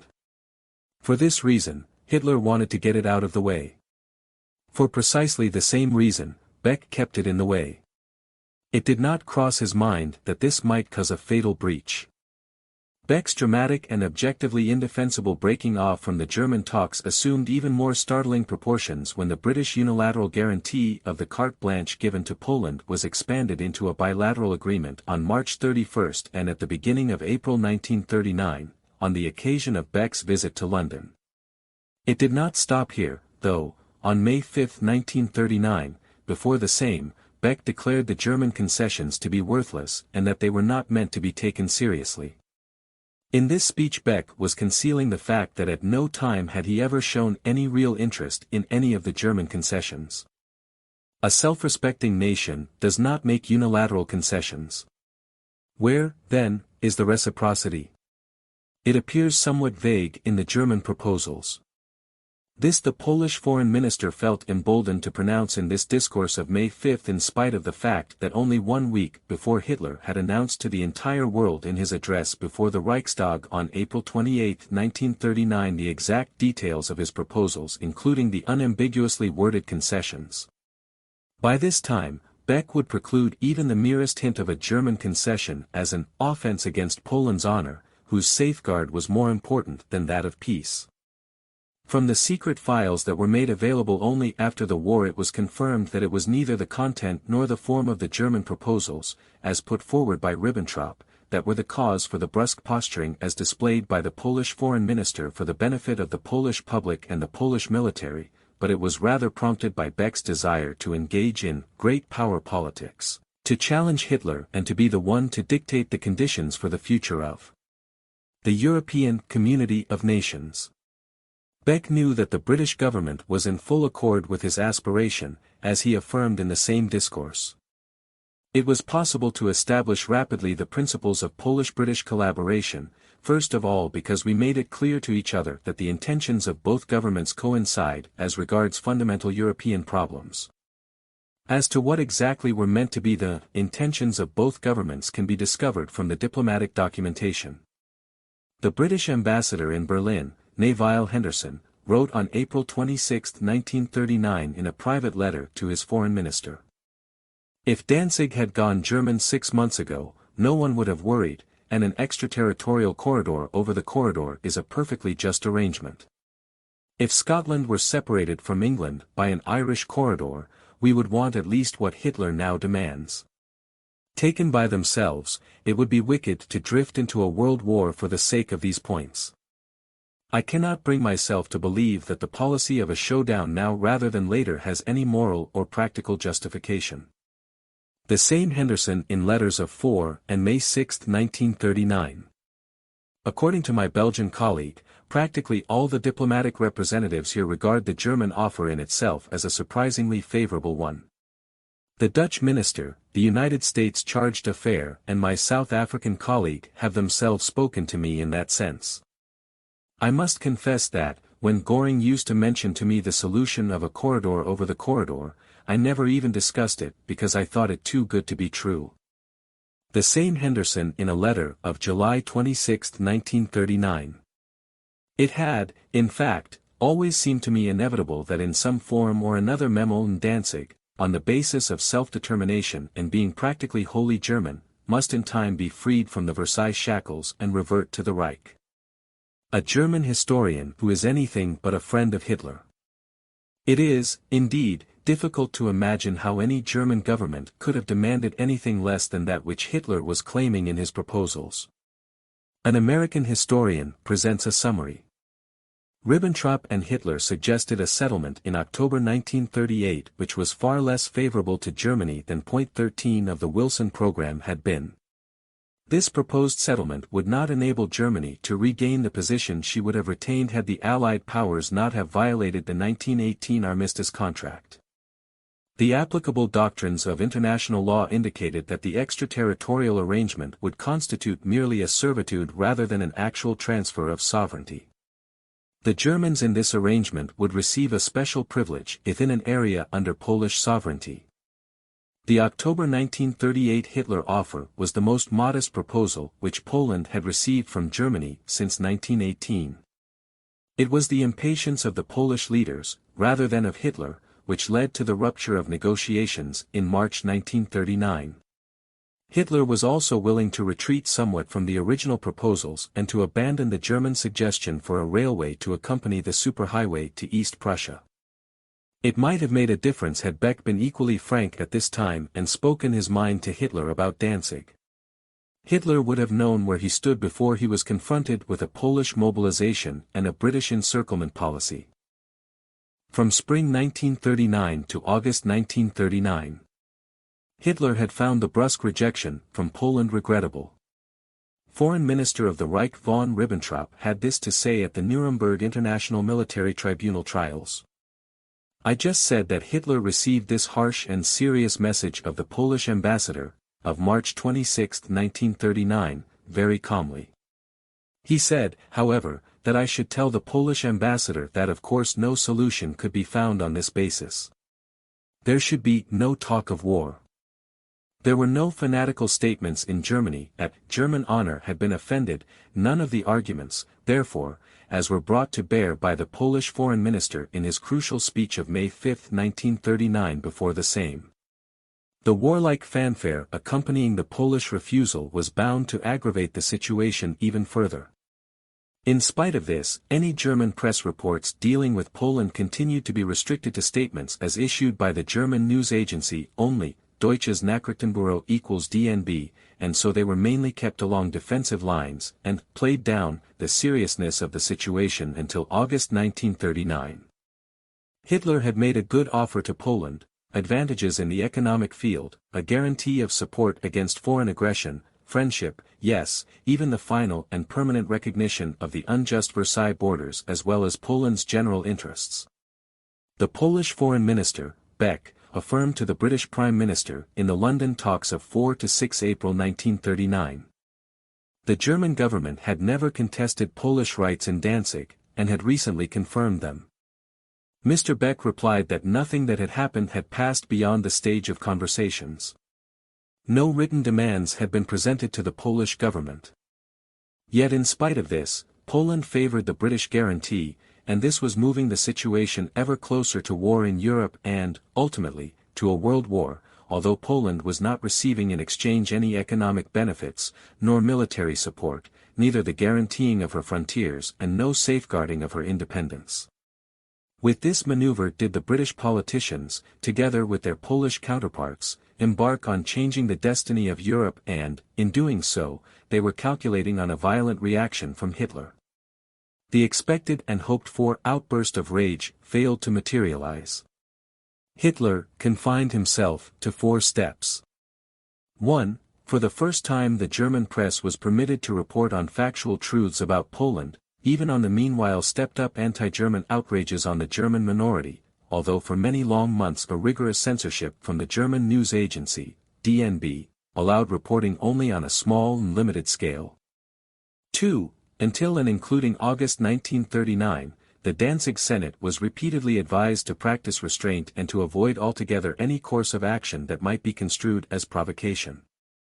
3. The Supreme Command of the Wehrmacht was directed to prepare a plan of operations which would, after September 1, 1939, facilitate taking swift action against Poland at a moment's notice, Operation White, directive from April 3, 1939. This plan was designed for a particular situation only, in the event that Poland's isolation could be effected, i.e. thereby limiting a war to Poland. It was a secret military directive, intended for a specific eventuality, not in any way a decision for war. Therefore, the order would not have aggravated the situation. Even less so if one bears in mind that no spectacular mobilization was planned, in contrast to the Polish plan. Leaving aside the fact that in Europe it was actually nothing unusual for a country to keep in readiness plans of operation against neighboring countries, even though their diplomatic relations would still be on a favorable footing, Hitler's directive was merely the response to the change in the situation that was forced upon him by very concrete Polish threats of war. If the sole reason for the posturing of England and Poland was that they were trying to only safeguard themselves against further expansion of the Reich after the incorporation of Bohemia and Moravia, then these countries ought to have impeded any warlike eventualities, ought to have instigated negotiations on minor disputes, and they ought to have orientated their policies toward the principles of international laws and not toward the laws of the balance of power politics. Protective alliances formed along those criteria might indeed have produced worthwhile results, whereas, on the other hand, the guarantee given to Poland created a fateful shift in the situation which played right into the hands of all the war-lusting forces. Although for many years Poland had held in readiness her plan of operations against Germany, it was now that Poland was making a move to put it into action without delay, the war aim being the acquisition of Danzig, East Prussia and the Oder territories. In contrast, Hitler's plan of operation was not aiming at any political war objective. Quite the opposite.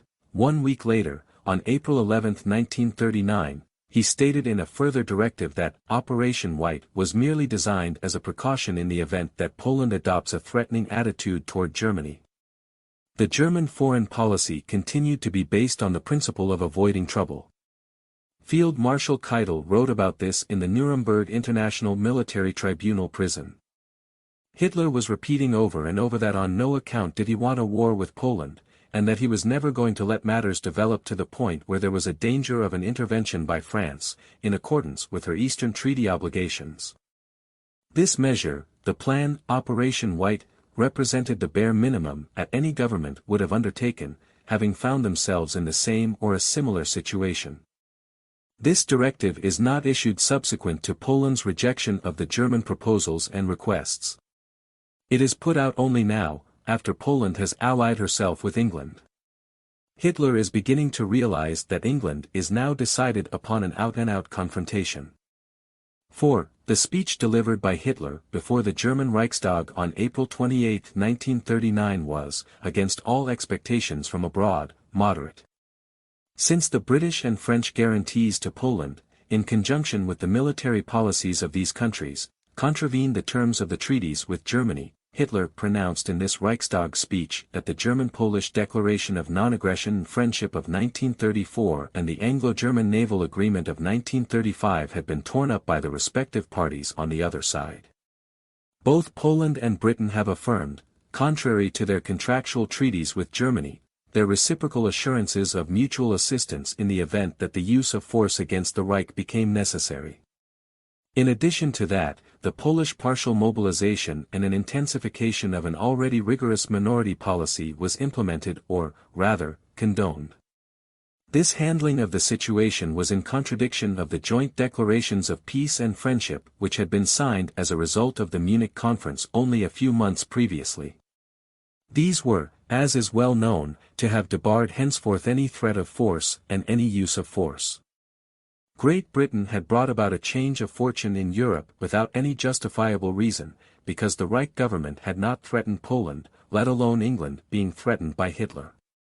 It must, therefore, appear all the more astonishing that Hitler should continue in his efforts to win Britain over, even though since the end of 1938 the British leadership had determined not only to adopt an uncompromising approach in all dealings with Germany, but was also plainly and busily engaged in increasing the tension with their blank check to Poland, by turning a blind eye to all Polish measures, with their alliance talks with the USSR, and furthermore with their inflammatory, rabble-rousing, for instance with their gross overstating and exploitation of the Tilly lie, with Chamberlain's ludicrous charge that Hitler wanted to conquer the world etc. In his speech of April 28, 1939, Hitler was endeavoring to restore Germany's prestige, which had been deliberately tarnished. In no way could his explanatory account have aggravated the situation, as it was merely recounting facts. No German naval projects had been stepped up, and there was no slackening in the efforts at improving relations with Poland. In his speech in the Reichstag on April 28, No. 214, and in the German government memorandum of the same day, No. 213, the Führer wrote "Finus" to 6 years of honest, patient endeavor to secure the friendship of Poland. However, even in this serious moment he made one more offer of peace and declared himself prepared, in the name of Germany, to discuss a new treaty. Poland did not make use of this opportunity, but chose to reply with a haughty speech from M. Beck on May 5, with intensified anti-German agitation and an unending stream of speeches and newspapers articles demanding for Poland more territory inhabited by Germans and even Reich territory. It was admitted in competent Polish circles that M. Beck had become the prisoner not only of Polish chauvinism but also of the British endeavors, No. 216. During the following months Hitler was keeping a low profile, avoiding any measures which could have worsened the situation. The signing of the Pact of Steel, with Italy that was taking place during this period on May 22, 1939 did not create a provocative alliance designed for offensive purposes. Hitler had even made numerous small diplomatic disclaimers during this time. This included the assurances, conveyed through diplomatic channels, that the Reich government did not wish to go to war over Danzig and was willing to pay a price to improve the general tone. Although the Führer, in July 1939, still insisted that there is no modification of German claims regarding Danzig and the corridor, he also added the sensational statement that nothing will be done on the German side to provoke a conflict on the question can wait, if necessary, until next year or even longer. According to a report sent to Paris by the French ambassador in Warsaw, Leon Noël, the press chief of the Danzig Parliament, Volkstag, and editor-in-chief of the German-language newspaper Vorposen, Zarsk, as well as the Gauleiter of East Prussia, Erich Koch, had both insistently repeated, independently of each other, to Mr. Burckhardt, the League of Nations High Commissioner in Danzig, that Danzig is really not worth a war. At the same time, Herr Zarsk is anxious, to a degree that is quite remarkable, to brush aside the memory of the Czechoslovak precedent. He has admitted that this expedition was a mistake, and even added that in Berlin they do not know how to get out of it and would be very glad to find a solution. Enclosed with the same report was an addition which was the description of the personal impressions in Danzig from the French ambassador's first secretary, who would relate that the effervescence which had been observed in the Free City was considerably exaggerated by interested propaganda and never presented the character of organized preparations for violent action. The Danzig authorities declare that the Free City wants to be in such a state as not to allow itself to be invaded without resistance. They also say that Danzig must defend itself against possible aggression by the Poles. This argument, for that matter, is not pure propaganda. It corresponds to a real anxiety on the part of the population. Recently, while in Western Europe the possibility of an approaching putsch in Danzig was kept in view, the Danzigers, for their part, seem to have sincerely feared some such step on the part of Poland.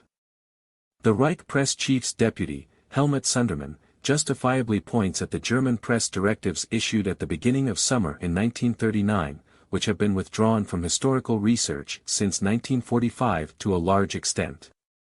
It began with a comment made to the Danzig delegation that was congratulating him, Hitler, on his 50th birthday on April 20, 1939. The reintegration of the Free City into the Reich was to be considered as postponed for the time being. It continued with frequent language regulations for the German press. For some months the press reports had been concentrating in growing measure mainly on the encirclement, and only secondarily was the subject Poland. Indeed, the papers were instructed to only comment on the political tension with regards to Poland in line with such news as was released by the German news agency, DNB, and, in such cases, to refrain from placing it as a lead feature. However, since almost the entire foreign press during those weeks was writing about nothing else but Danzig and the corridor, it was not easy for the German editorships to adhere to these strict guidelines. This is a directive for the press of July 3, 1939. The German news agency, DNB, will be issuing a review of these last few days and manifesting the extent of the agitation as practiced abroad, even at the highest governmental levels. The Führer is coming to Danzig, putsch in Danzig, etc., etc. When these predictions fail to come true, the agitators hastily assert that the Führer had retreated when faced with the threats. This is the old, well-known tactic. Here we find the reason for the more than outlandish fancies of Polish chauvinism. The above outlined journalistic precautionary measures were only given up at the beginning of August. In fact, it was in connection with the so-called customs inspectors' dispute. On July 11, 1939, a person of high standing in National Socialist circles made a declaration to a member of the French embassy in Berlin, which the French ambassador acknowledged as authorized by the Reich government. According to this, Hitler was ready to officially drop the foreign minister of the Reich, von Ribbentrop, as the initiator of the German-Polish talks, and to improve relations with Poland, Britain and France. In this declaration it is stated, Herr von Ribbentrop no longer enjoys the Führer's absolute confidence. The Führer has given expression to a certain number of grievances against his minister. In particular, he reproaches Herr von Ribbentrop with having willfully concealed from him several items of information proving the high potential for war of Great Britain. Moreover, he accuses his minister of having committed him, in connection with Danzig, to a difficult undertaking which runs the risk of compromising Germany's prestige if a satisfactory solution is not soon found. It must be borne in mind that the raising of the Danzig question is Herr von Ribbentrop's personal doing. However, when he undertook the campaign for restoring this territory to the Reich, he did not realize that he would meet with firm resistance on the part of the Western powers. It seems that the Poles might still make proposals which our government would agree to consider. Have you not been struck recently by the somewhat changed tone of our press toward Poland? You no longer find accounts of Polish-German incidents. Nevertheless, according to our information, the people of Poland continue, on the most trivial grounds, to molest our nationals living in the country. Our minister wants to hold out a hand to the Warsaw government for one last time. The government, and especially those in control at the Wilhelmstrasse, view the future with some anxiety. They realize that the feeling of hatred for Germany grows daily. Only yesterday, this hatred, this indignation, was peculiar to the rulers of certain states.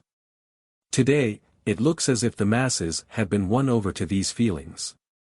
This development is especially noticeable in the case of Great Britain. The French ambassador, Calandra, who was serving in Moscow for the period of November 1936 to October 1938, in order to reach a French-Soviet agreement against Hitler, was most surprised about his subsequent Berlin legation and apparently could not quite perceive the purpose of the move. He lost no time in alerting his foreign minister, Bonnet, to this trap already set, with the suggestion to do everything within his power to open the eyes of the public, since Germany obviously wanted the restoration of the frontiers of 1914 and was trying to shake the attitude of the Western powers. He had to admit, nevertheless, that the remarks of the person of high standing in National Socialist circles does as a whole tally closely enough with the impression which emerges from a study of the German newspapers, and also with information which I have gathered elsewhere. Several papers have declared that Danzig is not a casus belli, and the Deutsche Allgemeine Zeitung even seems to invite negotiation, when it writes that a reasonable solution is entirely within the bounds of possibility. A similar note is to be heard in government circles, where it is given to be understood that there would be no refusal to negotiate, if Poland were to put forward proposals. This opportunity, too, was lost, as once again the French government failed to intercede and thereby made another endeavor by the Reich government collapse. The German efforts to reach an understanding with Poland remained unchanged. Official representatives of the Reich and of Danzig were informing foreign diplomats during their numerous occasions of contact about their mutual apprehension and, while there was no urgency about the problem of Danzig, there were foreign forces driving the Danzig matter to a head in such a way that it was getting difficult for the German side to have ways of retreat be kept clear. Hitler had not touched on the Danzig question since April 28, 1939, and wanted those diplomats concerned with the question to be informed, even on July 25, that he was prepared to carry on waiting as long as might be necessary in order to bring about a solution of the Danzig question by peaceful means. On August 7 he sent for the Danzig Gauleiter, Forster, requesting an explanation as to why his efforts aimed at easing the political tension had failed. The recall of the German ambassador from Warsaw was intended mainly as a warning to Poland, but it was also an announcement that Polish efforts for conciliation had become necessary. Unfortunately, Poland chose to ignore this hint as well. The fact is established that Hitler contributed little to the course of diplomacy between April and August 1939. As on previous occasions, he was content to prepare and to wait, confident that the obstacles would somehow disintegrate before him. But it was precisely during these months that decisive developments were gotten underway. One may recall the British prompting which the Polish foreign minister resisted in London at the beginning of April 1939, the spreading of unfounded rumors of German troop movements against Poland, the overeagerness shown by Great Britain in the presenting of unsolicited guarantees to other countries. The intensified activity of U.S. President Roosevelt designed to frustrate the policy of appeasement in Europe, the attempts to draw the Soviet Union into the coalition against Germany. Quite otherwise was the behavior in Berlin. The tripartite negotiations, and in particular the agreement that British and French missions should be sent to Moscow, aroused ever-growing alarm in Hitlerite government circles. They feverishly discussed and attempted to put into effect various measures which they thought might frustrate, or at any rate postpone, the signature of a triple pact. Also, with regard to Poland, the negotiations proposal prepared by the German Reich and presented to Poland on October 24, 1938 was no longer put up for discussion during the summer months of 1939. Something quite different had become the decisive factor, the de-Germanization policy which was carried out, because of the British pledge of assistance, with increasingly unbridled restraint in the corridor provinces, in East Upper Silesia and in Teschen. In addition to that were the various activities by Poland related to its various ultimata directed at Danzig, which were carried to such an extreme that the only choice left to the Free City was between starvation and military occupation, and in the end there was the Polish refusal to settle any differences by negotiations. One must realize, when assessing these events, that the Polish government was fully aware that Danzig merely served as a pretext for the British government, indeed, that the British assurance of protecting Poland in the case of war was nothing but pure deception. There was no need, therefore, for Chamberlain's self-revelation before the House of Commons on September 1. Naturally, there had to be a limit to Hitler's accommodating stance toward Poland. The watershed was reached at that point, when any further yielding of the Reich would have confirmed the Poles in their belief that Germany could be intimidated and provoked with impunity and make Germany lose her prestige.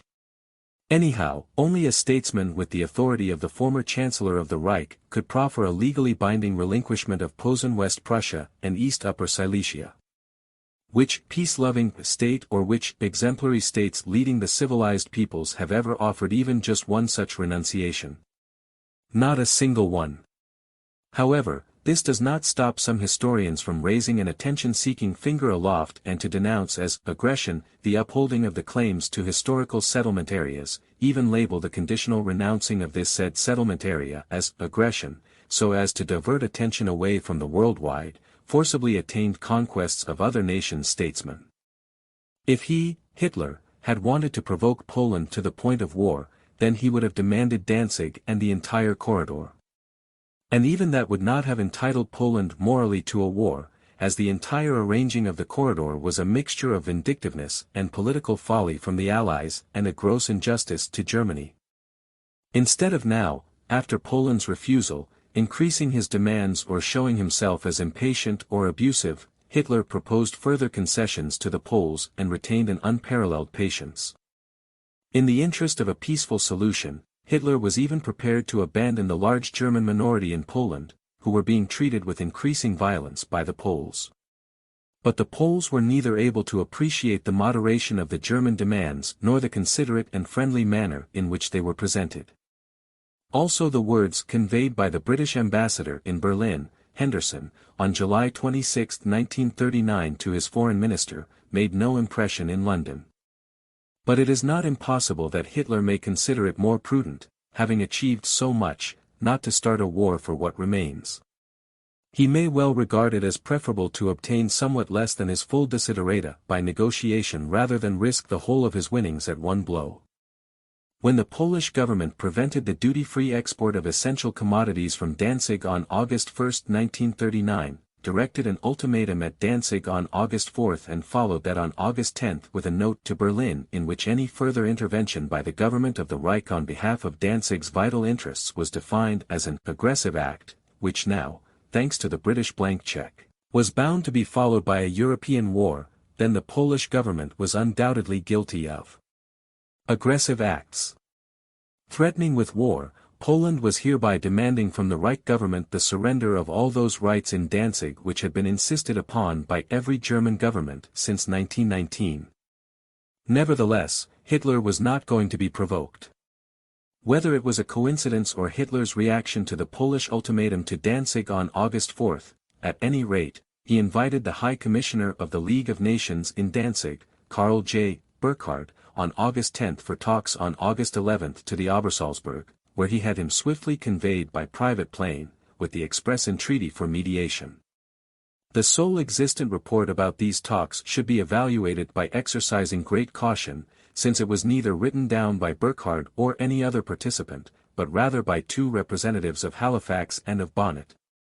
The fact remains, on August 11 Hitler had, without any doubt after learning of the new Polish note from the day before, informed Burckhardt that he, Hitler, at present was not intending to make any Danzig proposals, but that he was willing to wait, providing that Poland refrained from provocative action and from offending the German prestige any further.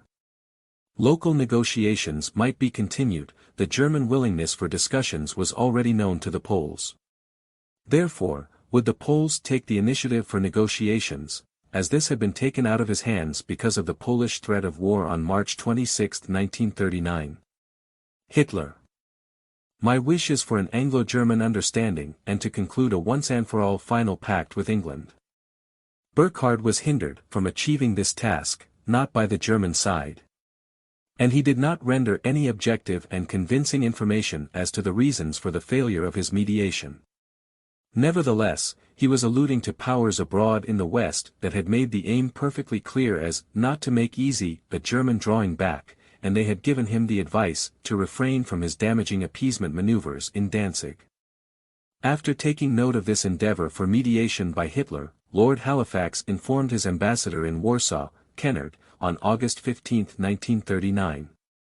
It was his impression that Hitler was still undecided, was trying to avoid a war and to keep a low profile without loss of face, if possible. The British historian A.J.P. Taylor arrived at the following conclusion. He, Hitler, was intending to succeed without war, or at any rate only with a war so nominal as hardly to be distinguished from diplomacy. He was not projecting a major war. He was not interested in preparing for a long war against the great powers. A big war with the Western powers was, undoubtedly, not part of his plan. British policy had, without design, made Danzig the decisive question for 1939.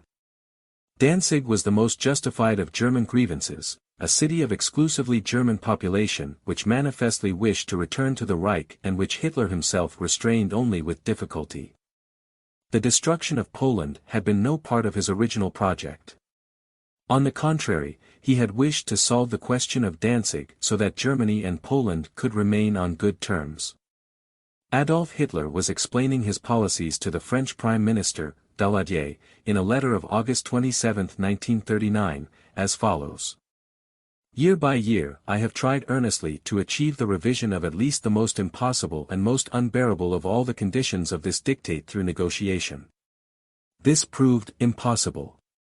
Many enlightened men of all nations believed and were convinced that revision was bound to come. Whatever objection may be raised against my methods, whatever fault may be found with them, it cannot be overlooked or denied that I succeeded without any more bloodshed in finding solutions which were in many cases satisfactory not only for Germany. By the manner in which these solutions were accomplished, statesmen of other nations were relieved of their obligation, which they often found impossible to fulfill, of having to accept responsibility for this revision before their own people.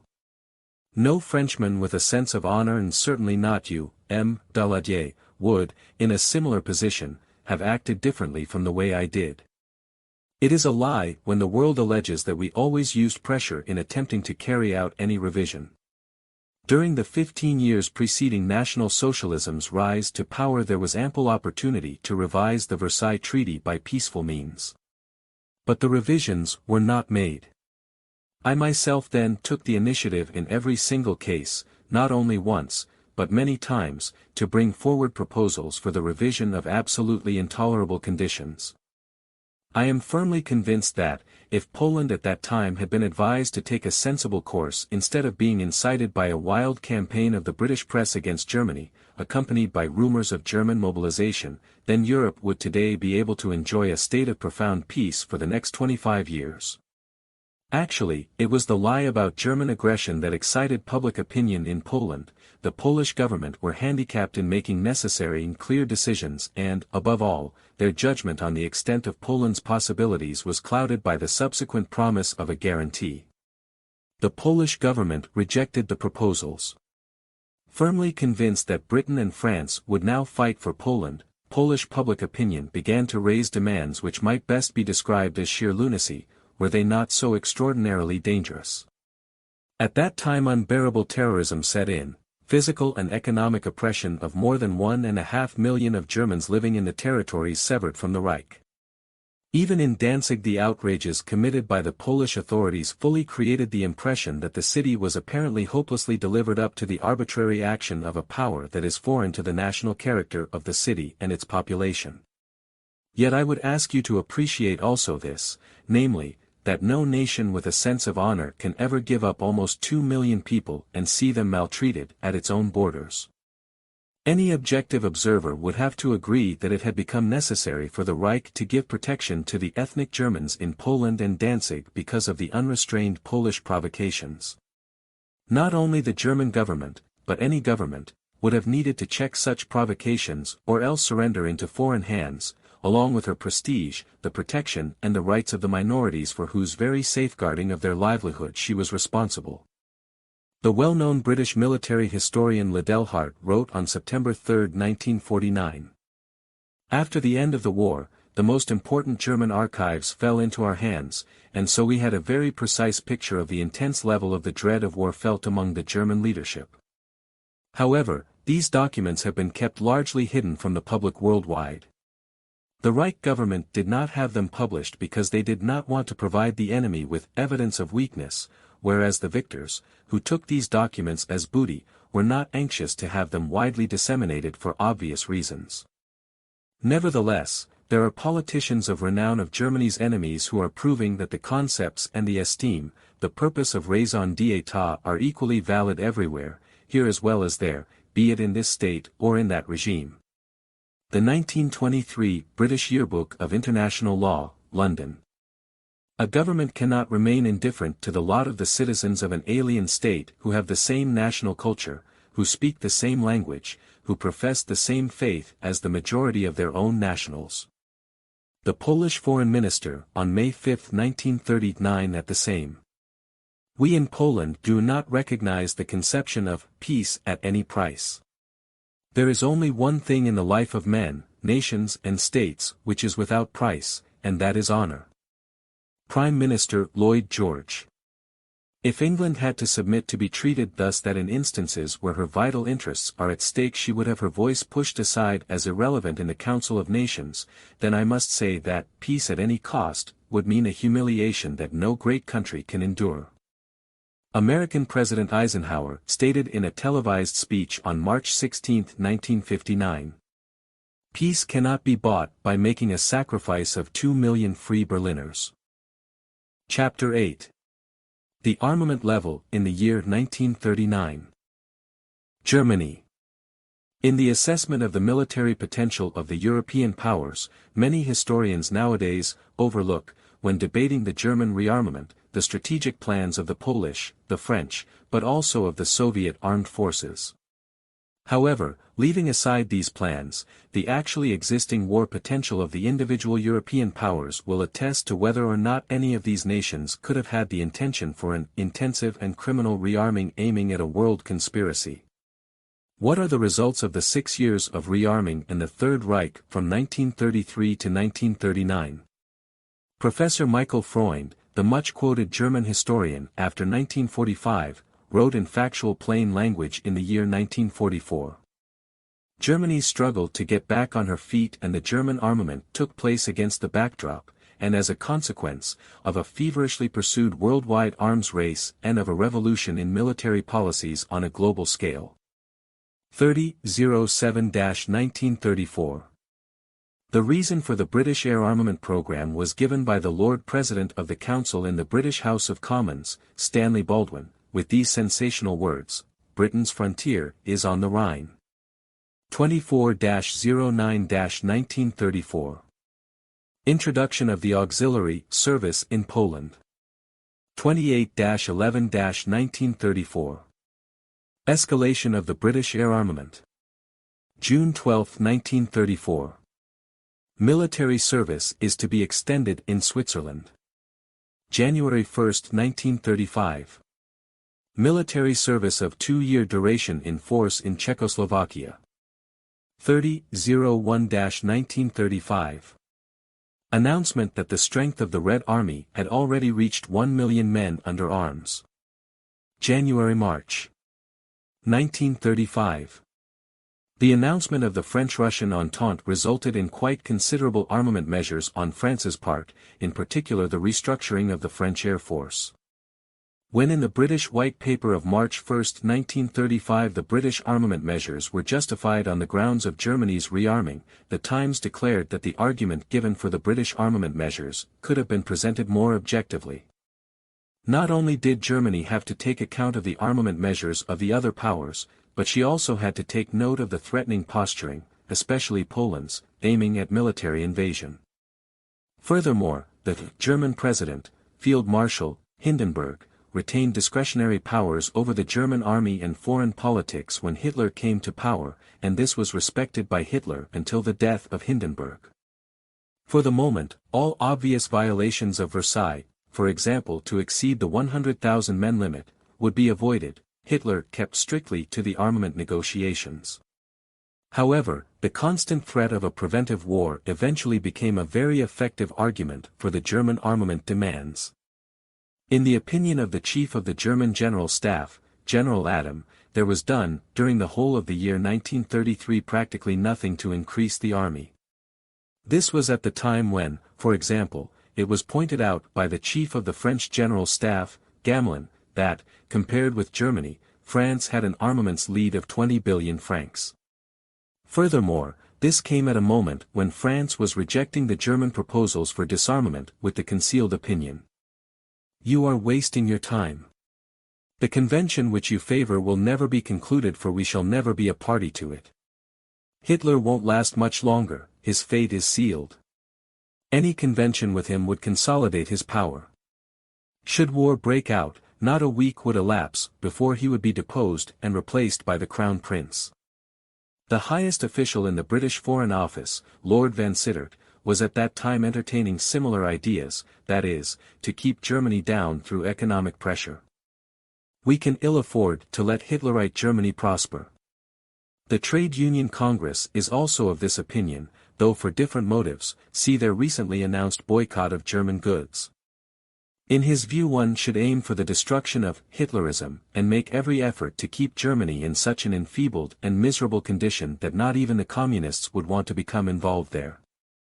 How persistently these and similar views were influencing the development of an informed opinion in the British military and the British government is demonstrated by the example of a report from March 1934 by the Defence Requirements Committee assigned to the government. This report takes it naturally for granted that the potential foe was Germany.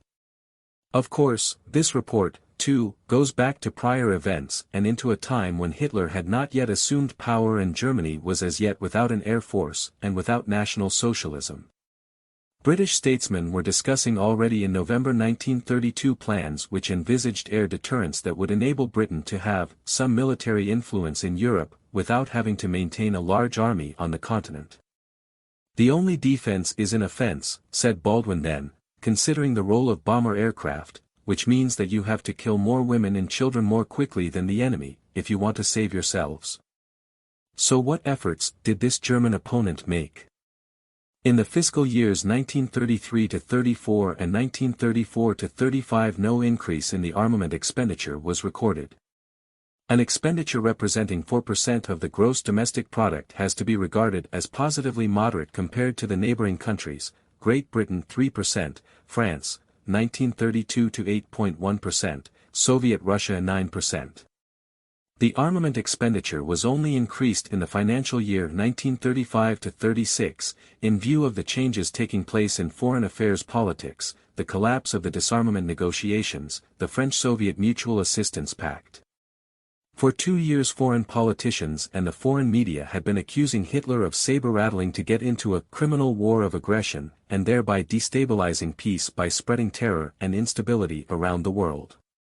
In the end, Hitler saw no other alternative but to strengthen the German armed forces as a protection against the tendencies displayed by the other powers of forming various blatantly aggressive alliances against the Reich.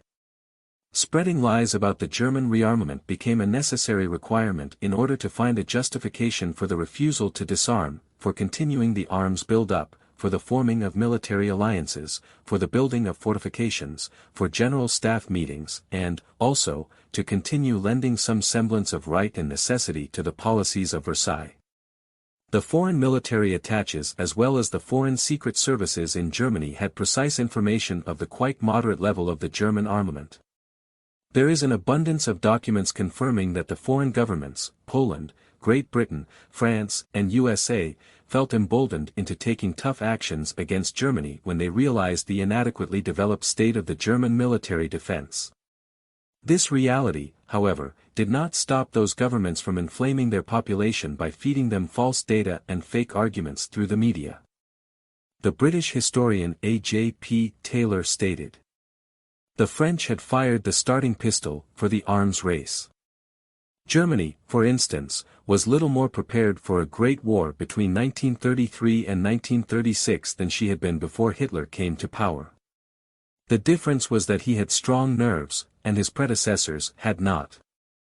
Many of the early alarms about German rearmament were false alarms.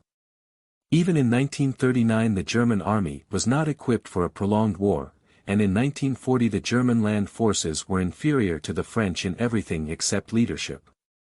The Nazi secret was not armaments production, it was freedom from the then orthodox principles of economics. Under Hitler's direction, Germany was equipped to win the war of nerves, the only war he understood and liked, she was not equipped to conquer Europe. In considering German armament, we escape from the mystic regions of Hitler's psychology and find an answer in the realm of fact. The answer is clear. The state of German armament in 1939 gives the decisive proof that Hitler was not contemplating general war, and probably not intending war at all. Compared to the level of 1944, the German level of armament had reached 9% in 1937, 16% in 1938 and 18% in 1939. 1939 is equal to 18%. According to another calculation, which takes as a basis Germany's armament of 1943, the figures look as follows. 1933 equals 2%. 1934 equals 2%. 1935 equals 4%. 1936 equals 6%. 1937 equals 9%. 1938 equals 20%. 1939 equals 25%. 1940 equals 44%. General Jodl stated at the International Military Tribunal in Nuremberg on June 4, 1946. In 1935, when we set up 36 divisions, France, Poland, and Czechoslovakia possessed 90 divisions for times of peace, and 190 divisions for war. We had hardly any heavy artillery, and tank construction was in its earliest stages. Real rearmament was only begun after the war had already started. We entered into this World War with some 75 divisions. 60% of our total able-bodied population had not been trained. The peacetime army amounted to perhaps 400,000 men, as against 800,000 men in 1914. Our supplies of ammunition and bombs were ridiculously low. And if we did not collapse already in the year 1939, that was due only to the fact that, during the Polish campaign, the approximately 110 French and British divisions in the West were held completely inactive against the 23 Western German divisions. We had ammunition for 10 to 15 days of combat. Moreover, these divisions were equipped with very little artillery and almost no means at their disposal of any anti-tank defense. Furthermore, they were immobile. Even if the territorial and the reserve divisions of the 3rd and 4th wave are also added to the count, the American military historian Telford Taylor arrives at only 106 German divisions in the year 1939, while the French army alone, including trained reserves and colonial troops, comprised an equal number of divisions at the outbreak of war, but due to the level of training was stronger than the German army. Moreover, to this have to be added the British, the Belgian, 23 divisions equals 550,000 men, and the Dutch divisions which, combined with the French divisions on the German front, came to 156, or rather, 142 divisions. The German leadership had to consider that these troops, in case of conflict with Poland, would be deployed for an advance on the Reich. Besides the approximately 2.6 million German soldiers, including reserves, grouped into 102 divisions, there were in the autumn of 1939 a further 500,000 men in paramilitary organizations. Nonetheless, only 52 divisions could be considered fully fit for action. In the year 1914 there were almost 1 million more men under arms in Germany than there were in 1939. In contrast to 1914, when the German Reich had at her disposal 25 age groups of trained reservists, in 1939 she could only call to arms 5 age groups. In 1935, France, unaided by her previous allies, could have invaded and reoccupied Germany almost without serious fighting. In 1936 there could still be no doubt of her overwhelmingly superior strength. We now know, from the German revelations, that this continued in 1938. In the year after Munich, 1939, which we are now examining, the German army, though still weaker in trained reserves than the French, approached its full efficiency. The German army was not capable of defeating the French in 1938 or 1939.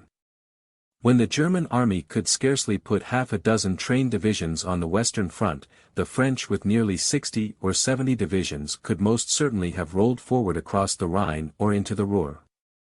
In this connection, one ought to compare the size of population of the two countries. Germany had 80 million people, France 42 million people. Burton Klein, an American scientist, Harvard University, supplements in his thorough study on the German economic war preparations the previous data with the following words. Up to the time of the German reoccupation of the Rhineland in the spring of 1936, rearmament was largely a myth.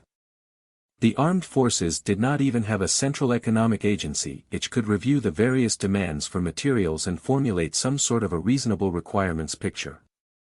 It was a cardinal policy of Hitler that war strategy was not a concern of economic planners.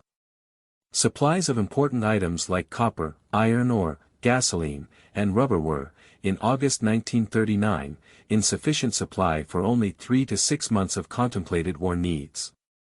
In 1939 Germany's steel economy was dependent on foreign sources for 65% of the ore supplies and practically all of the ferroalloys. In the expansion of imports in 1937 and 1938, however, food imports increased faster than raw material imports, with the result that the composition of imports was almost the same in 1938 as it had been in 1929. It can be said that German manpower was fully mobilized in 1939 only in the sense that there was no unemployment.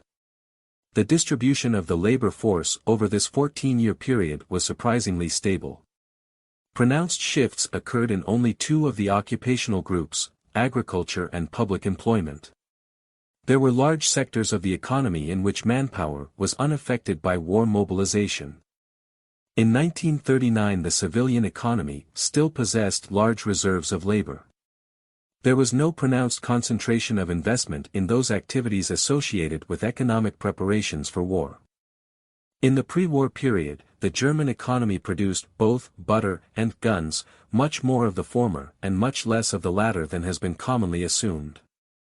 By 1937, civilian consumption, investment in consumer goods industries, and government non-war expenditures equaled or exceeded previous peak levels. There is no question, therefore, of a rearmament program so large that it prevented a substantial recovery of civilian production. The volume of munitions production and the number of divisions which Germany mobilized were, by comparison with published appraisal, small. Investment in those industries comprising the war potential was not much larger than the volume reached in the prosperous years of the previous decade and was small in relation to total investment. The government's disinclination to ask for civilian sacrifices was demonstrated in a number of instances. One of these was its refusal to consider higher taxes as an alternative to deficit spending, another was its unwillingness in 1937 to cut food imports in favor of increased raw material imports, still another was its failure to transfer workers out of unessential occupations, another example was inefficient economic administration. When Schacht, president of the Reichsbank, attempted to cut expenditures for municipal improvements, he was invariably opposed by some prominent party members. When, on numerous occasions, he tried to reduce the budget of the German Labor Front, the issue was taken to Hitler, who invariably decided in favor of the latter. Because it was contradictory to its ideology, the party also opposed measures to force a larger number of women into the labor force. Public non-war expenditures in 1937 and 1938 were much above any previous peak. The factors which prevented the Nazis from having a larger rearmament were a. The fear of larger deficits. b. The government's unwillingness to ask for civilian sacrifices. c. Hitler's inability to subordinate various private interests to his aims. d. A lack of efficiency in the direction of the program. In another statement it is confirmed. It was shown that the precision mechanism of National Socialist militarism was working neither according to a planned overall strategy or according to a long-term planning of an armament program.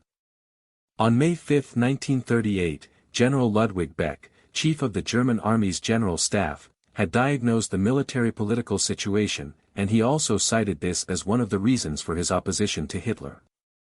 1. Germany's military situation, when considered in its entirety, bears no comparison to the impotence of former years. However, when viewed in relative terms, it cannot be regarded as strong as in 1914, because for years all of the powers that would possibly be against Germany have also been rearming to a substantial degree, sometimes to the fullest extent. Furthermore, as is generally known, Germany will have, for years to come, only deficient armed forces. Only in the period after the Poland campaign, the German government started the switchover of the country's industry onto the tracks of war and began to expand hurriedly production for war. Hereby even the communists concede that, at the outbreak of war, Germany's industry, at least in its essential components, had not been switched over onto the tracks of war and war production had not yet been expanded. The main reason forcing the German High Command to postpone the date of the offensive, against France, several times was the fact that the Germans were not able to accomplish the formation of the essential army units in time. If the Reich had been building up armaments for an offensive purpose for years and had been drilling and training, then it should have been in a position, at least several months after the outbreak of the war, to form its army units in time. Soviet sources also confirm that the German campaign in France was carried out not with superior, but rather with numerically inferior forces. The armed forces of Britain, France, Belgium and the Netherlands, taken altogether, totaled 142 divisions, according to other sources, even 156 divisions. They were confronted by 136 German fascist divisions. Given this power balance and the resources available, there is no basis for asserting the vulnerability of the Allies or their being ill-prepared for war in the technological field and to be talking about the decisive superiority of the fascist aggressor. It became evident already during the campaign of Poland that the German artillery was not equal to the task of returning fire under the conditions of the rapid tempo of the fighting, not only qualitatively but also quantitatively. The German High Command was compelled to reinforce the effectiveness of the artillery fire with the assistance of the Air Force. The miscalculations of Hitler's generals in regard to the artillery were to bear grave consequences for the German fascist army in the course of the Second World War. American military experts have revealed the fact that Churchill's criticisms of alleged British and French lag in armament and his allegations about overwhelming German superiority and activity in armament were utterly without foundation. An official report submitted to the Secretary of the Army of the United States in October 1947, entitled Foreign Logistical Organizations and Methods, exposed the gross inaccuracy of Churchill's figures and charges. This report can be found in a publication of the Soviet Academy of Sciences. It had been transferred there, without any protest, from an official survey of the U.S. War Department. We are dealing here with an admission from one of Germany's Western enemy that was validated as correct by Germany's Eastern enemy. In 1938 Germany produced only 3,350 combat planes or 5,235 military aircraft of all types, very few indeed with which to wage a long war. In 1939, on the eve of the war, Germany produced 4,733 combat planes or 8,295 military aircraft of all types, England, 8,000 military planes of all types. Therefore, between the air fleets of England and Germany alone there existed almost no quantitative difference. Germany produced mainly fighter planes and bombers, whereas England continued to place the emphasis on the production of fighter aircraft. In the last 4 months of 1939, that is, in the first 4 months after the war had started, Germany produced only 247 tanks and self-propelled guns, while the British produced 314 tanks. In September 1939, the sum total of all tanks produced in Germany amounted to about 3,000, of which only 300 were medium-heavy. Until 1939 not a single new armament factory had been built in Germany. When Germany invaded Poland, the Hitler Army was equipped for only 6 weeks of combat. The German Air Force could count on only 1,000 aircraft for tactical aerial fighting, the first line. Also the supply of bombs was sufficient for only 3 months of war, calculated according to the quota used in the Poland campaign. The ground forces had in total only 3 panzer divisions, while the reserve of panzers numbered 600, the Navy had 53 submarines at its disposal. Therefore, Hitler Germany could only wage a short war and, in fact, concurrently against only a single enemy. One would do well to read this quotation more than once and to pay attention to the source. One page further on it is stated that Germany was only able to increase her output of aircraft, tanks and all the other remaining armaments many times over, because she had managed to crush France and to drive off the British Army from the continent and, thereupon, help herself to the rich sources of occupied Europe. Accordingly, Germany in 1939 had at her disposal in aircraft, tanks and ammunition, proportionate to her population, 80 million, only slightly more than half of the armaments compared to what Britain had, with 50 million, just one of Germany's main enemies. What is not taken into account here is the Canadian industry that was working to supply British armaments, as well as the facts that U.S. President Roosevelt had promised wide-ranging assistance to England and France already months before the outbreak of war and, furthermore, that England was militarily protected owing to her island position. In their pro-Ally and anti-revisionist volume The Challenge to Isolation, concerning the treaties dictated by the victors after the First World War, the American professors William L. Langer and S. Everett Gleason offer the final refutation of Churchill's absurd charges of overwhelming German armament in 1939. There can now be little doubt that the Germans in 1939 were far from being prepared for a long war on a large scale. Their current war production was inferior to that of the combined British and French, and they had remarkably little in the way of reserves. Of the 100 divisions they put into the field against Poland, only 3 were mechanized and none completely motorized. In a word, the Germans were equipped for a 2-month blitzkrieg, such as they waged in Poland. They were by no means equipped for the type of war in which they became involved. The German Reich Defense Committee saw a future war as only a defensive war, since heavy artillery was entirely lacking, tanks were at the test stage, the ammunition situation was catastrophic. The German armaments programs were geared to 1943 or 1944. Although an armaments program is by itself no proof of an offensive intention, Germany's numerous armament shortcomings demonstrate that the war in 1939 had not been planned by Germany. The High Command of the German Army received in December 1938 the order, that is almost a year before the start of the War for the Conquest of the World, that up to the year 1945 they were to apply themselves only to the task of organizational restructuring and training and to desist from every means of preparation for a possible war, which also included preparations for securing the borders. The West Wall was still short of shutters, turrets and machine gun mounts. In the transportation sphere Germany is not, at the moment, ready for war. Germany's heavy industry, which depended 80% on the import of iron and manganese, had done nothing in the way of stockpiling in the event of war. Hardly any of the essential raw materials were in stock or could have been produced in sufficient quantity. The rolling stock of the National Railway, Reichsbahn, was less than in 1914. The changeover from a peacetime economy to a war economy had to be improvised, since there existed neither any pre-planned guidelines, nor any coordinating measures, nor any standardization criteria, nor any limiting of types, nor any appropriate planning of personnel.